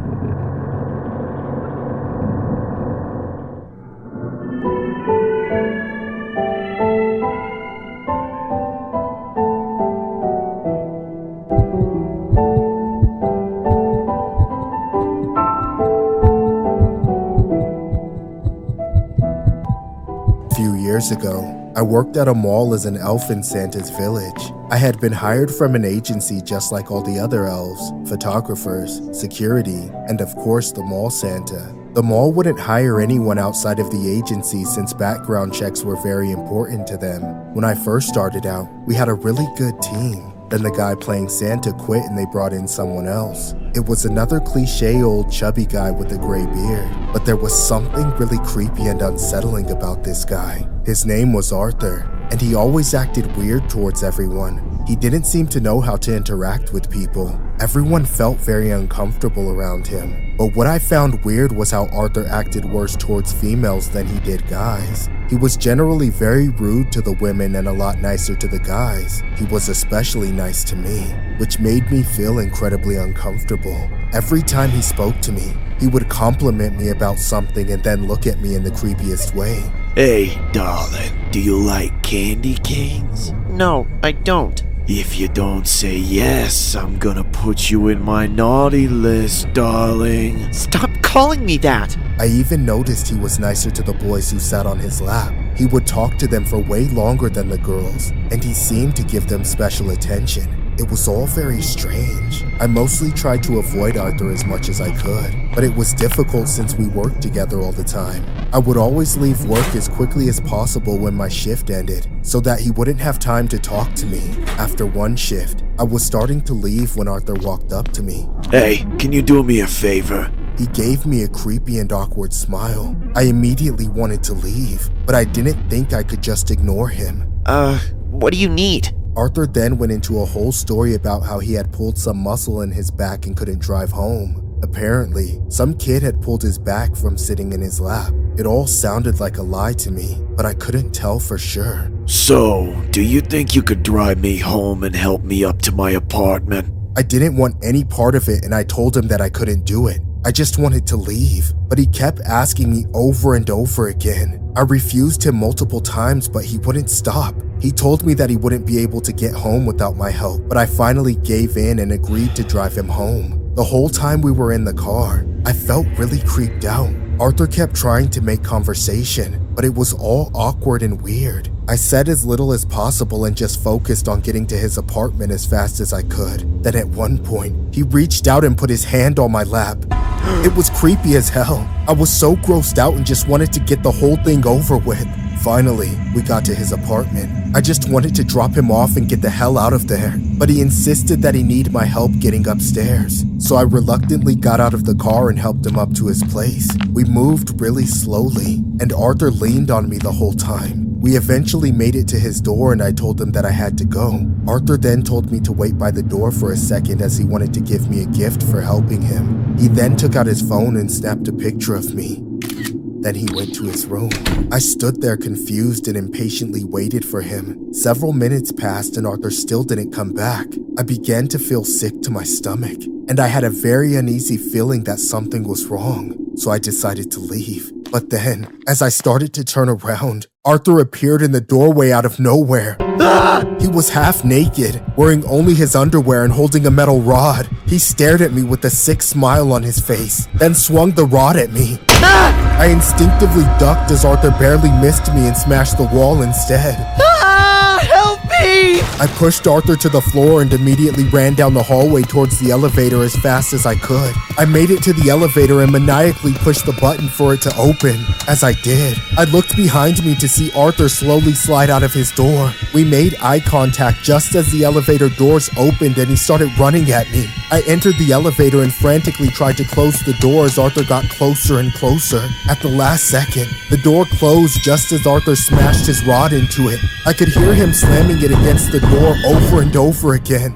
You can't run from me. I'm gonna smash your head open. The elevator finally started to move downstairs and Arthur's beating grew quieter. As soon as I reached the first floor, I ran the hell out of the building. I didn't even think to get in my car. I just kept running and running, trying to put as much distance between me and Arthur as possible.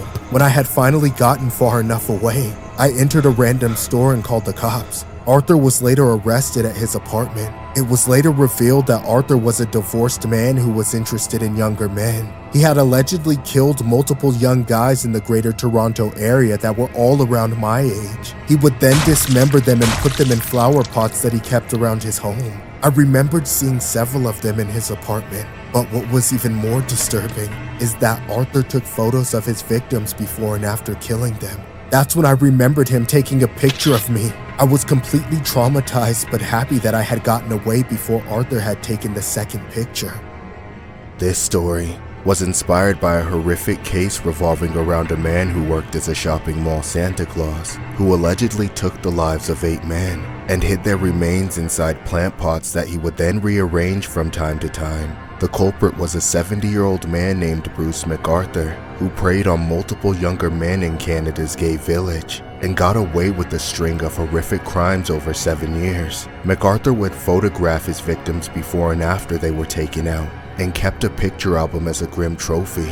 When the police finally caught up with MacArthur, they found potential victim number 9 in his bed, with his before picture already taken. The man has since been sentenced and has been dubbed by the police as the serial killer Santa.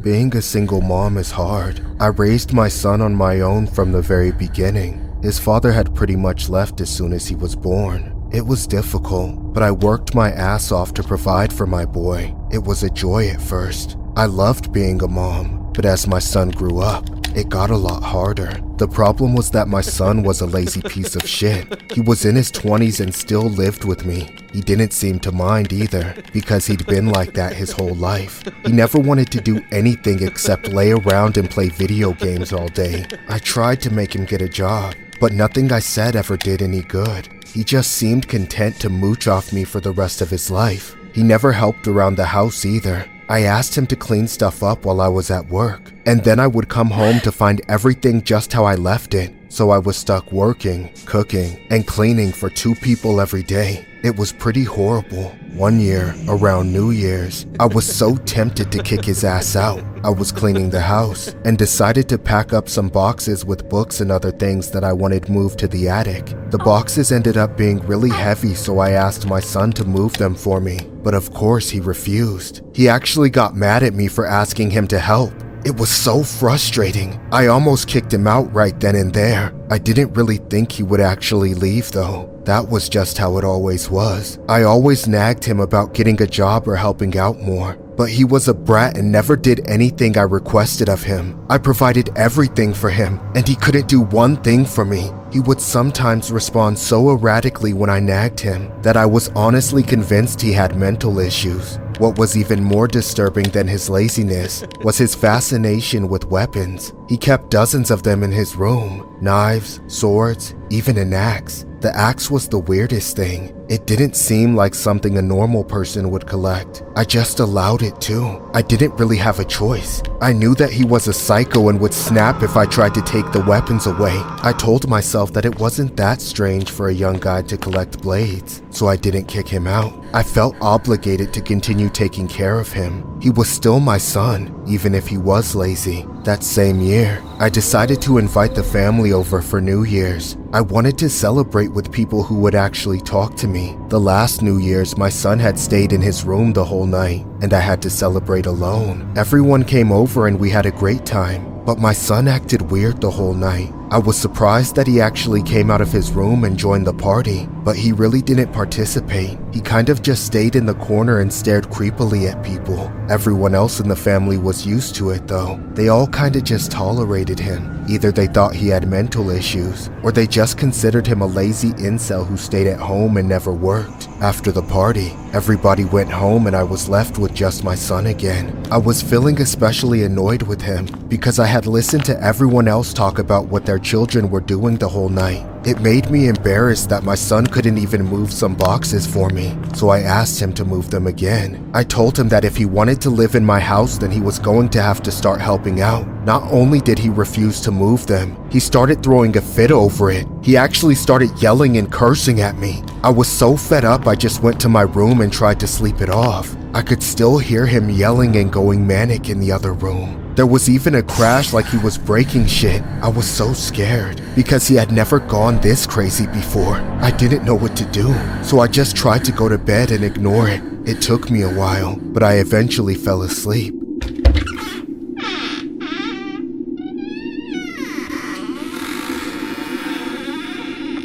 A few moments later, I woke up to the sound of my door opening. I opened my eyes to see something absolutely terrifying. My son was standing over me with a crazed smile, holding his axe. He was laughing like a psycho and looked insane. Before I could say anything, he started moving towards me. Son, what are you doing? Ah! Ah! Ah! A neighbor called the police and they arrived at the house soon after. They found the son inside. He was covered in blood and still laughing like a lunatic.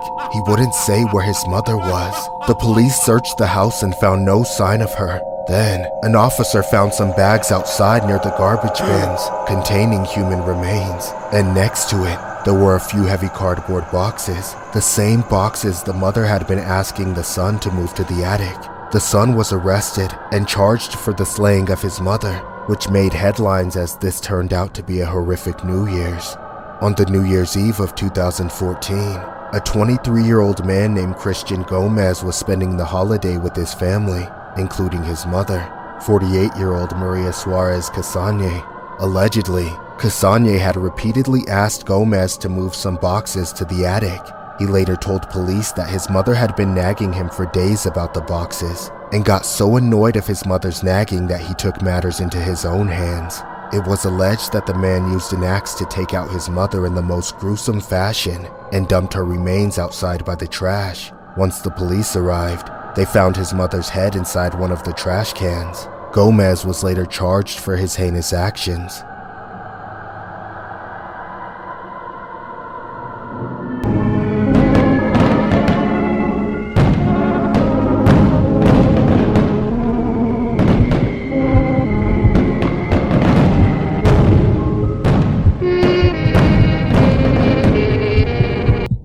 I've lived in Florida for most of my life.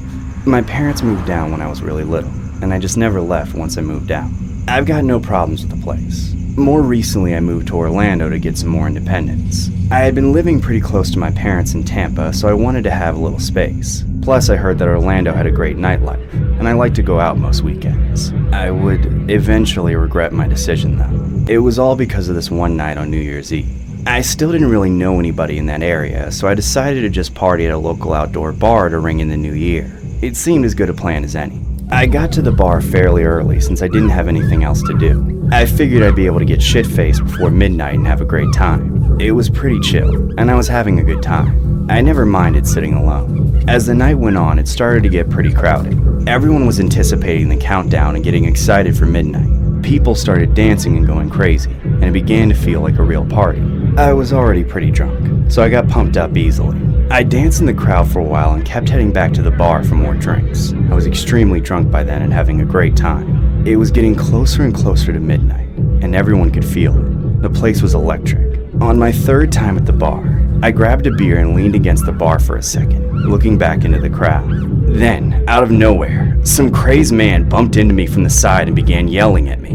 Why the hell are you staring at my wife? I told him I had no idea what he was talking about, but he just kept screaming in my face. I was scared of what might happen as the guy was really big and creepy looking. He was obviously looking for trouble, and I didn't want to be involved in any of it. I tried to tell him that I didn't want any problems, but it didn't seem to do any good. Then, the man got all up in my face like he wanted to deck me. I was still freaked out by the guy, but I didn't like being pushed around. I started to tell him to get the hell away from me. I wasn't gonna let some lunatic ruin my night. That's when I noticed that he had one hand in his pocket. I didn't know if he had a weapon in there or what, but I wasn't about to find out. I thought fast and offered to buy him a drink as a peace offering. I was only planning on buying him a beer, but the man demanded that I buy him several shots. I agreed since I didn't want any smoke. The guy drank all the shots and then finally headed back into the crowd after giving me another threatening look. I sobered up real quick after that. I had clearly dodged a bullet. That guy had totally killed my buzz though, and for no reason at all. He had to be some kind of psycho. I tried not to let it get me down, but I didn't really feel like partying after that. I headed back into the crowd in the opposite direction of the man and chilled by myself in a corner. I didn't want to leave before midnight, but I also didn't want to run into that guy again. So I just drank my drink and waited for the countdown. I figured I would leave right after since the man had basically ruined my night.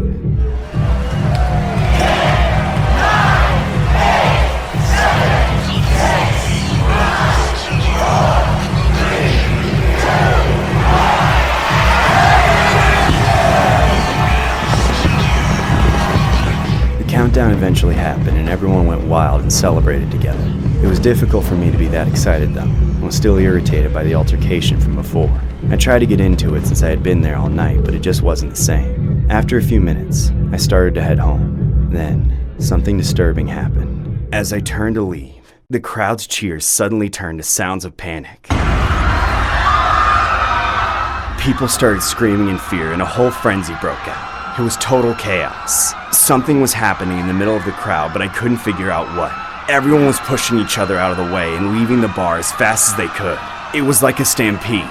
I still didn't know what was going on, but I got the hell out of there and ran towards my house. Once I was far enough away from the bar to where I felt like it was safe, I stopped running and called an Uber to take me the rest of the way. My heart was still pounding. The Uber picked me up shortly after and I made it home without any trouble. The whole night ended up being a complete disaster. I had never been happier to make it home. The next day, I checked the news to see if I could find out what had happened that night. It was revealed that there were multiple stabbings in the crowd. Allegedly, 3 people had been injured. I couldn't believe that I had been so close to such a horrific event, but then it got even more disturbing. The suspect in the stabbings was the same man who had approached me before. 2 of the victims were just randoms who happened to be close to the man, but one of them turned out to be his own wife. It was suspected that he had started slashing his way through the crowd so that he could get out quicker after seeing some cops nearby. Apparently, he was paranoid that the cops would arrest him. The police were still looking for him the next day. I've been traumatized ever since, and I don't really go to bars anymore. I still can't believe how close I came to being one of the victims. The story was inspired by a horrific New Year's Eve celebration that happened in 2017. A Florida man named Robert Messerli had been charged with stabbing 3 people at a crowded New Year's Eve celebration outside a Daytona Beach bar. It was reported that the man started swinging a pocket knife outside the Full Moon Saloon because he was startled after seeing officers in the area. He said he started swinging the knife so he could leave the crowd. Police said Messerli's fiancée and 2 other people suffered non-life-threatening stab wounds. The man was charged accordingly since.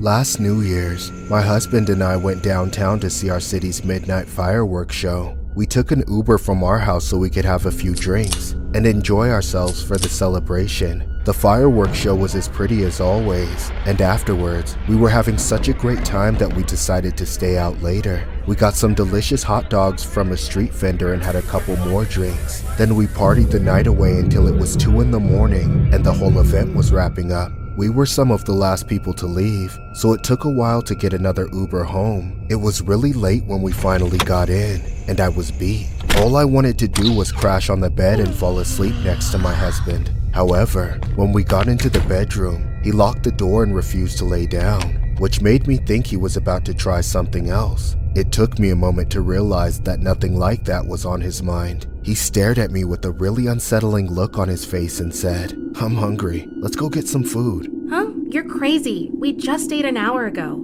Well, I'm hungry again. Let's go out.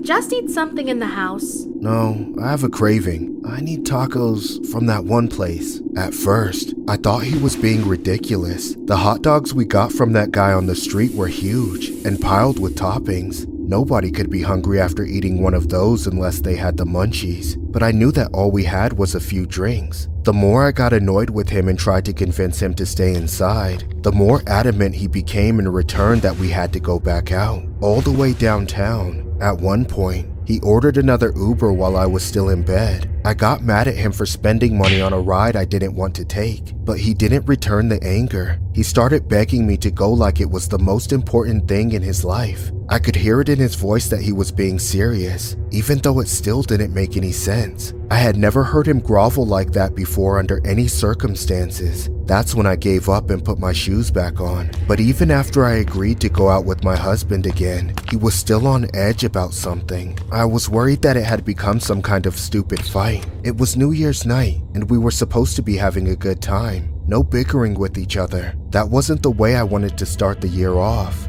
Unfortunately, in the back of my head, I knew something was up with him. but I didn't have a clue what it was. He wouldn't take his eyes off me the whole time we waited for the Uber, and he just stood there like a statue until it was waiting for us outside. When it was finally there, he grabbed my hand and barged through the bedroom door. We rushed out of the house like we were late for our own wedding, except he dragged me out the back door instead of going out the front, which was much closer. Once outside, we walked around the side of the house and climbed into the Uber. As the Uber drove off, my husband stared at our house through the window until it was out of sight. Once he was sure we were gone, he said something I'll never forget. I wasn't hungry. There was a man in the house. I fell silent in disbelief when he told me everything. He said the man was naked and wearing a mask, and that we had walked right past him in the dark.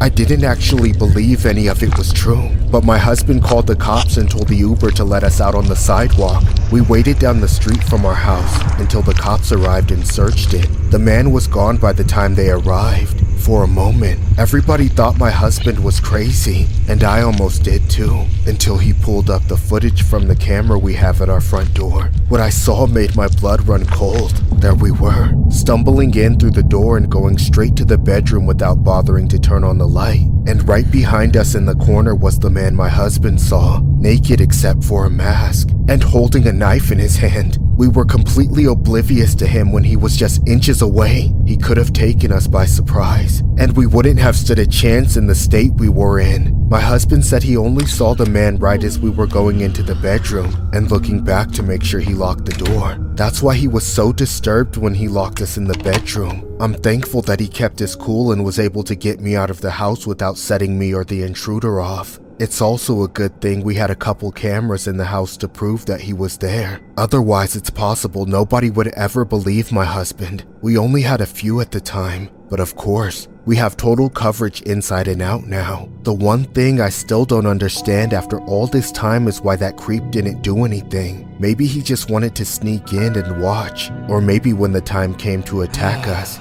he couldn't work up the courage. My husband tells me not to spend too much time and energy trying to understand the thoughts of a crazy person, but I can't help it. Maybe if the creep had ever been apprehended, I wouldn't worry so much. Unfortunately, he's still at large, and probably still sneaking around the dark corners of people's houses, for whatever sick and twisted reason he has.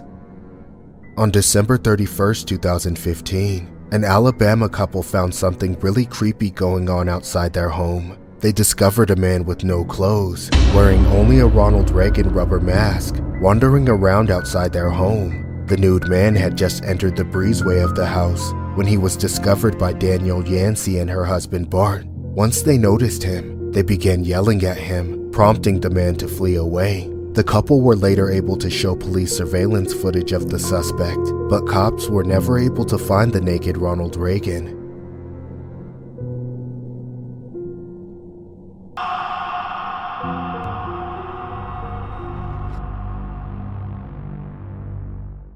I'm a masseuse at a therapeutic massage parlor, one that's known for being a respite for tired and weary workers who require accommodations at later times of the night than most parlors stay open. We're officially open until 10 o'clock, but in many cases the girls and I tend to stay at work as late as midnight, working on quote-unquote overtime for our regular clients. Since we're open so late, there have always been rumors that we operate a little sleazier after hours, offering services that are outside the realm of massage therapy. But I don't participate in any of that. I go to work to use the skills I learned in school to make a living. My body, though I'm sure it can make money if I desire to use it that way, is my sanctuary. That said, I mind my own business as far as the other girls are concerned. They're allowed to do what they want. I'm not their boss and I don't judge. It's just not something I would do. Though I do understand feeling the need for a little extra cash on top of the regular paychecks. I have my own side hustle as well. I operate a sort of freelance massage business out of my home for the really late night clients. Still, I don't offer any sleazy services, especially in my own home.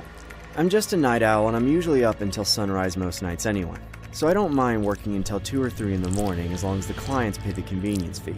My home massages aren't the most popular thing, however, as I don't venture to tell many people about it. I only let very specific kinds of people into my home. Usually the more unorthodox people who may not feel as comfortable in the public parlor. I'll explain what I mean. One day I arrived at work around the same time as a coworker of mine. We entered the lobby together and scanned the room for the potential clients we might end up getting. For the most part, the crowd was pretty typical, but there was one man who stood out. He was impossible not to see, because he looked to be taking up 3 whole seats in the waiting room. The grossest thing about those sorts of people, in my opinion, is the clothes they wear. They must struggle to find clothes that fit them, and for that matter, the act of doing laundry must be a daunting task, because it always looks like they've been wearing the same raggedy old stain-ridden shirts and crusty baggy sweatpants with overstretched waistbands. I shuddered when we made eye contact and he gave me that snaggletooth smile. My coworker and I both tried to ignore the man. We walked through the lobby to the front desk where the receptionist was waiting to give us her schedules for the evening. Neither of us wanted to get that obese man's appointment, but of course, as fate would have it, I received it. I sighed and tried to hide my intense feelings of disgust. I reveled in the appointments I had before him, where I got to work on regular, semi-attractive, or at least not revolting people. But my time with him came sooner than I wanted. Appointment for Johnson? That's me! I watched him squirm and pry himself out of the seats he was wedged in. It took him a good minute. When he finally made it to his feet and hobbled over to me, I suppressed my urge to gag and tried to pretend that he was just any normal client. Go on in and get comfortable. Undress if you'd like, and there's towels in there for you. I'll be in after a few minutes so you can get settled on the table before we begin. You have such a hospitable and welcoming attitude, ma'am. Just the sound of your voice is already relaxing me. But I bet your hands will relax me even more. That's why they pay me the big bucks, Mr. Johnson. I waited a few agonizing minutes, then entered the massage room. I did not engage in conversation. I wanted this whole thing to go by in silence, and for the first minute or so, it seemed like that would be the case. He didn't say anything as I oiled up my arms and hands, but as soon as I put my hands on him, he started moaning. And it wasn't the quiet, muffled moaning you might expect from someone laying face down. No, it sounded like the dramatic, theatrical, wall-piercing moans of a man in the middle of, well, you know.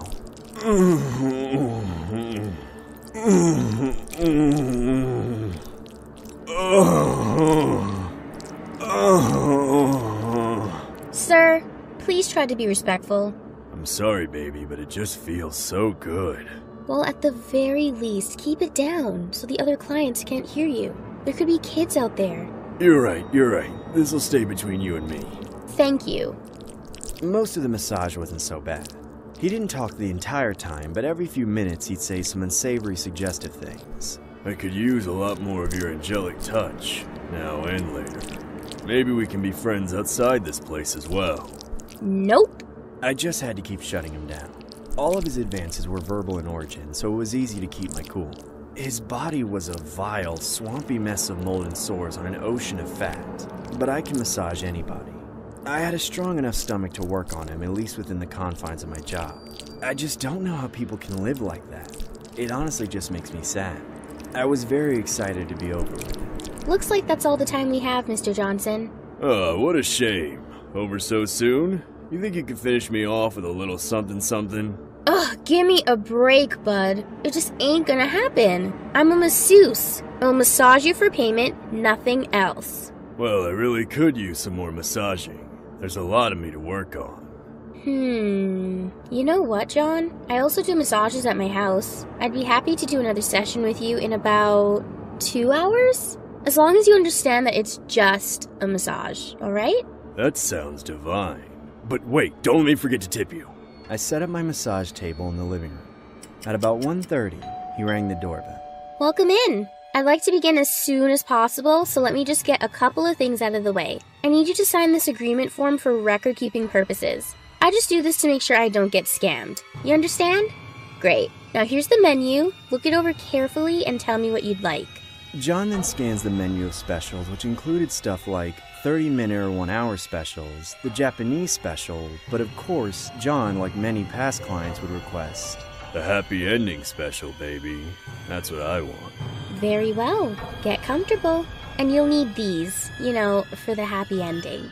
I left him alone in the room, knowing that he was on the other side of the door, stripping down to nothing but an XL towel around his waist, and most importantly, blindfolds over his eyes. Sure enough, when I came back in, he was already laid on the table, face up this time. I could see plainly through the towel that he thought he knew where this was going.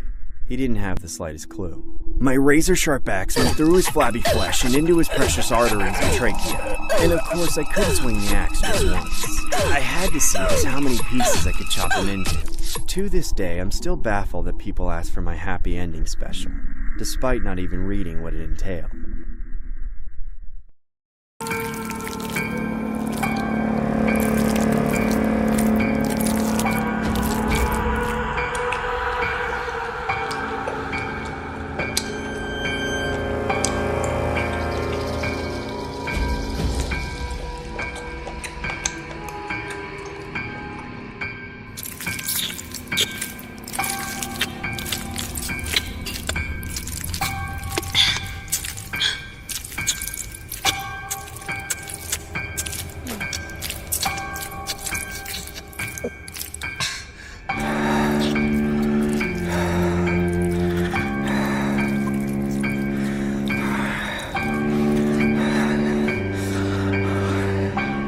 If you're on the ASMR side of YouTube, you've more than likely seen a mysterious female that wears a mask over her eyes while dining on large portions of meat, particularly raw meat.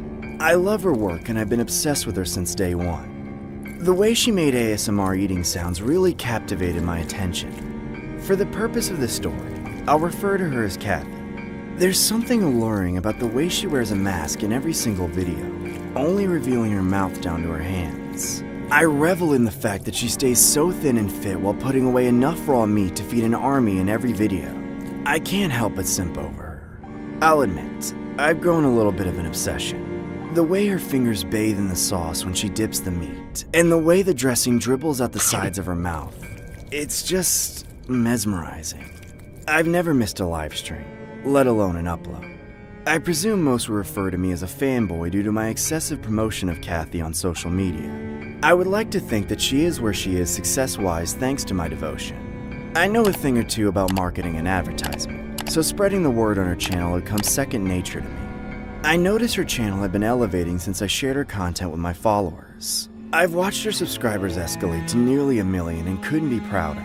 Her views have been ascending since I followed her. Coincidence? I don't think so. But as of late, speculations from her comment section have noticed her health declining. The latest live stream nearly threw me in a state of panic.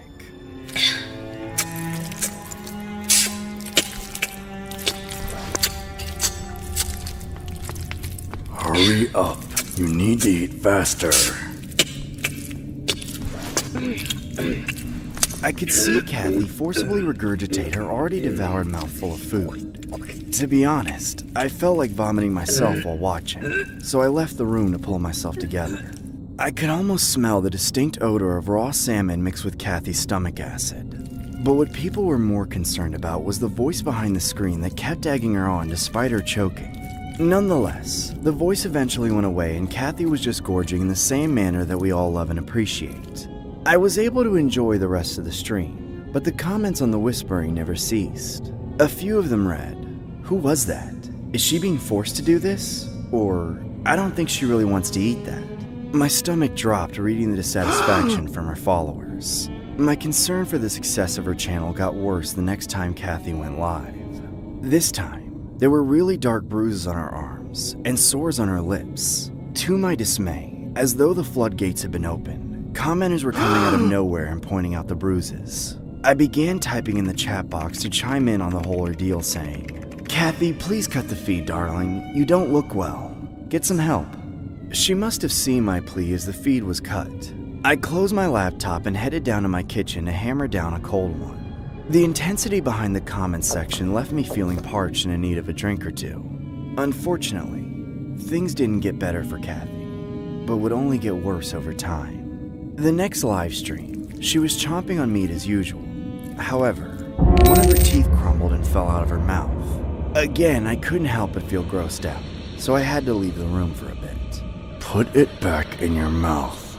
As I returned back to the stream, I saw Kathy stuffing her fallen tooth into a raw steak. She lifted the meat to her mouth while trembling.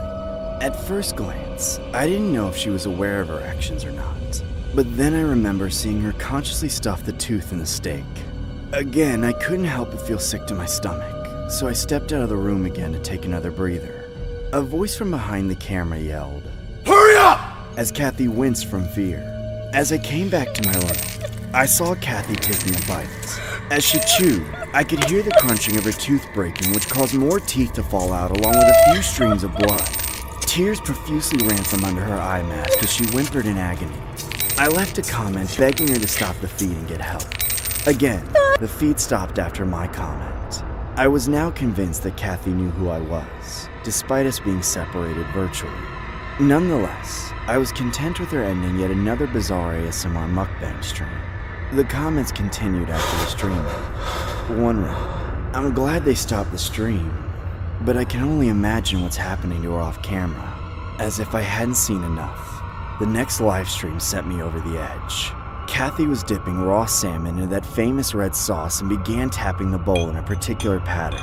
The comment section started blowing up as most viewers recognized her tapping as Morse code. She was allegedly signaling the word help, which really pissed me off. I rushed down the stairs and where I've kept Kathy and said, "You ungrateful wench! I starve you every week, so you work up a hell of an appetite, and I provide a massive meal for you. Not to mention I help you keep your figure. Now you have the nerve to ask for help using Morse code? I made you famous, and this is how you repay me!"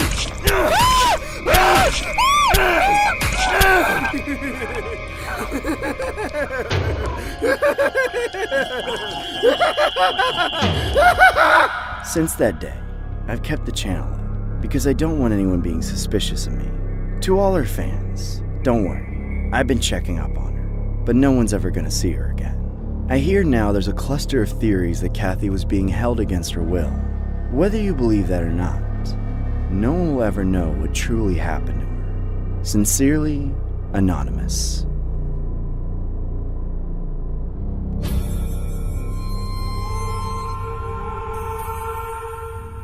The next story was inspired by the disturbing case of an Arkansas woman who we'll call Stacy for the sake of the story.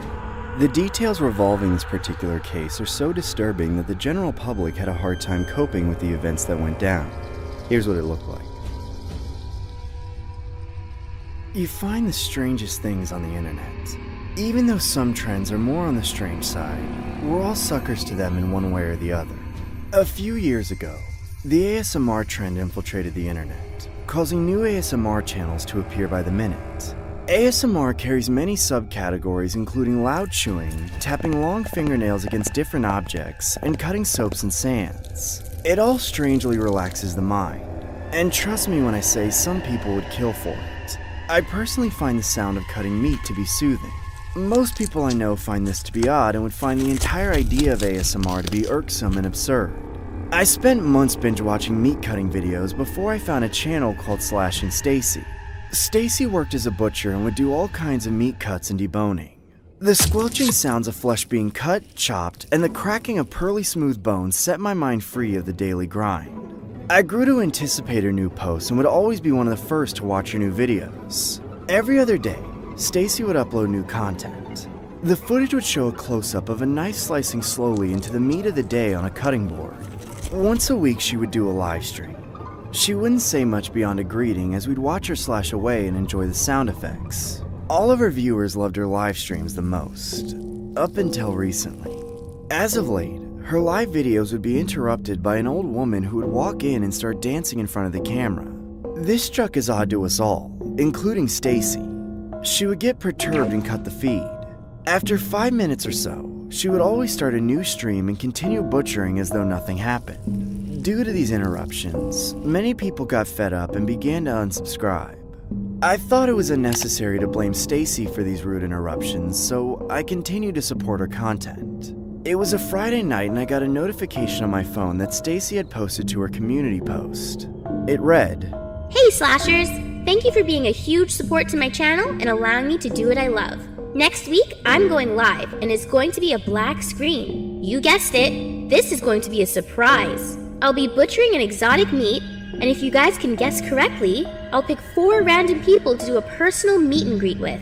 Good luck, Slashers, and I'll see you on the next video." This brought excitement among her followers, and they posted on Twitter and Instagram expressing their love for Stacy. The promotion was salvaging the channel, but subscriptions weren't improving. The day of the highly anticipated live stream came, and I took an extended lunch at work so I could tune in. Hey slashers, can you believe it? Today's the day! You're all gonna guess what I'm slashing today. And if you guess correctly, 4 lucky people win a free meet and greet with me. This is a special kind of meet that's quite rare, so listen closely and comment your guesses. Good luck, slashers! Stacy sat in front of the camera. The screen went black, and I sat at my computer zoning out to the sweet sound of clean flesh being butchered. The comments started pouring in, and everyone was throwing out every theory they could think of. I tried looking up exotic meats as I typed my input. The suggestions varied from ostrich fillets to beef sweetbread to wagyu to beaver and even goat sausage. Nobody was correct, and the list of exotic meats was diminishing. The viewers, including myself, were eminently baffled, and most accused her of scamming us.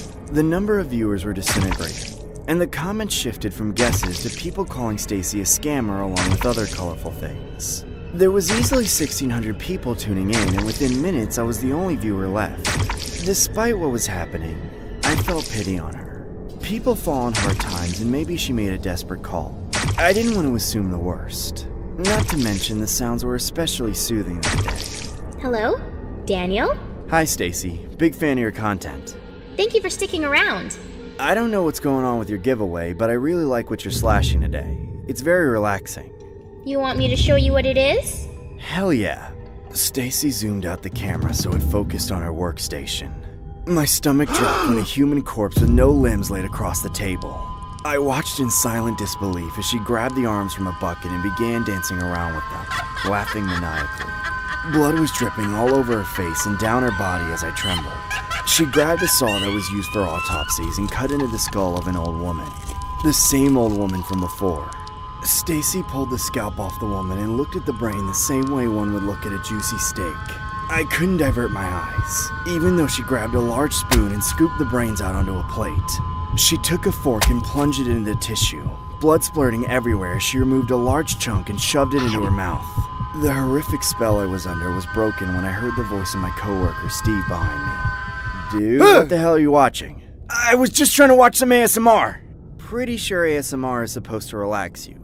You look like you just saw a ghost. I think I need to take the rest of the day off. Can you cover for me? Yeah, man, no problem. Thanks, man. I went into the bathroom and dove into a stall, spewing my guts out. The image of Stacy shoving a large bite of human brain into her mouth was burned into my head. I was left in a state of complete shock. I informed my manager that I would need to go home early that day. I drove myself home and took a shower in hopes it would get my mind on something else. I laid down on my bed and looked at my phone to find a dozen notifications from YouTube. All of them were comments from Stacy from her live feed, all addressed to me. Daniel, you left so suddenly. I didn't get a chance to tell you that the rare, exotic meat was my own grandma. Hit me up so I can do a meet and greet with you. Needless to say, I didn't meet up with her. And I know what you're thinking. Why didn't I just call the cops? Logically, that would have been the thing to do. But when you're in shock, you're not thinking clearly. I had the worst headache and I just wanted to sleep it off. I unsubscribed and blocked her from every social media platform I followed her on. A few weeks had gone by and I stopped watching ASMR altogether. I found out that Stacy had never cut the live feed and someone else tuned in. They watched as she ate her grandmother's entire brain and filleted parts of her for cooking. They called the police and she was sent to a psych ward. I felt better knowing she was in a place where she couldn't hurt anyone anymore. I thought she'd forgotten all about me. Until I got a random phone call one day. Hello? Who is this? How did you get my number? Grandma wants you to eat her too.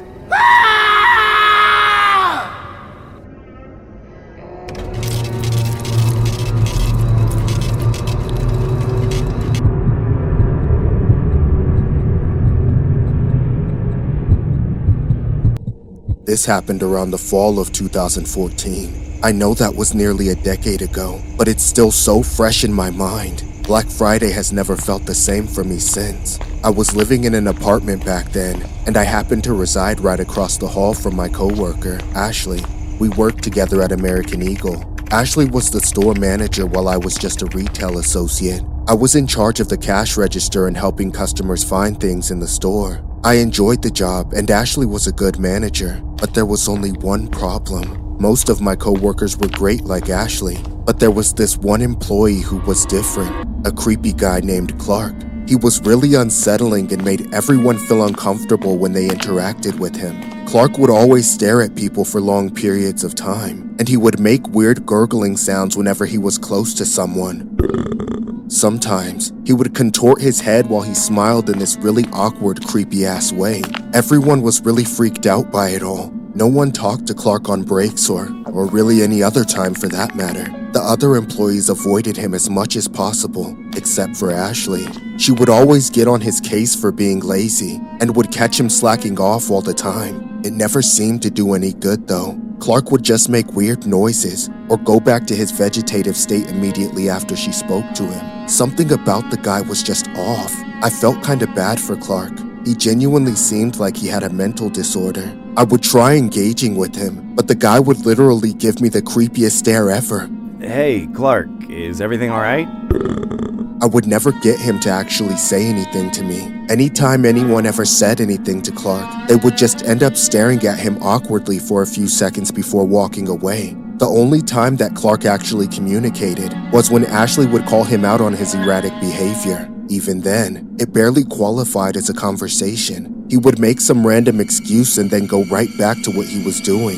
Sometimes, Ashley and I would have conversations about Clark at our apartment, but Ashley always just told me to ignore him. I always felt like there was more to it than that, but I tried to follow Ashley's advice. I figured that it was none of my business if she wanted to keep Clark around or not. Then one day, everything changed. It was the week of Thanksgiving, and I decided to call out on Black Friday. I remember it being horrible the year before, and I had already had a long week.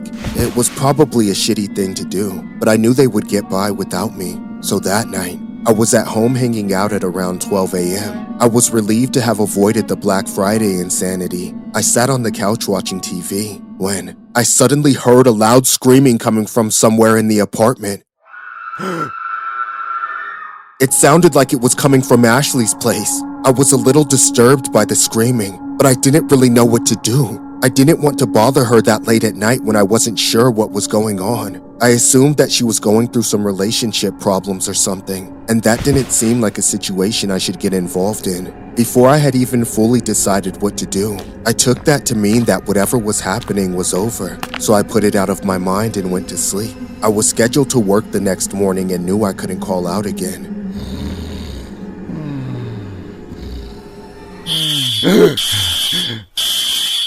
About 2 hours later, I was awakened by a fire alarm. I was incredibly disoriented, but I jumped out of bed and started stumbling my way to the front door. As I got closer, I heard people yelling in the hallways, telling everyone to evacuate. When I got to my front door, there was smoke seeping out from underneath it. That's when I realized the building was on fire. I was terrified out of my mind as I jerked the door open, only to reveal that the entire hallway was filled with smoke and flames. But what was more disturbing was that it was coming from Ashley's apartment. Her whole door was on fire. I could barely see through the thick black smoke that was billowing all around me. I couldn't believe it. I felt like I was melting just being next to it. Ashley, are you in there? Ashley! I couldn't hear anything besides the people screaming and the crack of the wood burning in front of me. I knew that she had to still be inside, but there was nothing that I could do. The fire started spreading even more, and I realized that I had to get out of there. I left my apartment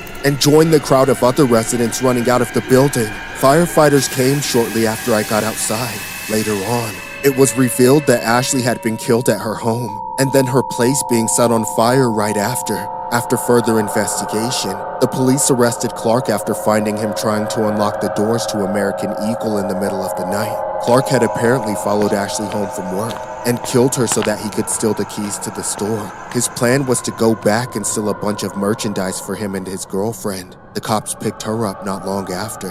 I had never forgiven myself for not calling the police when I heard those screams. Even if I had done something, Ashley might still be alive today. Now I'm scarred by everything that happened, and I haven't went shopping on Black Friday ever since.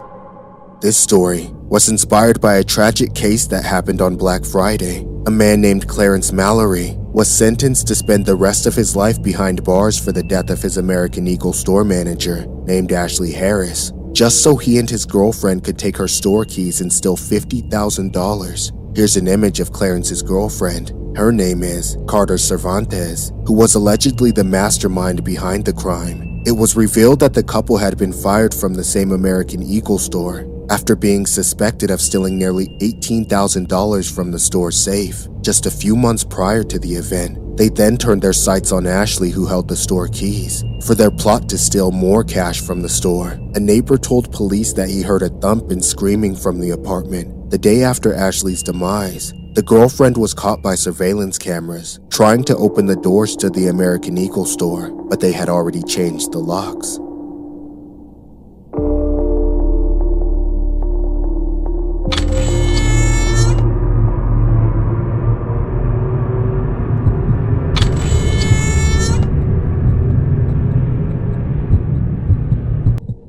I hadn't been married for very long, only a couple of years. His name was Rob. It was really great at first. We were in love and our lives were simple. We weren't wealthy by any standards, but neither of us minded. We lived together in a trailer and that was plenty of space for us. Rob was a war veteran, so we got some money from his pension every month. The rest of our income came from Rob's business. He worked in a taxidermy shop that was right behind our trailer. That was the part about our relationship that I hated. Even in the beginning, I hated that he had to work in that shop. He always worked with this chainsaw that he'd use to butcher the animals, and I found it completely disgusting. Rob loved it though. He'd even hunt with it most of the time. Even though the other guys working there would use guns and other more normal methods, he refused. He always said that a chainsaw was all he needed. All of it really grossed me out. I hated the idea of him hunting deer with that thing. Plus, since our trailer was so close to the shop, I would hear the chainsaw running all the time while he butchered the animals that he had caught. One time I had visited him at work, but I couldn't handle all of the dead carcasses lying all over the place. They were everywhere. I never went back to that shop after that. Of course, there was still a smell of dead animals outside a lot of the time. It was all pretty scary, but it came with the territory, and it did have its perks too. Rob would often bring home venison for dinner, which was always delicious. It saved us money too, since we never really had to buy meat. After a time, I got used to all of the hunting and everything else that came with his job, as long as he did it outside the house, of course. Still, something about him having a chainsaw was very unsettling to me. Then things became more alarming as time went on. Rob seemed to get weirder and weirder the longer we were married. He also started to get more creepy. There were some days where he wouldn't even talk to me after he came home. But the worst part was his hygiene. When we were first married, he always made sure to clean himself up before he came home. But now he didn't seem to care at all. He would come home covered in blood and smelling absolutely horrible. It was partly understandable since he was a taxidermist, but I thought that he could have made more of an effort to be clean around me. I started to have some doubts about being with him, but I felt stuck. I really wanted to make the marriage work. Rob didn't seem to share my feelings though. He just grew more gaunt and weird as each day passed. We started to not get along anymore. It was subtle at first, but then we began having full-out fights with each other. I would complain about him coming home all filthy and he would tell me to mind my own business. We started yelling at each other on a regular basis. One day, we had an especially bad fight. Rob had come home very late and was filthy as usual. I hadn't even said anything before he started yelling at me, saying that I didn't support him enough. I tried to reason with him, but he was practically manic. What do you want me to do? Quit my job? I provide everything for you! I decided that I'd step out and visit my relatives for the weekend. I figured that we could both use some space for a few days. I had only been there for a few hours when I decided that I would go back that night. I didn't want to give Rob an opportunity to cheat on me. I headed back to the trailer pretty late. It was totally dark outside and awfully quiet. I tried to make as little noise as possible. After opening the door as slowly as I could to prevent it from squeaking, I decided not to turn on the lights in case Rob was asleep. I tiptoed to the washroom so that I could brush my teeth before going to bed. I figured it would be okay to turn on the lights in there, so I clicked them on and started to grab my toothbrush. I noticed something out of the corner of my eye, so I turned around to see what it was. But when I turned around, I saw the scariest thing ever. There was a fully grown deer just laying there in the bathtub. It was hacked up and severed all over the place, but somehow still alive. It started screaming at the sight of me. I was terrified. I ran out of the trailer as fast as I could. As I did, I saw Rob sitting on the couch in the dark, smiling like some psycho. I filed for divorce the next day. I later found out that Rob had lied to me about being a war veteran. He had never even been in the military. Also, much to my horror, he had been accused of killing 2 civilians in the past with a chainsaw. Somehow he had never been convicted, but there was no doubt in my mind that he had done it. I'm grateful that I had the instinct to divorce him. I always felt uneasy about the chainsaw. Now I realize that I could have ended up just like those 2 other victims. To this day, every time a new Chainsaw Massacre movie comes out, I'm reminded of Rob and everything that happened. I can't help but feel that the movies are about him. It's been a popular online conspiracy that a man named Robert Gleason was the inspiration behind the Texas Chainsaw Massacre films. The animation pretty much sums up Robert's horrific acts carried out through the years in a nutshell. The image of Robert can be seen below. Here are the images of his 2 male victims. It just so happened that their fates were carried out in Austin, Texas, similar to the TCM movies, which is why fans believe the franchise was inspired by this downright disturbing case.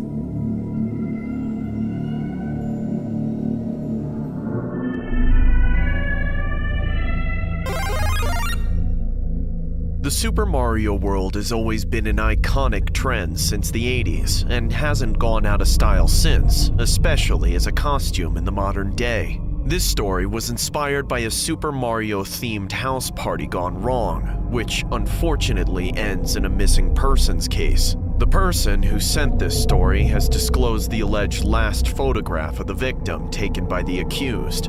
Here's an animation inspired by the event. This was probably the most anticipated season of all time, Halloween.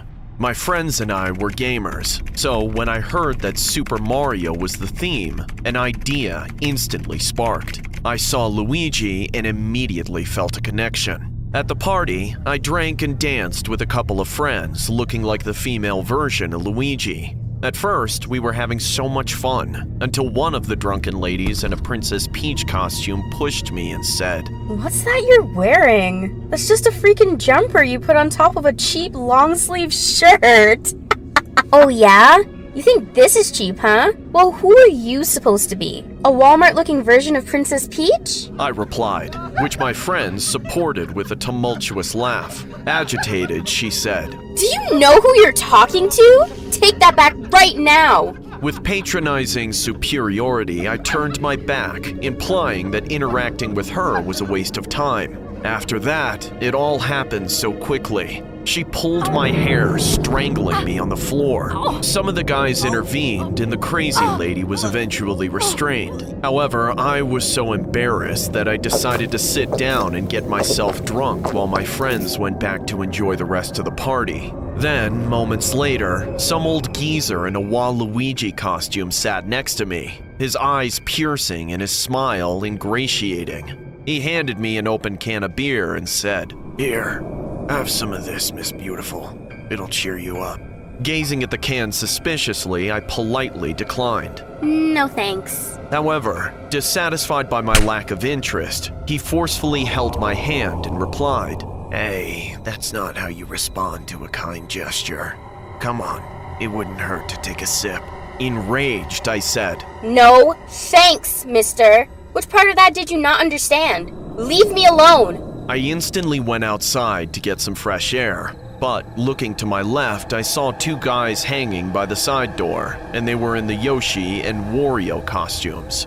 The one in a Yoshi costume scanned me from head to toe, licking his mouth maliciously like a deranged person. Moments later, the guy wearing a Wario costume approached me, forcefully pushing me to a corner and asking for my number. Disgusted, I naturally rejected the man who further asserted, saying, "You know, I'm really into ladies who are hard to get, so why don't you drop the act and give me a chance, huh?" He gripped my arm, glaring at me with penetrating eyes indicative of his adamant behavior. Let go I hollered, hoping the other guests would take notice. A freak? How dare you! Without a tinge of reluctance, he shoved me to the ground, leaving me weak at my bottom. Raising my hand in submission, I said, "Stop it! Somebody help!" Unfortunately, most of the other partygoers were either drunk or under the influence of something, that they couldn't hear my plea. No one's coming for you, dear, so don't waste your energy on nothing. As he drew near, I revealed my pepper spray and immediately used it on him.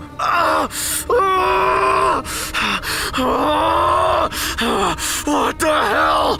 Come back here, you coward! He replied, as he toppled on the cement, feeling agitated while his Yoshi friend assisted him. I immediately ran a couple of blocks down to some random street. Then I started calling for an Uber ride while trying to catch my breath. As I waited for the car in my drunken state, I noticed a bright flash flicker behind me. I turned around and noticed a red vehicle parked by the sidewalk with its windows down. It was an older gentleman dressed as Mario, with the signature red cap and mustache. He waved at me and said, "Hey, Luigi, perfect timing. I've been looking for you. It's me, Mario." Although my mind was a bit hazy, I smiled at his affable personality and confirmed if he was the Uber driver I was waiting for, to which he said yes. So, in my semi-stupor, I immediately went into the back seat and sighed in weariness. "Rough day?" the driver asked emphatically. "Yeah, I'm just a bit exhausted, that's all," I replied politely. "I understand. You just sit back and relax, Luigi," he said in a comforting tone. "Thanks. By the way, happy Halloween," I told him, as I looked out the window watching the oddly deserted streets with no sign of trick-or-treating. "Yeah, happy Halloween indeed. By the way, we make a perfect team, don't we?" he said zealously, pointing to his Mario costume. "What a coincidence, right? I mean, it has to be more than that." "Right? It's like fate, and you're my partner," I said, massaging my temples to relieve the migraine.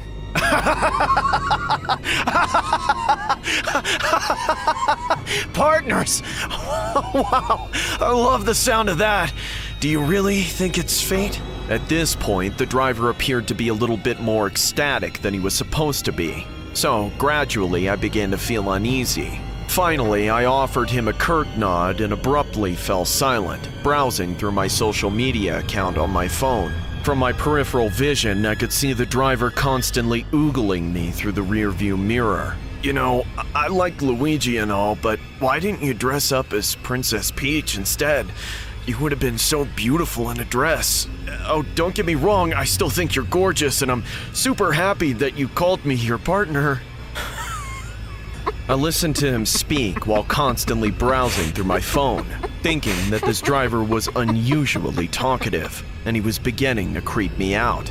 "You know, you could have sat next to me here in the front. I feel so lonely seeing you on your phone at the back, ignoring me." The moment my eyes left my phone, I peered out the window and found in horror that we were surrounded by trees, no longer following the path on the map.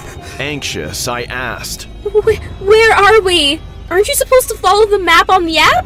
And finally, my girl speaks to me. You know what? I've never really had any luck with girls.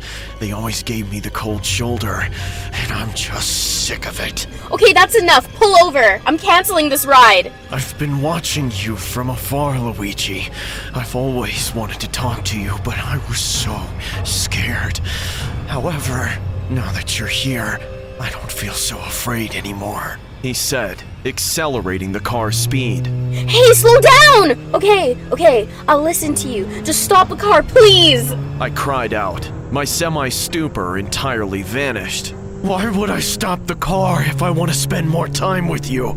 I thought you said we were partners." I bellowed as I helplessly barged on the door. When he finally stopped the car, he pulled out a knife, and that's when all hell broke loose.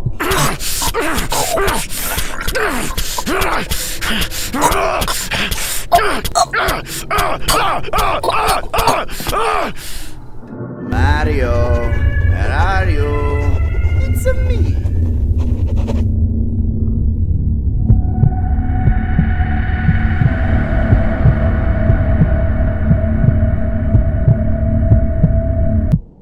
My family is very religious. I have a wife and a daughter named Cassie. We attend church every Sunday and say our prayers before bed every night. That's just how I grew up. My entire family is like that, even my cousins, aunts, and uncles. Every weekend, we would all get together and pray for each other and for what was going on around us. We didn't think about it too much. It's just what we did. Everyone in each of our households was raised the same. It's how I was raising my daughter. All the parents in the family would enroll their kids in Catholic schools, and I did the same. I pushed Cassie to go to the local priest classes, just like everyone else in the family. We were very big on tradition. I did what my parents did, and they did what their parents did. I didn't think about it too much, and the priest always seemed very friendly. Everyone in the church was pretty chill, honestly. I would take my daughter and a few of the other kids in the family to the priest classes twice a week. It started out fine, but before long, something unusual started to happen. Every time I dropped Cassie off, she would start to cry. The other students would do the same. I just figured it was because they'd rather be playing outside, but something about the way they cried seemed strange. It was like they were scared as hell of the church. I didn't think too much of it at first. This was around the time The Conjuring came out, so the older folks assumed it was due to the film and all the scary nuns in the movie that all the kids were freaking out from. Honestly, I would have just let my daughter stop going to the classes, but I knew how the rest of my family would react. I just followed the traditions and figured Cassie would grow out of the scared phase she was in. The problem was, she was also having nightmares every night about some monster. She wouldn't really tell me what they were about, but I could tell they were always the same. That probably wasn't helping with the situation. For the longest time, it kept being the same thing. Each time I dropped Cassie off, she would be scared out of her mind. There was nothing I could do to console her. She acted like I was dropping her off to see Pennywise. That's how bad it was. Then, after I picked her up, she would be so quiet and stay in her room drawing all day. She barely responded when I spoke to her, and every night, she would have nightmares about the same monster. This went on for a while.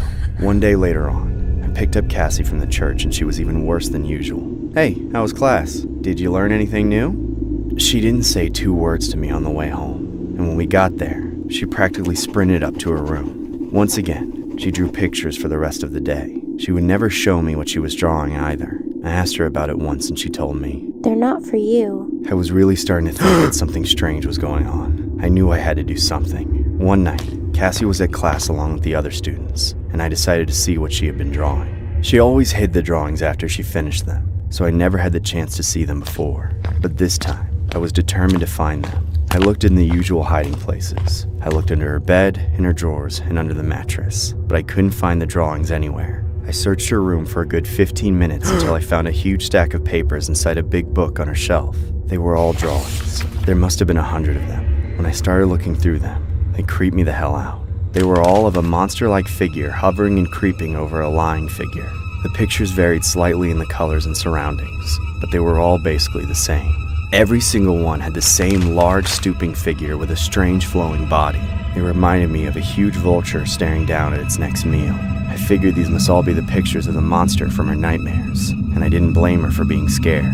The drawing gave me chills. I couldn't believe that they were my daughters. These weren't your typical child scribbles. I kept looking through the pile of papers until I noticed something that scared me even more. There was a familiar-looking shape in the upper right corner of one of the drawings. When I looked at it more closely, I realized it was a cross. I had no idea what a cross would be doing in all of these drawings of a monster, but then I noticed there was a cross in every single one of the drawings. I couldn't believe it. The cross obviously symbolized the church, and it was all over Cassie's drawings of a monster.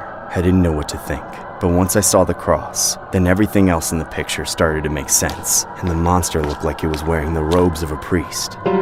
After the initial shock wore off, I called the police.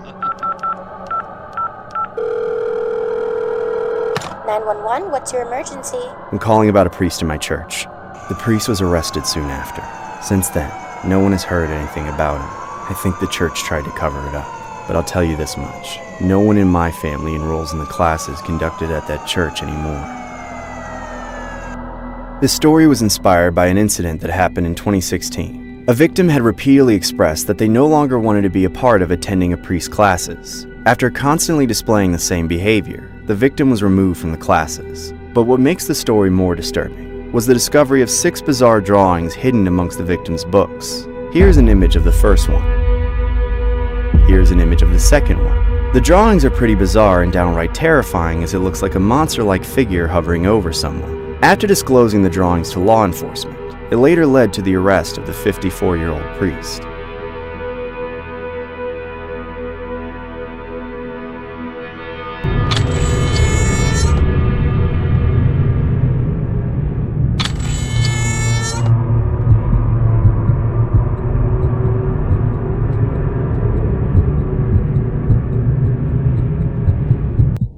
I had been working as a social worker in Texas for a while. I lived in the countryside in a pretty typical house. It was the cliche Texas Chainsaw Massacre vibe. My job meant that I had to check up on a lot of elderly, poor, or disabled people that lived in government-funded housing or apartments in my area. I typically had to check on each case about once a month, but since I had so many different cases, I was out visiting people fairly often. I was always encountering the weirdest people, just like in the movie. Sometimes it made me feel like an outcast. There were a lot of mentally challenged or disabled people that weren't able to work, and I had a soft spot for those types. My mother had a disability that prevented her from working. She was the reason that I'd gotten into this line of work. But a lot of the time, the job was very unsettling. There were very few days where I didn't have to check on someone that really creeped me out. These were the people that made me feel like I was in an asylum. They were usually homeless people or crackheads. It was a rough job. There was this one couple that made me feel especially unsettled. It was this creepy old man and woman. They lived way out in the middle of nowhere, in this really old house that reminded me of a horror movie.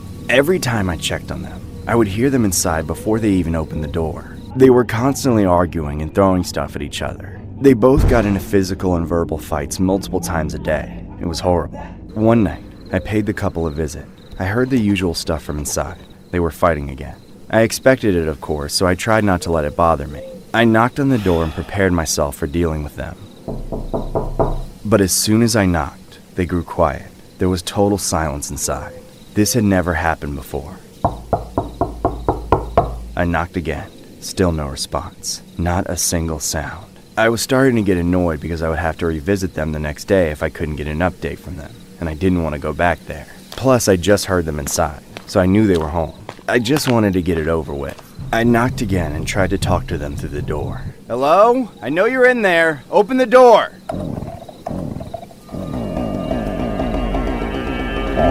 Then suddenly, I heard a motor sound coming from inside. It sounded like a lawnmower, but it was coming from right behind the door. I slowly backed away, very confused. Then the door swung open. The old man was standing there holding a chainsaw. He was just staring at me with the chainsaw running. I had no idea what was going on. What are you doing? He raised the chainsaw over his head and started running at me. I got the hell out of there and ran as fast as I could. As I ran, I looked over my shoulder and saw the old man chasing me. He started screaming things at me and told me that he was gonna cut me up into pieces. You're gonna die! You're gonna die! I'm gonna cut you up into pieces! Die! Die! Die! I had never been more scared in my life. The man chased me through a crop field nearby until I finally dove into a tall patch of grass and hid from him. I lay there for what felt like an hour, but the man eventually went back home and I got away. The next day, I went back to the house with law enforcement. I was pretty nervous, but I figured I'd be safe with the police there. Plus, I wanted to make sure that couple was dealt with before that crazy man actually did kill someone. The officers and I slowly approached the house, keeping an eye out for the old man. As we got closer, I noticed that the house was still totally silent. There was none of the usual screaming and arguing coming from within.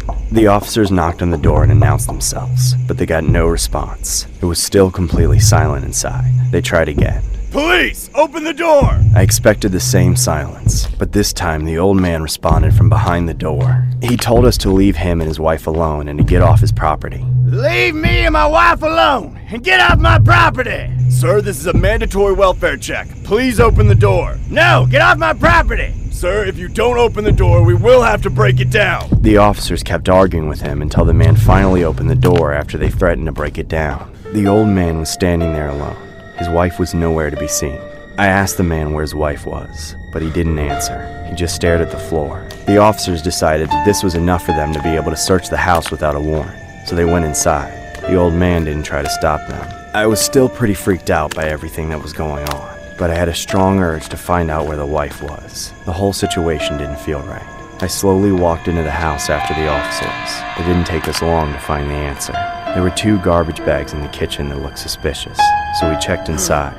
They were filled with the wife's contents. A bloody chainsaw was found in another room. The old man was arrested immediately. It appeared that he and his wife had gotten into a fight the night before after being heavily under the influence. The police still aren't sure if he killed her on purpose or if it was an accident. Either way, the results were horrific. I ended up quitting my job and moving out of Texas. I'm still traumatized by what happened. I can't hear the sound of a motor without reliving the whole ordeal.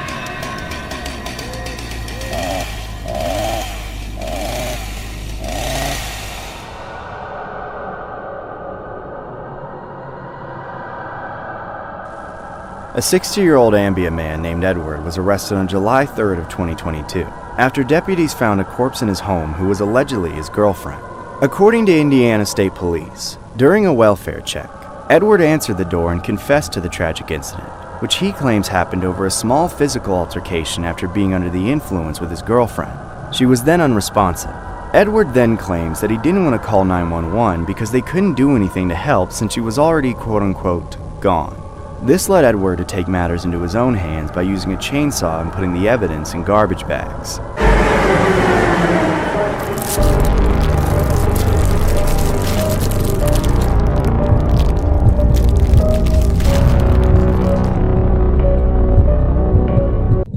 In 2021, Halloween fell on a Sunday. My friend Ren told me about the Western concept of trick-or-treating, where you can just walk around and ask people for free candy. I thought the idea of getting free stuff just for wearing a costume sounded pretty good. Naturally, I agreed to go with him. I was Batman and he was Robin. The trick-or-treating event was being held in a rich and fancy suburb not too far away. Robin and I took the subway and met at the station, then walked the rest of the way. On the way out that night, everything was packed. The train was crammed full of people and so was the station. The streets were crowded too, especially once we arrived at the trick-or-treating neighborhood. There were lines of people waiting at the doors of all these big rich people's houses. A few very awkward hours later, and our sacks were full of candy. Robin and I had left the neighborhood and walked back to the station. Once his train arrived, we parted ways. I only had to wait another few minutes for my train. But in that time, I noticed something very strange. Everything was emptier now. Altogether, there were only about a dozen people waiting, most of which were in costumes. However, only one of those people was a cause for concern. A guy dressed as the Joker was standing about 3 train cars lengths away with an angry look on his face, staring at the wall in front of him. The costume was so realistic that it was genuinely scary, like Heath Ledger himself had been resurrected. Several people tried to come up to him and ask for pictures, but he shooed them away like pigeons and screamed at them. Everyone got the message to stay away from him, but I couldn't help staring at him. That's when he turned his head to look at me and twisted his face into a perfect Joker smile. It sent chills down my spine. I looked away and ignored him until my train came. The thought crossed my mind that I should wait for the next train, but I disregarded the idea because I was more concerned with getting home soon. I was very tired and wanted to sleep, although I couldn't shake the uneasy feeling that something was wrong with that guy. However, I had quite a few stops to go until I got off the train. After just a few minutes, I started to doze off slightly. I thought I was starting to dream and was hearing distant screaming as a part of some mini stress nightmare. But suddenly I realized those blood-curdling screams were real. I shot awake right as a man covered in blood ran past me. I almost thought it was part of his costume until a second person ran by. A moment later, the pungent smell of gasoline hit my nose and I heard someone laughing. I looked down to the end of the train car and saw him, the Joker, a bloody knife in one hand and an overturned fuel can in the other. Everyone else had already run to the other cars to get away from the Joker, who now had me in his sights. It finally dawned on me that I was Batman. He was coming for me. Why are you looking at me like that, Batman? Aren't you gonna try and stop me? What are you talking about? Why are you doing this?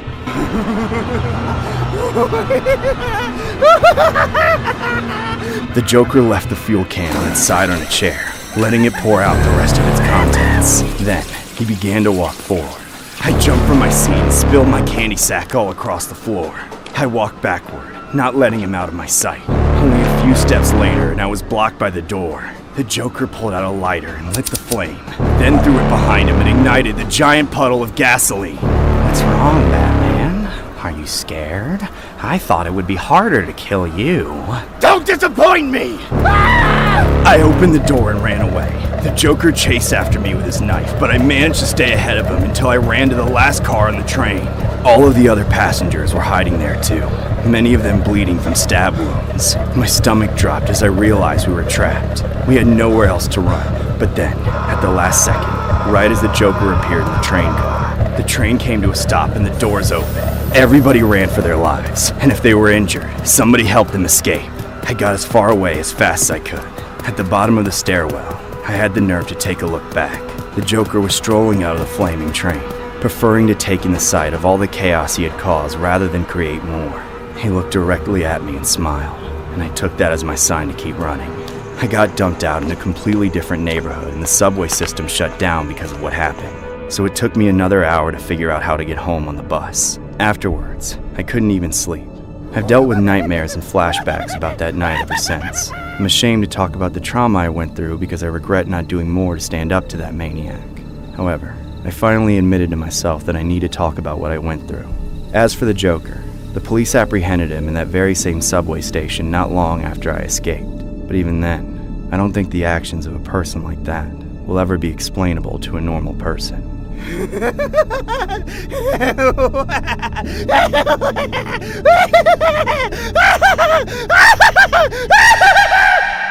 On October 31st of 2021, at around 8 p.m., a 24-year-old man named Kyota Hattori carried out a knife and arson attack on a railway train traveling in the western suburbs of Tokyo, Japan, injuring 17 people.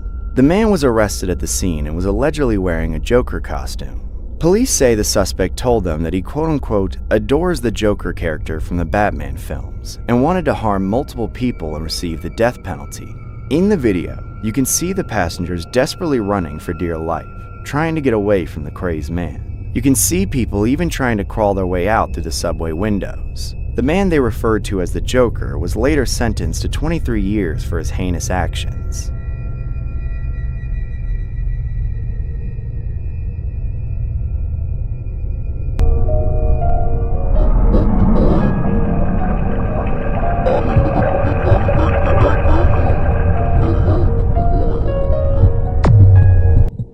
I work as a priest for a fairly large church.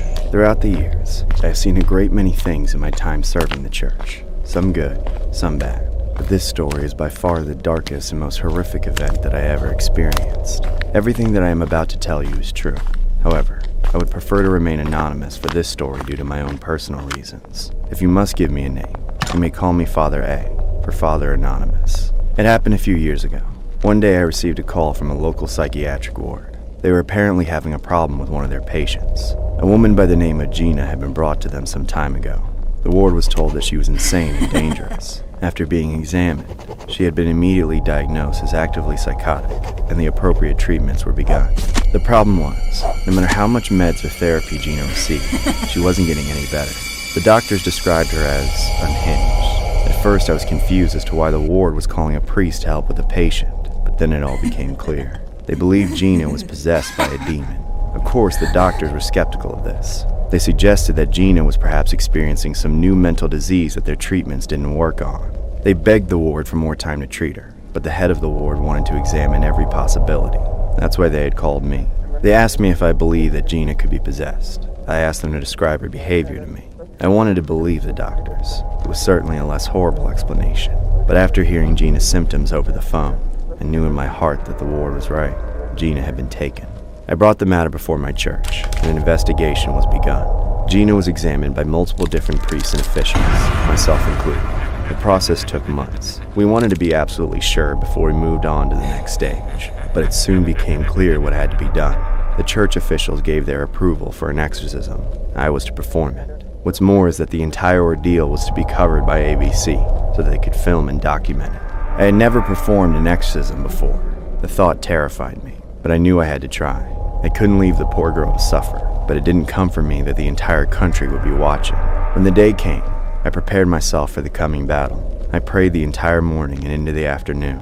I could barely eat anything, I was so nervous. I gathered my equipment and all of the necessary items and arrived at the psychiatric ward that night. It was late, and the darkness seemed to follow me as I entered the building. I slowly walked down the hall to the girls' room. It felt like it took forever, but I knew it was only a few seconds. When I finally reached the door, I took a deep breath and pushed it open.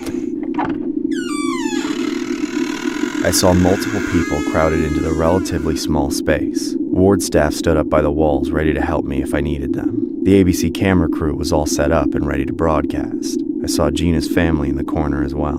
They looked terrified, but also hopeful. I couldn't let them down. Gina was sitting in a chair in the center of the room. At first, she seemed like she was asleep, but not long after I entered, her eyes opened, and she began to scream and wail. Her arms and legs flailed about, and she looked as if she was having a seizure. I ordered the ward staff to restrain her, and I grabbed her limbs and held her down in the chair. Gina began to scream even louder. She struggled violently, but she couldn't break free. I began the exorcism at once, seeing that time was of the essence. Pulling out my crucifix, I commanded the demon to leave Gina's body. In the name of Jesus Christ, I command you to leave! Now! Come out of her! Now! Out of her, demon! Leave! Leave this body behind! This only caused her to struggle even more. She screamed and cursed at me. Her face twisted itself up and no longer looked human. I commanded the demon to leave again and again, but it had no effect. This went on for hours. I had never been more exhausted, but I wouldn't give up. Gina had only grown more intense and violent. Finally, I readied myself for one last push. I had the staff hold Gina even tighter. I forced her to look at me as I spoke to her. She thrashed and writhed about, almost knocking one of the staff members to the floor. Her eyes rolled back into her head and foam leaked out of her mouth. She suddenly began screaming different words at me.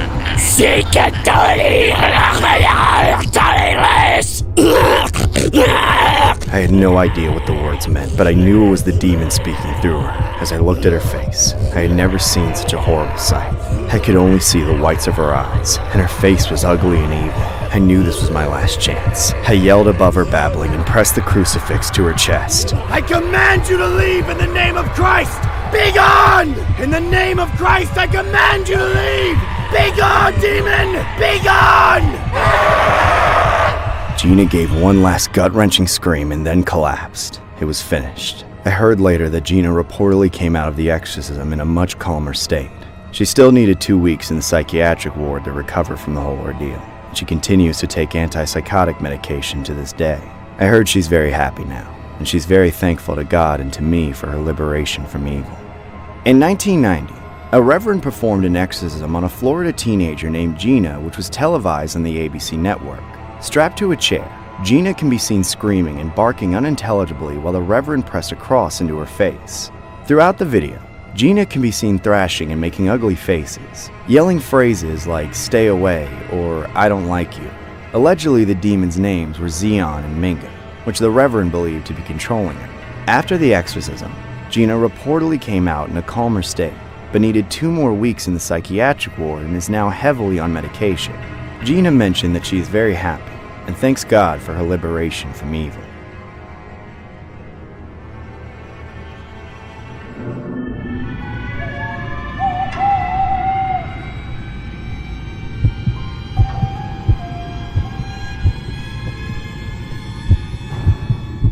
It happened a couple years ago when I was 24. I used to work as a janitor on the upper floors of a skyscraper where I took the night shifts, allured by the promise of better pay. I was in charge of everything relevant to maintenance and cleaning, which meant I had to monitor every floor, cubicle, and washroom. Even the cafeteria was under my responsibility. I admit that when it came to daring games and horror films, it was easy for me to get cold feet, and if it weren't for the compensation, I wouldn't have gotten this job in the first place. It was usually creepy at night since there weren't security personnel at the time, but to make matters worse, there were moments when I felt like I wasn't alone. I'd heard creaks from doors that I swore I had locked, and other occasional noises like tables and chairs moving from time to time. I never got used to it. I was always scared, telling myself that I was only imagining things and that the effects of utter silence were just as deafening as the cars honking on the streets. Of course, I understand the stark contrast between the two scenarios, but either way, I couldn't find peace. So, to maintain my sanity, I tried to be reasonable, assuming that all these noises came from the infrastructure, since it had been erected several years ago and it was now decaying. Then,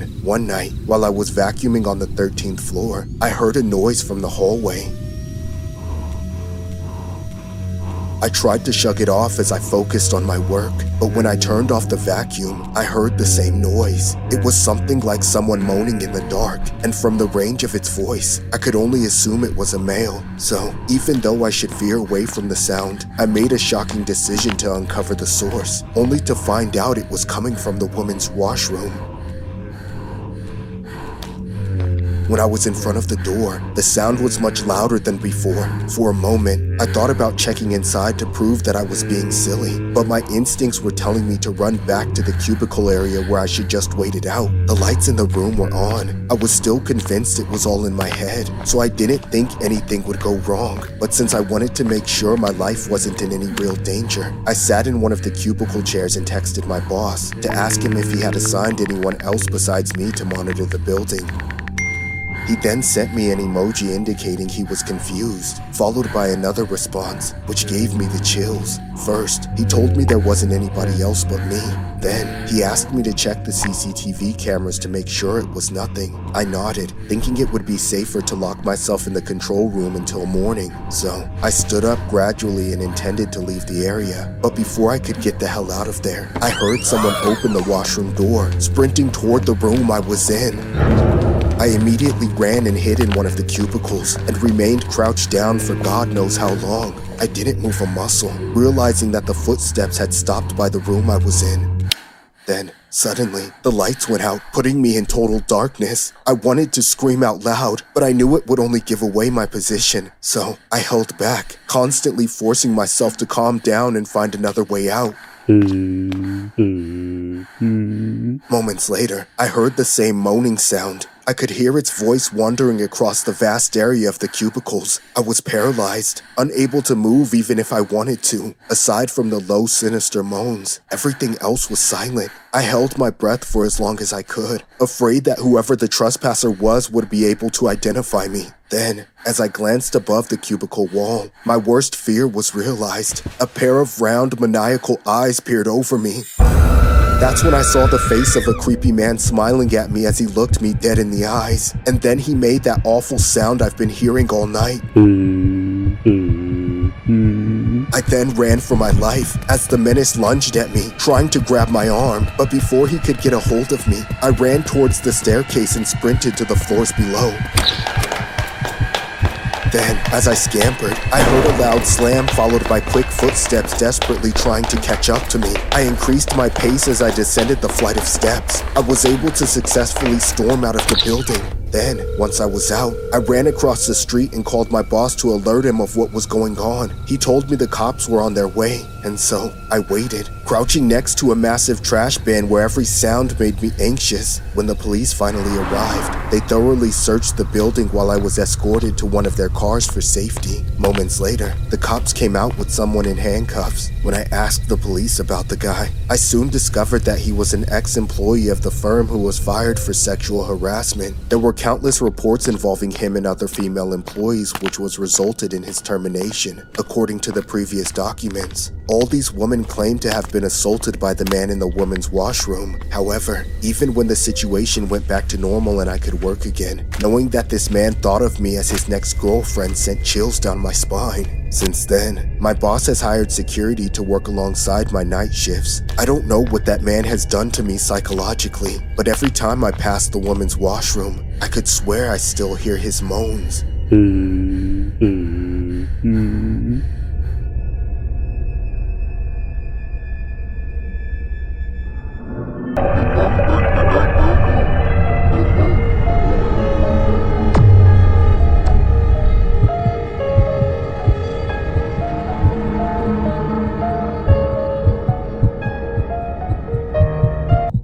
My wife and I had a beautiful daughter named Emily. She was the greatest thing in my life. We had a very close relationship and we would spend time together just about every day, even when she got older. We stayed close and I couldn't have been happier about it. Of course, that was before it all started happening. One year, when Emily was 18 or 19, she started to change. She no longer acted like the Emily that my wife and I knew. Instead, she became very angry all of the time. She would yell and curse at me for no reason, and she stayed in her room for hours at a time. My wife and I would try to talk to her, but it only seemed to upset her even more. She got worse and worse as time went on. She would constantly have panic attacks or fits of rage. She barely ate anything, and she didn't even seem to notice when people spoke to her. She was practically psychotic. My wife and I searched desperately for something to help our daughter. We went to multiple doctors and specialists, but none of them could help. They all said Emily was suffering from schizophrenia or some other mental disorder. One doctor even suggested epilepsy. No matter what treatment or medicine they tried, it practically had no effect. As soon as Emily was off it, she would go back to having spasms and anxiety attacks all over again. I didn't know what to do. It was all so horrible. One night, her spasms got so violent that I had to tie Emily down on her bed so that she wouldn't hurt herself. I ended up making her wear diapers and nursing her like she was in an asylum or something. My wife and I would clean her bed regularly and try to manually feed her. But whenever we got close, she would lash out and spit on us. She would vomit any food that we managed to make her eat back onto us. We didn't know how she would continue to survive in this state. She wasn't eating and she was barely drinking. She would spend the entire day strapped to her bed, screaming and cursing while she struggled to break free. My wife and I were miserable. We would cry together whenever we were away from Emily. We just felt so helpless. We even started sleeping with earmuffs because Emily wouldn't stop screaming throughout the night. I hated hearing her sound like that. She didn't even sound like herself. It was like another voice was coming out of her. Sometimes it even sounded like she was speaking in another language. I began to think that maybe it wasn't a mental disorder that Emily was suffering from. Weird, horrifying things would happen whenever I was in her room. Sometimes I would hear a voice coming from somewhere other than Emily. Then there would be times where lamps would fall over or other things in her room would be broken, even though she was always tied down. I wasn't a very religious person, but I had come to suspect that Emily could be possessed. I convinced my wife to let me call a local priest to come and perform an exorcism on Emily. I didn't know if I was right, but I was desperate. The priest came over the next day and began the exorcism. It was horrible and loud. Both he and Emily screamed for hours. The priest told me that he believed that Emily was indeed possessed by a demon. He said that he would need continuous time with Emily if he was ever going to be able to help her. It became a daily event. For over a week, the priest would come and perform the exorcisms. I would watch from a seat in the corner of the room, but my wife stayed downstairs. She said she couldn't bear to witness it. None of it seemed to work. If anything, Emily had only gotten worse since it started. She would lash out even more when the priest wasn't there, and she became more and more psychotic and violent. You could barely even recognize her. It was the worst when the exorcisms were actually happening. Her face would become so creepy looking. Everything she did was terrifying. Her body would twist and writhe. She would moan and make strange noises that didn't sound human. I could hardly stand to see her though. I was about ready to give up, but the priest begged me to let him continue. He was so certain that he could help her. One day, after the priest had been coming for close to a month, the exorcism went particularly badly. Right in the middle of the priest talking, Emily suddenly rose up into the air. Her entire body was levitating over her bed. Then, she started slamming up and down over and over again while she yelled in what sounded like Latin. I started to yell at the priest to stop what he was doing. But then, Emily suddenly broke out of her restraints and lunged at me. I screamed and panicked while I tried to fight her off of me. She kept trying to get her hands around my throat so she could strangle me. Finally, the priest was able to rip her off of me and we managed to get her strapped back down onto the bed. I was horrified. The priest told me to leave the room and not come back until he was done. I ran the hell out of there as fast as I could. I found my wife downstairs and told her what had happened. We could still hear the priest continuing the exorcism above us. The power of Christ compels you! Begone, demon! Leave this body behind! We stayed downstairs and cried until it was finally over and the priest left. He told us that it was far from over. After 100 more sessions, Emily was still no better. My wife and I were told to stay out of the room and let the priest work whenever he was there. We lost all hope, but we didn't know what else to do. Emily eventually passed. My wife and I were devastated, and we took out our anger on the priest. He promised to help us, and he failed. We blamed him for what happened. The police ended up looking into the case and arrested the priest for homicide, even though he continued to say that he was only trying to help. On July 1st of 1976, a German woman named Anneliese Michel went through a series of 67 exorcisms. She passed away due to malnutrition at the age of 23. The priest who exercised the exorcisms was held accountable for her death, ultimately convicting him of negligent homicide. Prior to the exorcisms, Anneliese was diagnosed with epileptic psychosis and had a long history of psychiatric treatment that proved ineffective. Movies such as The Exorcism of Emily Rose was believed to be inspired by Anneliese's case. Here is also an audio tape that was allegedly taken during her exorcism. The audio is highly believed on the internet to be of 6 demons that possess Annalise. Here's what it sounds like.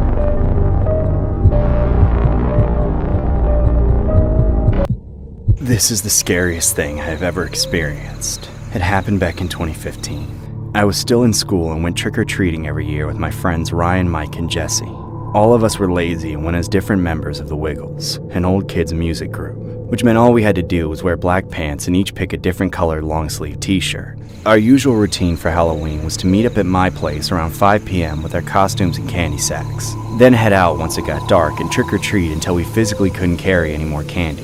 At the end was the grueling walk all the way back to my house, where in the past, when we were closer, we would all sleep over. Nobody wanted to disturb our parents in the middle of the night for a ride home, and we never carried enough change to catch the night bus. That night, we didn't call it until we were a 45-minute walk from my house. It was dark, but it wasn't scary with all of us together, until we saw something none of us will forget. We came across a fence by the sidewalk, and from a distance, it looked like somebody had hung up a crazy Halloween decoration of a woman's bloody corpse hanging from it. However, as we got closer, it seemed more and more real. The moment we walked past it, she snarled. We all ran off screaming. The sound she made was like a zombie choking on blood. A block down the road, we finally stopped to catch our breath and talk about what happened.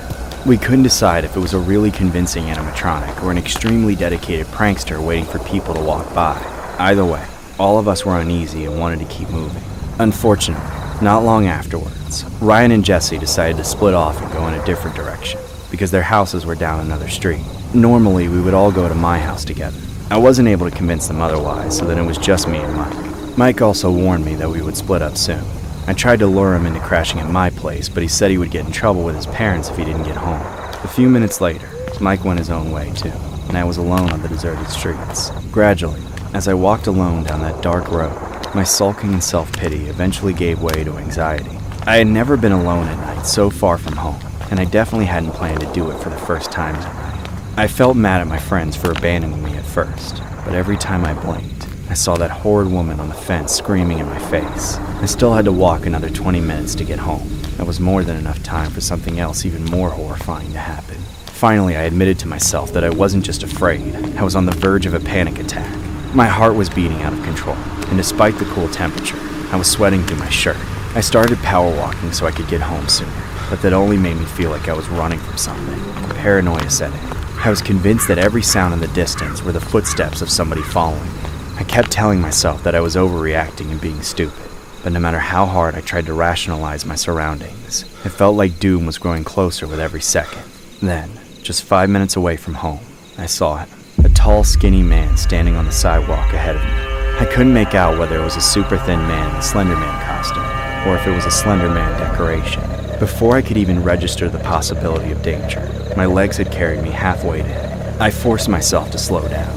Unfortunately, there was no way for me to turn off onto a trail or another street to go around him. I forced myself to slow down. My right side was blocked by another fence, and to my left was the street. I moved forward with caution, thinking about crossing to the other sidewalk to avoid getting close, even when I was unsure if he was a threat. I was trying hard not to overreact due to the panic and stress coursing through my body. And yet, when I got close enough, my fears only seemed to come true. I realized that it was in fact a man, and there was no costume. He was pale and lifeless, but worse, he was covered in blood, and I mean drenched in it. By then, he had noticed me, and he was staring at me with a look of pure evil hatred. His gaze made me freeze. There was no chance on earth I was going to walk past him, even if he was just wearing fake blood and had a convincing psycho act that he was terrorizing me with. I tried not to move too suddenly as I continued to cross the street. On the other side, it was obvious that he was still staring at me. I refused to make eye contact with him. I could see him in the corner of my eye, just watching me go by. My heart beat harder and harder until I thought it might explode. And then, right as I was directly across from him. He ran toward me. I instantly dropped my candy and fled for dear life. Every cell in my body was working to get the hell out of there. I didn't slow down or even look back until I got home. Then I barged inside and locked the door immediately. I made my way to my room and looked out my window. Luckily, nobody was there. I didn't sleep for the rest of the night. Sometime the next morning, I got a call from Mike. He told me to turn on the local news. What I saw almost made me pass out. The headlining story was that of a woman who was found dead hanging from a fence. I knew instantly that what my friends and I saw as some kind of Halloween prank was actually that very same woman. The guilt of not acting to find help still weighs on me, but more so does the knowledge that I was also inches from death, because the face of the man they caught for doing it, her boyfriend, was the same face of the man I saw that night while I was alone. Around the Halloween of 2015, a creepy woman decoration was found hanging from a chain-link fence within the neighborhood. A few pedestrians passed by thinking it was just merely a Halloween decoration, which was not uncommon this time of year. Later on, authorities were alerted about the hanging woman decoration, and it was discovered that this was in fact the real deal. Authorities identified the woman as Rebecca Cade, a woman who neighbors and family members disclosed as someone who battled with narcotics, but was a sweet girl. The woman allegedly got into a fight with a man named Donnie Kokenauer Jr. the night before she died. Kokenauer was arrested on the charge of murder on the following evening. According to authorities, she was running from him and got caught in the fence. Police later found a bloody boulder nearby.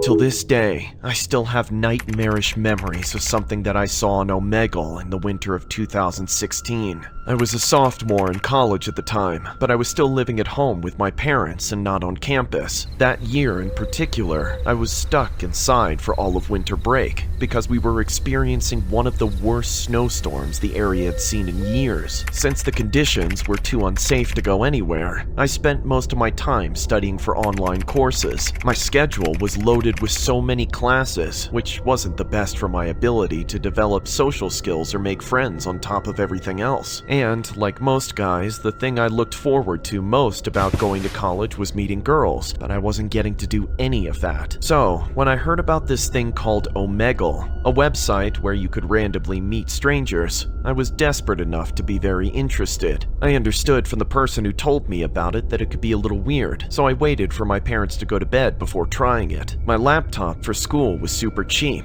and didn't have a webcam, which meant if I actually wanted to talk to people, I had to use my parents' shared desktop computer in the family room. I didn't want them or anyone else in my family walking in on me talking to girls, so I decided to wait it out. Around 2 in the morning, I finally snuck out of my room and hopped on the computer to try my luck. To my disappointment, the first 20 or so people that I encountered were all just weird-looking dudes. A lot of creepy old men who I skipped right over, shirtless jocks who just wanted to talk about sports, and some geeky shut-ins like me who I skipped even though we might actually have a lot in common. I was on a one-track mind to use Omegle to meet girls. Unfortunately, the first few girls that I did get connected with skipped right over me when they saw that I was just another one of those geeky shut-in types. Admittedly, that stung every time. The endless skipping went on for 20 minutes before I finally got connected with a girl who didn't immediately reject me.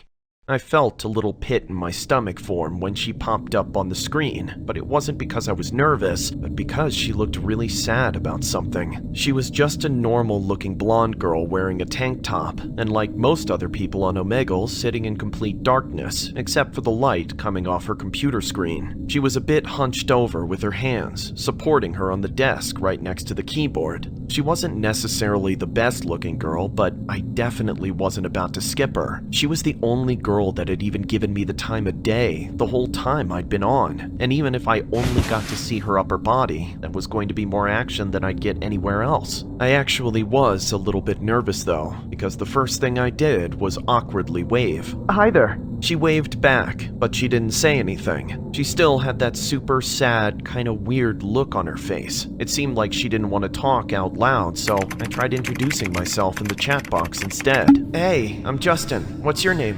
When I looked up from the keyboard, I was caught off guard by how close the girl suddenly was to the camera. Her eyes were wide open too, like she was making a surprised face, except her mouth was still closed. Whoa, hey, is everything okay? Then, without breaking eye contact, she started typing so frantically and loudly that I could hear it over the microphone. The whole time, she just stared into the camera with these huge bug eyes, not even blinking, just typing away at a robotic speed. All I could see in the chat box was the stranger's typing message for the longest time, until she finally hit the send button and dumped the entire message on me at once. I was put a little on edge when I read it, because all it said was, "Can you please cry with me?" Over and over and over again. I didn't know what else to do, so I quickly replied back with a yes in the chat, and as soon as she read it, she began to cry.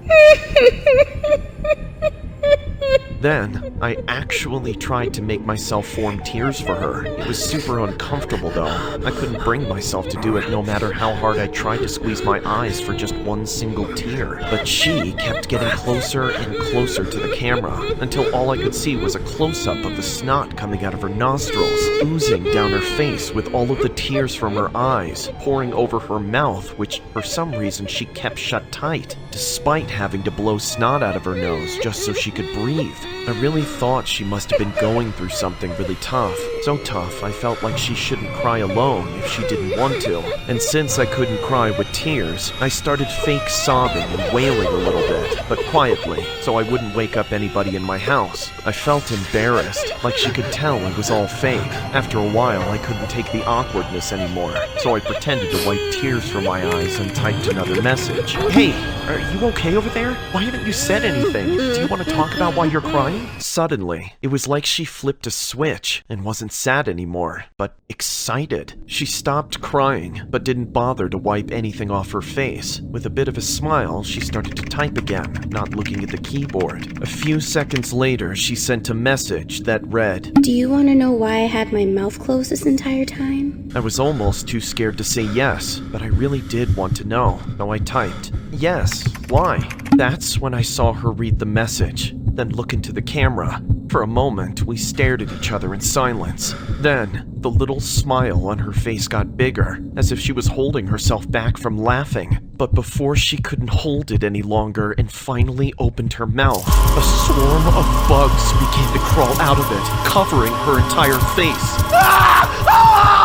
I screamed from the top of my lungs, immediately shutting the screen off and holding down the power button on the computer until it was completely turned off. My parents were awoken and upset that I was on the computer at this time of night. All I could do was attribute the shouting to some random jump scare video I watched on the internet. But since then, I acted like what I saw that night never happened and never thought about going on Omegle again.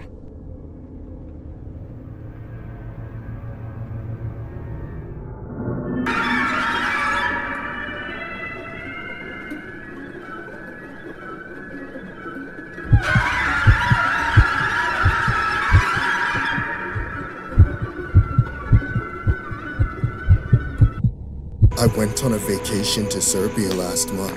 It was a solo trip and I found a pretty good deal on a hotel room. It was pretty chill in the beginning, honestly. I spent most of my time in the room surfing the internet when I wasn't out sightseeing. It was there that I came across a rumor going viral about a phenomenon called the dancing lady, who terrorizes people at night. I was extremely skeptical, but I decided I would check it out to see if it was true later that night. I had brought my camera with me, so I figured I would record everything I saw for proof. For the rest of the day, I got a little antsy while I waited for the sun to go down, and for it to be late enough for me to explore. I was sure that none of the rumors were true, but I still felt pretty nervous about going out that late at night. I killed time by watching TV and picking at a little hole in the couch chair until it was time. When it was finally dark enough, I grabbed my camera and headed out. I then started walking the streets of Serbia, looking for any evidence of this supposed dancing lady. It was around 1 or 2 a.m. and completely deserted. There was nothing around. I guess everyone was asleep by that point. It was practically pitch black too. The only light was from the street lamps and the reflective light shining from the moon in the sky. I felt a little uneasy as I was in a different country and I didn't know what to expect. I started feeling like my paranoia was getting to me, like I was being watched. For a second, I thought about turning back, but I decided to go through with it because I was sure that it was all in my head. As I walked around the area with my camera, I didn't see a thing. I was startled by a few rats at one point, but other than that, I was apparently the only living thing out there at that time of night. After a couple hours, I was ready to call it a night, but that's when I saw a figure ahead of me. I couldn't make out who or what this figure was. All I saw was that it was moving awkwardly. I started to move in a little closer and get a better glance at this thing. I then got a little closer, and then a little more closer, until I could make out that the figure was some woman dancing like a lunatic. If I had to describe it, I would say that it looked like someone vomiting while flailing their arms wildly. It was like no dancing that I had ever seen before. The movements were jerky and random, and it didn't look fully human. I got even closer, and by this point I was totally mesmerized by this woman. I began to film her, scared out of my mind at the idea that this could be the woman that everyone was talking about. Then she slowly turned around to face me. That's when I was greeted by the scariest face I had ever seen. She was giving me this giant, terrifying smile that made her look like some sort of demon. I was scared out of my mind and felt frozen to the spot where I stood. The woman slowly moved towards me. Then she suddenly emitted a piercing shriek that made me wince at the sheer volume of it. She looked me dead in the eyes, and with the same horrifying smile on her face, she said, "Your mother's soul is mine." She then pulled knives out of nowhere and began to run straight at me. I decided to get the hell out of there and run as fast as I could in the opposite direction. I could hear her chasing me, and I forced myself to go even faster.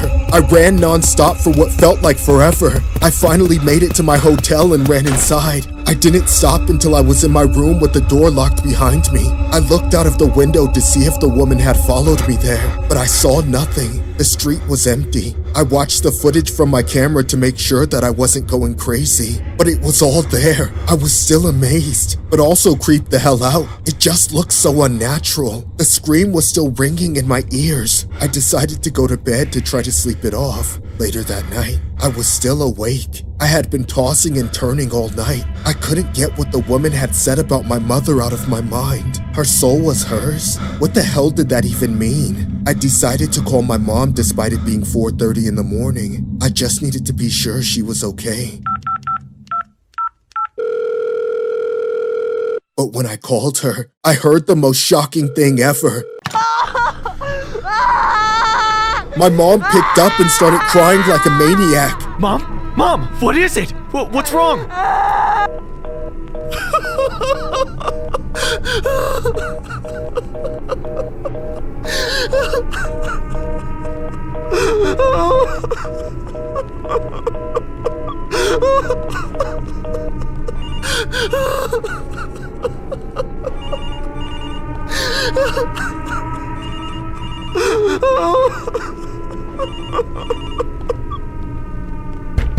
Hello, sir. Please open the door. We have important news that we need to disclose to you.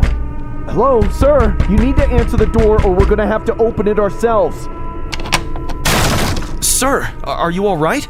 I'm so sorry, but your father just called and said he's been trying to get in touch with you. Your mother has passed away unexpectedly. I'm so sorry for your loss.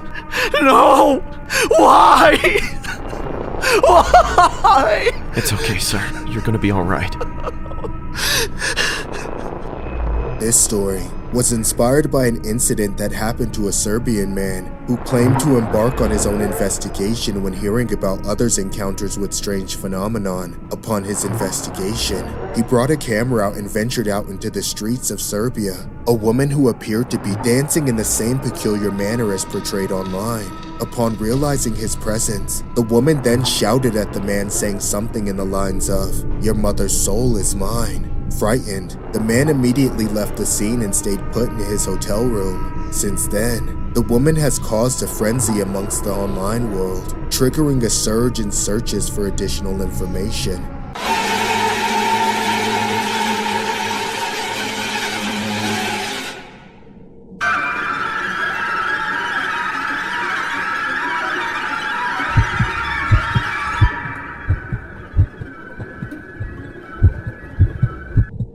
Everything about that evening started out normal. My mother and I were on one of our nightly walks. Even though we both lived together, we were both busy at our respective jobs and didn't have a lot of free time, so the walks were the only opportunity we had to stay connected with each other. Despite how late we would go out, we never ran into any trouble. In fact, it was usually safe and relaxing. However, things would turn out differently that night.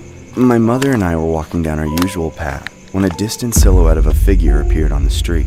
Even from far away, I was getting strange vibes from them, but I knew my mother's eyesight wasn't as good as mine, so I chose not to interrupt what she was saying at the time to mention it. I didn't want to stress her out over what might be nothing. Unfortunately, as we got closer, it became clear that there was definitely something not right about this woman. She wasn't walking anywhere. She was just dancing erratically. The woman had her arms stretched out and did these weird jerk motions with her feet. It became unsettling real quick when I realized she was doing it without anyone for an audience. When I looked over my shoulder at my mother's face, it was apparent that she was visibly disturbed, a look I haven't seen her make before. I was utterly terrified as I shifted my eyes back at the woman, saying, "What?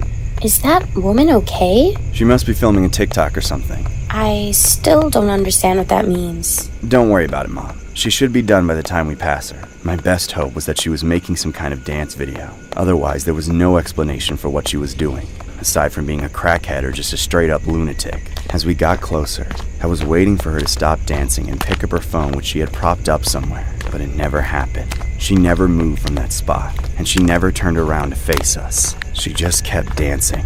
Finally, I got the feeling that we shouldn't go any farther. We stopped walking and stood there, somehow mesmerized, watching this woman continue with her dance. She didn't seem to have any intention of stopping anytime soon.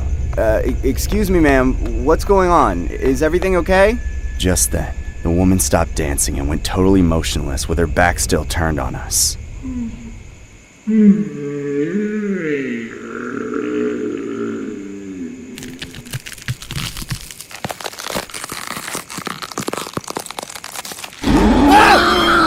My mother and I stood frozen as the lady screamed at the top of her lungs, ripping her vocal cords so loud that it made my ears ring. Neither myself or my mother could move a muscle. We just stood there watching the lady dance and contort. I felt like if either one of us moved our feet just an inch, it would set something off. So I stared her down and tried to make human contact with her. I don't know what savior complex I was riding on, but for a moment, it almost seemed like it would work. She was unarmed and at a distance, and even though she was panting and growling like an animal, I could have sworn there was a look in her face, as menacing as she was, that said there was a regular person in there somewhere. Before I knew it, she was looking at us and murmuring the words, "I am the master of death." "You're the what? What do you want from us?" "I need your mother's soul." I don't know what you're talking about." "I need to resurrect the king of Serbia. Give me it! Give me it! Give me it!" The woman started inching her way towards us as my mother and I slowly backpedaled in fear. But then, all hell broke loose. My world came crashing down when suddenly the woman pulled out a knife in each hand. The woman then charged at us, breaking straight into a full sprint. I knew it would only be a matter of seconds before she closed the gap, so I thought fast and picked up my mother.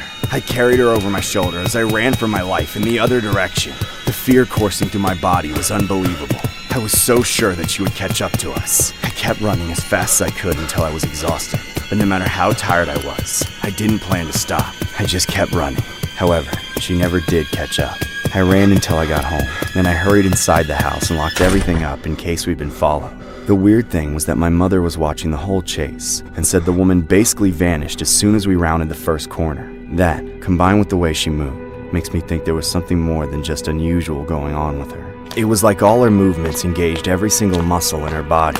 I want to say that there was some kind of inhibitor switch in her brain that got turned off, but when I see her running towards me in my nightmarish memory, it looks inhuman. I ended up writing about it and posting this experience on social media when it happened. I don't know how or why, but it somehow became a huge internet phenomenon. It even resurfaced an old Serbian myth about something called the Dancing Shadow, which is supposedly the ghost of a woman who died in an extra twisted real-life version of Romeo and Juliet. According to the legend, one of the main things you're never supposed to do if you encounter a woman like that is to interact with her or help her in any way, which is exactly the boneheaded thing I did. Given that, I must be very lucky to have gotten out of that situation alive. Since then, Lots of other people in Serbia have since claimed that they've seen her too, but I don't know if all those reports are true.